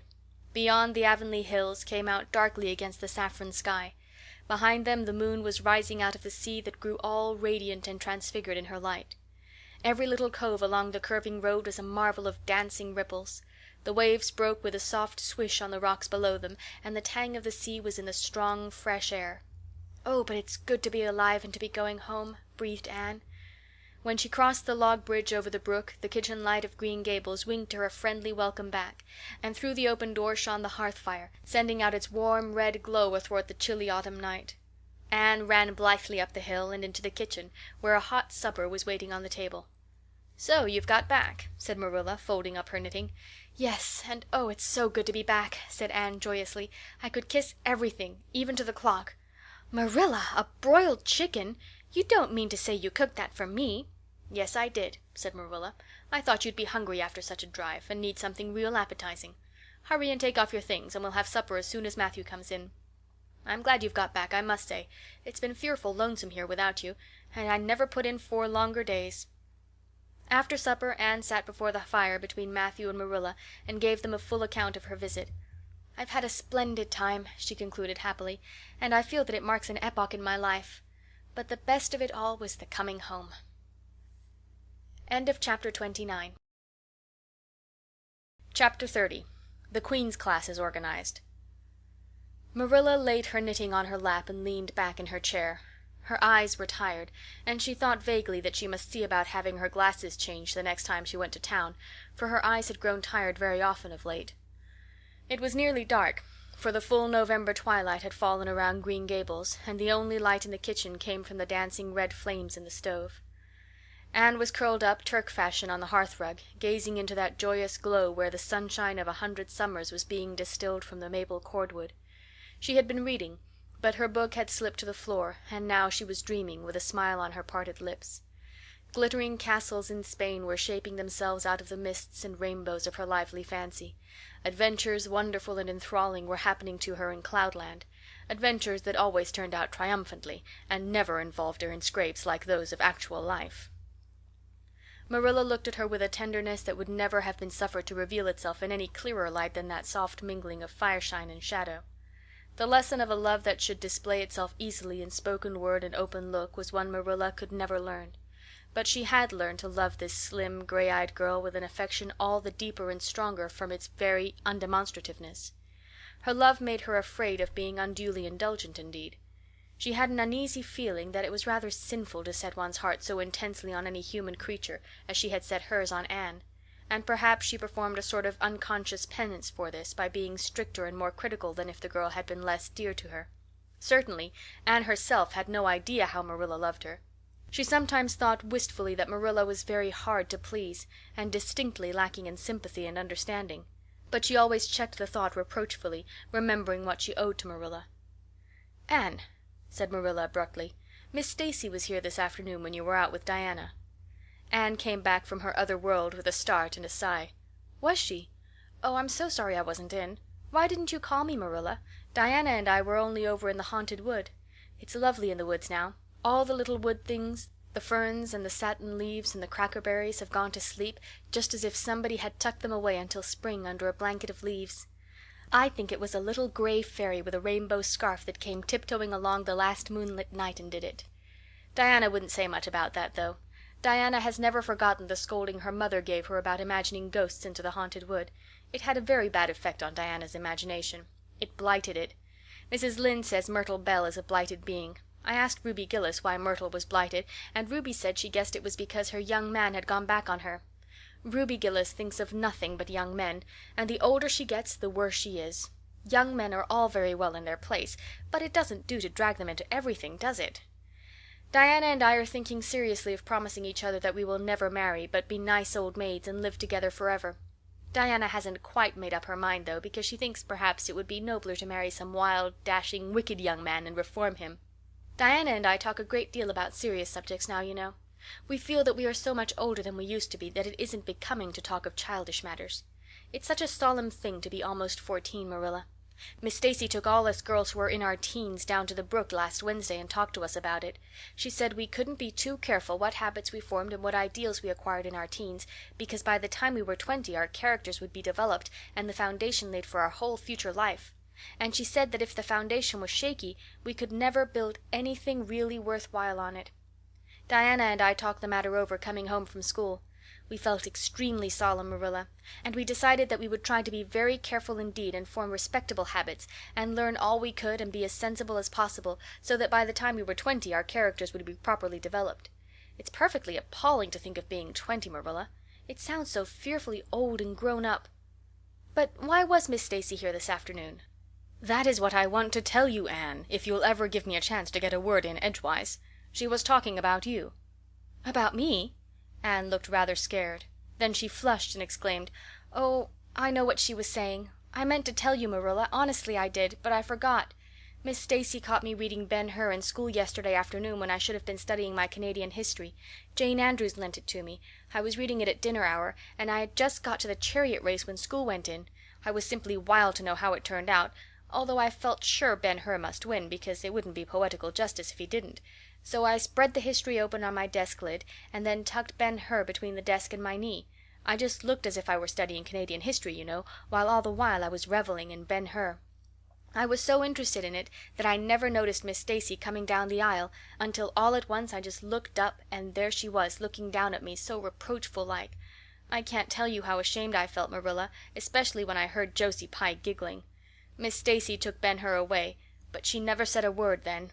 She kept me in at recess and talked to me. She said I had done very wrong in 2 respects. First, I was wasting time I ought to have put on my studies, and secondly, I was deceiving my teacher and trying to make it appear I was reading a history when it was a storybook instead. I had never realized until that moment, Marilla, that what I was doing was deceitful. I was shocked. I cried bitterly and asked Miss Stacy to forgive me, and I'd never do such a thing again, and I offered to do penance by never so much as looking at Ben-Hur for a whole week, not even to see how the chariot race turned out. But Miss Stacy said she wouldn't require that, and she forgave me freely, so I think it wasn't very kind of her to come up here to you about it after all. Miss Stacy never mentioned such a thing to me, Anne, and it's only your guilty conscience that's the matter with you. You have no business to be taking storybooks to school. You read too many novels anyhow. When I was a girl I wasn't so much as allowed to look at a novel. Oh, how can you call Ben-Hur a novel when it's really such a religious book? Protested Anne. Of course it's a little too exciting to be proper reading for Sunday, and I only read it on weekdays. And I never read any book now unless either Miss Stacy or Mrs. Allan thinks it is a proper book for a girl 13 3/4 to read. Miss Stacy made me promise that. She found me reading a book one day called The Lurid Mystery of the Haunted Hall. It was one Ruby Gillis had lent me, and oh, Marilla, it was so fascinating and creepy. It just curdled the blood in my veins. But Miss Stacy said it was a very silly, unwholesome book, and she asked me not to read any more of it, or any like it. I didn't mind promising not to read any more like it, but it was agonizing to give back that book without knowing how it turned out. But my love for Miss Stacy stood the test, and I did. It's really wonderful, Marilla, what you can do when you're truly anxious to please a certain person. Well, I guess I'll light the lamp and get to work, said Marilla. I see plainly that you don't want to hear what Miss Stacy had to say. You're more interested in the sound of your own tongue than in anything else. Oh, indeed, Marilla, I do want to hear it, cried Anne contritely. I won't say another word, not one. I know I talk too much, but I'm really trying to overcome it, and although I say far too much, yet if you only knew how many things I want to say and don't, you'd give me some credit for it. Please tell me, Marilla. Well, Miss Stacy wants to organize a class among her advanced students who mean to study for the entrance examination into Queen's. She intends to give them extra lessons for an hour after school, and she came to ask Matthew and me if we would like to have you join it. What do you think about it yourself, Anne? Would you like to go to Queen's and pass for a teacher? Oh, Marilla. Anne straightened to her knees and clasped her hands. It's been the dream of my life. That is, for the last 6 months, ever since Ruby and Jane began to talk of studying for the entrance. But I didn't say anything about it because I supposed it would be perfectly useless. I'd love to be a teacher, but won't it be dreadfully expensive? Mr. Andrews says it cost him $150 to put Prissy through, and Prissy wasn't a dunce in geometry. I guess you needn't worry about that part of it. When Matthew and I took you to bring up, we resolved we would do the best we could for you and give you a good education. I believe in a girl being fitted to earn her own living whether she has to or not. You'll always have a home at Green Gables as long as Matthew and I are here, but nobody knows what is going to happen in this uncertain world, and it's just as well to be prepared. So you can join the Queen's class if you like, Anne. Oh, Marilla, thank you. Anne flung her arms around Marilla's waist and looked up earnestly into her face. I am extremely grateful to you and Matthew, and I'll study as hard as I can and do my very best to be a credit to you. I warn you not to expect much in geometry, but I think I can hold my own in anything else if I work hard. I dare say you'll get along well enough. Miss Stacy says you are bright and diligent. Not for worlds would Marilla have told Anne just what Miss Stacy had said about her. That would have been to pamper Vanity. You needn't rush to any extreme of killing yourself over your books. There is no hurry. You won't be ready to try the entrance for a year and a half yet, but it's well to begin in time and be thoroughly grounded, Miss Stacy says. I shall take more interest than ever in my studies now, said Anne blissfully, because I have a purpose in life. Mr. Allan says everybody should have a purpose in life and pursue it faithfully. Only he says we must first make sure that it is a worthy purpose. I would call it a worthy purpose to want to be a teacher like Miss Stacy, wouldn't you, Marilla? I think it's a very noble profession."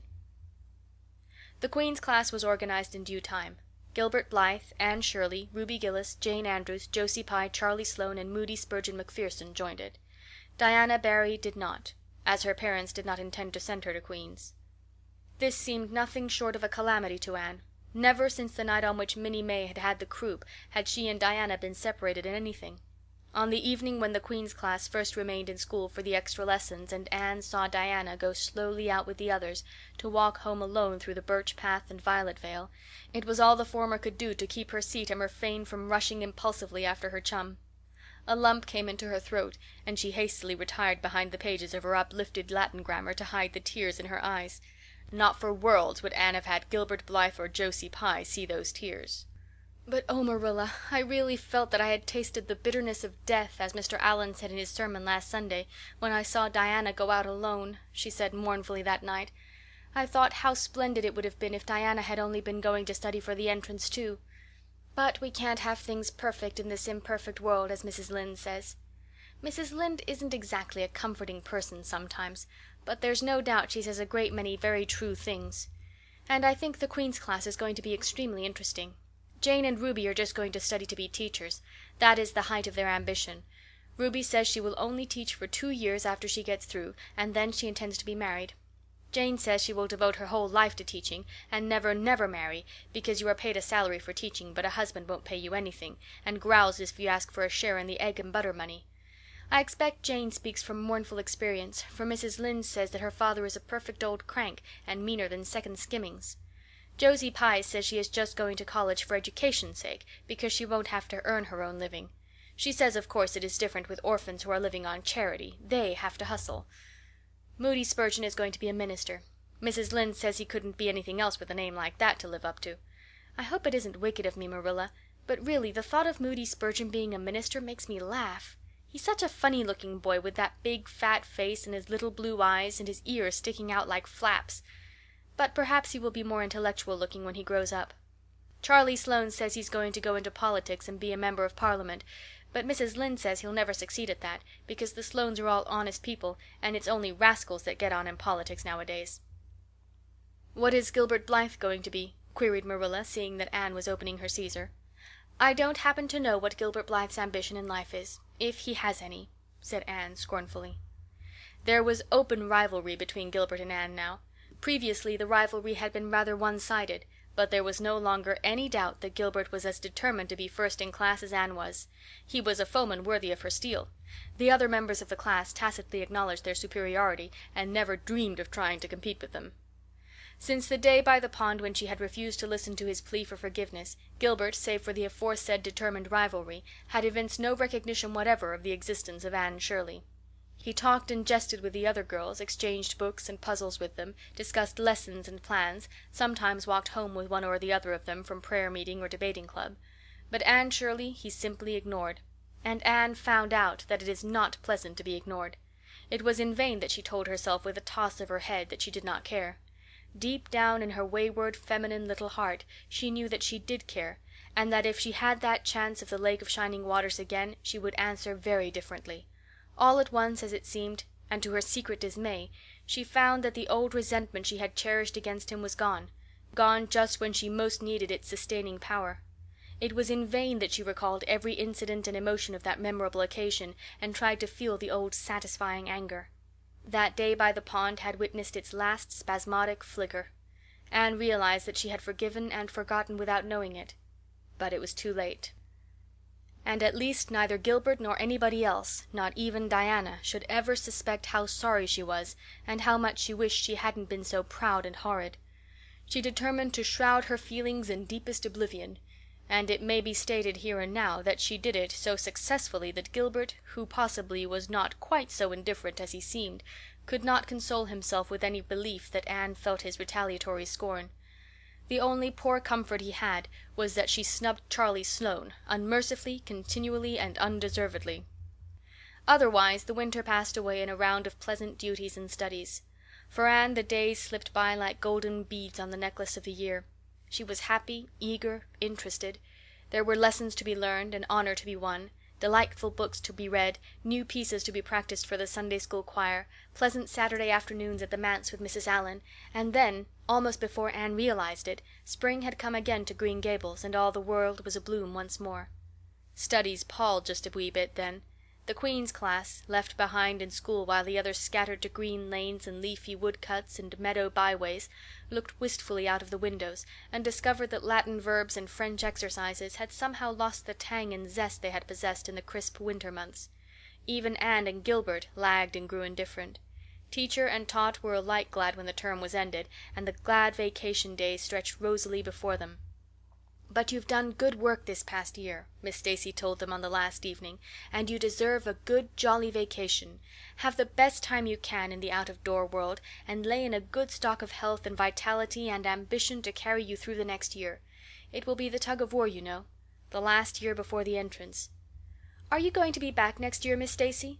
asked Josie Pye. Josie Pye never scrupled to ask questions. In this instance the rest of the class felt grateful to her.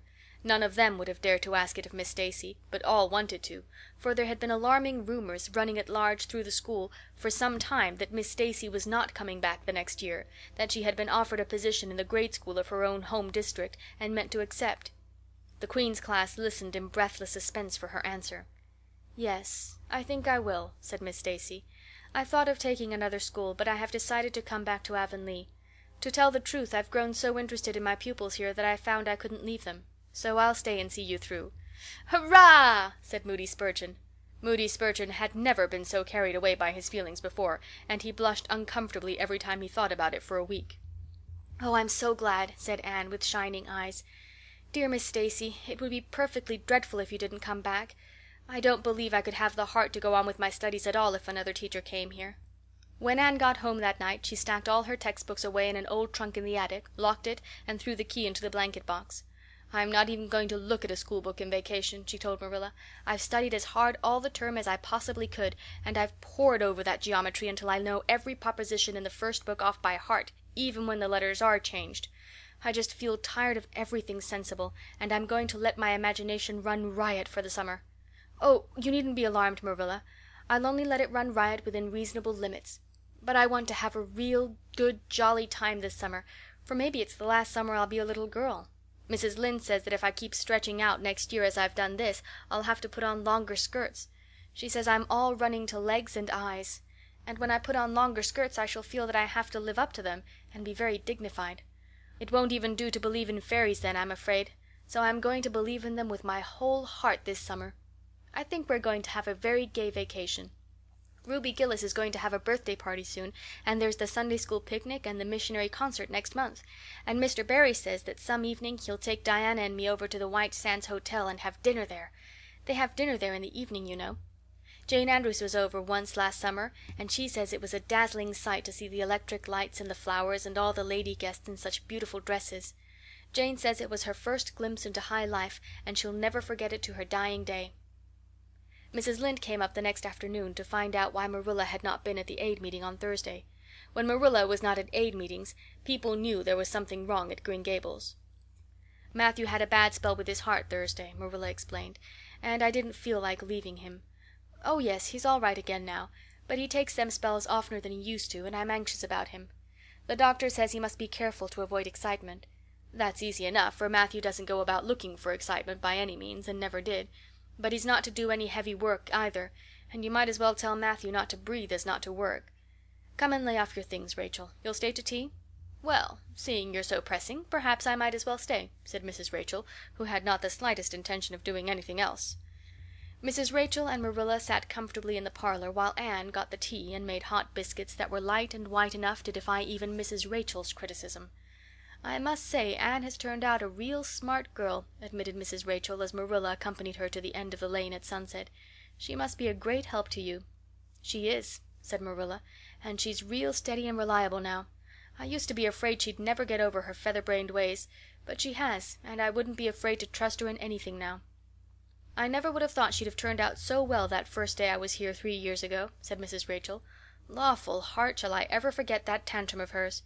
When I went home that night I says to Thomas, says I, 'Mark my words, Thomas, Marilla Cuthbert'll live to rue the step she's took.' But I was mistaken, and I'm real glad of it. I ain't one of those kind of people, Marilla, as can never be brought to own up that they've made a mistake. Nope, that never was my way, thank goodness. I did make a mistake in judging Anne, but it weren't no wonder, for an odder, unexpecteder witch of a child there never was in this world, that's what. There was no ciphering her out by the rules that worked with other children. It's nothing short of wonderful how she's improved these 3 years, but especially in looks. She's a real pretty girl, got to be, though I can't say I'm overly partial to that pale, big-eyed style myself. I like more snap and color, like Diana Barry has or Ruby Gillis. Ruby Gillis's looks are real showy, but somehow, I don't know how it is, but when Anne and them are together, though she ain't half as handsome, she makes them look kind of common and overdone. Something like them white June lilies she calls narcissus alongside the big red peonies, that's what. End of chapter 30. Chapter 31. Where the Brook and River Meet. Anne had her good summer and enjoyed it wholeheartedly. She and Diana fairly lived outdoors, reveling in all the delights that Lover's Lane and the Dryad's Bubble and Willowmere and Victoria Island afforded. Marilla offered no objections to Anne's gypsyings. The Spencervale doctor who had come the night Minnie May had the croup met Anne at the house of a patient one afternoon early in vacation, looked her over sharply, screwed up his mouth, shook his head, and sent a message to Marilla Cuthbert by another person. It was, "Keep that red-headed girl of yours in the open air all summer, and don't let her read books until she gets more spring into her step." This message frightened Marilla wholesomely. She read Anne's death warrant by consumption in it unless it was scrupulously obeyed. As a result, Anne had the golden summer of her life as far as freedom and frolic went. She walked, rode, berried, and dreamed to her heart's content. And when September came she was bright-eyed and alert, with a step that would have satisfied the Spencervale doctor, and a heart full of ambition and zest once more.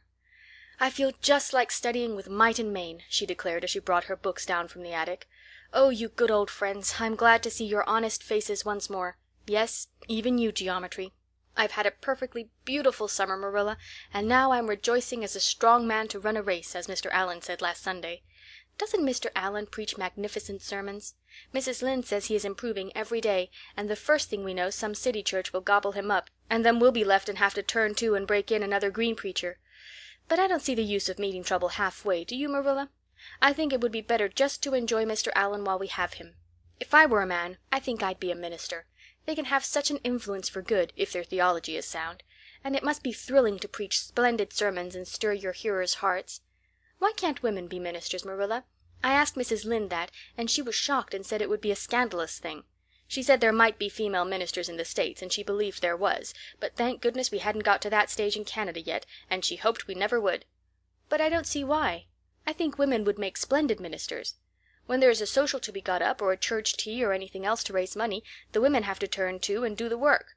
I'm sure Mrs. Lynde can pray every bit as well as Superintendent Bell, and I've no doubt she could preach too with a little practice. "Yes, I believe she could," said Marilla dryly. "She does plenty of unofficial preaching as it is. Nobody has much of a chance to go wrong in Avonlea with Rachel to oversee them." "Marilla," said Anne in a burst of confidence, "I want to tell you something and ask you what you think about it. It has worried me terribly, on Sunday afternoons, that is, when I think especially about such matters. I do really want to be good, and when I'm with you or Mrs. Allan or Miss Stacy I want it more than ever, and I want to do just what would please you and what you would approve of. But mostly when I'm with Mrs. Lynde I feel desperately wicked, and as if I wanted to go and do the very thing she tells me I oughtn't to do. I feel irresistibly tempted to do it. Now, what do you think is the reason I feel like that? Do you think it's because I'm really bad and unregenerate?" Marilla looked dubious for a moment. Then she laughed. "If you are, I guess I am too, Anne, for Rachel often has that very effect on me. I sometimes think she'd have more of an influence for good, as you say yourself, if she didn't keep nagging people to do right. There should have been a special commandment against nagging. But there, I shouldn't talk so. Rachel is a good Christian woman, and she means well. There isn't a kinder soul in Avonlea, and she never shirks her share of work." "I'm very glad you feel the same," said Anne decidedly. "It's so encouraging. I shan't worry so much over that after this. But I dare say there'll be other things to worry me. They keep coming up new all the time, things to perplex you, you know. You settle one question and there's another right after. There are so many things to be thought over and decided when you're beginning to grow up. It keeps me busy all the time thinking them over and deciding what is right. It's a serious thing to grow up, isn't it, Marilla?" But when I have such good friends as you and Matthew and Mrs. Allan and Miss Stacy I ought to grow up successfully, and I'm sure it will be my own fault if I don't. I feel it's a great responsibility, because I have only the one chance. If I don't grow up right I can't go back and begin over again. I've grown 2 inches this summer, Marilla. Mr. Gillis measured me at Ruby's party. I'm so glad you made my new dresses longer. That dark green one is so pretty, and it was sweet of you to put on the flounce. Of course, I know it wasn't really necessary, but flounces are so stylish this fall, and Josie Pye has flounces on all her dresses. I know I'll be able to study better because of mine. I shall have such a comfortable feeling deep down in my mind about that flounce." "It's worth something to have that," admitted Marilla. Miss Stacy came back to Avonlea school and found all her pupils eager for work once more. Especially did the Queen's class gird up their loins for the fray, for at the end of the coming year, dimly shadowing their pathway already, loomed up that fateful thing known as the entrance, at the thought of which one and all felt their hearts sink into their very shoes. Suppose they did not pass! That thought was doomed to haunt Anne through the waking hours of that winter, Sunday afternoons inclusive, to the almost entire exclusion of moral and theological problems. When Anne had bad dreams she found herself staring miserably at pass lists of the entrance exams, where Gilbert Blythe's name was blazoned at the top and in which hers did not appear at all. But it was a jolly, busy, happy, swift-flying winter. Schoolwork was as interesting, class rivalry as absorbing as of yore. New worlds of thought, feeling, and ambition, fresh, fascinating fields of unexplored knowledge, seemed to be opening out before Anne's eager eyes. Hills peeped o'er hill and Alps on Alps arose. Much of all this was due to Miss Stacy's tactful, careful, broad-minded guidance. She led her class to think and explore and discover for themselves, and encouraged straying from the old beaten paths to a degree that quite shocked Mrs. Lynde and the school trustees, who viewed all innovations on established methods rather dubiously. Apart from her studies, Anne expanded socially, for Marilla, mindful of the Spencervale doctor's dictum, no longer vetoed occasional outings. The debating club flourished and gave several concerts. There were 1 or 2 parties almost verging on grown-up affairs.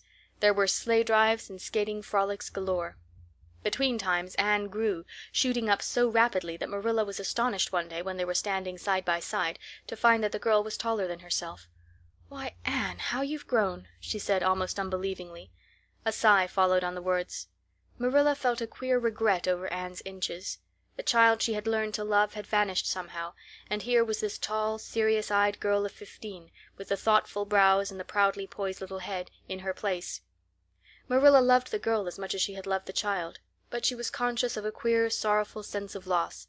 And that night, when Anne had gone to prayer meeting with Diana, Marilla sat alone in the wintry twilight and indulged in the weakness of a cry. Matthew, coming in with a lantern, caught her at it and gazed at her in such consternation that Marilla had to laugh through her tears. "I was thinking about Anne," she explained. "She's got to be such a big girl, and she'll probably be away from us next winter. I'll miss her terrible." "She'll be able to come home often," comforted Matthew, to whom Anne was as yet and always would be the little eager girl he had brought home from Bright River on that June evening 4 years before. "The branch railroad will be built to Carmody by that time." "It won't be the same as having her here all the time," sighed Marilla gloomily, determined to enjoy her luxury of grief uncomforted. "But there, men can't understand these things." There were other changes in Anne, no less real than the physical change. For one thing, she became much quieter. Perhaps she thought all the more and dreamed as much as ever, but she certainly talked less. Marilla noticed and commented on this also. "You don't chatter half as much as you used to, Anne, nor use half as many big words. What has come over you?" Anne colored and laughed a little, as she dropped her book and looked dreamily out of the window, where big, fat, red buds were bursting out on the creeper in response to the lure of the spring sunshine. "I don't know. I don't want to talk as much," she said, denting her chin thoughtfully with her forefinger. "It's nicer to think dear, pretty thoughts and keep them in one's heart, like treasures. I don't like to have them laughed at or wondered over, and somehow I don't want to use big words any more. It's almost a pity, isn't it, now that I'm really growing big enough to say them if I did want to? It's fun to be almost grown up in some ways, but it's not the kind of fun I expected, Marilla. There's so much to learn and do and think that there isn't time for big words. Besides, Miss Stacy says the short ones are much stronger and better. She makes us write all our essays as simply as possible. It was hard at first. I was so used to crowding in all the fine big words I could think of, and I thought of any number of them. But I've got used to it now, and I see it's so much better." "What has become of your story club? I haven't heard you speak of it for a long time." "The story club isn't in existence any longer. We hadn't time for it, and anyhow I think we had got tired of it. It was silly to be writing about love and murder and elopements and mysteries. Miss Stacy sometimes has us write a story for training in composition, but she won't let us write anything but what might happen in Avonlea in our own lives, and she criticizes it very sharply and makes us criticize our own too. I never thought my compositions had so many faults until I began to look for them myself. I felt so ashamed I wanted to give up altogether, but Miss Stacy said I could learn to write well if I only trained myself to be my own severest critic, and so I'm trying to. "You've only got 2 months before the entrance," said Marilla. "Do you think you'll be able to get through?" Anne shivered. "I don't know. Sometimes I think I'll be all right, and then I get horribly afraid. We've studied hard, and Miss Stacy has drilled us thoroughly, but we mayn't get through for all that. We've each got a stumbling block. Mine is geometry, of course, and Jane's is Latin, and Ruby and Charlie's is algebra, and Josie's is arithmetic. Moody Spurgeon says he feels it in his bones that he is going to fail in English history. Miss Stacy is going to give us examinations in June just as hard as we'll have at the entrance and mark us just as strictly, so we'll have some idea. I wish it was all over, Marilla. It haunts me. Sometimes I wake up in the night and wonder what I'll do if I don't pass." "Why, go to school next year and try again," said Marilla unconcernedly. "Oh, I don't believe I'd have the heart for it. It would be such a disgrace to fail, especially if the others passed. And I get so nervous in an examination that I'm likely to make a mess of it. I wish I had nerves like Jane Andrews. Nothing rattles her." Anne sighed, and dragging her eyes from the witcheries of the spring world, the beckoning day of breeze and blue, and the green things unspringing in the garden, buried herself resolutely in her book. There would be other springs, but if she did not succeed in passing the entrance, Anne felt convinced that she would never recover sufficiently to enjoy them. End of Chapter 31. Chapter 32. The Pass List is Out. With the end of June came the close of the term and the close of Miss Stacy's rule in Avonlea school. Anne and Diana walked home that evening feeling very sober indeed. Red eyes and damp handkerchiefs bore convincing testimony to the fact that Miss Stacy's farewell words must have been quite as touching as Mr. Phillips had been under similar circumstances 3 years before. Diana looked back at the schoolhouse from the foot of the spruce hill and sighed deeply. "It does seem as if it was the end of everything, doesn't it?" she said dismally. "You oughtn't to feel half as badly as I do," said Anne, hunting vainly for a dry spot on her handkerchief. "You'll be back again next winter, but I suppose I've left the dear old school forever. If I have good luck, that is. It won't be a bit the same. Miss Stacy won't be there, nor you, nor Jane, nor Ruby, probably. I shall have to sit all alone, for I couldn't bear to have another deskmate after you. Oh, we have had jolly times, haven't we, Diana? It's dreadful to think they're all over." 2 big tears rolled down by Diana's nose. "If you would stop crying, I could," said Anne imploringly. "Just as soon as I put away my hanky I see you brimming up, and that starts me off again. As Mrs. Lynde says, if you can't be as cheerful as you can. After all, I dare say I'll be back next year. This is one of the times I know I'm not going to pass. They're getting alarmingly frequent." "Why, you came out splendidly in the exams Miss Stacy gave." "Yes, but those exams didn't make me nervous. When I think of the real thing you can't imagine what a horrid, cold, fluttery feeling comes around my heart. And then my number is 13, and Josie Pye says it's so unlucky. I am not superstitious, and I know it can make no difference, but I still wish it wasn't 13. "I do wish I was going in with you," said Diana. "Wouldn't we have a perfectly elegant time? But I suppose you'll have to cram in the evenings." "No. Miss Stacy has made us promise not to open a book at all. She says it would only tire and confuse us, and we are to go out walking and not think about the exams at all, and go to bed early. It's good advice, but I expect it will be hard to follow. Good advice is apt to be, I think. Prissy Andrews told me that she sat up half the night every night of her entrance week and crammed for dear life, and I had determined to sit up at least as long as she did. It was so kind of your Aunt Josephine to ask me to stay at Beechwood while I'm in town. You'll write to me while you're in, won't you?"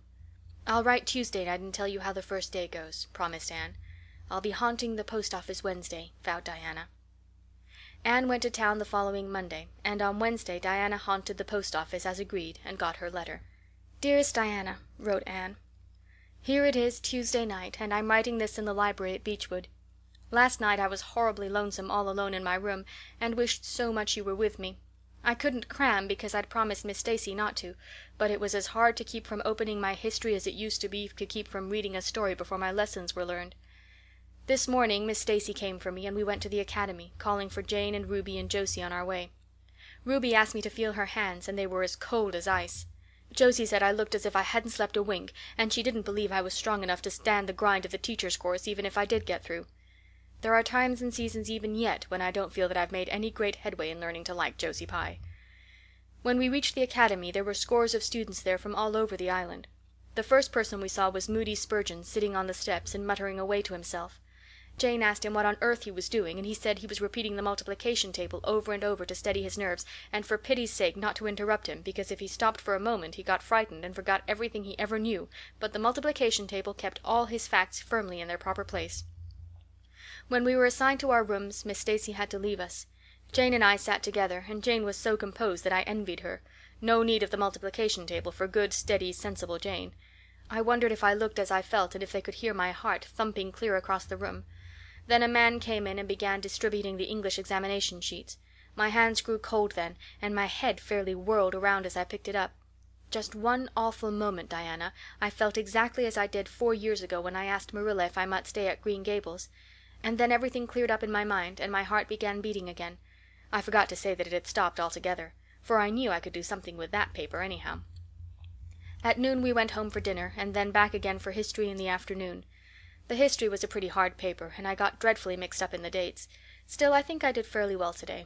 But oh, Diana, tomorrow the geometry exam comes off, and when I think of it, it takes every bit of determination I possess to keep from opening my Euclid. If I thought the multiplication table would help me any, I would recite it from now till tomorrow morning. I went down to see the other girls this evening. On my way I met Moody Spurgeon wandering distractedly around.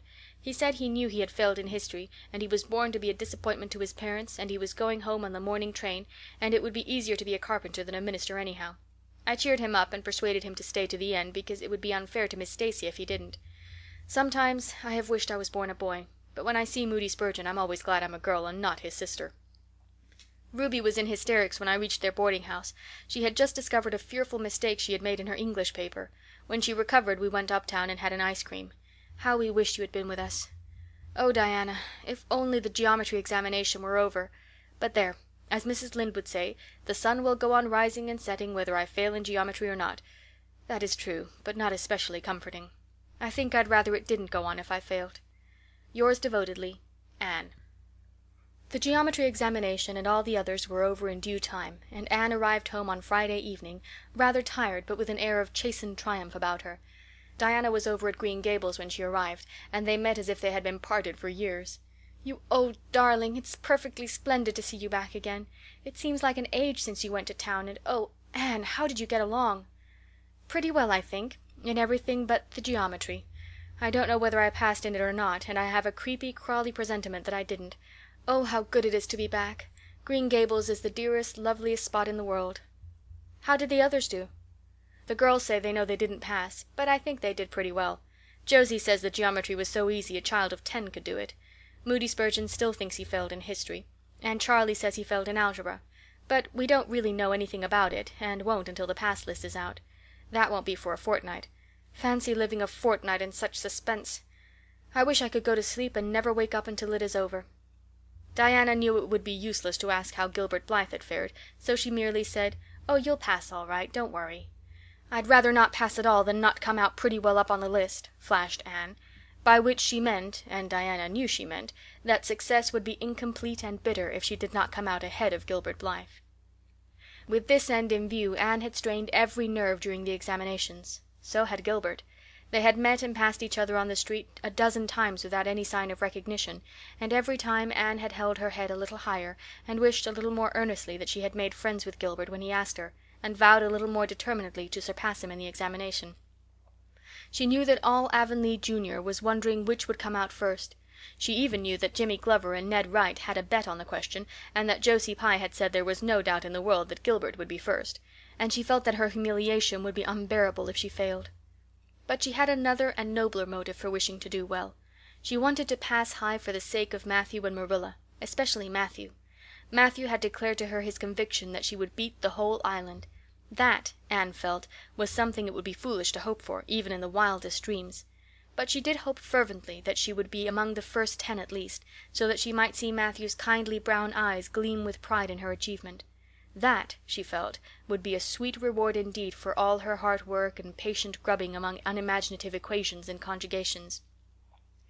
At the end of the fortnight Anne took to haunting the post office also, in the distracted company of Jane, Ruby, and Josie, opening the Charlottetown dailies with shaking hands and cold, sink-away feelings as bad as any experienced during the entrance week.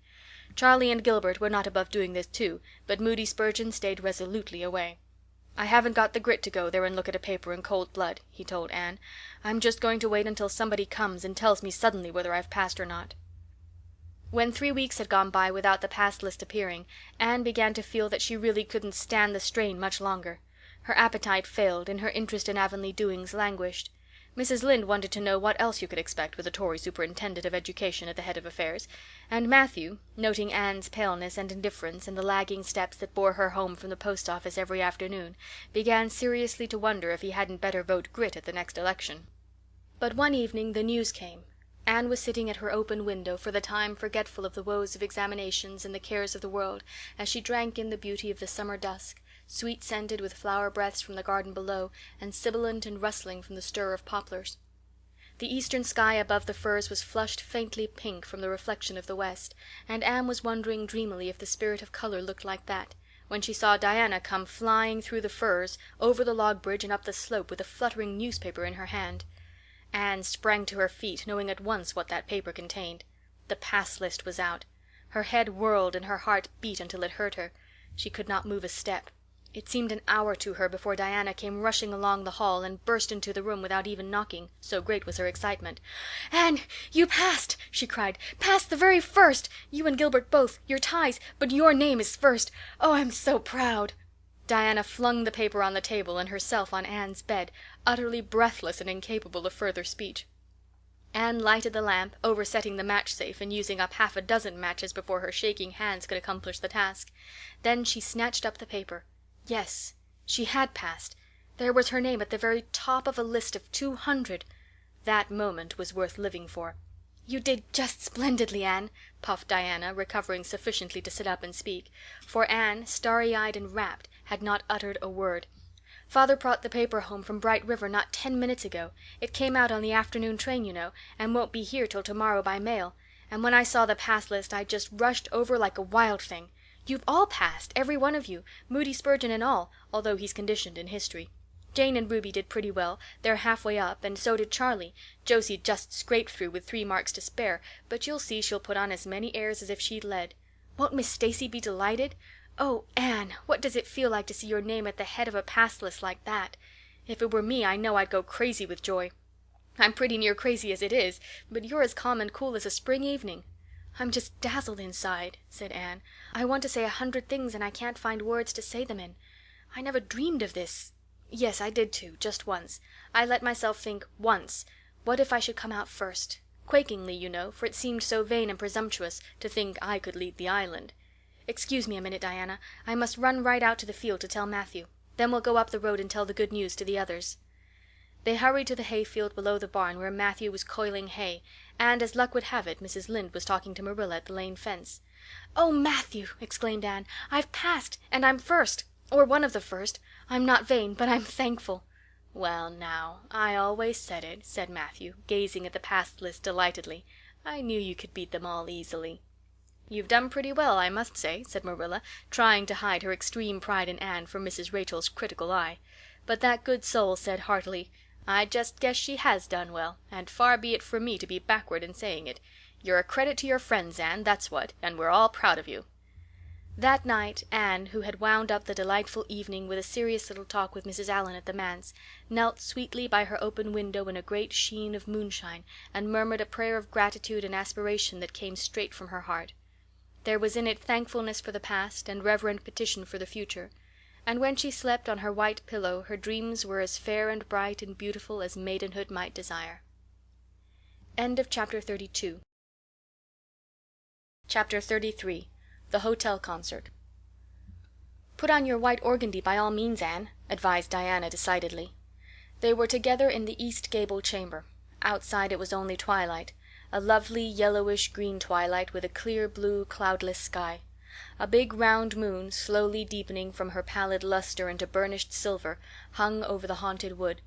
The air was full of sweet summer sounds, sleepy birds twittering, freakish breezes, faraway voices, and laughter. But in Anne's room the blind was drawn and the lamp lighted, for an important toilette was being made. The east gable was a very different place from what it had been on that night 4 years before, when Anne had felt its bareness penetrate to the marrow of her spirit with its inhospitable chill. Changes had crept in, Marilla conniving at them resignedly, until it was as sweet and dainty a nest as a young girl could desire. The velvet carpet with the pink roses and the pink silk curtains of Anne's early visions had certainly never materialized, but her dreams had kept pace with her growth, and it is not probable she lamented them. The floor was covered with a pretty matting, and the curtains that softened the high window and fluttered in the vagrant breezes were of pale green art muslin. The walls, hung not with gold and silver brocade tapestry, but with a dainty apple blossom paper, were adorned with a few good pictures given Anne by Mrs. Allan. Miss Stacy's photograph occupied the place of honor, and Anne made a sentimental point of keeping fresh flowers on the bracket under it. Tonight a spike of white lilies faintly perfumed the room like the dream of a fragrance. There was no mahogany furniture, but there was a white painted bookcase filled with books, a cushioned wicker rocker, a toilette table befrilled with white muslin, a quaint gilt-framed mirror with chubby pink cupids and purple grapes painted over its arched top that used to hang in the spare room, and a low white bed. Anne was dressing for a concert at the White Sands Hotel. The guests had got it up in aid of the Charlottetown Hospital, and had hunted out all the available amateur talent in the surrounding districts to help it along. Bertha Sampson and Pearl Clay of the White Sands Baptist Choir had been asked to sing a duet. Milton Clark of Newbridge was to give a violin solo. Winnie Adela Blair of Carmody was to sing a Scotch ballad, and Laura Spencer of Spencervale and Anne Shirley of Avonlea were to recite. As Anne would have said at one time, it was an epoch in her life, and she was deliciously athrill with the excitement of it. Matthew was in the seventh heaven of gratified pride over the honor conferred on his Anne, and Marilla was not far behind, although she would have died rather than admit it, and said she didn't think it was very proper for a lot of young folks to be gadding over to the hotel without any responsible person with them. Anne and Diana were to drive over with Jane Andrews and her brother Billy in their double-seated buggy, and several other Avonlea girls and boys were going too. There was a party of visitors expected out from town, and after the concert a supper was to be given to the performers. "Do you really think the organdy will be best?" queried Anne anxiously. "I don't think it's as pretty as my blue-flowered muslin, and it certainly isn't so fashionable." "But it suits you ever so much better," said Diana. "It's so soft and frilly and clinging. The muslin is stiff and makes you look too dressed up, but the organdy seems as if it grew on you." Anne sighed and yielded. Diana was beginning to have a reputation for notable taste in dressing, and her advice on such subjects was much sought after. She was looking very pretty herself on this particular night, in a dress of the lovely wild rose pink from which Anne was forever debarred, but she was not to take any part in the concert, so her appearance was of minor importance. All her pains were bestowed upon Anne, who, she vowed, must, for the credit of Avonlea, be dressed and combed and adorned to the queen's taste. "Pull out that frill a little more. So. Here, let me tie your sash. Now for your slippers. I'm going to braid your hair in 2 thick braids and tie them halfway up with big white bows. No, don't pull out a single curl over your forehead. Just have the soft part. There is no way you do your hair suits you so well, Anne, and Mrs. Allan says you look like a Madonna when you part it so. I shall fasten this little white house rose just behind your ear. There was just one on my bush, and I saved it for you." "Shall I put my pearl beads on?" asked Anne. "Matthew brought me a string from town last week, and I know he'd like to see them on me." Diana pursed up her lips, put her black head on one side critically, and finally pronounced in favor of the beads, which were thereupon tied around Anne's slim, milk-white throat. "There's something so stylish about you, Anne," said Diana with unenvious admiration. "You hold your head with such an air. I suppose it's your figure. I am just a dumpling. I've always been afraid of it, and now I know it is so. Well, I suppose I shall just have to resign myself to it." "But you have such dimples," said Anne, smiling affectionately into the pretty, vivacious face so near her own. "Lovely dimples, like little dents in cream. I've given up all hope of dimples. My dimple dream will never come true. But so many of my dreams have that I mustn't complain. Am I all ready now?" "All ready," assured Diana, as Marilla appeared in the doorway, a gaunt figure with grayer hair than of yore and no fewer angles, but with a much softer face. "Come right in and look at our elocutionist, Marilla. Doesn't she look lovely?" Marilla emitted a sound between a sniff and a grunt. "She looks neat and proper. I like that way of fixing her hair, but I expect she'll ruin that dress driving over there in the dust and dew with it, and it looks most too thin for these damp nights. Organdy's the most unserviceable stuff in the world anyhow, and I told Matthew so when he got it. But there is no use in saying anything to Matthew nowadays. Time was when he would take my advice, but now he just buys things for Anne regardless, and the clerks at Carmody know they can palm anything off on him. Just let them tell him a thing is pretty and fashionable, and Matthew plunks his money down for it. Mind you keep your skirt clear of the wheel, Anne, and put your warm jacket on." Then Marilla stalked downstairs, thinking proudly how sweet Anne looked with that one moonbeam from the forehead to the crown, and regretting that she could not go to the concert herself to hear her girl recite. "I wonder if it is too damp for my dress," said Anne anxiously. "Not a bit of it," said Diana, pulling up the window blind. "It's a perfect night, and there won't be any dew. Look at the moonlight." "I'm so glad my window looks east into the sun rising," said Anne, going over to Diana. "It's so splendid to see the morning coming up over those long hills and glowing through those sharp fir tops. It's new every morning, and I feel as if I washed my very soul in that bath of earliest sunshine. Oh, Diana, I love this little room so dearly. I don't know how I'll get along without it when I go to town next month." "Don't speak of your going away tonight," begged Diana. "I don't want to think of it, it makes me so miserable, and I do want to have a good time this evening. What are you going to recite, Anne? And are you nervous?" "Not a bit. I've recited so often in public I don't mind at all now. I've decided to give The Maiden's Vow. It's so pathetic. Laura Spencer is going to give a comic recitation, but I'd rather make people cry than laugh." "What will you recite if they encore you?" "They wouldn't dream of encoring me," scoffed Anne, who was not without her own secret hopes that they would, and already visioned herself telling Matthew all about it at the next morning's breakfast table. "There are Billy and Jane now. I hear the wheels. Come on." Billy Andrews insisted that Anne should ride on the front seat with him, so she unwillingly climbed up. She would have much preferred to sit back with the girls, where she could have laughed and chattered to her heart's content. There was not much of either laughter or chatter in Billy. He was a big, fat, stolid youth of 20, with a round, expressionless face and a painful lack of conversational gifts. But he admired Anne immensely, and was puffed up with pride over the prospect of driving to White Sands with that slim, upright figure beside him. Anne, by dint of talking over her shoulder to the girls and occasionally passing a sop of civility to Billy, who grinned and chuckled and never could think of any reply until it was too late, contrived to enjoy the drive in spite of all.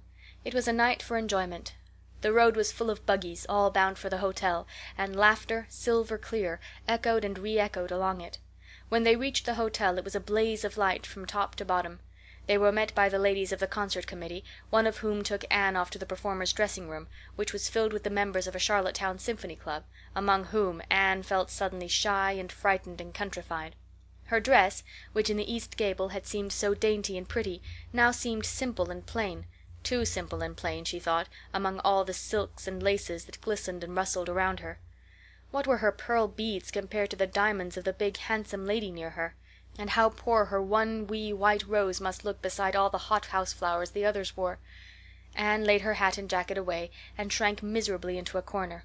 She wished herself back in the white room at Green Gables. It was still worse on the platform of the big concert hall of the hotel, where she presently found herself. The electric lights dazzled her eyes. The perfume and hum bewildered her. She wished she was sitting down in the audience with Diana and Jane, who seemed to be having a splendid time away at the back. She was wedged in between a stout lady in pink silk and a tall, scornful-looking girl in a white lace dress. The stout lady occasionally turned her head squarely around and surveyed Anne through her eyeglasses until Anne, acutely sensitive of being so scrutinized, felt that she must scream aloud. And the white lace girl kept talking audibly to her next neighbor about the country bumpkins and rustic belles in the audience, languidly anticipating such fun from the displays of local talent on the program. Anne believed that she would hate that white lace girl to the end of life. Unfortunately for Anne, a professional elocutionist was staying at the hotel and had consented to recite. She was a lithe, dark-eyed woman in a wonderful gown of shimmering gray stuff like woven moonbeams, with gems on her neck and in her dark hair. She had a marvelously flexible voice and wonderful power of expression. The audience went wild over her selection. Anne, forgetting all about herself and her troubles for the time, listened with rapt and shining eyes. But when the recitation ended, she suddenly put her hands over her face.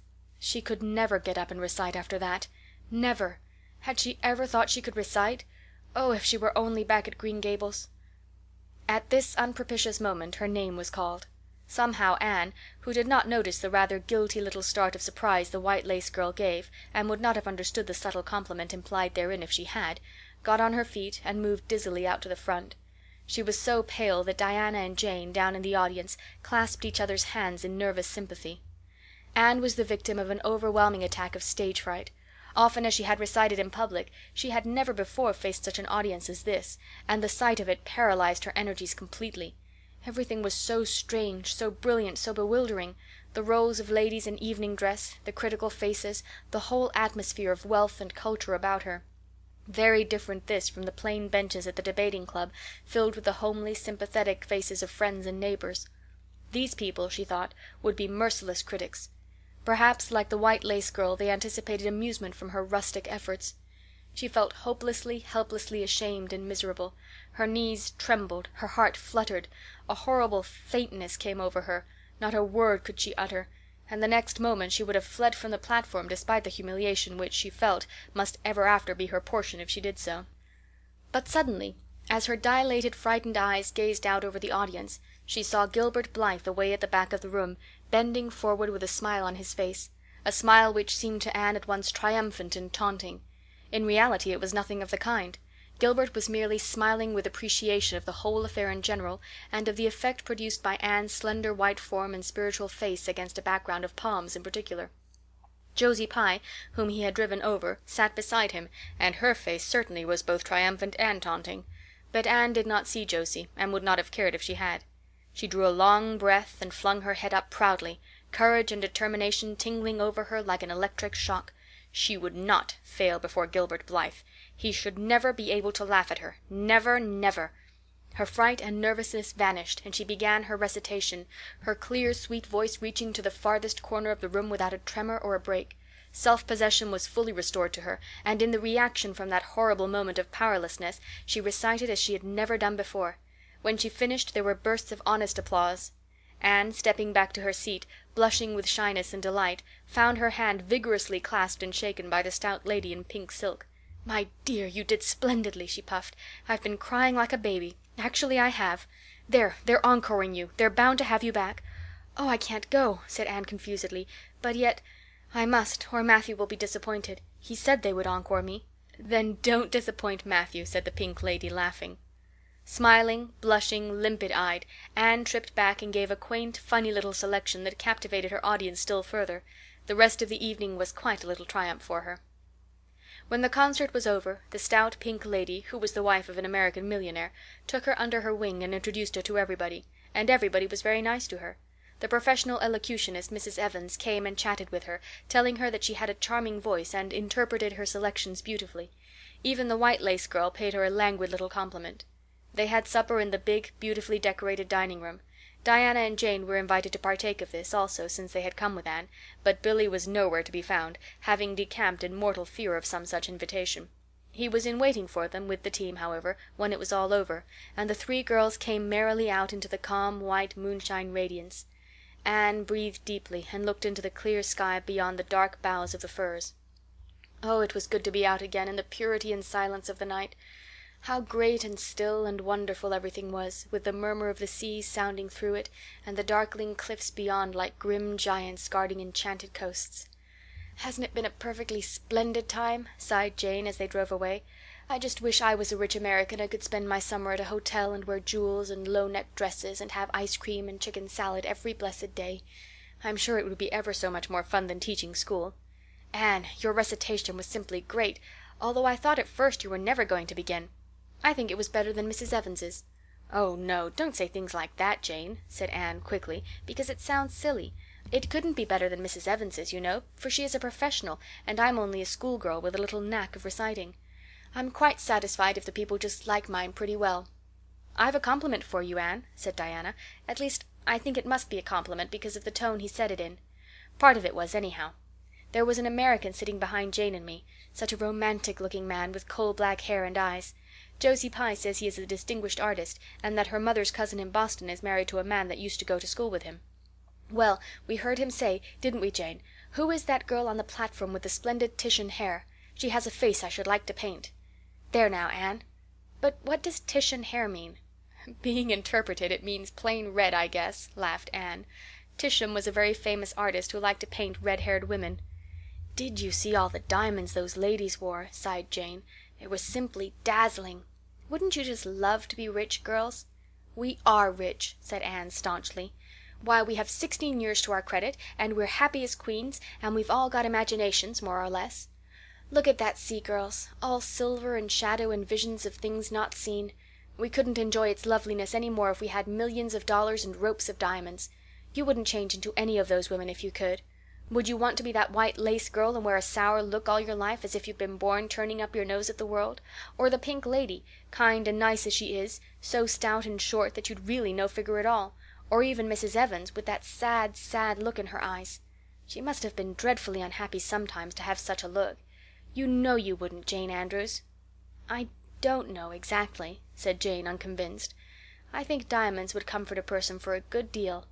"Well, I don't want to be any one but myself, even if I go uncomforted by diamonds all my life," declared Anne. "I'm quite content to be Anne of Green Gables with my string of pearl beads. I know Matthew gave me as much love with them as ever went into Madame the Pink Lady's jewels." End of chapter 33. Chapter 34. A Queen's Girl. The next 3 weeks were busy ones at Green Gables, for Anne was getting ready to go to Queen's, and there was much sewing to be done and many things to be talked over and arranged. Anne's outfit was ample and pretty, for Matthew saw to that, and Marilla for once made no objections whatever to anything he purchased or suggested. More, one evening she went up to the east gable with her arms full of a delicate, pale green material. "Anne, here's something for a nice light dress for you. I don't suppose you really need it, you've plenty of pretty waists, but I thought maybe you'd like something real dressy to wear if you were asked out anywhere of an evening in town, to a party or anything like that. I hear that Jane and Ruby and Josie have got evening dresses, as they call them, and I don't mean you shall be behind them. I got Mrs. Allan to help me pick it in town last week, and we'll get Emily Gillis to make it for you. Emily has got taste, and her fits aren't to be equaled." "Oh, Marilla, it's just lovely," said Anne. "Thank you so much. I don't believe you ought to be so kind to me. It's making it harder every day for me to go away." The green dress was made up with as many tucks and frills and shirrings as Emily's taste permitted. Anne put it on one evening for Matthew's and Marilla's benefit, and recited the Maiden's Vow for them in the kitchen. As Marilla watched the bright, animated face and graceful motions, her thoughts went back to the evening Anne had arrived at Green Gables, and memory recalled a vivid picture of the odd, frightened child in her preposterous yellowish-brown wincey dress, the heartbreak looking out of her tearful eyes. Something in the memory brought tears to Marilla's own eyes. "I declare, my recitation has made you cry, Marilla," said Anne, gaily stooping over Marilla's chair to drop a butterfly kiss on that lady's cheek. "Now I call that a positive triumph." "No, I wasn't crying over your piece," said Marilla, who would have scorned to be betrayed into such weakness by any poetry stuff. "I just couldn't help thinking of the little girl you used to be, Anne. And I was wishing you could have stayed a little girl, even with all your queer ways. You've grown up now, and you're going away, and you look so tall and stylish and so different altogether in that dress, as if you didn't belong in Avonlea at all, and I just got lonesome thinking it all over." "Marilla." Anne sat down on Marilla's gingham lap, took Marilla's lined face between her hands, and looked gravely and tenderly into Marilla's eyes.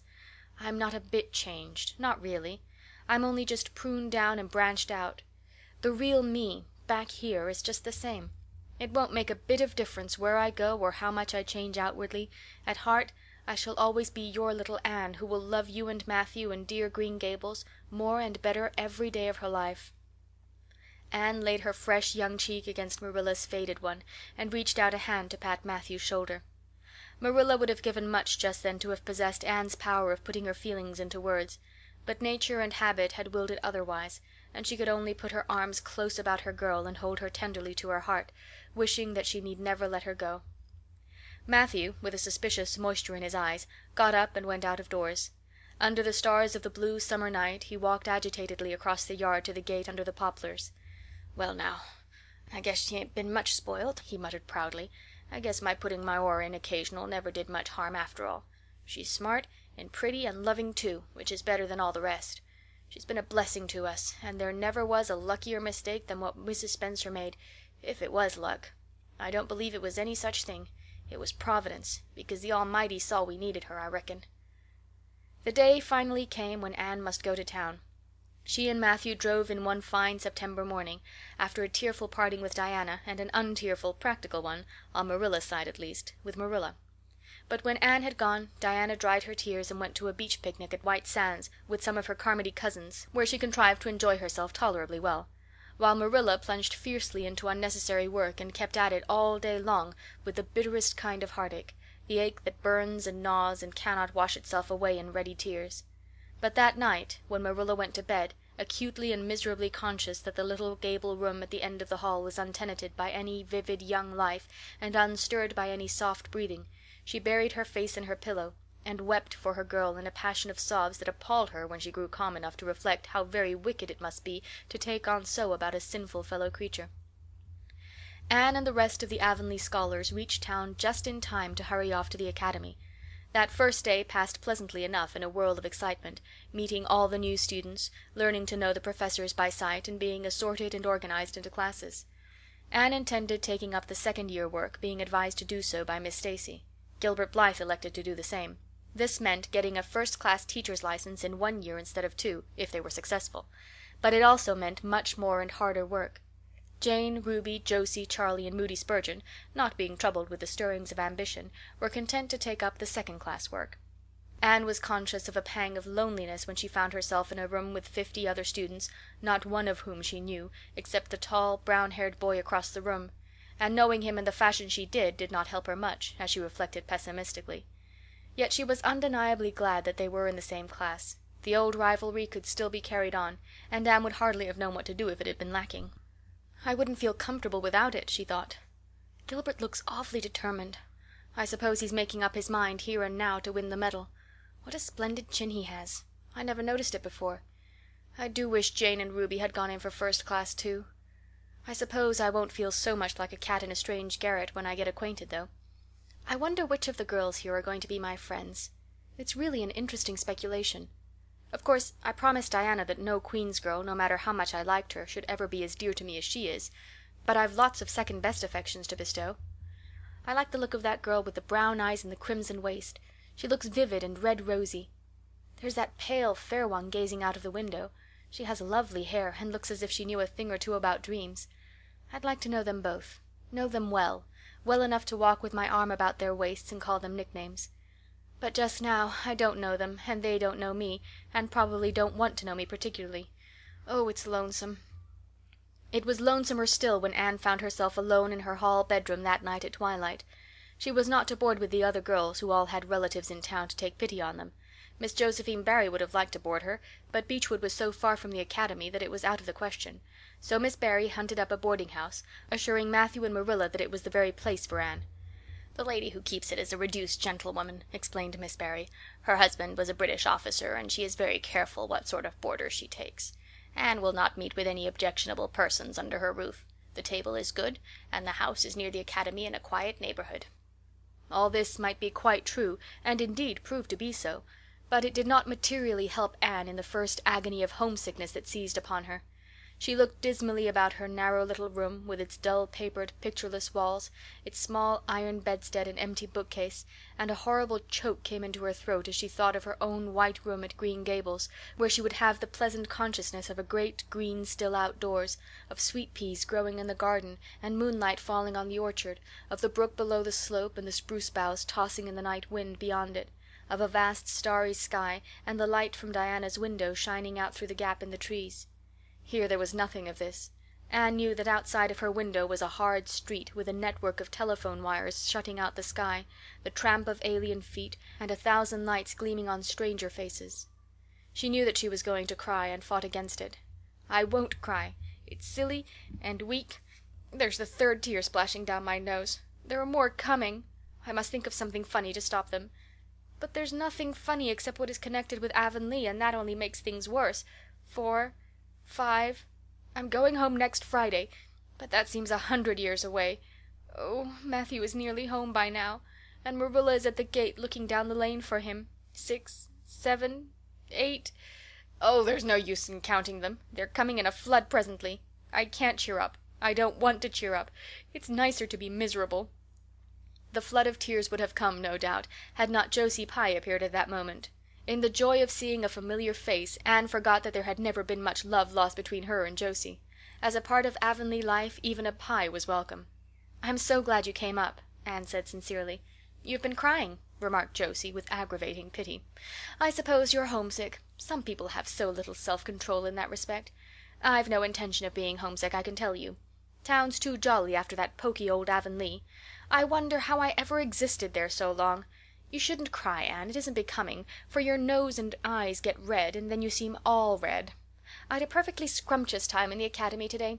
Our French professor is simply a duck. His moustache would give you kerwallops of the heart. Have you anything eatable around, Anne? I'm literally starving. Ah, I guessed likely Marilla'd load you up with cake. That's why I called round. Otherwise I'd have gone to the park to hear the band play with Frank Stockley.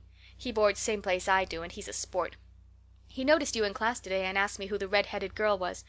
I told him you were an orphan that the Cuthberts had adopted, and nobody knew very much about what you'd been before that.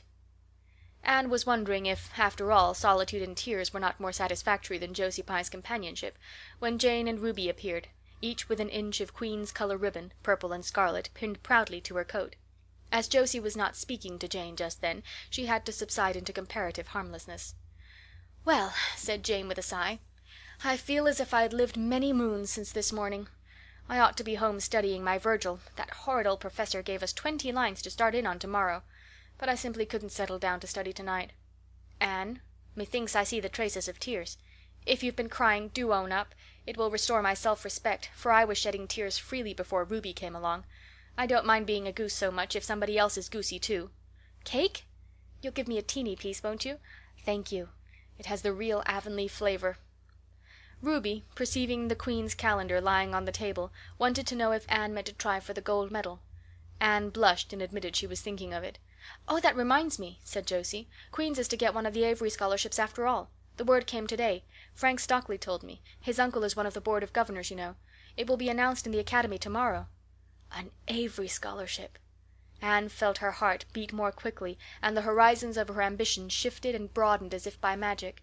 Before Josie had told the news, Anne's highest pinnacle of aspiration had been a teacher's provincial license, first class, at the end of the year, and perhaps the medal. But now in one moment Anne saw herself winning the Avery scholarship, taking an arts course at Redmond College, and graduating in a gown and mortarboard before the echo of Josie's words had died away. For the Avery scholarship was in English, and Anne felt that here her foot was on native heath. A wealthy manufacturer of New Brunswick had died and left part of his fortune to endow a large number of scholarships to be distributed among the various high schools and academies of the Maritime Provinces, according to their respective standings. There had been much doubt whether one would be allotted to Queen's, but the matter was settled at last, and at the end of the year the graduate who made the highest mark in English and English literature would win the scholarship. $250 a year for 4 years at Redmond College. No wonder that Anne went to bed that night with tingling cheeks. "I'll win that scholarship if hard work can do it," she resolved. "Wouldn't Matthew be proud if I got to be a B.A.? Oh, it's delightful to have ambitions. I'm so glad I have such a lot. And there never seems to be any end to them. That's the best of it. Just as soon as you attained one ambition you see another one glittering higher up still. It does make life so interesting." End of chapter 34. Chapter 35. The Winter at Queen's. Anne's homesickness wore off, greatly helped in the wearing by her week-end visits home.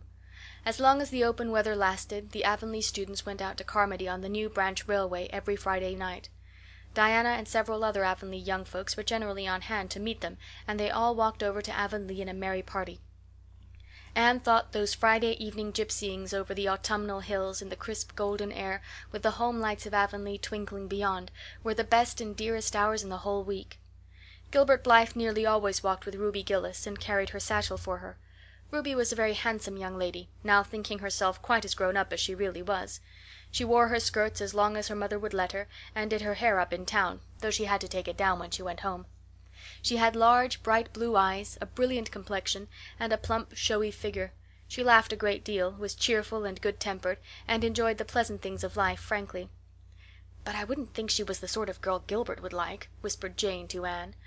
Anne did not think so either, but she would not have said so for the Avery scholarship. She could not help thinking, too, that it would be very pleasant to have such a friend as Gilbert to jest and chatter with and exchange ideas about books and studies and ambitions. Gilbert had ambitions, she knew, and Ruby Gillis did not seem the sort of person with whom such could be profitably discussed. There was no silly sentiment in Anne's ideas concerning Gilbert. Boys were to her, when she thought about them at all, merely possible good comrades. If she and Gilbert had been friends, she would not have cared how many other friends he had, nor with whom he walked. She had a genius for friendship, girl friends she had in plenty, but she had a vague consciousness that masculine friendship might also be a good thing to round out one's conceptions of companionship and furnish broader standpoints of judgment and comparison. Not that Anne could have put her feelings on the matter into just such clear definition, but she thought that if Gilbert had ever walked home with her from the train, over the crisp fields and along the ferny byways, they might have had many and merry and interesting conversations about the new world that was opening around them and their hopes and ambitions therein. Gilbert was a clever young fellow, with his own thoughts about things and a determination to get the best out of life and put the best into it. Ruby Gillis told Jane Andrews that she didn't understand half the things Gilbert Blythe said. He talked just like Anne Shirley did when she had a thoughtful fit on, and for her part she didn't think it any fun to be bothering about books and that sort of thing when you didn't have to. Frank Stockley had lots more dash and go, but then he wasn't half as good looking as Gilbert, and she really couldn't decide which she liked best.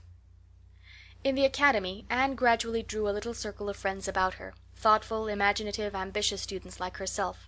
With the rose-red girl, Stella Maynard, and the dream girl, Priscilla Grant, she soon became intimate, finding the latter pale, spiritual-looking maiden to be full to the brim of mischief and pranks and fun, while the vivid, black-eyed Stella had a heart full of wistful dreams and fancies as aerial and rainbow-like as Anne's own. After the Christmas holidays the Avonlea students gave up going home on Fridays and settled down to hard work. By this time all the Queen's scholars had gravitated into their own places in the ranks, and the various classes had assumed distinct and settled shadings of individuality. Certain facts had become generally accepted. It was admitted that the medal contestants had practically narrowed down to three: Gilbert Blythe, Anne Shirley, and Lewis Wilson. The Avery scholarship was more doubtful, any one of a certain 6 being a possible winner. The bronze medal for mathematics was considered as good as won by a fat, funny little up-country boy with a bumpy forehead and a patched coat. Ruby Gillis was the handsomest girl of the year at the academy. In the second-year classes Stella Maynard carried off the palm for beauty, with a small but critical minority in favor of Anne Shirley. Ethel Marr was admitted by all competent judges to have the most stylish modes of hair-dressing, and Jane Andrews, plain, plodding, conscientious Jane, carried off the honors in the domestic science course. Even Josie Pye attained a certain preeminence as the sharpest-tongued young lady in attendance at Queen's. So it may be fairly stated that Miss Stacy's old pupils held their own in the wider arena of the academical course. Anne worked hard and steadily. Her rivalry with Gilbert was as intense as it had ever been in Avonlea school, although it was not known in the class at large, but somehow the bitterness had gone out of it. Anne no longer wished to win for the sake of defeating Gilbert, rather for the proud consciousness of a well-won victory over a worthy foeman. It would be worth while to win, but she no longer thought life would be insupportable if she did not. In spite of lessons the students found opportunities for pleasant times. Anne spent many of her spare hours at Beechwood, and generally ate her Sunday dinners there and went to church with Miss Barry. The latter was, as she admitted, growing old, but her black eyes were not dim nor the vigor of her tongue in the least abated. But she never sharpened the latter on Anne, who continued to be a prime favorite with the critical old lady. "That Anne girl improves all the time," she said. "I get tired of other girls. There is such a provoking and eternal sameness about them. Anne has as many shades as a rainbow, and every shade is the prettiest while it lasts. I don't know that she is as amusing as she was when she was a child, but she makes me love her, and I like people who make me love them. It saves me so much trouble in making myself love them."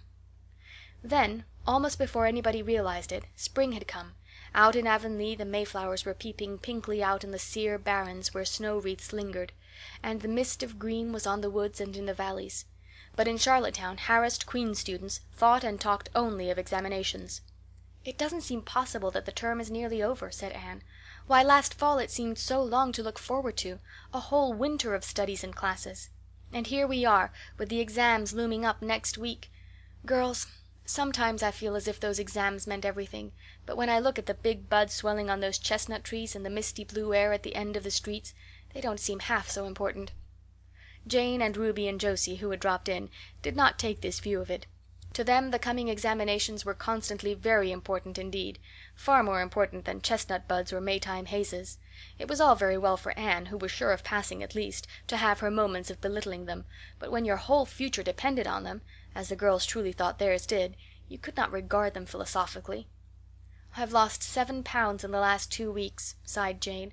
"It's no use to say, 'Don't worry.' I will worry. Worrying helps you some. It seems as if you were doing something when you're worrying. It would be dreadful if I failed to get my license after going to Queen's all winter and spending so much money." "I don't care," said Josie Pye. "If I don't pass this year I'm coming back next. My father can afford to send me. Anne, Frank Stockley says that Professor Tremaine said Gilbert Blythe was sure to get the medal and that Emily Clay would likely win the Avery scholarship." "That may make me feel badly tomorrow, Josie," laughed Anne, "but just now I honestly feel that as long as I know the violets are coming out all purple down in the hollow below Green Gables, and that little ferns are poking their heads up in Lover's Lane, it's not a great deal of difference whether I win the Avery or not. I've done my best, and I begin to understand what is meant by the joy of the strife. Next to trying and winning, the best thing is trying and failing. Girls, don't talk about exams. Look at that arch of pale green sky over those houses and picture to yourself what it must look like over the purply dark beech woods back of Avonlea." "What are you going to wear for commencement, Jane?" asked Ruby practically. Jane and Josie both answered at once, and the chatter drifted into a side eddy of fashions. But Anne, with her elbows on the window sill, her soft cheek laid against her clasped hands, and her eyes filled with visions, looked out unheedingly across city roof and spire to that glorious dome of sunset sky, and wove her dreams of a possible future from the golden tissue of youth's own optimism. All the beyond was hers, with its possibilities lurking rosily in the oncoming years, each year a rose of promise to be woven into an immortal chaplet. End of chapter 35. Chapter 36. The Glory and the Dream. On the morning when the final results of all the examinations were to be posted on the bulletin board at Queen's, Anne and Jane walked down the street together. Jane was smiling and happy. Examinations were over, and she was comfortably sure she had made a pass at least. Further considerations troubled Jane not at all. She had no soaring ambitions, and consequently was not affected with the unrest attendant thereon. For we pay a price for everything we get or take in this world, and although ambitions are well worth having, they are not to be cheaply won, but exact their dues of work and self-denial, anxiety and discouragement. Anne was pale and quiet. In 10 more minutes she would know who had won the medal and who the Avery. Beyond those 10 minutes there did not seem just then to be anything worth being called time. "Of course you'll win one of them anyhow," said Jane, who couldn't understand how the faculty could be so unfair as to order it otherwise. "I have not hope of the Avery," said Anne. "Everybody says Emily Clay will win it. And I'm not going to march up to that bulletin board and look at it before everybody. I haven't the moral courage. I'm going straight to the girls' dressing room. You must read the announcements and then come and tell me, Jane, and I implore you in the name of our old friendship to do it as quickly as possible. If I have failed, just say so without trying to break it gently. And whatever you do, don't sympathize with me. Promise me this, Jane." Jane promised solemnly, but as it happened there was no necessity for such a promise. When they went up the entrance steps of Queen's they found the hall full of boys who were carrying Gilbert Blythe around on their shoulders and yelling at the tops of their voices, "Hurrah for Blythe, medalist!" For a moment Anne felt one sickening pang of defeat and disappointment. So she had failed and Gilbert had won. Well, Matthew would be sorry. He had been so sure she would win. And then somebody called out, "3 cheers for Miss Shirley, winner of the Avery!" "Oh, Anne!" gasped Jane, as they fled to the girls' dressing room amid hearty cheers. "Oh, Anne, I'm so proud. Isn't it splendid?" And then the girls were around them, and Anne was the center of a laughing, congratulating group. Her shoulders were thumped and her hands shaken vigorously. She was pushed and pulled and hugged, and among it all she managed to whisper to Jane, "Oh, won't Matthew and Marilla be pleased? I must write the news home right away." Commencement was the next important happening. The exercises were held in the big assembly hall of the academy. Addresses were given, essays read, songs sung, the public award of diplomas, prizes, and medals made. Matthew and Marilla were there, with eyes and ears for only one student on the platform, a tall girl in pale green, with faintly flushed cheeks and starry eyes, who read the best essay and was pointed out and whispered about as the Avery winner. "Reckon you're glad we kept her, Marilla?" whispered Matthew, speaking for the first time since he had entered the hall, when Anne had finished her essay. "It's not the first time I've been glad," retorted Marilla. "You do like to rub things in, Matthew Cuthbert." Miss Barry, who was sitting behind them, leaned forward and poked Marilla in the back with her parasol. "Aren't you proud of that, Anne girl?" "I am," she said. Anne went home to Avonlea with Matthew and Marilla that evening. She had not been home since April, and she felt that she could not wait another day. The apple blossoms were out and the world was fresh and young. Diana was at Green Gables to meet her. In her own white room, where Marilla had set a flowering house rose on the window sill, Anne looked about her and drew a long breath of happiness. "Oh, Diana, it's so good to be back again. It's so good to see those pointed firs coming out against the pink sky, and that white orchard against the old Snow Queen. Isn't the breath of the mint delicious? And that tea rose, why, it's a song and a hope and a prayer all in one. And it's good to see you again, Diana." "I thought you liked that Stella Maynard better than me," said Diana reproachfully. "Josie Pye told me you did. Josie said you were infatuated with her." Anne laughed and pelted Diana with the faded June lilies of her bouquet. "Stella Maynard is the dearest girl in the world, except one, and you are that one, Diana," she said. "I love you more than ever, and I've so many things to tell you. But just now I feel as if it were joy enough to sit here and look at you. I'm tired, I think. Tired of being studious and ambitious. I mean to spend at least 2 hours tomorrow lying out in the orchard grass thinking of absolutely nothing." "You've done splendidly, Anne. I suppose you won't be teaching now that you've won the Avery." "No. I'm going to Redmond in September. Doesn't it seem wonderful? I'll have a brand new stock of ambition laid in by that time, after 3 glorious golden months of vacation. Jane and Ruby are going to teach. Isn't it splendid to think we all got through, even to Moody Spurgeon and Josie Pye?" "The Newbridge trustees have offered Jane their school already," said Diana. "Gilbert Blythe is going to teach too. He has to. His father can't afford to send him to college next year after all, so he means to earn his way through. I expect he'll get the school here if Miss Ames decides to leave." Anne felt a queer little sensation of dismayed surprise. She had not known this. She had expected that Gilbert would be going to Redmond also.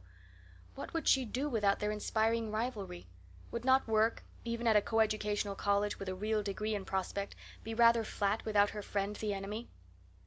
The next morning at breakfast it suddenly struck Anne that Matthew was not looking well. Surely he was much grayer than he had been a year before.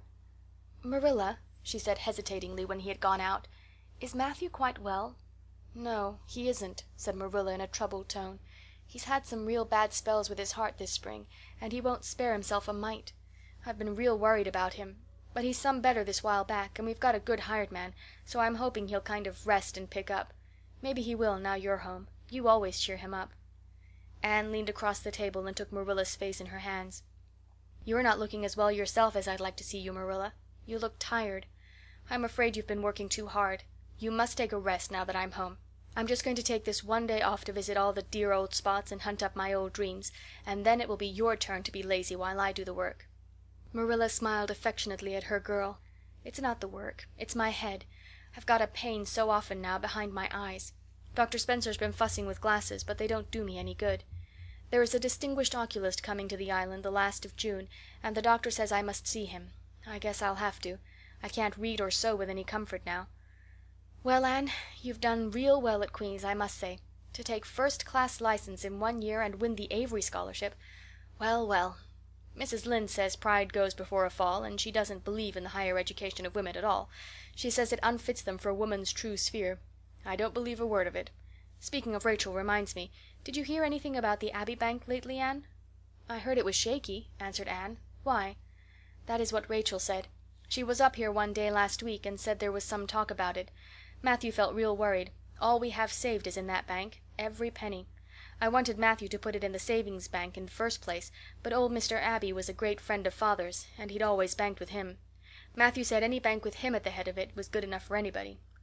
"I think he has only been its nominal head for many years," said Anne. "He is a very old man.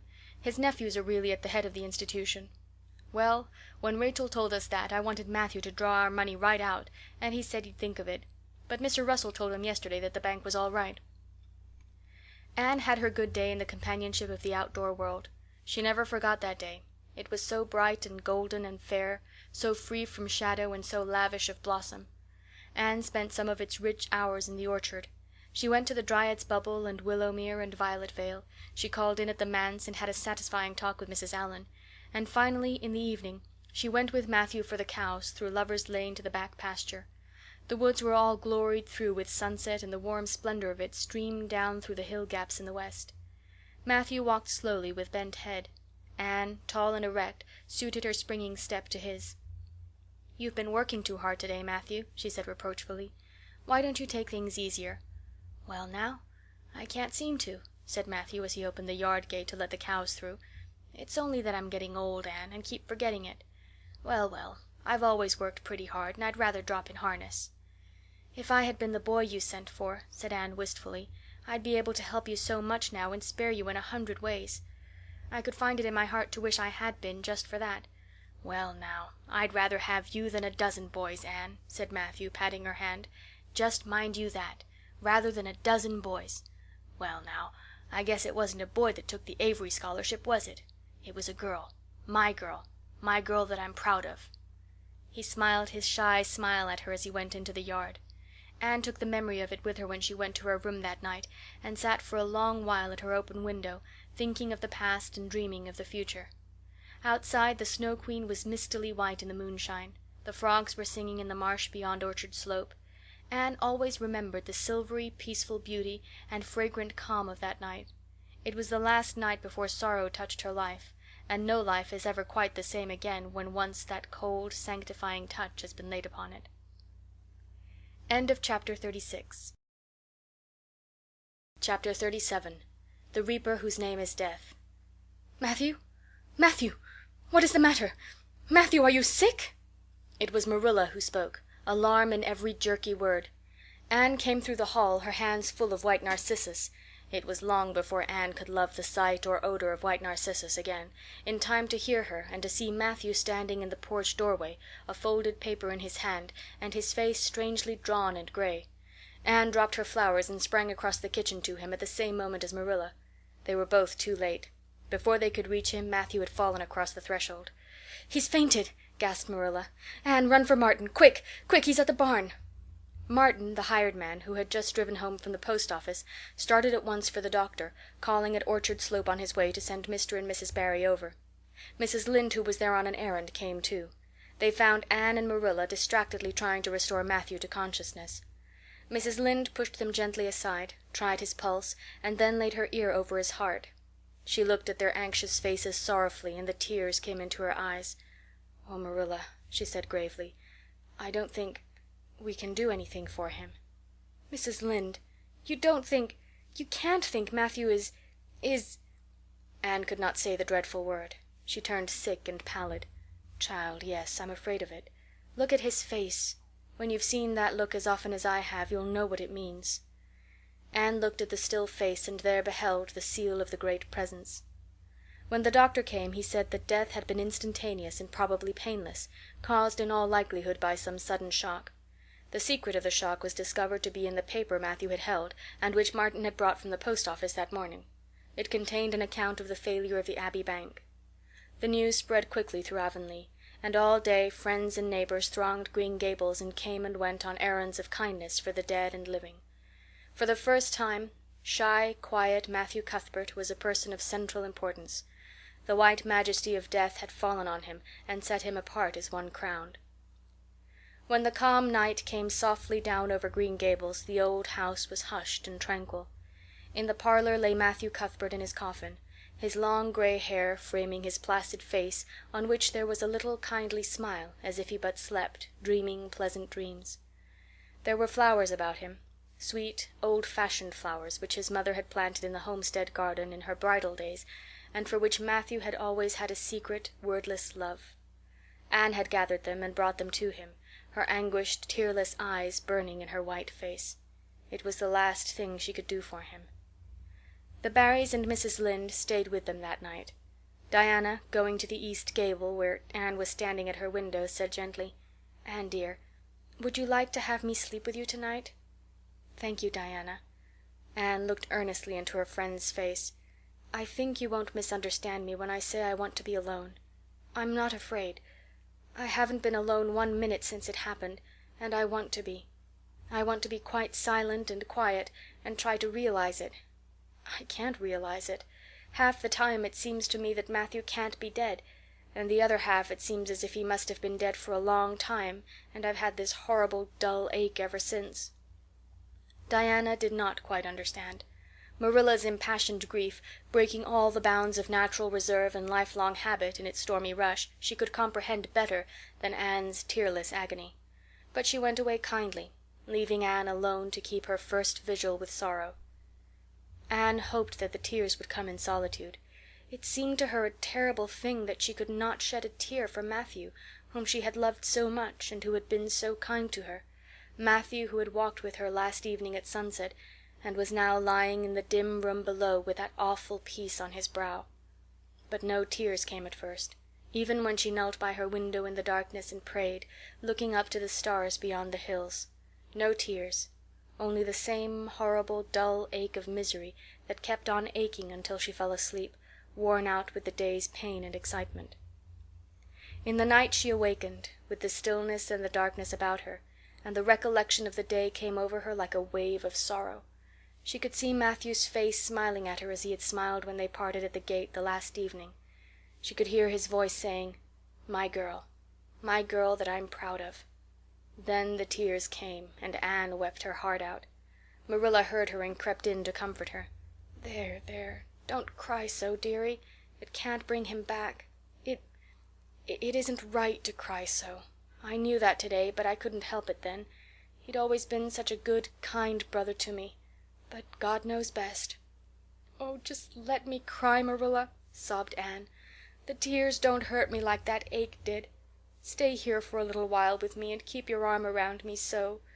I couldn't have Diana stay. She's good and kind and sweet, but it's not her sorrow. She's outside of it, and she couldn't come close enough to my heart to help me.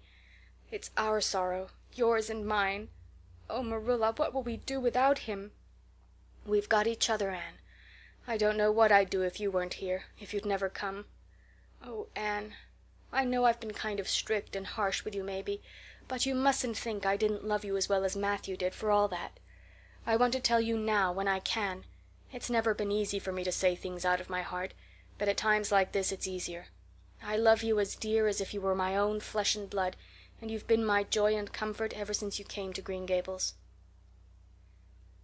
2 days afterwards they carried Matthew Cuthbert over his homestead threshold, and away from the fields he had tilled, and the orchards he had loved, and the trees he had planted. And then Avonlea settled back to its usual placidity, and even at Green Gables affairs slipped into their old groove, and work was done and duties fulfilled with regularity as before, although always with the aching sense of loss in all familiar things. Anne, new to grief, thought it almost sad that it could be so, that they could go on in the old way without Matthew. She felt something like shame and remorse when she discovered that the sunrises behind the firs and the pale pink buds opening in the garden gave her the old inrush of gladness when she saw them, that Diana's visits were pleasant to her, and that Diana's merry words and ways moved her to laughter and smiles, that, in brief, the beautiful world of blossom and love and friendship had lost none of its power to please her fancy and thrill her heart, that life still called to her with many insistent voices. "It seems like disloyalty to Matthew somehow to find pleasure in these things now that he is gone," she said wistfully to Mrs. Allan one evening when they were together in the manse garden. "I miss him so much, all the time. And yet, Mrs. Allan, the world and life seem very beautiful and interesting to me for all. Today Diana said something funny and I found myself laughing. I thought when it happened I could never laugh again, and it somehow seems as if I oughtn't to." "When Matthew was here he liked to hear you laugh, and he liked to know that you found pleasure in the pleasant things around you," said Mrs. Allan gently. "He is just away now, and he likes to know it just the same. I am sure we should not shut our hearts against the healing influences that nature offers us. But I can understand your feeling. I think we all experience the same thing. We resent the thought that anything can please us when someone we love is no longer here to share the pleasure with us, and we almost feel as if we were unfaithful to our sorrow when we find our interest in life returning to us." "I was down to the graveyard to plant a rose bush on Matthew's grave this afternoon," said Anne dreamily. "I took a slip of the little white Scotch rose bush his mother brought out from Scotland long ago. Matthew always liked those roses the best. They were so small and sweet on their thorny stems. It made me feel glad that I could plant it by his grave, as if I were doing something that must please him in taking it there to be near him. I hope he has roses like them in heaven. Perhaps the souls of all those little white roses that he has loved so many summers were all there to meet him. I must go home now. Marilla is all alone and she gets lonely at twilight." "She will be lonelier still, I fear, when you go away again to college," said Mrs. Allan. Anne did not reply. She said good night and went slowly back to Green Gables. Marilla was sitting on the front door steps, and Anne sat down beside her. The door was open behind them, held back by a big pink conch shell, with hints of sea sunsets in its smooth inner convolutions. Anne gathered some sprays of pale yellow honeysuckle and put them in her hair. She liked the delicious hint of fragrance as some aerial benediction above her every time she moved. "Dr. Spencer was here while you were away," Marilla said. "He says that the specialist will be in town tomorrow, and he insists that I must go in and have my eyes examined. I suppose I'd better go and have it over. I'll be more than thankful if the man can give me the right kind of glasses to suit my eyes. You won't mind staying here alone while I'm away, will you? Martin will have to drive me in, and there's ironing and baking to do." "I shall be all right. Diana will come over for company for me. I shall attend to the ironing and baking beautifully. You needn't fear that I'll starch the handkerchiefs or flavor the cake with liniment." Marilla laughed. "What a girl you were for making mistakes in them days, Anne. You were always getting into scrapes. I did used to think you were possessed. Do you mind the time you dyed your hair?" "Yes, indeed. I shall never forget it," smiled Anne, touching the heavy braid of hair that was wound about her shapely head. "I laugh a little now sometimes when I think what a worry my hair used to be to me, but I don't laugh much, because it was a very real trouble then. I did suffer terribly over my hair and my freckles. My freckles are really gone, and people are nice enough to tell me my hair is auburn now, all but Josie Pye. She informed me yesterday that she really thought it was redder than ever, or at least my black dress made it look redder, and she asked me if people who had red hair ever got used to having it. Marilla, I've almost decided to give up trying to like Josie Pye. I've made what I would once have called a heroic effort to like her, but Josie Pye won't be liked." "Josie is a Pye," said Marilla sharply, "so she can't help being disagreeable. I suppose people of that kind serve some useful purpose in society, but I must say I don't know what it is, any more than I know the use of thistles. Is Josie going to teach?" "No, she is going back to Queen's next year. So are Moody Spurgeon and Charlie Sloane. Jane and Ruby are going to teach, and they have both got schools, Jane at Newbridge and Ruby at some place up west." "Gilbert Blythe is going to teach too, isn't he?" "Yes," briefly. "What a nice looking fellow he is," said Marilla absently. "I saw him in church last Sunday, and he seemed so tall and manly. He looks a lot like his father did at the same age. John Blythe was a nice boy. We used to be real good friends, he and I. People called him my beau." Anne looked up with swift interest. "Oh, Marilla! And what happened? Why didn't you—" "We had a quarrel. I wouldn't forgive him when he asked me to. I meant to after a while, but I was sulky and angry, and I wanted to punish him first. He never came back. The Blythes were all mighty independent. But I always felt rather sorry. I've always kind of wished I'd forgiven him when I had the chance." "So you've had a bit of romance in your life too," said Anne softly. "Yes, I suppose you might call it that. You wouldn't think so to look at me, would you? But you never can tell about people from their outsides. Everybody has forgotten about me and John.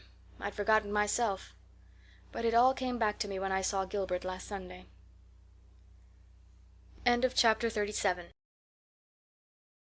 Chapter 38. The Bend in the Road. Marilla went to town the next day and returned in the evening. Anne had gone over to Orchard Slope with Diana and came back to find Marilla in the kitchen, sitting by the table with her head leaning on her hand. Something in her dejected attitude struck a chill to Anne's heart. She had never seen Marilla sit limply inert like that. "Are you very tired, Marilla?" "Yes. No. I don't know," said Marilla wearily, looking up. "I suppose I am tired, but I haven't thought about it. It's not that." "Did you see the oculist? What did he say?" asked Anne anxiously. "Yes, I saw him. He examined my eyes. He says that if I give up all reading and sewing entirely, and any kind of work that strains the eyes, and if I'm careful not to cry, and if I wear the glasses he's given me, he thinks my eyes may not get any worse and my headaches will be cured. But if I don't, he says I'll certainly be stone blind in 6 months. Blind! Anne, just think of it."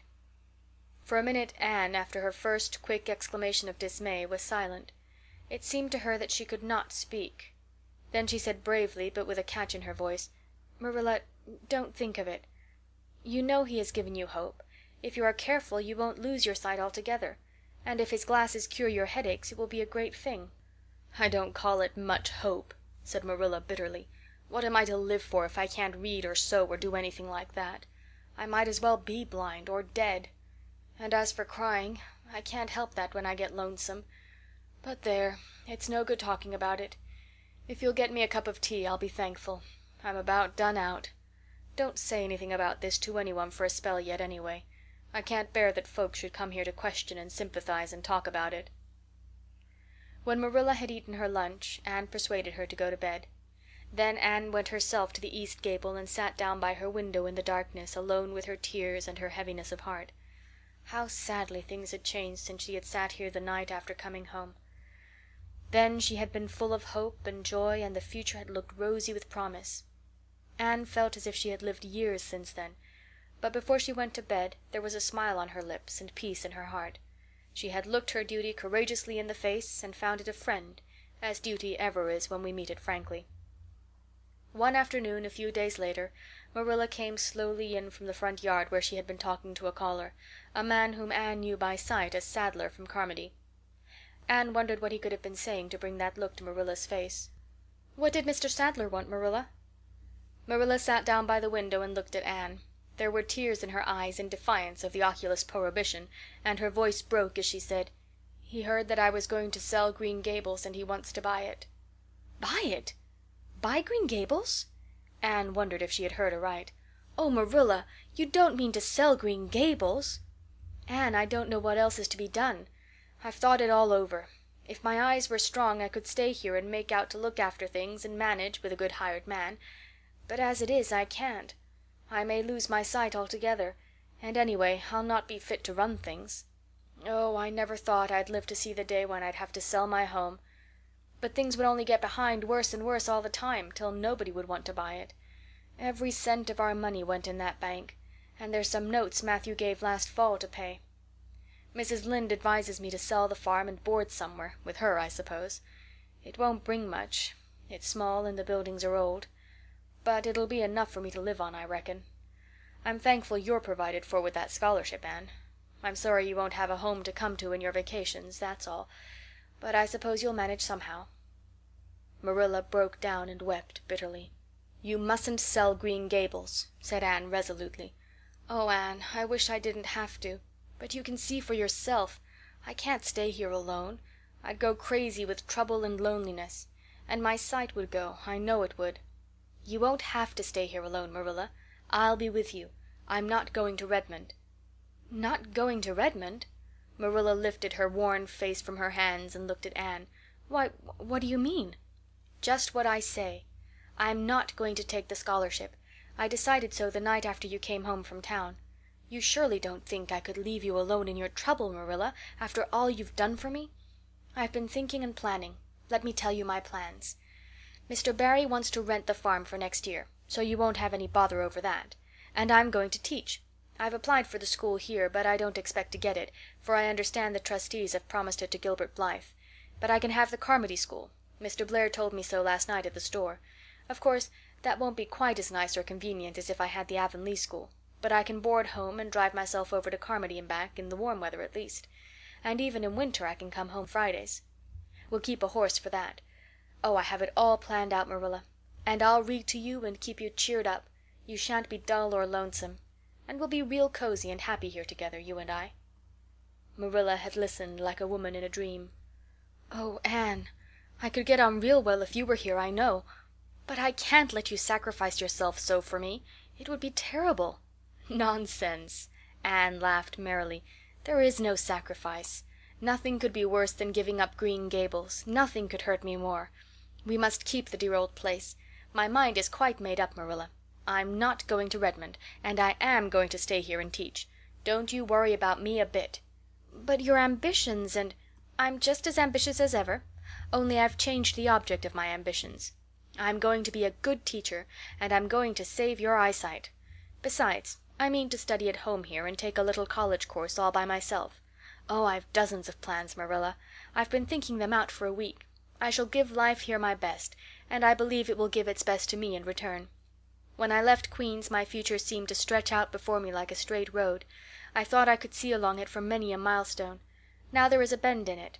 I don't know what lies around the bend, but I'm going to believe that the best does. It has a fascination of its own, that bend, Marilla. I wonder how the road beyond it goes, what there is of green glory and soft checkered light and shadows, what new landscapes, what new beauties, what curves and hills and valleys further on. "I don't feel as if I ought to let you give it up," said Marilla, referring to the scholarship. "But you can't prevent me. I'm 16 and a half, obstinate as a mule, as Mrs. Lynde once told me," laughed Anne. "Oh, Marilla, don't you go pitying me. I don't like to be pitied, and there is no need for it. I'm heart glad over the very thought of staying at dear Green Gables. Nobody could love it as you and I do, so we must keep it." "You blessed girl," said Marilla, yielding. "I feel as if you'd given me new life. I guess I ought to stick out and make you go to college, but I know I can't, so I ain't going to try. I'll make it up to you, though, Anne." When it became noised abroad in Avonlea that Anne Shirley had given up the idea of going to college and intended to stay home and teach, there was a good deal of discussion over it. Most of the good folks, not knowing about Marilla's eyes, thought she was foolish. Mrs. Allan did not. She told Anne so in approving words that brought tears of pleasure to the girl's eyes. Neither did good Mrs. Lynde. She came up one evening and found Anne and Marilla sitting at the front door in the warm, scented summer dusk. They liked to sit there when the twilight came down and the white moths flew about in the garden, and the odor of mint filled the dewy air.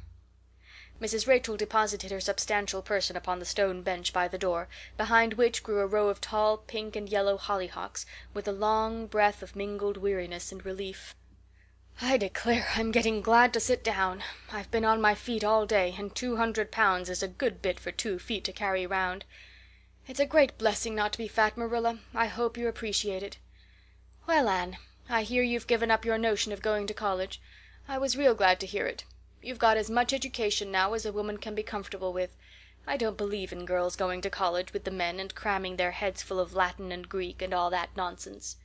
"But I'm going to study Latin and Greek just the same, Mrs. Lynde," said Anne, laughing. "I'm going to take my arts course right here at Green Gables and study everything that I would at college." Mrs. Lynde lifted her hands in holy horror. "Anne Shirley, you'll kill yourself." "Not a bit of it. I shall thrive on it. Oh, I'm not going to overdo things. As Josiah Allen's wife says, I shall be medium. But I'll have lots of spare time in the long winter evenings, and I've no vocation for fancy work. I'm going to teach over at Carmody, you know." "I don't know it. I guess you're going to teach right here in Avonlea. The trustees have decided to give you the school." "Mrs. Lynde!" cried Anne, springing to her feet in surprise. "Why, I thought they had promised it to Gilbert Blythe." "So they did.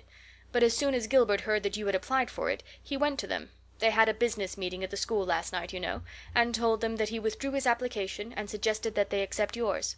He said he was going to teach at White Sands. Of course, he knew how much you wanted to stay with Marilla, and I must say I think it was real kind and thoughtful in him, that's what. Real self-sacrificing, too, for he'll have his board to pay at White Sands, and everybody knows he's got to earn his own way through college. So the trustees decided to take you. I was tickled to death when Thomas came home and told me."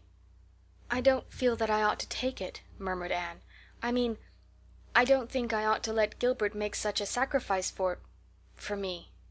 "I guess you can't prevent him now. He signed papers with the White Sands trustees. So it wouldn't do him any good now if you were to refuse. Of course you'll take the school. You'll get along all right, now that there are no Pyes going. Josie was the last of them, and a good thing she was, that's what. There's been some Pye or other going to Avonlea school for the last 20 years, and I guess their mission in life was to keep school teachers reminded that Earth isn't their home." "Bless my heart, what does all that winking and blinking at the Barry gable mean?" "Diana is signaling for me to go over," laughed Anne. "You know we keep up the old custom. Excuse me while I run over and see what she wants." Anne ran down the clover slope like a deer and disappeared in the furry shadows of the haunted wood. Mrs. Lynde looked after her indulgently. "There's a good deal of the child about her yet in some ways." "There's a good deal more of the woman about her in others," retorted Marilla, with a momentary return of her old crispness. But crispness was no longer Marilla's distinguishing characteristic. As Mrs. Lynde told her Thomas that night, "Marilla Cuthbert has got mellow, that's what." Anne went to the little Avonlea graveyard the next evening to put fresh flowers on Matthew's grave and water the Scotch rosebush. She lingered there until dusk, liking the peace and calm of the little place, with its poplars whose rustle was like low, friendly speech, and its whispering grasses growing at will among the graves. When she finally left it and walked down the long hill that sloped to the lake of shining waters, it was past sunset, and all Avonlea lay before her in a dreamlike afterlight, a haunt of ancient peace. There was a freshness in the air, as of a wind that had blown over honey-sweet fields of clover. Homelights twinkled out here and there among the homestead trees. Beyond lay the sea, misty and purple, with its haunting, unceasing murmur. The west was a glory of soft mingled hues, and the pond reflected them all in still softer shadings. The beauty of it all thrilled Anne's heart, and she gratefully opened the gates of her soul to it. "Dear old world," she murmured, "you are very lovely, and I am glad to be alive in you." Halfway down the hill a tall lad came whistling out of a gate before the Blythe homestead. It was Gilbert, and the whistle died on his lips as he recognized Anne. He lifted his cap courteously, but he would have passed on in silence if Anne had not stopped and held out her hand. "Gilbert," she said, with scarlet cheeks, "I want to thank you for giving up the school for me. It was very good of you, and I want you to know that I appreciate it." Gilbert took the offered hand eagerly. "It wasn't particularly good of me at all, Anne. I was pleased to be able to do you some small service. Are we going to be friends after this? Have you really forgiven me my old fault?" Anne laughed and tried unsuccessfully to withdraw her hand. "I forgave you that day by the pond landing, although I didn't know it. What a stubborn little goose I was. I may as well make a complete confession. I've been sorry ever since." "We are going to be the best of friends," said Gilbert jubilantly. "We were born to be good friends, Anne. You've thwarted destiny enough. I know we can help each other in many ways. You are going to keep up your studies, aren't you? So am I. Come, I'm going to walk home with you." Marilla looked curiously at Anne when the latter entered the kitchen. "Who was that came up the lane with you, Anne?" "Gilbert Blythe," answered Anne, vexed to find herself blushing. "I met him on Barry's Hill." "I didn't think you and Gilbert were such good friends that you'd stand for half an hour at the gate talking to him," said Marilla with a dry smile. "We haven't been. We've been good enemies. But we have decided that it will be much more sensible to be good friends in the future." "Were we really there half an hour? It seemed just a few minutes.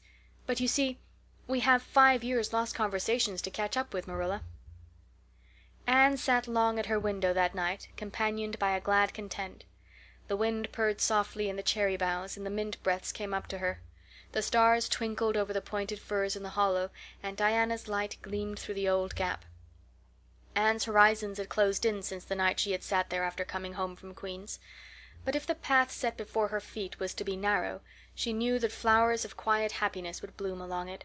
The joy of sincere work and worthy aspiration and congenial friendship were to be hers. Nothing could rob her of her birthright of fancy or her ideal world of dreams. And there was always the bend in the road.